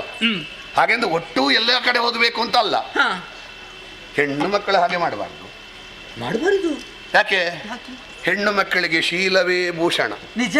ಅವಳಿಗೆ ಬೇಕಾದ್ರೆ ವಿಶ್ವ ಪ್ರಶಸ್ತಿ ಸಿಗಲಿ, ಶೀಲ ಇಲ್ಲದಿದ್ರೆ ಮರ್ಯಾದೆ ಇಲ್ಲ. ಗಂಡು ಮಕ್ಕಳಿಗೆ ಶೀಲ ಬೇಕು, ಶೀಲಕ್ಕಿಂತಲೂ ಸಾಧನೆಯೇ ಭೂಷಣ. ಎಷ್ಟು ಶೀಲವಂತನಾಗಿರ್ಲಿ, ಅವ ಪ್ರಯೋಜನಕ್ಕಿಲ್ಲದವಾದ್ರೆ ಸಾಧನೆ ಮಾಡದೇ ಇದ್ರೆ ಆ ಗಂಡು ಮಕ್ಕಳು ಪ್ರಯೋಜನ ಇಲ್ಲ. ಹಾಗಾಗಿ ಅಲ್ಲಿ ಒಂದು ನಂದಿನಿ ಹೊಳೆ ಬದಿಯಲ್ಲಿ ಒಂದು ಹೂವು ಅರಳಿದೆ ಅಂತ ಗೊತ್ತಾಯ್ತು. ನನ್ನ ಉದ್ಯಾನವನದಲ್ಲಿ ಅರಳಿದಂತಹ ಯಶೋಮತಿ ಎನ್ನುವ ಹೂವಿನ ಮಕರಂದವನ್ನು ಹೀರಿದ್ದೇನೆ. ಅಲ್ಲಿಯ ಹೂವಿನ ಮಕರಂದವನ್ನೊಮ್ಮೆ ಹೀರಬೇಕು. ಈ ಭಾವದಿಂದ ಹೊರಟು ನಿಂತವ. ಇದು ಲೋಕದಲ್ಲಿ ವಿಶೇಷ ಅತಿರೇಕ ಏನು ಇಲ್ಲ. ಅದರ ಬಗ್ಗೆ ನೀನು ತಲೆಬಿಸಿ ಮಾಡಿಕೊಂಡು, ತಲೆಬಿಸಿ ಮಾಡಿದ್ರೆ ಉಂಟಲ್ವಾ, ಮುಖದಲ್ಲಿ 4 ಗೆರೆ ಎಲ್ಲ ಬೀಳ್ತದೆ, ಮತ್ತೆ ಪ್ರಾಯ ಆದಾಗೆ ಕಾಣ್ತದೆ. ಸ್ವಲ್ಪ ಹೀಗೆ ಬನ್ನಿ. ನೀವು ಕಥೆಯನ್ನು ಅರ್ಧದಲ್ಲಿ ನಿಲ್ಲಿಸಿದ್ದೀರಾ ಅಂತ. ದುಂಬಿಯ ಕಥೆ ಹೇಳಿದಿರಿ, ಅದು ಅರ್ಧದಲ್ಲಿ ನಿಂತಿದ್ದ. ಮತ್ತೆ ಅದೇಗೆ? ಹೌದು, ಇನ್ನು ಉಂಟಾ? ನಾನು ಸ್ವಲ್ಪ ಮುಂದುವರಿಸಬೇಕಾ? ಬೇಗ ಮುಗಿಸಾಯ್ತಾ? ನನಗೆ ಗೊತ್ತಿದ್ದಷ್ಟು ಹೇಳುತ್ತೇನೆ. ದುಂಬಿಗೆ ಮಕರಂದನ್ನು ಹೀರುವುದು ಧರ್ಮ ಅಂತ ನೀವು ಹೇಳಿದ್ರಿ. ಹೌದು. ಆದ್ರೆ ಕಾಲದ ಪರಿವೆ ಎನ್ನುವುದು ಬೇಕಲ್ಲ. ಹೌದು. ಈಗ ತಾವರೆ ಒಂದು ಅರಳಿರ್ತದೆ, ಅದರ ಮಕರವನ್ನು ಹೀರುವುದಕ್ಕೆ ದುಂಬಿ ಹೋಗ್ತದೆ. ಅಮಲೇರಿದಾಗ ಅಲ್ಲೇ ಬಿದ್ದುಕೊಳ್ಳುತ್ತದೆ. ಹೀರಿ ಹೌದು. ಕೆಲವರೆಲ್ಲ ಲೆಕ್ಕಕ್ಕಿಂತ ಹೆಚ್ಚು ಮಧುಪಾನ ಮಾಡಿದ್ರೆ ಮತ್ತೆ ಆ ಮಲೇರಿ ಬಿದ್ದುಕೊಳ್ಳುದೆ ಅಲ್ವಾ? ಹೌದೌದು. ಅದಕ್ಕೆ ಹೊತ್ತು ಹೋದದ್ದೇ ಗೊತ್ತಾಗುವುದಿಲ್ಲ ನೋಡಿ. ಅದಷ್ಟೇ, ಆ ಮಲೇರಿದ ಮೇಲೆ ಹೊತ್ತೆಂತದ್ದು. ಸಂಜೆ ಆಯಿತು. ಈ ಅರಳಿದಂತಹ ತಾವರೆ ಏನಾಯ್ತು ನೋಡಿ. ಏನಾಗ್ತದೆ? ಮುದುಡಿ ಹೋಗುವುದಿಲ್ವಾ? ತಾವರೆ ಮುದುಡ್ತದೆ. ಈ ಭ್ರಮರ ಏನಾಯ್ತು? ಬಂಧನಕ್ಕೆ ಭ್ರಮರ ಬಂದ ಅಲ್ವಾ? ಅದೇ ರೀತಿ ದುಂಬಿಯೊಂದು ಹೂಗಳನ್ನು ಅರಸುತ್ತಾ ಮುಂದೆ ಹೋದಾಗ ಕೆಂಡ ಸಂಪಿಗೆಯ ಬಳಿಗೆ ಹೋಯ್ತು ಅಂತಾದ್ರೆ ಅದು ಮೃತ್ಯು ಪಾಶವಲ್ವೇ? ಅದು ಸುಟ್ಟು ಓದಿತು. ಮತ್ತೆ ನಿನ್ನಲ್ಲಿ ಎಷ್ಟು ಸಲ ಹೇಳಿದ್ದೆ ನಾನು, ಏನು ನೀನು ಓದಿ ಬಂದದ್ದನ್ನೆಲ್ಲ ಎಲ್ಲೆಲ್ಲಿ ಹೇಳಬೇಡ, ಸಂಬಂಧ ಇದ್ದಲ್ಲಿ ಹೇಳು. ಅಯ್ಯೋ, ಇಲ್ಲಿ ಸಂಬಂಧ, ಇಲ್ಲಿಗೆ ಏನಾದ್ರೂ ಸಂಬಂಧ ಉಂಟಾದ? ಮತ್ತೆ ಸಂಬಂಧ ಇಲ್ಲದೆ ಹೇಗೆ ಸಂಬಂಧ? ಈಗ ನೀವು ಹೋಗ್ತೀರಿ, ಹೌದಾ? ಹೌದು. ತರುಣಿ ಒಬ್ಬಳಿದ್ದಾಳೆ ಹಾಗೆ ಅವಳನ್ನು ನೋಡುವುದಕ್ಕೆ ಹೋಗ್ತೀರಿ. ಹೌದು. ತರುಣಿ ಆದ್ರೆ ಅಡ್ಡಿ ಇಲ್ಲ ನನಗೆ. ಆಗ್ಲಿಲ್ಲ, ಮುಗಿಲಿಲ್ಲ ನನ್ನದು. ಸಾಮಾನ್ಯ ತರುಣಿ ಅಂತ ಹೇಳಿದ್ರೆ ನೀವು ಕರೆ ತರಲೇಬೇಕಲ್ಲ. ಬೇಡ, ಎಲ್ಲಿಯಾದ್ರೂ ಅವಳ ಅನ್ಯ ಸತ್ಯ ಆಗಿದ್ರೆ ನಿನ್ನ ತಲೆಬಿಸಿ ಅದು. ಮತ್ತೊಬ್ಬನ ಹೆಂಡತಿಯಾಗಿದ್ದಾರೆ ಅವಳನ್ನು ಬಯಸುವುದು ಸರಿಯೇ? ಇದ್ದ ಹೆಣ್ಣು ಮಕ್ಕಳನ್ನೆಲ್ಲ ಬಯಸುವ ಕಾಮುಕ ನಿನ್ನ ಗಂಡ ಅಂತ ಆಗಲ್ಲ. ಹಾಗಿಲ್ವೇ ಇಲ್ಲ. ಎಲ್ಲಿಯಾದ್ರೂ ಕೇಳಿದ್ಯಾ ಅರುಣಾಸುರ ಇಂಥ ಹೆಣ್ಣು ಮಗಳಿಗೆ ಹೀಗೆ ತಪ್ಪಿ ನಡೆದ ಅಂತ? ಇಲ್ಲ. ಮಲ್ಲಿಗೆಯನ್ನೇ ಬಯಸುವ ಭ್ರಮರ ನಾನು. ಹಾಗೆ ಕೆಂಡ ಸಂಪಿಗೆ ನೀನು ಹೇಳಿದ ಹಾಗೆ ಹೊತ್ತಲ್ಲದ ಹೊತ್ತಿನಲ್ಲಿ ತಾವರೆಯಲ್ಲಿ ಬಂಧಿತವಾಗುವ ಸಾಮಾನ್ಯ ಸಮಯ ಪ್ರಜ್ಞೆ ಇಲ್ಲದ ದುಂಬಿ ಅಲ್ಲ. ನಿನ್ನ ಗಂಡ ವಜ್ರ ದುಂಬಿ. ನೀವು ಅಲ್ಲಿ ಹೋದ ಕೂಡಲೇ ನನ್ನ ಪ್ರಶ್ನೆ ಅದೇ. ಯಾವ ಪ್ರಶ್ನೆ? ನಿನಗೆ ಮದುವೆ ಆಗಿದೆ ಅಂತ ಕೇಳುದು. ಆಗಿದೆ ಅಂತ ಹೇಳಿದ್ರೆ ಈ ಕಡೆಯಿಂದ ಹೋಗುದು, ಆ ಕಡೆಯಿಂದ ಬರುವುದು, ನೇರವಾಗಿ ಬರುವುದು. ನಿನ್ನ ತೋಳಾಸರೇ ನನಗೆ ಸುಖ ಸರಿ ಎನ್ನುವುದಾಗಿ ಇಲ್ಲಿಗೆ ಬರ್ತೇನೆ. ಸಂತೋಷ. ಒಂದು ವೇಳೆ ಆ ಹೆಣ್ಣು ಮಗಳಿಗೆ ಮದುವೆ ಆಗ್ಲಿಲ್ಲ ಅಂತ ಆದ್ರೆ ಅವಳಿಗೂ ನನ್ನ ಬಗ್ಗೆ ಮನಸ್ಸುಂಟು, ಪರಿಸ್ಥಿತಿ ಅನುಕೂಲ ಉಂಟು. ಸರಿ. ಆಗ ಕರೆದುಕೊಂಡು ಬರುವಾಗ ನೀನು ಹೊಸ್ತಿಲ್ನಲ್ಲಿ ಇರ್ತೀಯಲ್ವಾ? ನಾನು ಇರ್ತೇನೆ. ನಿನ್ನ ಕೈಯಲ್ಲಿ ಮಂಗಳಾರತಿ ಇದ್ರೆ ಬೇಸರ ಇಲ್ಲ. ಎಲ್ಲಿಯಾದ್ರೂ ಕೈಯಲ್ಲಿ ಕಸಬೊರಕೆ ಇದ್ರೆ ನಾನು ಎಂತದ್ದು ಸಾಯುವುದು? ಅವಳನ್ನು ಕರ್ಕೊಂಡು ಬರುದು ಹೇಗೆ?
ಆದರೆ ನಿಮಗಾಗಿ ತುಡಿಯುವಂತಹ ಮಿಡಿಯುವಂತಹ ಹೃದಯ ಒಂದು ಅರಮನೆಯಲ್ಲಿದೆ ಎನ್ನುವುದನ್ನು ಯಾವ ಕಾಲಕ್ಕೂ ಮರೆಯಬಾರದು ನೀವು. ಅದು ಮರೆಯುವಂಥದ್ದೇನೆ. ಯಾಕೆ ನಾನಿಷ್ಟು ಸಾಧನೆ ಮಾಡಬೇಕಾದ್ರೆ ಬೆಂಗಾವಲಾಗಿದ್ದದ್ದೇ ನೀನು. ನಿಜ. ಪ್ರಪಂಚದಲ್ಲಿ ಒಬ್ಬ ಗಂಡ ದೊಡ್ಡ ಸಾಧನೆ ಮಾಡಿದ್ರೆ ಆ ಸಾಧನೆಗೆ ಗಂಡನೊಬ್ಬನೇ ಕಾರಣ ಅಲ್ಲ, ಅವನಿಗೆ ಪೂರಕವಾಗಿ ಸಹಕಾರಿಯಾಗಿರುವ ಹೆಂಡತಿಯೂ ಕಾರಣ. ಅವನಿಗೊಂದು 100 ಸನ್ಮಾನ ಆಗುವಾಗ ಒಂದು 10 ಹೆಂಡತಿಗೆ ಮಾಡಬೇಕು. ಹೆಂಡತಿ ಸರಿ ಇಲ್ಲದ್ರೆ ಇವೇ ಹೇಗೆ ಕರ್ಮ ಸಾಧನೆ ಮಾಡೋದು? ಹೌದು ಪ್ರಭು, ನಿಮ್ಮ ಸುಖವನ್ನು ಕಾಣುವುದಕ್ಕೆ ಬೇಕಾಗಿ ಇಷ್ಟರವರೆಗೆ ನಾನು ಬದುಕಿ ಉಳಿದವಳಿದ್ದೇನೆ. ನಿಮ್ಮ ಸುಖಕ್ಕೆ ಬೇಕಾಗಿ ದೇವರ ಕೋಣೆಯಲ್ಲಿ ಹಚ್ಚಿಟ್ಟಂತಹ ನಂದಾದೀಪ ಯಾವ ರೀತಿಯಾಗಿ ಉರಿದು ಕರಗಿ ಸಂತಸವನ್ನು ಅನುಭವಿಸುತ್ತದೋ ಅದೇ ರೀತಿಯಾಗಿ ನಿಮಗೆ ಬೇಕಾಗಿ ಕೊರಗಿದವಳು ಆದರೂ ಸಂತಸವನ್ನೇ ಅನುಭವಿಸಿದವಳಿದ್ದೇನೆ ನಾನು. ಸರಿ. ಈ ಸಂದರ್ಭದಲ್ಲಿ ನೀವು ಹೊರಟು ನಿಂತಿದ್ದೀರಿ. ಹೋದಂತಹ ನಿಮ್ಮ ಕೈಯಲ್ಲಿ ಎಲ್ಲಿಯಾದ್ರೂ ಅಕಾರ್ಯ ನಡೆದು ಹೋಯಿತು ಅಂತ ಆದ್ರೆ ಆ ತರುಣಿಯನ್ನು ನೋಡುವುದಕ್ಕೆ ಹೋಗುದು ಹೌದಾ? ಹೌದು.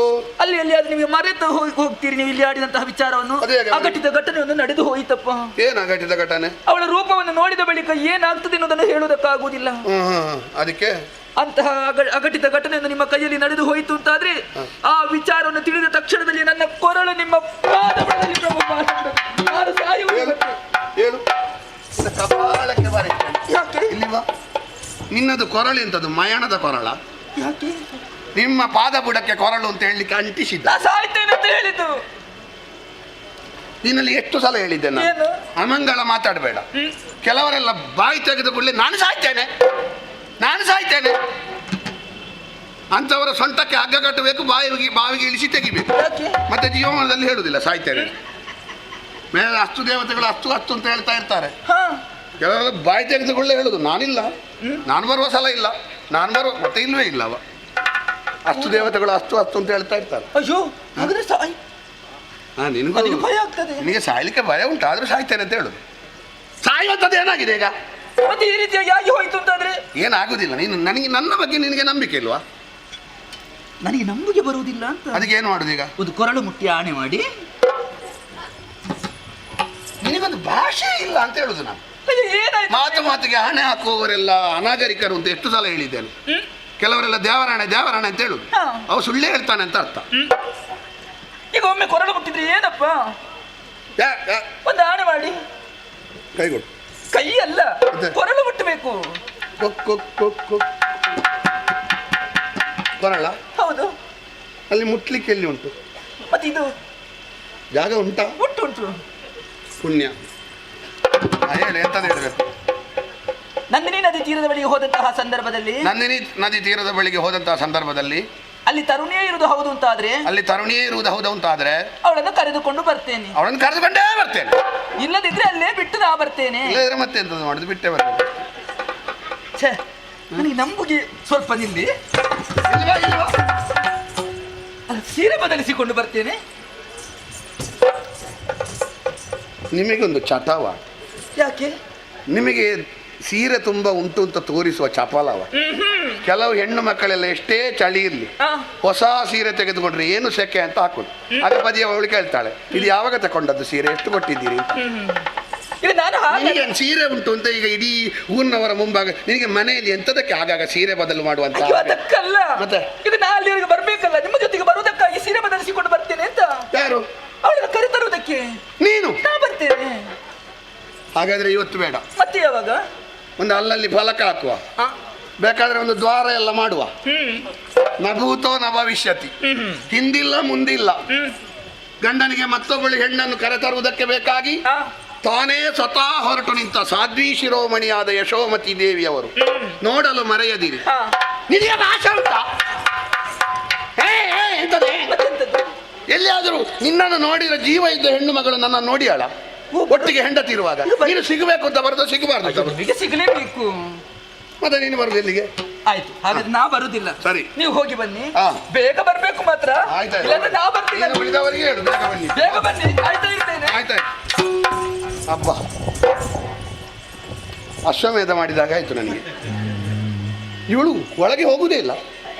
ಅಲ್ಲ, ಹೋಗುವುದಿಲ್ಲ ಅಂತ ಹೇಳಿದ್ರೆ ನನಗೆ ಅಲ್ಲಿ ಹೋಗಕೂಡದು ಅಂತಲ್ಲ, ನಾನಲ್ಲಿ ತಪ್ಪಿಯೇನೋ ಎನ್ನುವುದಾಗಿ ಅವಳಿಗೆ ಮೊದಲಿನಿಂದಲೇ ಒಂದು ಆತಂಕ.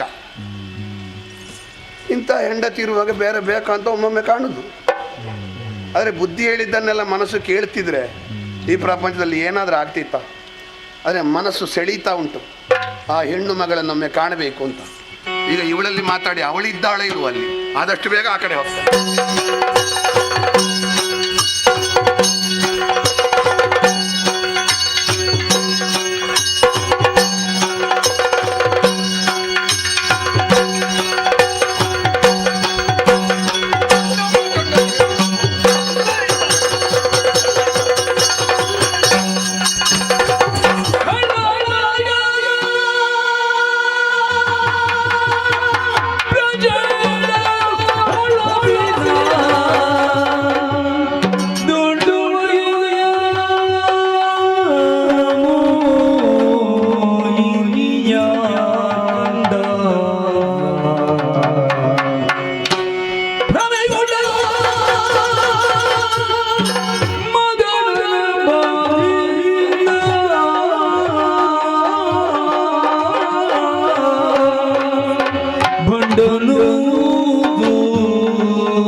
ನನ್ನ ಯಾರನ್ನು ಕರೆಯುವುದು?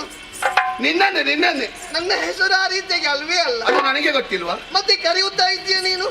ಗಂಡು ಮಕ್ಕಳಿಗಾದ್ರೆ ಹೆಸರು ಗೊತ್ತಿದ್ದು ಕರಿಬೇಕು. ಓಹೋ, ಹೆಣ್ಣು ಮಕ್ಕಳಿಗೆ ಹೆಸರು ಗೊತ್ತಿರಬೇಕು ಅಂತ ಇಲ್ಲ. ಮತ್ತೆ ಅವರಿಗೆ ಅಲ್ಲಲ್ಲಿಗೆ ಒಂದೊಂದು ಕೊಡಬಹುದು. ಏನು ಪೆಟ್ಟು ಕೊಡುವುದಾ? ಪೆಟ್ಟಲ್ಲ, ಮತ್ತೆ ಹೆಸರು. ಹಾಗೆ ಹಣೆಯನ್ನು ನೋಡಿ ಒಂದು ಹೆಸರು, ಕಣ್ಣನ್ನು ನೋಡಿ ಇನ್ನೊಂದು ಹೆಸರು, ಮೂಗನ್ನು ನೋಡಿ ಮತ್ತೊಂದು ಹೆಸರು, ಮುಖವನ್ನು ನೋಡಿ ಮಗದೊಂದು ಹೆಸರು. ಹಾಗೆ ಕಾಮಿನಿ, ಭಾಮಿನಿ, ಚಿನ್ನಾರನ್ನ, ಕೋಮಲ ಹೀಗೆಲ್ಲ ಕರೆದು. ಏನು ಚಂದ, ಏನು ಚಂದ. ಓಹೋ, ಆ ಬಂಡೆ ಕಲ್ಲಿನ ಮೇಲೆ ನೀನೊಬ್ಬಳು ಕುಳಿತದ್ದು, ದಂತದ ಬೊಂಬೆ, ಎಳ್ಳಿನ 7ನೇ ಒಂದು ಭಾಗದಷ್ಟು ಕೊರತೆ ಇಲ್ಲ. ಅವನ ತಲೆಗೆ ಕೊಡ್ಬೇಕು. ಬ್ರಹ್ಮದೇವನ. ಯಾಕೆ ಅದು? ಏನೊಂದು ಬಿಡುವಿನಲ್ಲಿ ಸೃಷ್ಟಿ ಮಾಡಿದ್ದಾನೆ. ಬಹುಶಃ ಅವನಿಗೆ ಸೃಷ್ಟಿ ಮಾಡಿ ಸಾಕಾಗಿರ್ಬೇಕು. ಯಾವಾಗಲೂ ಏನು ಸೃಷ್ಟಿ ಮಾಡುದು ಅಂತ ಉದಾಸೀನ ಬಂದು ನಿನ್ನನ್ನು ಸೃಷ್ಟಿ ಮಾಡಿ ಎಲ್ಲರೂ ನೋಡ್ತಾ ಇರುವಾಗ ಸ್ವಲ್ಪ ಮಲಗುತ್ತೇನೆ ಅಂತ ಮಲಗಿರ್ಬೋದು. ಹಾಗೆ ಹಾಗಾದ್ರೆ ನೀನು ಯಾಕೆ ಕಾರ್ಯ ಮಾಡಲಿಲ್ಲ ಅಂತ ಕೇಳಲಿಕ್ಕಿಲ್ಲ. ಎಲ್ಲ ಪ್ರಪಂಚ ಎಲ್ಲ ನಿನ್ನನ್ನೇ ನೋಡ್ತಾ ಇರ್ತಾರೆ. ನೀನನ್ನು ನೋಡುವಾಗ ನನ್ನ ಕಾಲು ಮುಂದೆ ಹೋಗುದಿಲ್ಲ. ಏನು ನನ್ನ ಕಾಲಿಗೆ ವಾತ ಅಲ್ಲ, ಶೀತ. ಕಾಲು ಮುಂದೆ ಹೋಗುವುದಿಲ್ಲ ನಿನಗೆ, ಮನಸ್ಸು ಕೇಳೋದಿಲ್ಲ ಅಂತ. ಹೌದು. ಯಾರು ನೀನು? ಯಾರು ನಿನ್ನ ಅಪ್ಪ? ಯಾರು ನಿನ್ನ ಅಮ್ಮ? ಏನು ಇಲ್ಲಿಗೆ ಬಂದದ್ದು? ನಿನಗೆ ಆಗಿದೆ ಯಾವುದು? ಊಟ ಆಗಿದೆ, ಇನ್ನು ಮಲಗು. ಅದುವೇ ಹೌದು. ಎಲ್ಲ ಹೇಳ್ಬೇಕು. ಹೇಳ್ಬೇಕಾದ್ರೆ ಅಲ್ಲಿಂದ ಮೊದಲು ಹೇಳ್ಬೇಕು. ಹೇಳ್ತೀಯ ನೀನು?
ಅದಕ್ಕೆ ಅವರನ್ನು ನೇರ ಬರುವುದೆಯಾ?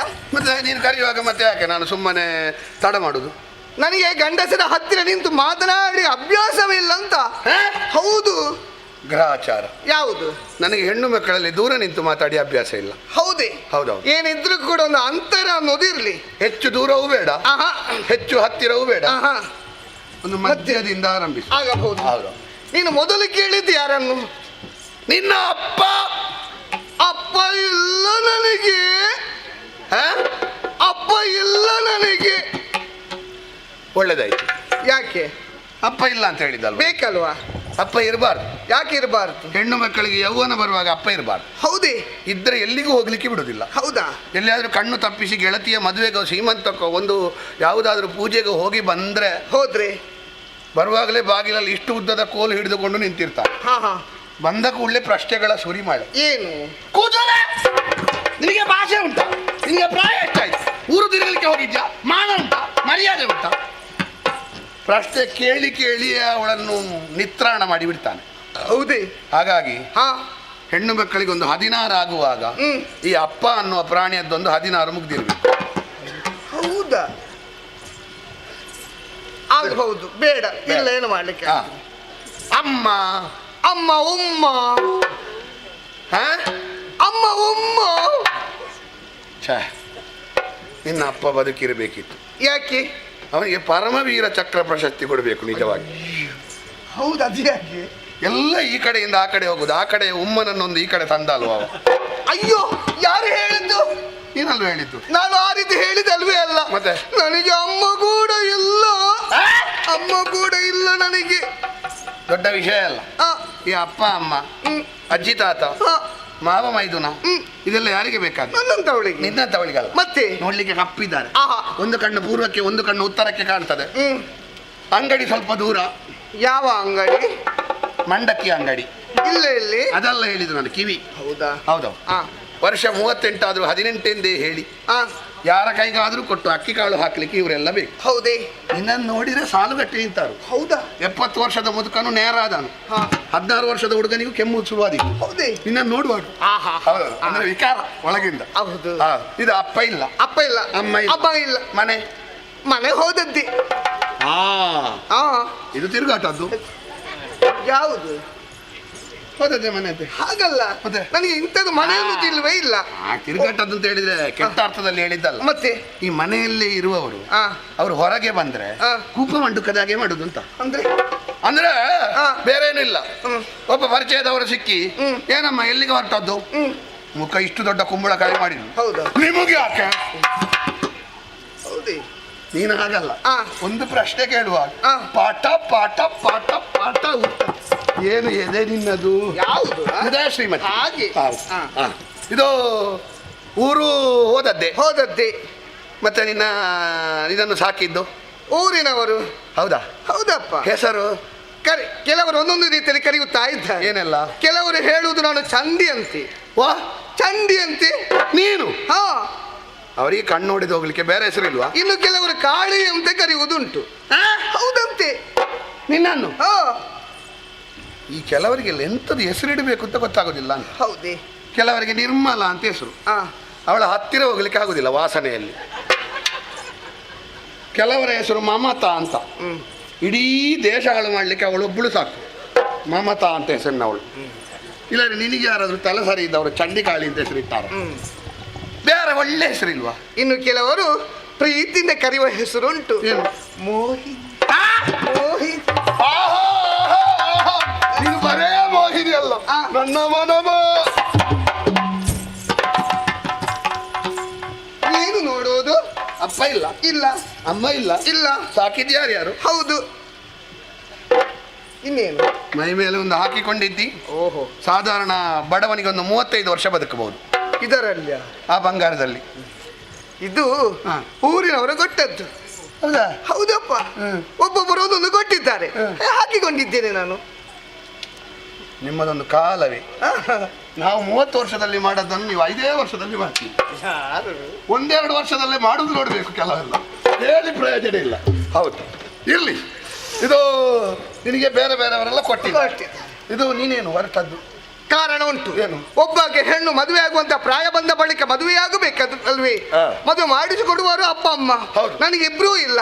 ಹಾಗಾಗಿ ಗಂಡು ಹುಡುಕುತ್ತಾ ನಾನೇ ಬಂದವಳಿದ್ದೇನೆ. ಎಲ್ಲಿ ಬಂದರೂ ಕೂಡ ನನ್ನ ರೂಪಕ್ಕೆ ಸರಿಯಾದಂತ ಗಂಡೇ ಸಿಗ್ಲಿಲ್ಲ. ಹಾಗಾಗಿ ನೇರವಾಗಿ ಇತ್ತ ಕಡೆಗೆ ಬಂದೆ.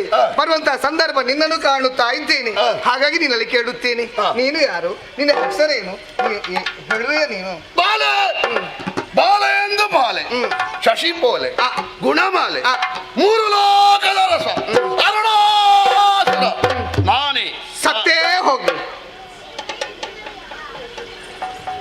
ನಿನಗೆ ನನ್ನದೊಂದು ಕುಂಬಳಕಾಯಿ ಊಟ ಮಾಡಬೇಕು ಅಂತ ಇತ್ತ? ಯಾಕೆ? ಅದೇ ಸತ್ತೇ ಹೋಗ್ಲಿ ಅಂತ ಹೇಳಿದ್ದೆ. ಹಾಗಲ್ಲ, ನಿನ್ನ ಬಗ್ಗೆ ಕೇಳಿದ್ದೇನೆ. ಹತ್ತಿರ ಬಂದರೂ ಕೂಡ ಪರಿಚಯ ಸಿಗ್ಲಿಲ್ಲ ನೋಡು. ಹಾಗಾಗಿ ಬುದ್ಧಿಗೆ ಬೈದದ್ದು ನಾನು. ಹಾಗೆಯಾ? ಸಿಡಿಲು ಬಡಿಲಿ. ಯಾವುದಕ್ಕೆ? ವಿಷಯಕ್ಕೆ. ಹಾಗೆ. ಹೌದು. ಅದಕ್ಕೆ ನೀನು ಮದುವೆ ಆಗ್ಲಿಕ್ಕೆ ಹೊರಟದ? ಹೌದು. ಗಂಡಪ್ಪನಲ್ಲಿ ಏನೆಲ್ಲ ಯೋಗ್ಯತೆ ಬೇಕು ಆ ಎಲ್ಲ ಯೋಗ್ಯತೆಯನ್ನು 3 ಪಟ್ಟು ಉಳ್ಳವನಿದ್ದೇನೆ ನಾನು. ಅರುಣ ದೈತ್ಯ ಮಾತ್ರ ಅಲ್ಲ, ಅರುಣ ದೇವನಾಗಿ ಮೆರೆಯುವವ. ಹೌದೇ? ನನ್ನನ್ನು ಮದುವೆಯಾದ ಎಂದಾದ್ರೆ ಸುಖ ಸಾಮ್ರಾಜ್ಯದಲ್ಲಿ ತೇಲಾಡುತ್ತಾ ಓಲಾಡುತ್ತಾ ಮುಳುಗೇಳುತ್ತಾ ಬದುಕಬಹುದು. ಮದುವೆ ಆಗುವೆಯಾ? ಅರುಣಾಸುರನ ನೀನೆಯ ನಿನ್ನ ಬಗ್ಗೆ ಕೇಳುವುದಕ್ಕಿಂತ ನಿನಗೆ ಹಿಂದೆ ಒಳ್ಳೆಯ ಅನ್ನುವನಿದ್ದಾನಂತೆ ಶುಂಭ ಎನ್ನುವವ. ಏನಾದ ಕಾಡಿನಲ್ಲಿ ತರುಣಿ ಒಬ್ಬಾಕೆಯನ್ನು ಕಂಡನಂತೆ. ಮದುವೆ ಆಗಬೇಕೆನ್ನುವ ಕಾರಣಕ್ಕಾಗಿ ಸೇನೆಯನ್ನು ಕೂಡಿಕೊಂಡು ಆಕೆಯ ಬಳಿಗೆ ಹೋದನಂತೆ. ಪರಿಣಾಮವಾಗಿ ಆಕೆನಾತ ಸತ್ತೇ ಹೋದನಂತೆ. ನೀನು ಸಣ್ಣ ಮಗುವಿನಲ್ಲಿ ಕೇಳು, ಯಾವುದು ಅದು ದೇವ ಮಾತ್ಮೆಯ ಕಥೆ ಹೇಳ್ತದೆ. ಹೌದು, ಅಂದ್ರೆ ಆತನ ಜೊತೆಲಿ ಇದ್ದಂತ ಅರುಣಾಸುರ ನೀನೇ ಅಲ್ವಾ? ಅದು ನಾನೇ. ಓಡಿ ಹೋದವ. ಅದಕ್ಕೆ ಓಡಿ ಹೋದದ್ದು ಹೇಳುದ, ಮತ್ತೆ ಅದಕ್ಕೆ ದ್ವೈತಿ ಭಾವ ಅಂತ ಹೆಸರು. ಅಯ್ಯೋ, ಅದಕ್ಕೂ ವಿರೋಧಿ ಪ್ರಬಲನಾಗಿರುವಾಗ ನಾವು ಸ್ವಲ್ಪ ಹಿಂದೆ ಬರುವುದು. ಹೌದಾ? ಜಿಂಕೆಯನ್ನು ಹಿಡಿಲಿಕ್ಕೆ ಬೇಕಾಗಿ ಹುಲಿ 4 ಹೆಜ್ಜೆ ಹಿಂದೆ ಬಂದ್ರೆ ಜಿಂಕೆಗೆ ಹೆದರಿತು ಅಂತ ಅರ್ಥವ? ಸರಿ ಗುರಿ ನೋಡಿ ಹಾರ್ಲಿಕ್ಕೆ ಹಿಂದೆ ಬಂತು ಅಂತ ಅರ್ಥ. ಹೌದಾ? ಅವತ್ತು ಸಣ್ಣ ಅರುಣಾಸುರ, ಇವತ್ತು ಇದು 3ನೇ ಅರುಣಾಸುರ. ಎರಡು ಬೇರೆ ಅಂದ್ರೆ ಅದು ಸಣ್ಣದಲ್ವಾ? ಆಮೇಲೆ ಸಾಮ್ರಾಟನಾಗಿ ಮೆರೆದ ಅರುಣಾಸುರ. ಹೌದಾ? ಈಗ ಅರುಣದೇವ. ಹೌದಾ? ಅಂದ್ರೆ ನಿನಗೆ ಕೂಡ ಆಕೆಯ ಮೇಲೆ ಸೇಡು ಇದೆ ಎಂಬುದಾಗಿ ಆಯ್ತು. ಮತ್ತೆ ಇಲ್ಲದೆ ಹಾಗಿದ್ರೆ ನಿನ್ನಲ್ಲಿ ಕೇಳುವುದು, ಒಂದು ವೇಳೆ ಆಕೆ ನಿನ್ನ ಮುಂದೆ ಬಂದ್ರೆ ನೀನೇನು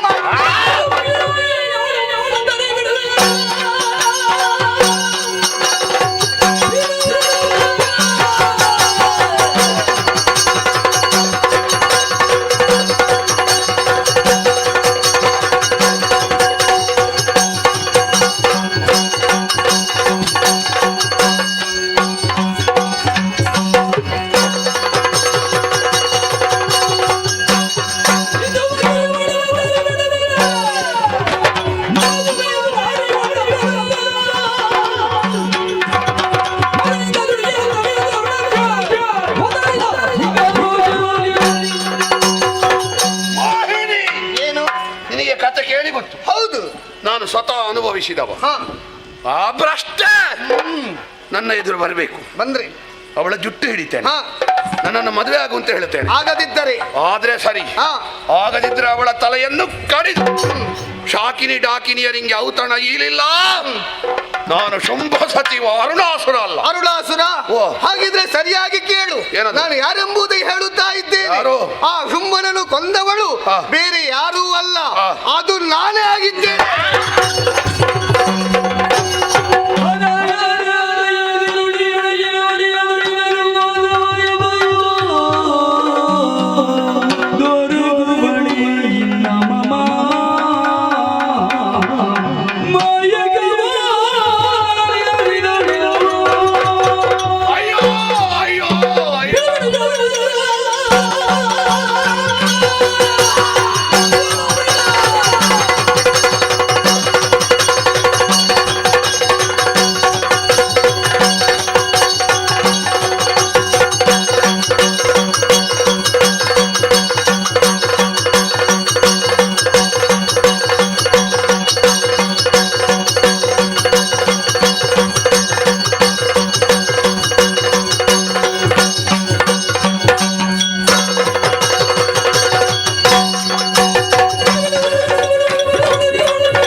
ಮಾಯಕವಾಗಿ ಹೋದಳು. ಯಾವ ಭುವನತ್ರಯದ ಮೂಲೆಯಲ್ಲಿ ತಾಳವತ್ತಿಲ್ಲ. ಎಲ್ಲಿದ್ದರೂ ತೊಂದರೆ ಇಲ್ಲ, ಅವಳನ್ನು ಪಡೆಯುವ ಕೈ ನಿರೀಕ್ಷೆಯಲ್ಲಿ.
ಚಂಡ ಪ್ರಚಂಡರ ಅಳಿವಾಗಿದೆ ಮಾತಿಗೆ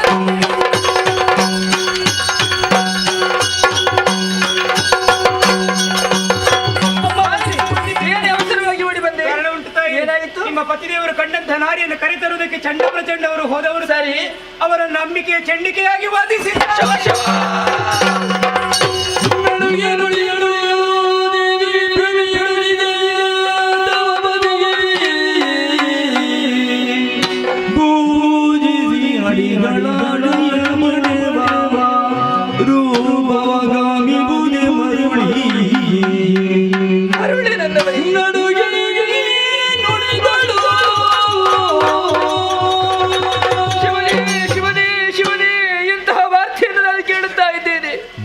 ಪೂಜಿಸಬೇಕಾದವಳನ್ನೇ ಕಾಮಿಸುವುದಕ್ಕೆ ಮುಂದಾದರೆ ನನ್ನವರು ಇಂತಹ ಮರುಳಾಟ ನನ್ನವರನ್ನು ಉಳಿಸಿಕೊಳ್ಳಬೇಕು ಅಂತಾದ್ರೆ ಅಂಬಿಕೆಯಲ್ಲಿ ಕ್ಷಮೆಯನ್ನು ಯಾಚಿಸಬೇಕು. ಪೂಜಾ ಮಂದಿರವನ್ನು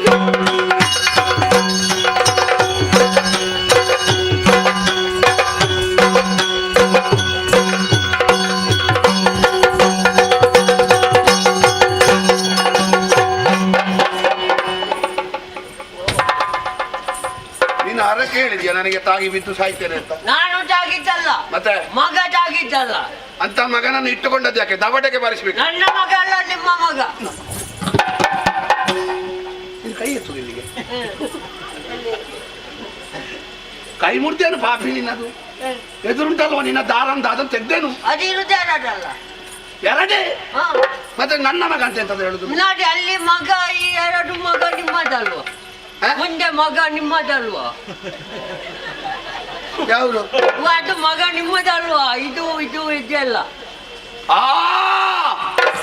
ನಿನಗೆ ರಕಾರ ಬರುದಿಲ್ವಾ? ಬರ್ತದೆ. ರಾ ಅಂತ ಹೇಳು.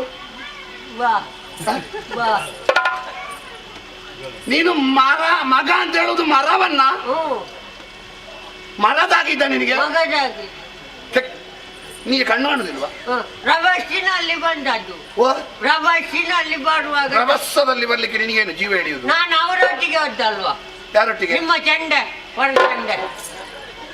ಯಾವ ಚೆಂಡೆ? ಮಂತ್ರಿ. ಮಂತ್ರಿ ಮಂತ್ರಿ ಚೆಂಡೆ. ಚಂಡ ಅವರೊಟ್ಟಿಗೆ ಏನಾಯ್ತು?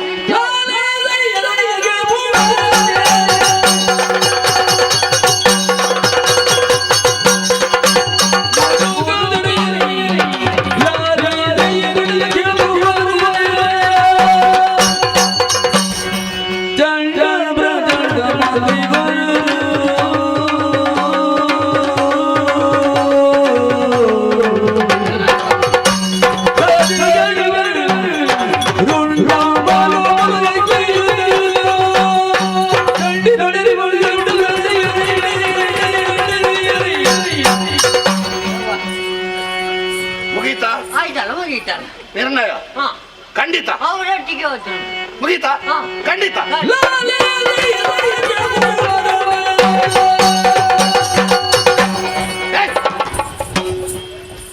ನೀನು 6 ತಿಂಗಳಿಗೆ ಹುಟ್ಟಿದ ಪ್ರಾಣಿಯ? ಇಲ್ಲ, ಮೂರ್ತಿಯಾಗಿದೆ. ಮತ್ತೆ ನಾವೇ ಹೋಗುದು ಕೊನೆಗೆ ಒಂದು ಕಾಲ. ನೀನು ಕುಂಬಾರನ ಅಲ್ಲ?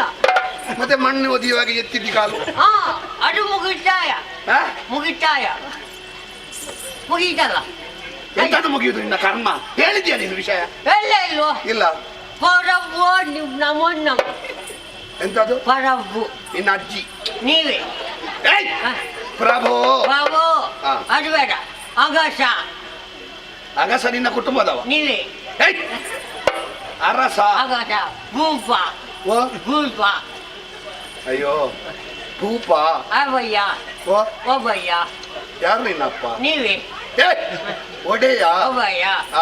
ಸುಲಭದೊಂದೇ ಮಾಡ್ತೇನೆ ಸ್ವಾಮಿ. ಮೊನ್ನೆ ಸಂಕ್ರಾಂತಿಗೆ ಹೋಗಿದ್ಯಾ? ಇಲ್ಲ, ಹೋಗ್ಬೇಕಷ್ಟೆ. ಸರಿ ಹೇಳು. ನಾನು ನಿಮ್ಮ ಮಂತ್ರಿ ಇದ್ದಾರಲ್ಲ, ಮಂತ್ರಿ ಅವರೊಟ್ಟಿಗೆ ಹೋದ್ದು. ಸರಿ. ಹುಡುಕಿ ತರ್ಲಿಕ್ಕೆ. ಹುಡುಕಿ ತರ್ಲಿಕ್ಕೆ. ಯಾವ್ದನ್ನು ಹುಡುಕ್ಲಿಕ್ಕೆ? ಹುಡುಕಿ ಹುಡುಕಿ ಹುಡುಕಿ ಹುಡುಕಿ ಮೋರಿ ಹಿಡಿದವನೇ. ನಿನಗಾಗ ಮರ ಅಂತ ಹೇಳುವಾಗ ಮಗ ಅಂತ ಹೇಳ್ತಿ, ಈಗ ಹುಡುಗಿ ಅಂತ ಹೇಳುವಾಗ ನಿನ್ನ ಗಾಕಿ ಅಂತದ. ಈಗ ಹುಡುಗಿಗೆ ಹುಡುಕಿ ಅಂತ ಹೇಳ್ತಿ, ಈಗ ಗಾವನ್ನು ಯಾವ ಬಾವಿಗೆ ಹಾಕಿದ್ದಿ? ಇಲ್ಲ, ಅದೇ ಅವರನ್ನು ತರ್ಲಿಕ್ಕೆ ಹೋದ್ದು. ನಿನಗೆ ಸರಿ ತಾಯ್ತ ಬಿದ್ದಿದ್ದ ನಿಂತು ಇಲ್ಲ ಹಾ. ನೀವು ಹುಡುಗಿ ಹುಡುಗಿ ನಾನಿರುವಾಗ ಎಂತ ನಾನು ತಾಯ್ತ ಕಟ್ಟುವನ ಅಲ್ಲ ತಾಯ್ತ ಯಾಕೆ ಹಾ. ರಾಯರೇ ಓ. ಆ ತರ್ಲಿಕ್ಕೆ ನಾನು ನದಿ ಬದಿಗೆ ಹೋದ್ದು. ಹಾ. ಹೋಗುವಾಗ ನಾನು ಅವರೊಟ್ಟಿಗೆ ಹೋದೆ ರಾಯರೇ. ಹಾ. ಹೋಗಿ ನೋಡುವಾಗ ಹುಡುಗಿ ಕೂತಿದ್ದಾಳೆ. ಹಾ. ಹುಡುಗಿ ಕೂತ ಕೂಡ್ಲೆ ಮತ್ತೆ ಇವ ಚಂಡ ಹೇಳಿದವ ಚೆಂಡೆ ಅಲ್ವ ಚಂಡ ಚಂಡ ಹೇಳಿದ. ಆ ಹುಡುಗಿಯ ಮನಸ್ಸು ಮುಗುದು ಓ? ಮುಗುದು ಮುಗುದು ಎಲ್ಲಿ ನದಿಯ ಒಳಗ ಹಾ ಹುಡುಗಿಯ ಮನಸ್ಸು ಮೃದು ಮುಗುದು.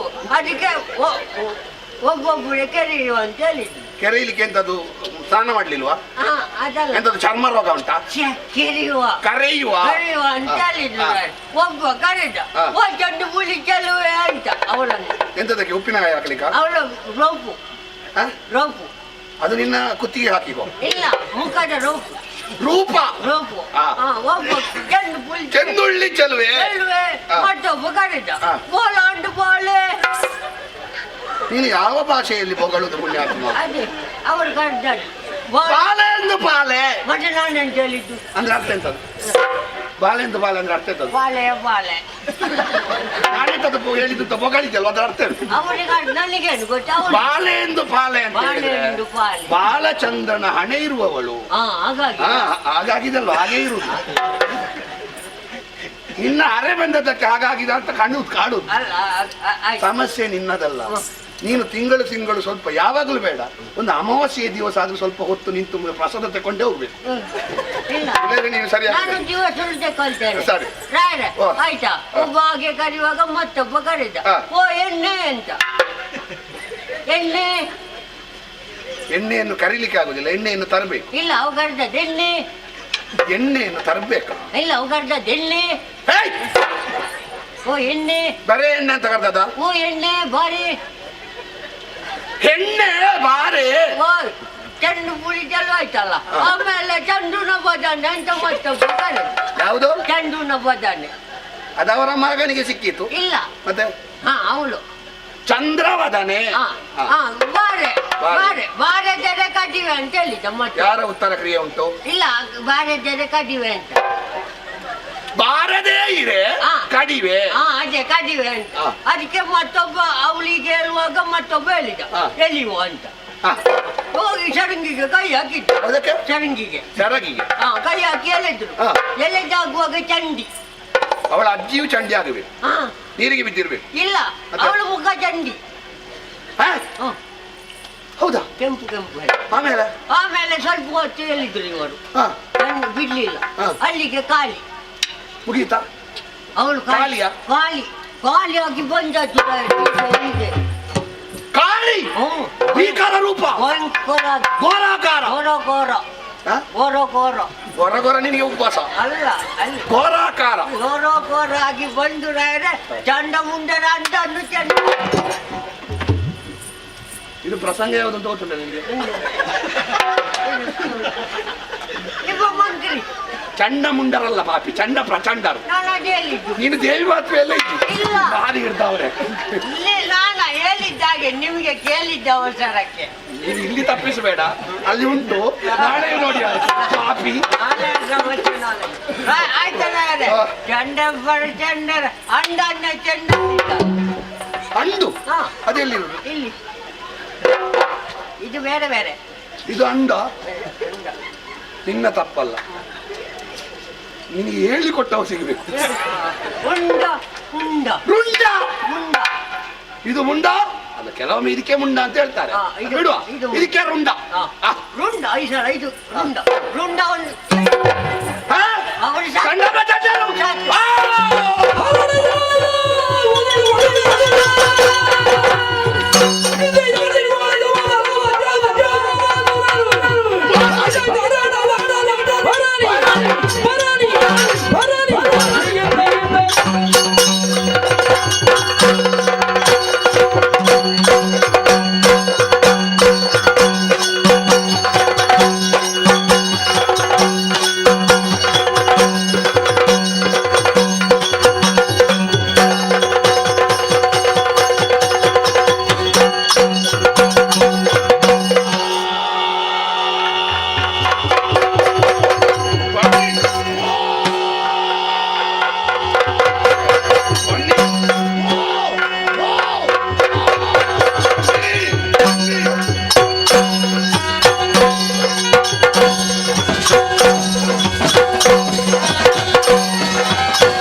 ಶುಭವಾಗಲಿ. ನಿದ್ದೆಯಲ್ಲಿದ್ದವರು ನಾವು. ಹೇಗೆ ನಿದ್ದೆ ಆಯ್ತಾ? ಎಬ್ಬಿಸಿದ್ರು ನಮ್ಮನ್ನು. ಎದ್ದಾಕ್ಷಣವೇ ನಿಮ್ಮ ಬಳಿಗೆ ಓಡೋಡಿಕೊಂಡು ಬಂದೆ. ಸರಿ. ಬಂದು ನಿಮ್ಮ ಮುಖವನ್ನು ನೋಡಿದರೆ ಮುಖದಲ್ಲಿ ಏನೋ ಒಂದು ರೀತಿಯ ಕೋಪ. ಕೋಪಕ್ಕೆ ಏನೋ ಕಾರಣ ಇರಲೇಬೇಕು. ಪ್ರಭು, ಆ ಸೃಷ್ಟಿಕರ್ತನಾದಂತಹ ಬ್ರಹ್ಮದೇವನಿಂದ ಏನಾದ್ರೂ ನಿಮಗೆ ಕೊರತೆ ಐತೆ? ಅಲ್ಲ, ಆ ವೈಕುಂಠವಾಸಿಯಾದಂತಹ ಶ್ರೀಮನ್ನಾರಾಯಣ, ಆ ಹರಿ, ಅವನಿಂದ ಏನಾದ್ರೂ ನಿಮಗೆ ಕೊರತೆ ಐತೆ? ಅಲ್ಲ, ಲಯಕರ್ತವಾದಂತಹ ಪರಮೇಶ್ವರ, ಅವನಿಂದ ಏನಾದ್ರೂ ಕೊರತೆ ಐತೆ? ನನ್ನಲ್ಲಿ ಹೆಚ್ಚಂತಾದ್ರೆ ಯಾರ ಮಂಡೆಯನ್ನು ಪಡಿ ಮಾಡಬೇಕು ಹೇಳಿರ ನನಗೆ.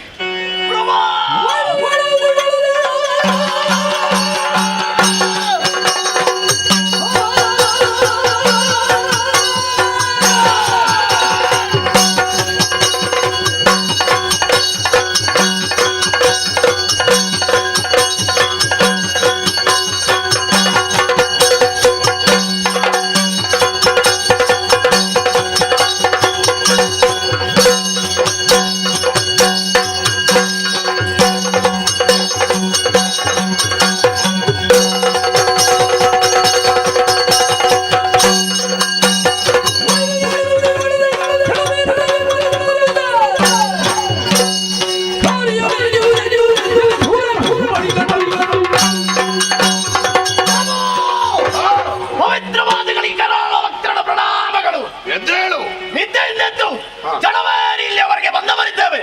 ಬಂದು ನಿಮ್ಮ ಮುಖಾವಲೋಕನ ಮಾಡಿದರೆ ತೆರಳಿದರೆ ಕೇಸರಿಯ ತರದಲ್ಲಿ ಗರ್ಜಿಸುತ್ತಾ ಇದ್ದೀರಾ. ಈ ರೀತಿಯಾಗಿ ವರ್ತಿಸಬೇಕಾದರೆ ಏನು ನಮ್ಮ ಪುರಕ್ಕೆ ವೈರಿಗಳ ದಾಳಿ ಆಯಿತೆ, ಅಥವಾ ಇನ್ನೊಂದು ಪುರವನ್ನು ನಮ್ಮ ಕೈವಶ ಮಾಡಬೇಕೆ? ಓ ಭೂರಮಣ, ಕರೆಸಿದ ಕಾರಣವೇನು? ಅಪ್ಪಣೆ ಆಗಲಿ. ನಂದಿನಿ ಹೊಳೆಬದಿಯಲ್ಲಿರುವ ನಾರಿಯೋರ್ವಳು ಸಚಿವರಾದ ಚಂಡ ಪ್ರಚಂಡರ ಹಸುವನ್ನು ಹೀರಿ ಹಾರುತ್ತಾ ಇದ್ದಾಳೆ. ಅವಳೊಂದಿಗೆ ಹೋರಿ ಅವಳ ಪ್ರಾಣವನ್ನು ಹೀರಿ ಬಂದ.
ನಮ್ಮವರನ್ನು ಕೊಂದೆ ಎನ್ನುವ ಹಾಗೆ ಬೀಗುತ್ತಾ ಇದ್ದೀಯಾ? ಬಂದವ ಕರಾಳ ಭಕ್ತ ಚಂಡ ಪ್ರಚಂಡರಲ್ಲಿ ತೋರಿಸಿದಂತಹ ಸಾಹಸವನ್ನು ನನ್ನ ಮುಂದೆ ಪ್ರದರ್ಶಿಸುವುದಕ್ಕೆ ಬಂದರೆ ನಿನ್ನ ಶಿರವನ್ನೇ ತೆಗೆದನು.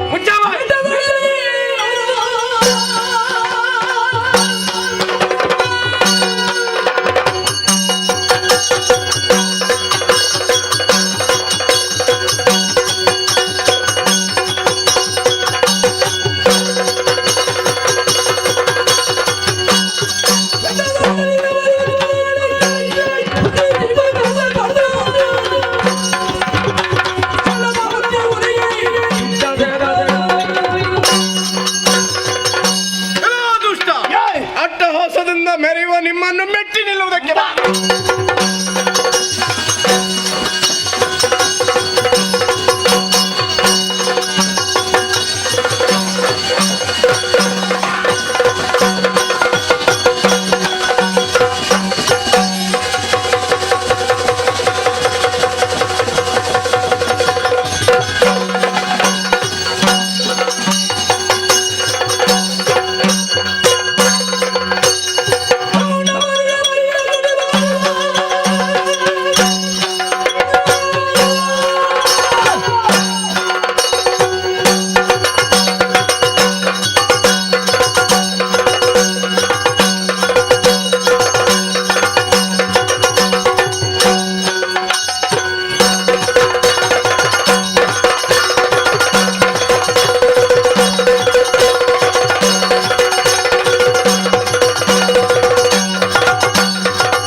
ಬಂಡೆಯ ಮೇಲೆ ಕುಳಿತು ನಮ್ಮವರನ್ನೆಲ್ಲ ಮಂಗ ಮಾಡಿದೆ ನೀನು. ಎಲೆಗೆ ಹೆಣ್ಣೆ, ಮರ್ಯಾದೆಯಾಗಿ ನಿನ್ನಲ್ಲಿ ಒಂದು ಮಾತು ಹೇಳ್ತಾ ಇದ್ದೇನೆ. ನಾವು ರಾಕ್ಷಸರು, ರಕ್ತ ಕುಡಿಯುವ ಜಾತಿ. ನಿನ್ನ ಆಟ ನಮ್ಮಲ್ಲಿ ನಡೆಯುವುದಕ್ಕಿಲ್ಲ. ಮರ್ಯಾದೆಯಾಗಿ ನನ್ನ ಜೊತೆಯಲ್ಲಿ ಬಂದ್ರೆ ನಿನಗೆ ಒಳ್ಳೆಯದು. ಅದು ಅಲ್ಲಂತಾದ್ರೆ ನಿನ್ನ ತಲೆಯನ್ನು ಕಡಿದು ಶಾಕಿನಿ ಡಾಕಿನಿ ಮಾಲಿನಿ ಎಂಬ ಭೂತಗಳಿಗೆ ಔತಣ ಮಾಡಿ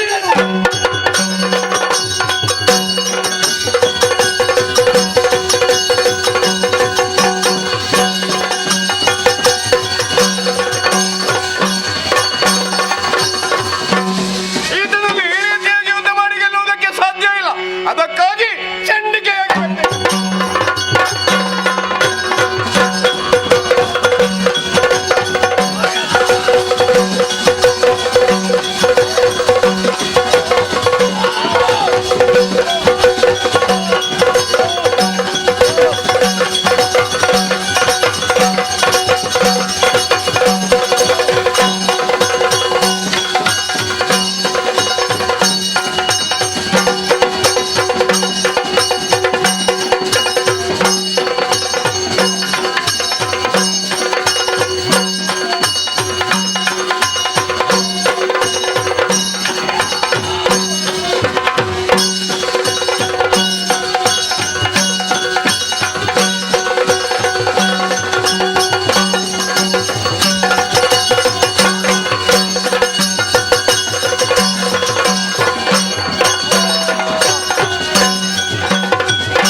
ಏನೇ ಇದು?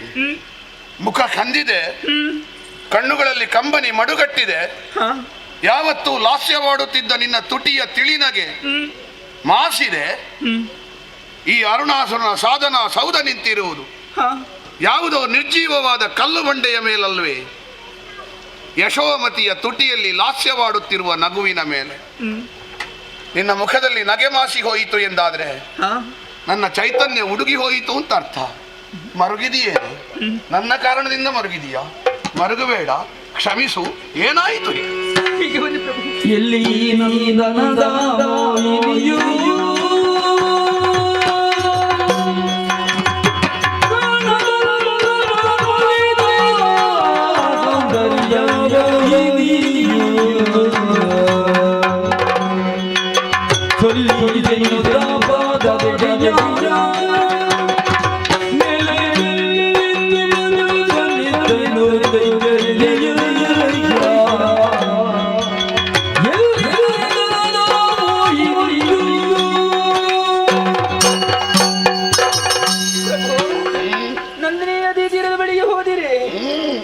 ತಂಗಿಯನ್ನು ನೋಡಿದ್ದೀರಾ?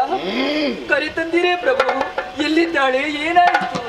ನೀನು ಯಾಕೆ ಕೆಳಗೆ ಕುಳಿತುಕೊಂಡು ನನ್ನ ಕಾಲು ಒತ್ತುತ್ತಿರುವೆ? ನಿಮ್ಮ ಚರಣದಾಸಿ ಅಲ್ವೇ ನಾನು? ನೀನು ಚರಣದಾಸಿಯಲ್ಲ ಯಶೋಮತಿ.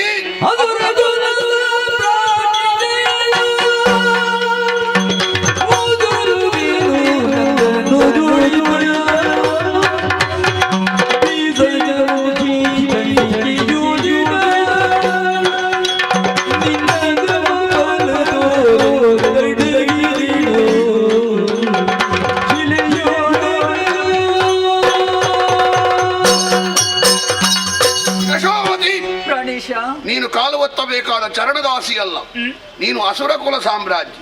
ವಿಷಯವನ್ನು ರಹಸ್ಯವಾಗಿರಿಸಿದ್ದೆ, ಕ್ಷಮಿಸೆ. ಏನದು? ನಂದಿನಿ ಹೊಳೆ ಬದಿಯಲ್ಲಿ ಆ ತರುಣಿಯನ್ನು ತರುವುದಕ್ಕೆ ಹೋದ್ರೆ ನನ್ನ ಕಣ್ಣಿಗೆ ಮಣ್ಣೆರಚಿ ಮಾಯಕವಾಗಿ ಹೋದಳು. ಅವಳನ್ನು ಕರೆತರುವುದಕ್ಕೆ ಚಂಡ ಪ್ರಚಂಡರನ್ನು ಕಳುಹಿಸಿಕೊಟ್ರೆ ಚಂಡಿಕೆಯಾಗಿ ಅವರನ್ನು ಕೊಂದು ಕೆಡಹಿದ.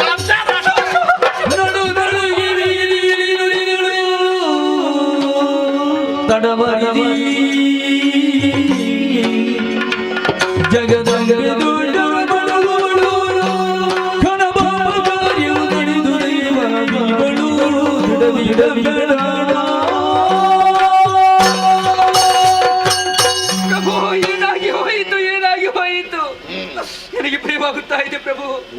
ನಾ ಕಂಡಂತಹ ಕನಸು ಸತ್ಯವಾಗುತ್ತಾ ಇದೆ. ಹಾಗಾದ್ರೆ ಬಂದವಳು ಸಾಮಾನ್ಯ ತರುಣಿ ಅಲ್ಲ, ದುಷ್ಟರನ್ನು ಸಂಹರಿಸುವುದಕ್ಕೆ ಬಂದಂತಹ ಜಗನ್ಮಾತೆ ಆಗಿ ಜಗನ್ಮಾತೆ.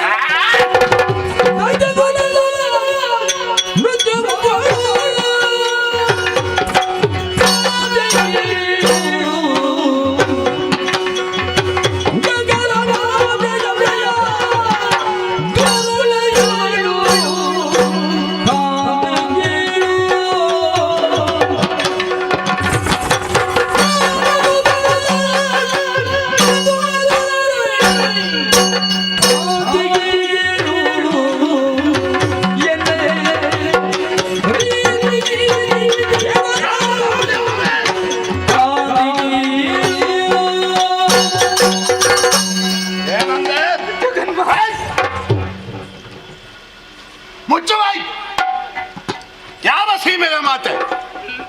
ಜಗನ್ಮಾತೆ ಹೌದಾದ್ರೆ ಪ್ರಪಂಚದಲ್ಲಿರುವವರೆಲ್ಲರೂ ಅವಳ ಮಕ್ಕಳು. ದೇವತೆಗಳ ಪಕ್ಷಪಾತಿಯಾಗಿ ರಕ್ಕಸರ ತಲ ಕಡಿಯುವ ಪಕ್ಷಪಾತಿನಿ. ಭೇದ ಭಾವವುಳ್ಳವಳು, ಅವಳನ್ನು ಜಗನ್ಮಾತೆ ಎನ್ನದಿರು. ಅವಳು ಯಾವ ಸೀಮೆಯ ಮಾತೆ ಪ್ರಭು? ಅವಳಲ್ಲಿ ಯಾವತ್ತೂ ಭೇದವನ್ನು ಕಲ್ಪಿಸಲಾಗುವುದಿಲ್ಲ. ಮತ್ತೆ ಯಾಕೆ ಗೊತ್ತೇ? ಯಾಕೆ? ದುಷ್ಟರನ್ನು ಮಾತ್ರ ಸಂಹರಿಸುವುದಕ್ಕೆ ಬಂದವಳಿದ್ದಾಳೆ ಆಕೆ. ದುಷ್ಕೃತ್ಯವನ್ನು ಯಾರು ಎಸಗುತ್ತಾರೋ ಅಂತವರನ್ನು ಮಾತ್ರ ಸಂಹರಿಸುತ್ತಾಳೆ ಆಕೆ. ಏನು ದುಷ್ಕೃತ್ಯ? ನೀವೇನು ದುಷ್ಕೃತ್ಯವನ್ನು ಎಸಗಿದ್ದಿಲ್ವೇ? ಏನು ಮಾಡಿದೆ? ಬ್ರಾಹ್ಮಣರನ್ನು ಹಿಂಸಿಸುವುದಕ್ಕೆ ಆಜ್ಞೆ ಮಾಡಿದ್ದು ನೀವಲ್ವೇ? ಬ್ರಾಹ್ಮಣರಿಗೆ ಮೊದಲನ ಹರಿಹರರ ಭಜನೆ ಬಿಟ್ರೆ, ಹವಿಸು ಇಂದ್ರಾದಿ ದೇವತೆಗಳಿಗೆ ಕೊಡುದು ಬಿಟ್ರೆ ನನಗೆ ಕೊಡುವುದು ಗೊತ್ತಾಗುದಿಲ್ಲ. ಗೋವುಗಳನ್ನು ಕೊಲ್ಲೋದಕ್ಕೆ ಹೇಳಿದ್ದು ನೀವಲ್ವೇ? 33 ಕೋಟಿ ದೇವತೆಗಳು ಕಾಣುವಾಗ ನಾನು ಕಾಣುವುದಿಲ್ಲ ಎಂದಾದ್ರೆ ಅವುಗಳ ತಲೆಯನ್ನು ಪತಿವ್ರತ ಸ್ತ್ರೀಯರನ್ನು ಅವರ ಮಕ್ಕಳನ್ನು ಕೊಲ್ಲೋದಕ್ಕೆ ಆಜ್ಞೆ ಮಾಡಿದ್ದು ನೀವಲ್ವೇ ಪ್ರಭು? ಆ ಸ್ತ್ರೀಯರಿಗೆ ನನ್ನ ಭಜನೆ ಹೇಳಲಿಕ್ಕೆ ಸಂಕಟವ, ನನ್ನ ಪೂಜೆ ಮಾಡಲಿಕ್ಕೆ ಸಂಕಟವ. ಅವರ ತಲೆ ಕಟ್ಟಿದ್ದೇನೆ. ಏನು ತಪ್ಪು? ಇಂದಿನ ಮಕ್ಕಳೇ ಮುಂದಿನ ಜನಾಂಗ. ಈಗಲೇ ನನ್ನನ್ನು ಒಪ್ಪಿಕೊಳ್ಳದಂತಹ ಪಿಳ್ಳೆಗಳು ಮುಂದೆ ಒಪ್ಪಿಕೊಂಡವ. ತಲೆ ಕಟ್ಟಿದ್ದೇನೆ. ಏನು ತಪ್ಪು? ದೇವಾಲಯವನ್ನೇ ಪುಡಿಗೈಯುವುದಕ್ಕೆ ಹೇಳಿದ್ದು ನೀವಲ್ವೇ ಪ್ರಭು? ಯಾವ ದೇವಾಲಯವೇ ಇರಲಿ, ದೇವನಾಗಿ ವಿಗ್ರಹ ನನ್ನದೇ ಇರಬೇಕು ಅಂತ ಕಟ್ಟಪ್ಪಣೆ ಮಾಡಿದ ಮೇಲೂ ಅದನ್ನು ಮೀರಿದ ದೇವಾಲಯಗಳನ್ನು ಪುಡಿ ಮಾಡಿದ್ದೇನೆ. ಏನು ತಪ್ಪು? ನನ್ನ ರೀತಿ ನೀತಿಗಳನ್ನು ಕೇಳುವವಳು ಅವಳು ಯಾರೇ? ಅಹಂ ಬ್ರಹ್ಮಾಸ್ಮಿ, ನಾನೇ ಪರಬ್ರಹ್ಮ. ಅವಳು ಯಾರೇ? ರಾಜು ನಾನು ಎಂಬುವ ಹಾಗೆ ಯಾವತ್ತೂ ಹೇಳಕೂಡದು ಪ್ರಭು. ನಾವು ಎನ್ನುವ ಹಾಗೆ ಹೇಳಬೇಕು. ಅಂತಹ ನಾನು ಎನ್ನುವುದಿದ್ರೆ ಅದು ಆ ಜಗನ್ಮಾತೆ ಮಾತ್ರ ಪ್ರಭು. ಆಕೆಯ ವಿಚಾರವನ್ನು ತಿಳಿಯುವುದಕ್ಕೆ ನಿಮ್ಮ ಹೊರಗಣ್ಣಿನಿಂದ ನೋಡಿದರೆ ಸಾಕಾಗುವುದಿಲ್ಲ. ನಿಮ್ಮ ಅಂತರಂಗವನ್ನು ತೆರೆದು ನೋಡಿ ಎಲ್ಲವೂ ನಿಮಗೆ ಅರ್ಥವಾಗುತ್ತದೆ. ಕಣ್ಣು ಒಡೆದು ಹೋಗಬೇಕು ಅಂತವರನ್ನು ಕಳುಹಿಸಿದ್ದಾರೆ. ಸತ್ತು ಹೋದ್ರು.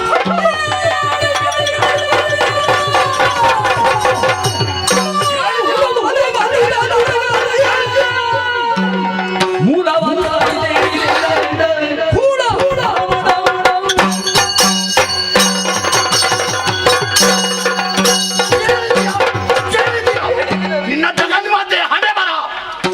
ನಮ್ಮವರ ರಕ್ತದಲ್ಲಿ ಕೈ ತೊಳೆಯುತ್ತಾ ಇದ್ದಾಳೆ. ಏನು ನೋಡ್ತೀರಿ? ಮೂಲಬಲ ಸಹಿತ ಹೇಳಿ ಅವಳ ಜಲಪಿಸುತ್ತಾ ಆಕೆಯ ಕತ್ತನ್ನು ಕತ್ತರಿಸುತ್ತೇನೆ ಹಾಗೆ ಮುಂದುವರಿಯುತ್ತಾ ಇದ್ದೀರ. ಹೊರಟೆ ಬೇಡ ಪ್ರಭು. ಯಾಕೆ? ಈ ಮೊದಲು ಹೋದ ನಮ್ಮವರ ವಿಚಾರ ಏನು ಅಂತ ಚೆನ್ನಾಗಿ ಅರ್ಥವಿಸಿಕೊಂಡವರಿದ್ದೀರಿ. ಹೋದವರೆಲ್ಲ ಅರುಣಾಸುರರಲ್ವೇ? ಅರುಣಾಸುರ ಒಬ್ಬನೇ. ನೀವು ಹೋಗುವುದು ಬೇಡ, ಮತ್ತೆ ನಾನಿದ್ದೇನಲ್ಲ. ಶಾಬಾಸ್, ನಾನು ಹೋಗ್ತೇನೆ. ಹೇಳು. ಈ ಸ್ತ್ರೀ ಶಕ್ತಿಯವರನ್ನು ಸರಿ ಮಾಡಬೇಕಾದ್ರೆ ಹೆಣ್ಣು ಮಕ್ಕಳೇ ಕತ್ತಿ ಹಿಡಿಬೇಕಷ್ಟೇ. ಹಿಡ್ಕೊ, ಯಾಕೆ? ನಾನು ಯುದ್ಧ ಮಾಡುವುದಕ್ಕಾಗಿ ಹೋಗುವುದಲ್ಲ. ಹೋಗು. ಅವಳಲ್ಲಿ ನನ್ನನ್ನು ಮದುವೆ ಆಗ್ಲಿಕ್ಕೆ ಹೇಳು. ಮದುವೆ ಆಗದಿದ್ರೆ ತಲೆ ಕಡಿ. ಹೋಗು. ಯುದ್ಧ ಮಾಡುವುದಕ್ಕಾಗಿ ಹೋಗುವುದಲ್ಲ ಪ್ರಭು. ನಾನು ನನ್ನ ಗಂಡನ ಪ್ರಾಣವನ್ನು ಉಳಿಸಿಕೊಡುವುದು ಹಾಗೆ ಬೇಡುವುದಕ್ಕಾಗಿ ಹೋಗ್ತೇನೆ. ನಾನು ನೀನು ಬೇಡುವುದಕ್ಕೆ ಅಲ್ಲಿಗೆ ಹೋಗುದಾ? ಬೇಡುವುದಕ್ಕೆ ಹೋಗ್ತೇನೆ. ನಾನೇನು ಮಾಡಬೇಕು? ಒಳಗಿದ್ದು ಪ್ರಭು. ಇದು ಒಳ್ಳೆ ವಿಷಯ. ಹೆಣ್ಣು ಮಗಳು ಮನೆ ಅಂಗಳಕ್ಕೆ ಬಂದು ಕಾಲು ಕೆರೆದು ಜಗಳಕ್ಕೆ ಕರೀತಾ ಇದ್ದಾಳೆ.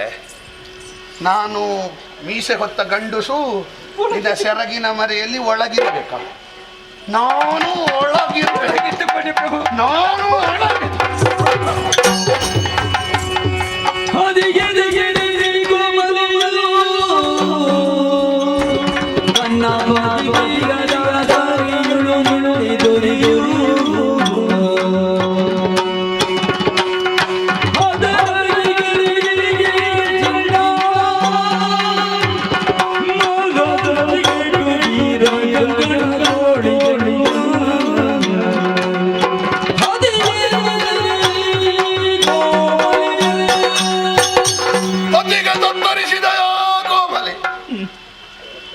ಪ್ರಾಣೇಶ್ವರಿ ಪ್ರಭು, ನೋವಾಯಿತೇನೆ. ಮದುವೆಯಾದಂದಿನಿಂದ ಇವತ್ತಿನವರೆಗೆ ಒಂದೇಟು ಹೊಡೆದವನಲ್ಲ. ಉದ್ವೇಗವಶನಾದೆ. ನನ್ನ ವೀರ ಬಾಹುವಿನ ಸನ್ನೆ ನಿನ್ನ ಕೆನ್ನೆಯಲ್ಲಿ ಅಚ್ಚೊತ್ತಿ ನಿಂತಿದೆ. ಕ್ಷಮಿಸಿ. ಏನು ಮಾಡೋಣ ಹೇಳು? ನೀನು ನನ್ನನ್ನು ಅರ್ಥ ಮಾಡಿಕೊಂಡದ್ದು ಕಡಿಮೆ ಆಯಿತು. ನಿನ್ನೆಯವರೆಗೆ ಆನೆಯಂತೆ ಬದುಕಿದ ಅರುಣಾಸುರ ನಮ್ಮವರನ್ನೆಲ್ಲ ಕಳೆದುಕೊಂಡ ಮೇಲೆ ಅವಳೊಂದಿಗೆ ಸಂಧಾನ ಮಾಡಿಕೊಂಡ್ರೆ ಏನು ಹೇಳಿ ಯಾರು? ಬದುಕಲಿಕ್ಕೆ ಬೇಕಾಗಿ ಅವಳೊಂದಿಗೆ ಸಂಧಾನ ಮಾಡಿಕೊಂಡ ಜೀವಗಳ ಅಂದರು. ಆ ಬದುಕಬೇಕೆ ಅರುಣನಿಗೆ? ಅಧಿಕಾರ ಬಲ, ಜನಬಲ, ದೇಹಬಲ, ವರಬಲ, ಆತ್ಮಬಲ, ಅದರೊಂದಿಗೆ ಪಟ್ಟದ ಕತ್ತಿಯ ಬಲ. ಅದಕ್ಕೆ ನಿನ್ನ ಪತಿವ್ರತಾ ಧರ್ಮದ ಬಲ ಸೇರಬೇಕು. ಕಟ್ಟು ಕೈಗೆ ಮೀನ ಕಂಕಣ. ಕಟ್ಟು ಅಂದೆ ಕಿರಿಗಳಿಸಿದ್ವ ನಿನಗೆ? ಕೇಳಿಸ್ತದೆ. ಕಟ್ಟು. ಸಾಮ್ರಾಜ್ಞಿಯಾದಂತಹ ನನ್ನ ಮಾತಿಗೆ ಇಲ್ಲಿ ಮೌಲ್ಯ ಇಲ್ವಂತೆ, ಮತ್ತೆ ಯಾಕೆ ನಾನು ಕಟ್ಟಬೇಕು? ನಿನಗೆ ಯಾವಾಗ ಹುಚ್ಚಿಡ್ತದ್ದು? ಯಾವಾಗಲೇ ಹುಚ್ಚಿಡ್ತದ್ದು? ನನಗೆ ಹುಚ್ಚು ನಿಮ್ಮನ್ನು ಉಳಿಸಿಕೊಳ್ಬೇಕೆನ್ನುವಂತಹ ಹುಚ್ಚು ನನಗೆ ನೀವು ಬೇಕು. ಯಶೋಮತಿ, ಭಾವನೆಗೆ ಬಲಿಯಾಗುವ ಹೊತ್ತಲ್ಲ ನಮ್ಮ ಅಸ್ತಿತ್ವದ ಪ್ರಶ್ನೆ. ಬುದ್ಧಿಯಿಂದ ಯೋಚಿಸು. ಕಟ್ಟು ಕೈಗೆ ಕಂಕಣ. ಕಟ್ಟಬೇಕೆ? ಕಟ್ಟು. ಕಟ್ಟುತ್ತೇನೆ ಪ್ರಭು. ಕಟ್ಟು. ಕಟ್ಟುತ್ತೇನೆ. ಕಟ್ಟೆ. ಆದರೆ ನಿಮ್ಮ ಕೈಗಲ್ಲ, ಆ ಶ್ರೀದೇವಿಯ ಕೈಗೆ ರಕ್ಷಾಬಂಧನವನ್ನು ಕಟ್ಟೋದಕ್ಕೆ ನಾನು ಹೋಗ್ತೇನೆ. ಪರೀಕ್ಷೆ ಮಾಡಬೇಡ. ಪರಿಸ್ಥಿತಿ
ಇನ್ನು ನಾನು ಬದುಕೋದಿಲ್ಲ. ರೀತಿ ಆಡಬೇಡಿ ತಾಯಿ, ಏನಾಗುವುದಿಲ್ಲ. ಅಂತ್ಯಕಾಲವು ಸಮಯ ಇಲ್ಲವಮ್ಮ. ಇಲ್ಲ ಇಲ್ಲ, ನನಗೊಂದು ಉಪಕಾರವನ್ನು ಮಾಡ್ತೀರಿ ಹೇಳಿ ತಾಯಿ. ಹಿಂದೊಮ್ಮೆ ಜಾಬಾಲಿ ಮುನಿಗಳ ಬಳಿಗೆ ಹೋದಂತಹ ಸಂದರ್ಭದಲ್ಲಿ ಒಂದು ಬೇಡಿಕೆಯನ್ನು ಮುಂದಿರಿಸಿದ್ದೇನೆ. ಅದನ್ನು ಈಡೇರಿಸುವುದಕ್ಕೆ ಕಾಲ ಸನ್ನಿಹಿತವಾಗಿದೆ. ಆದಷ್ಟು ಬೇಗ ಬರಬೇಕು ಎನ್ನುವ ಹಾಗೆ ಹೇಳು ಮಾತಾಡ್ತೇನೆ ತಾಯಿ. ನನ್ನದಾದಂತಹ ಒಂದು ಕೊನೆಯ ನಮಸ್ಕಾರವನ್ನು ಅವರಿಗೆ ತಿಳಿಸು. ಹೋಗ್ತೇನೆ.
ಬೇಡ ಪ್ರಭು, ಯಾಕೆ? ಯಾರು ಬರುವುದು ಬೇಡ. ಯಾಕದು? ಇನ್ನು ನಾನು ಬದುಕುವುದಿಲ್ಲ ಪ್ರಭು. ಸಣ್ಣ ಗಾಯ ಪ್ರಭು, ಇಷ್ಟರವರೆಗೆ ಎಲ್ಲರೂ ನಿಮ್ಮೊಂದಿಗಿದ್ದಾರೆ, ಎಲ್ಲವೂ ನಿಮ್ಮಲ್ಲೇ ಇದೆ ಎನ್ನುವ ಹಾಗೆ ಅಹಂಕಾರದಿಂದಲೇ ಮೆರೆದವರಲ್ವೇ ನೀವು? ಎಲ್ಲವನ್ನು ಕಳೆದುಕೊಂಡಿರಿ ಪ್ರಭು. ಏನಿದೆಯಲ್ಲ, ಬೇರೆ ಎಲ್ಲ ಯಾಕೆ ಬೇಕು? ನಿಮ್ಮನ್ನು ಉಳಿಸಬೇಕು ಎನ್ನುವ ಹಾಗೆ ನಿಮ್ಮ ಜೊತೆಯಾಗಿ ಛಾಯಾನುವರ್ತಿನಿಯಾಗಿ ಇದ್ದವಳು ನಾನು. ಹೌದೇ? ಆ ಯೋಗವನ್ನು ಕಳೆದುಕೊಂಡೆ ಪ್ರಭು. ಏನು ಆಗುವುದಿಲ್ಲ, ಅಮಂಗಲ ಮಾತಾಡಬೇಡ ನೀನು. ನಾನು ಬದುಕುವುದಿಲ್ಲ. ಏನು ಆಗುದಿಲ್ಲ. ಏಕಾಂಗಿ ಆದಿರಿ ಪ್ರಭು, ಏಕಾಂಗಿ ಆದಿರಿ. ಅದು ಆ ಕಡೆಗೆ ನೋಡಿ, ಯಾವುದೋ ಒಂದು ಕಾಣದ ಶಕ್ತಿ ನನ್ನನ್ನು ಕೈ ಬೀಸಿ ಕರೆಯುತ್ತಾ ಇದೆ. ಯಾರವ ನನ್ನ ಹೆಂಡತಿಯನ್ನು ಕರೆಯುವವ? ಪ್ರಭು, ಕೊನೆಯದಾಗಿ ನಿಮ್ಮದಾದಂತಹ ಪಾದವನ್ನೊಮ್ಮೆ ನೋಡಬೇಕು. ನಿಮ್ಮ ಸುಂದರವಾದಂತಹ ಮುಖ.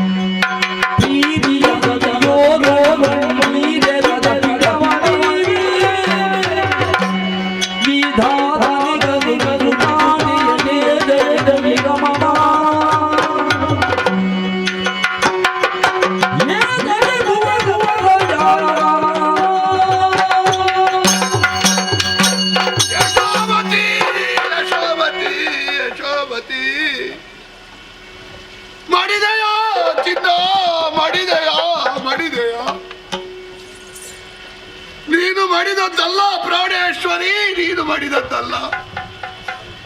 ಖಳಕುಲ ಎನ್ನುವ ಅಂಬರದಲ್ಲಿ ಬೆಳಗುತ್ತಿದ್ದ ಭಾಸ್ಕರ ಮುಳುಗಿದ ಮುಳುಗಿದ ಮುಳುಗಿದ. ನಮ್ಮನ್ನೆಲ್ಲ ಕತ್ತಲೆಯ ಕೂಪಕ್ಕೆ ಹಾಕಿದೆಯೇನೆ. ನನ್ನ ಸಿಂಹಾಸನದ ಅಡಿಪಾಯದ ಕಲ್ಲೊಂದು ಜಾರಿ ಬಿತ್ತು, ಸಿಂಹಾಸನದಿಂದ ಅಲುಗಿತು.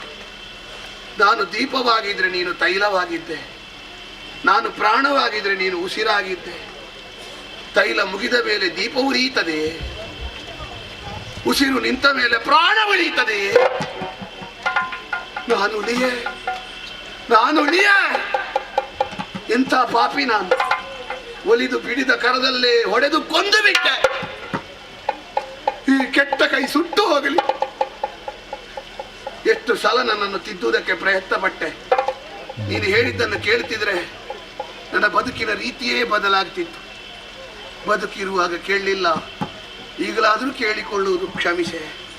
ಏತಕ್ಕೆ ಭುವನತ್ರಯ, ಇನ್ನೇತಕ್ಕೆ ದೇವತ್ವ, ಮತ್ತಿನ್ನೇಕೆ ವರಬಲ? ನಮಗೆ ಒಂದು ವಸ್ತು, ಒಂದು ವ್ಯಕ್ತಿಯ ಬೆಲೆ ಇರುವಾಗ ಗೊತ್ತಾಗುವುದಿಲ್ಲ. ಒಬ್ಬ ವ್ಯಕ್ತಿಯ ಬೆಲೆ ಗೊತ್ತಾಗಬೇಕಾದ್ರೆ ಅವರನ್ನು ನಾವು ಕಳೆದುಕೊಳ್ಳಬೇಕು. ಕಣ್ಣಿನ ಮೌಲ್ಯ ಏನು ಅಂತ ಗೊತ್ತಾಗಬೇಕು. 10 ಹೆಜ್ಜೆಯಾದರೂ ಕಣ್ಣು ಮುಚ್ಚಿ ನಡೆಯಬೇಕು. ಯಶೋಮತಿ ಇರುವಾಗ ಅವಳ ಬೆಲೆಯನ್ನು ತಿಳಿಯದಾದಂತ ಮೂಢನಾದೆ. ಚಿನ್ನ ಬಿಟ್ಟು ಹೋದೆಯಾ, ನಾನು ಹೇಗೆ? ಬ್ರಹ್ಮದೇವ, ದಿನವೊಂದಕ್ಕೆ 84 ಲಕ್ಷ ಜೀವರಾಶಿಗಳನ್ನು ಸೃಷ್ಟಿ ಮಾಡ್ತಿ. ನನ್ನ ಹೆಂಡತಿಯೊಬ್ಬಳ ಜೀವ ಹೆಚ್ಚಾಗ್ತದೆ ನಿನಗೆ. ಹಾಗೆ ಕೊಂಡು ಹೋಗುದಿದ್ರೆ ಕೆಲವೆಲ್ಲ ಉಪದ್ರ ಮಾಡುದು ನಮ್ಗೆ ಎಷ್ಟು ಉಪದ್ರ ಮಾಡ್ತಾ ಉಂಟು, ಅದನ್ನು ಕೊಂಡು ಹೋಗು. ನನ್ನ ಹೆಂಡತಿಯೊಬ್ಬಳ ಜೀವ ಉಳಿಸು ದಮ್ಮಯ್ಯ. ನಿನಗೇನು ಬೇಕಾದ್ರೂ ಕೊಡ್ತೇನೆ. ನನ್ನ ಸಂಪಾದನೆ ಎಲ್ಲ ನಿನ್ನ ಪಾದ ಬುಡಕ್ಕೆ ಇಡ್ತೇನೆ ದಮ್ಮಯ್ಯ. ನನ್ನ ಹೆಂಡತಿಯನ್ನು ಬದುಕಿಸೋ ಬದುಕಿಸೋ ಬದುಕಿಸೋ. ಅಲ್ಲದೆ ನನ್ನ ಹೆಂಡತಿ ಸತ್ತಾಗ ಮನೋರಂಜನಾ ಕಾರ್ಯಕ್ರಮ ಮಾಡ್ಲಿಕ್ಕೆ ಆಗ್ತದ? ಮತ್ತೆ ದೇವರ ಹೆಂಡತಿ ಸತ್ರು ಬದುಕಿಸಬಹುದಲ್ಲ. ಸೃಷ್ಟಿ ಸ್ಥಿತಿ ಲಯ 3 ನಮ್ಮ ಕೈಯಲ್ಲಿ, ದೊಡ್ಡ ವಿಷಯವೇ ಅಲ್ಲ. ಯಶೋಮತಿ, ಇನ್ನು 1 ಸಲ ಅಲ್ಲ 10 ಸಲ ಸಾಯಿ, ನಾನು ಬದುಕಿಸ್ತೇನೆ. ಆದ್ರೆ ಸಮಸ್ಯೆ ಏನಂತ ಕೇಳಿದ್ರೆ 1 ಸಲ ಸತ್ರೆ ಬದುಕಿಸಲಿಕ್ಕೆ ಹೊತ್ತಿಲ್ಲ ನಮ್ಮಲ್ಲಿ. ಅಸುರಕುಲ ಸಾಮ್ರಾಟನ ಆಜ್ಞೆ ಹೇಳ್ತಾಳೆ. ಹೇಳಿ. ಅರುಣದೇವ ಅಸುರ ಕುಲ ಸಾಮ್ರಾಟ ಅಂತ ಎಷ್ಟು ಜನ ಆಗಿದ್ದಾರೆ? ಯಾರಾದ್ರೂ ಸತ್ತವರನ್ನು ಬದುಕಿಸಿದ್ದಾರೆ? ಪರಬ್ರಹ್ಮನಿಗೆ ಮಾತ್ರ ಸಾಧ್ಯ. ಸರಿಯಾದ ಸಂಕಲ್ಪದಿಂದ ಹೇಳಿದರೆ ಬದುಕದೆ ಎಲ್ಲಿ ಹೋಗ್ತಾಳೆ? ಪರಬ್ರಹ್ಮದೇವರ ಆಜ್ಞೆ ಉಂಟು. ಯಶೋಮತಿ ಏಳು ಏಳು ಏಳು. ಈಗ ಹೇಳದೆ ಉಪಾಯ ಇಲ್ಲ ಅವಳಿಗೆ. ಹೇಳ್ತಾಳೆ. ನೀವಾಗ್ಲಿಲ್ಲ, ದೇವರಾಗ್ಲಿಲ್ಲ.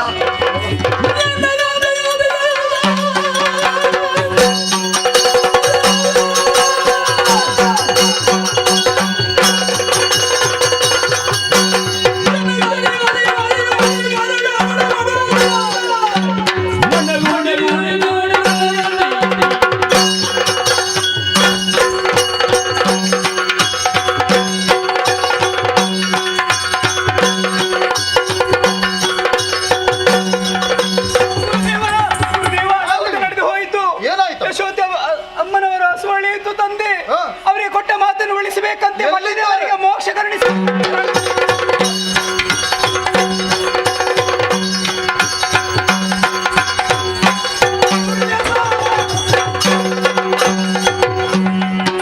ಸೌಗಂಧಿಕ ಮೇಕಲೆ ಎಂಬಂತಹ ಯಕ್ಷಕನ್ನಿಕೆಯರು ಮಹೋಗ್ರ ಮುನಿಯ ಶಾಪ ನಿಮಿತ್ತದಿಂದಲಾಗಿ ಧರೆಯಲ್ಲಿ ಯಶೋಮತಿ ಮಾಲಿನ್ಯರಾಗಿ ಸಂಚರಿಸಿದವರಿದ್ದಾರೆ. ಪವಿತ್ರ ನಂದಿನಿ ಜಲ ಪ್ರೋಕ್ಷಣೆಯ ಮೂಲಕವಾಗಿ ಅವರು ನಿಜ ಲೋಕವನ್ನು ಸೇರಿಕೊಳ್ಳಲಿ.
ಮೋಕ್ಷವನ್ನು ಒದಗಿಸಿ ಶಾಂತಳಾದ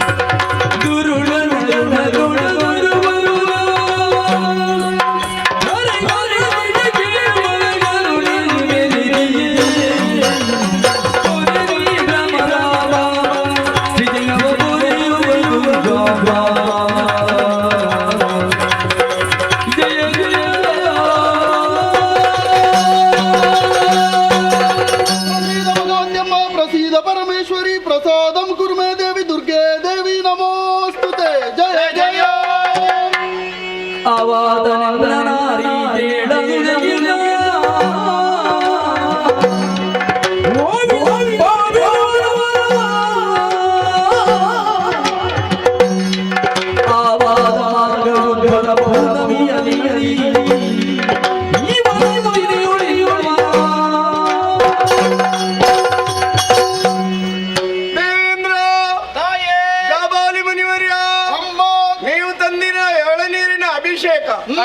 ಮಲ್ಲಿಗೆ ಅಲಂಕಾರದಿಂದ ಸಂತುಷ್ಟಳಾಗಿ ಶಾಂತಳಾಗಿದ್ದೇನೆ. ದೇವೇಂದ್ರ, ನಿಮಗೆ ಕಷ್ಟವನ್ನು ಕೊಡುತ್ತಿರುವಂತಹ ಅರುಣಾಸುರನ ವಧೆಯಾಗಿದೆ, ದೇವಲೋಕ ಬರಿದಾಗಿದೆ. ಹೋಗಿ ಪೀಠವನ್ನೇರಿಕ ಮಗನೇ. ಶಾಬಾಲಿ ಮುನಿವರ್ಯ, ನಿಮ್ಮ ಅಪೇಕ್ಷೆಯಂತೆ ನಾನು ನೆಲೆಯಾಗುಳಿದ್ದೇನೆ. ಆದರೆ ಈ ಸ್ಥಳದಲ್ಲಿ ಅಲ್ಲ, ದುಷ್ಟನ ವಧೆಯಾದ ಕಾರಣ ಮಲಿನಗೊಂಡ ಈ ಸ್ಥಳದಲ್ಲಿ ನನಗೆ ನೆಲೆಯಾಗುವುದಕ್ಕೆ ಮನಸ್ಸಿಲ್ಲ. ಆದ್ದರಿಂದ ಸ್ವಲ್ಪವೇ ದೂರದಲ್ಲಿ ಹಿಂದೆ ನಂದಿನಿಗೆ ಮಾತು ಕೊಟ್ಟಂತೆ ಅವಳ ಕಟಿ ಪ್ರದೇಶದಲ್ಲಿ ನಾನು ಲಿಂಗರೂಪಿ ಬ್ರಹ್ಮರಾಂಬಿಕೆಯಾಗಿ ಆವಿರ್ಭವಿಸುವುದಕ್ಕಿದ್ದೇನೆ. ದುರ್ಗಾ ಪರಮೇಶ್ವರಿ ಒಂದು ನೆಲೆಯುತ್ತೇನೆ. ನೀನು ಹಿಂದೆ ಅಡಗಿ ಕುಳಿತಂತಹ ಗುಹೆ ಆಮಲಕ ತೀರ್ಥ ಅಥವಾ ನೆಲ್ಲಿ ತೀರ್ಥ ಎಂದು ನೆಲೆಗಳು ಪ್ರಸಿದ್ಧಿ ಆಗಲಿ. ಹಿಂದೆ ನಂದಿನಿಯು ಮಾಘ ಶುದ್ಧ ಪೂರ್ಣಮೆ ಎಂದು ನದಿಯಾಗಿ ಹರಿದ ಕಾರಣ ಆ ದಿನದಂದು ನಂದಿನಿಯಲ್ಲಿ ಮಿಂದು ಎಳನೀರಿನ ಅಭಿಷೇಕ, ಹೂವಿನ ಪೂಜೆ, ಕುಂಕುಮಾರ್ಚನೆ, ನೃತ್ಯ, ಗಾಯನಾದಿಗಳನ್ನು ನನ್ನಲ್ಲಿ ಆರಾಧಿಸ್ತಾರೋ, ಅತಿ ಪ್ರಿಯವಾದಂತಹ ಯಕ್ಷಗಾನವನ್ನು ನನಗೆ ಯಾರು ಹರಿಕೆ ರೂಪವಾಗಿ ಅರ್ಪಿಸ್ತಾರೋ ಅವರ ಜೀವನದಲ್ಲಿ ಬರಬಹುದಾದಂತಹ ಕಷ್ಟವನ್ನೆಲ್ಲ ದೂರೀಕರಿಸ್ತೇನೆ. ನಾನು ಸ್ಥಿರವಾಗಿ ನಿಲ್ಲುವ ಈ ಸ್ಥಳ ಕಟೀಲ ಕ್ಷೇತ್ರ ಎಂದು ಪ್ರಸಿದ್ಧಿ ಹೊಂದಲಿ. ನಿಮಗೆಲ್ಲವರಿಗೂ ಶುಭವಾಗಲಿ. ಅಂತರ್ಧಾನರಾಗ್ತೀನಿ.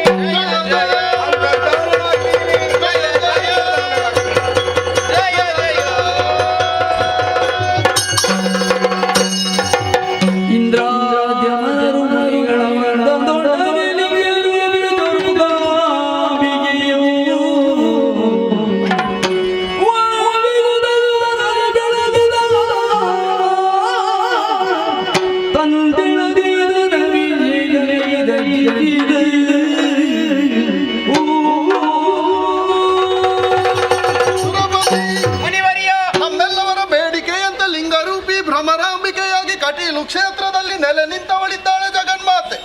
ಅವಳ ಇಚ್ಛೆಯಂತೆಯೇ ಎಳನೀರಿನ ಅಭಿಷೇಕ ಮಲ್ಲಿಕಾ ಪುಷ್ಪದ ಮೂಲಕವಾಗಿ ಅವಳನ್ನ ಆರಾಧಿಸಿದವರಿದ್ದೇವೆ, ಮೆಚ್ಚಿಸಿದವರಿದ್ದೇವೆ. ಇನ್ನು ಮುಂದಕ್ಕೂ ಕೂಡ ಯಾರೆಲ್ಲ ಭಕ್ತರು ಅವಳನ್ನು ಭಕ್ತಿ ಶ್ರದ್ಧೆಯಿಂದ ಆರಾಧಿಸಿಕೊಂಡು ಬರುತ್ತಾರೋ ಅಂತವರಿಗೆಲ್ಲ ಅವರ ಕಷ್ಟಗಳಿಗೆ ದುರ್ಗಾ ಅಂದರೆ ಕೋಟೆಯಾಗಿ ನಿಂತು ಸಕಲ ಭಕ್ತರನ್ನು ರಕ್ಷಿಸುತ್ತಾಳೆ. ಕಟೀಲು ಕ್ಷೇತ್ರಕ್ಕೆ ಬಂದಂತಹ ಭಕ್ತರ ನಂಬಿಕೆ ಯಾವ ಕಾರಣಕ್ಕೂ ಸುಳ್ಳಾಗುವುದಕ್ಕೆ ಸಾಧ್ಯವಿಲ್ಲ ಎಂಬಂತಹ ಮಾತಿನೊಂದಿಗೆ ಇಂತಹ ಪುಣ್ಯ ಕಥಾಭಾಗವನ್ನು ಆಡಿಸಿದಂತಹ ಸೇವಕರ್ತರಿಗೂ, ಹಾಡಿದಂತಹ ಕಲಾವಿದರಿಗೂ, ನೋಡಿದಂತಹ ಕಲಾಭಿಮಾನಿಗಳಿಗೂ, ನಮ್ಮ ಆರಾಧ್ಯ ದೇವರಾದಂತಹ ಕಟೀಲು ಶ್ರೀ ದುರ್ಗಾ ಪರಮೇಶ್ವರಿ ಅಮ್ಮನವರು ಹಾಗೂ ಶ್ರೀ ಮಹಾಗಣಪತಿ ದೇವರು ಆಯುಷ್ಯ ಆರೋಗ್ಯ ಸಹಿತ ಸನ್ಮಂಗಲವನ್ನು ಕರುಣಿಸಲಿ ಎಂಬ ಹಾಗೆ ಪ್ರಾರ್ಥಿಸಿಕೊಳ್ಳುತ್ತಾ ಈ ಪುಣ್ಯ ಕಥಾವಾಹಿನಿಗೆ ಮಂಗಳ ಚರಣವನ್ನು ಹಾಡುವಲ್ಲಿ ಸಭಿಕರಿಂದ ಅಪ್ಪಣೆಯನ್ನು ಕೇಳುತ್ತಾ ಇದ್ದೇವೆ. ಭದ್ರಂ ಶಿವಂ ಮಂಗಲಂ. ಮಂಗಲ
ಆಹೋ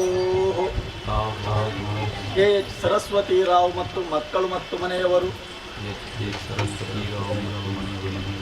ಶಬ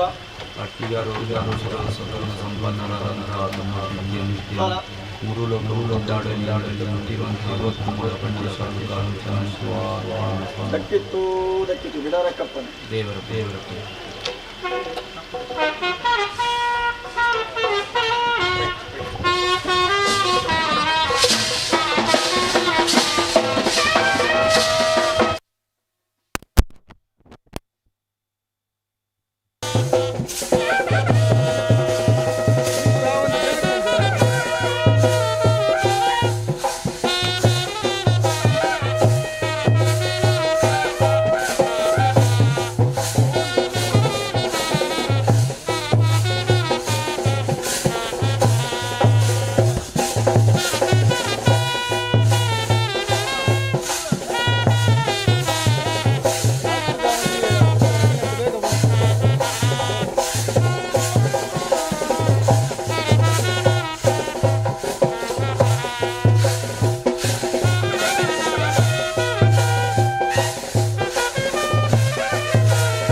Thank you.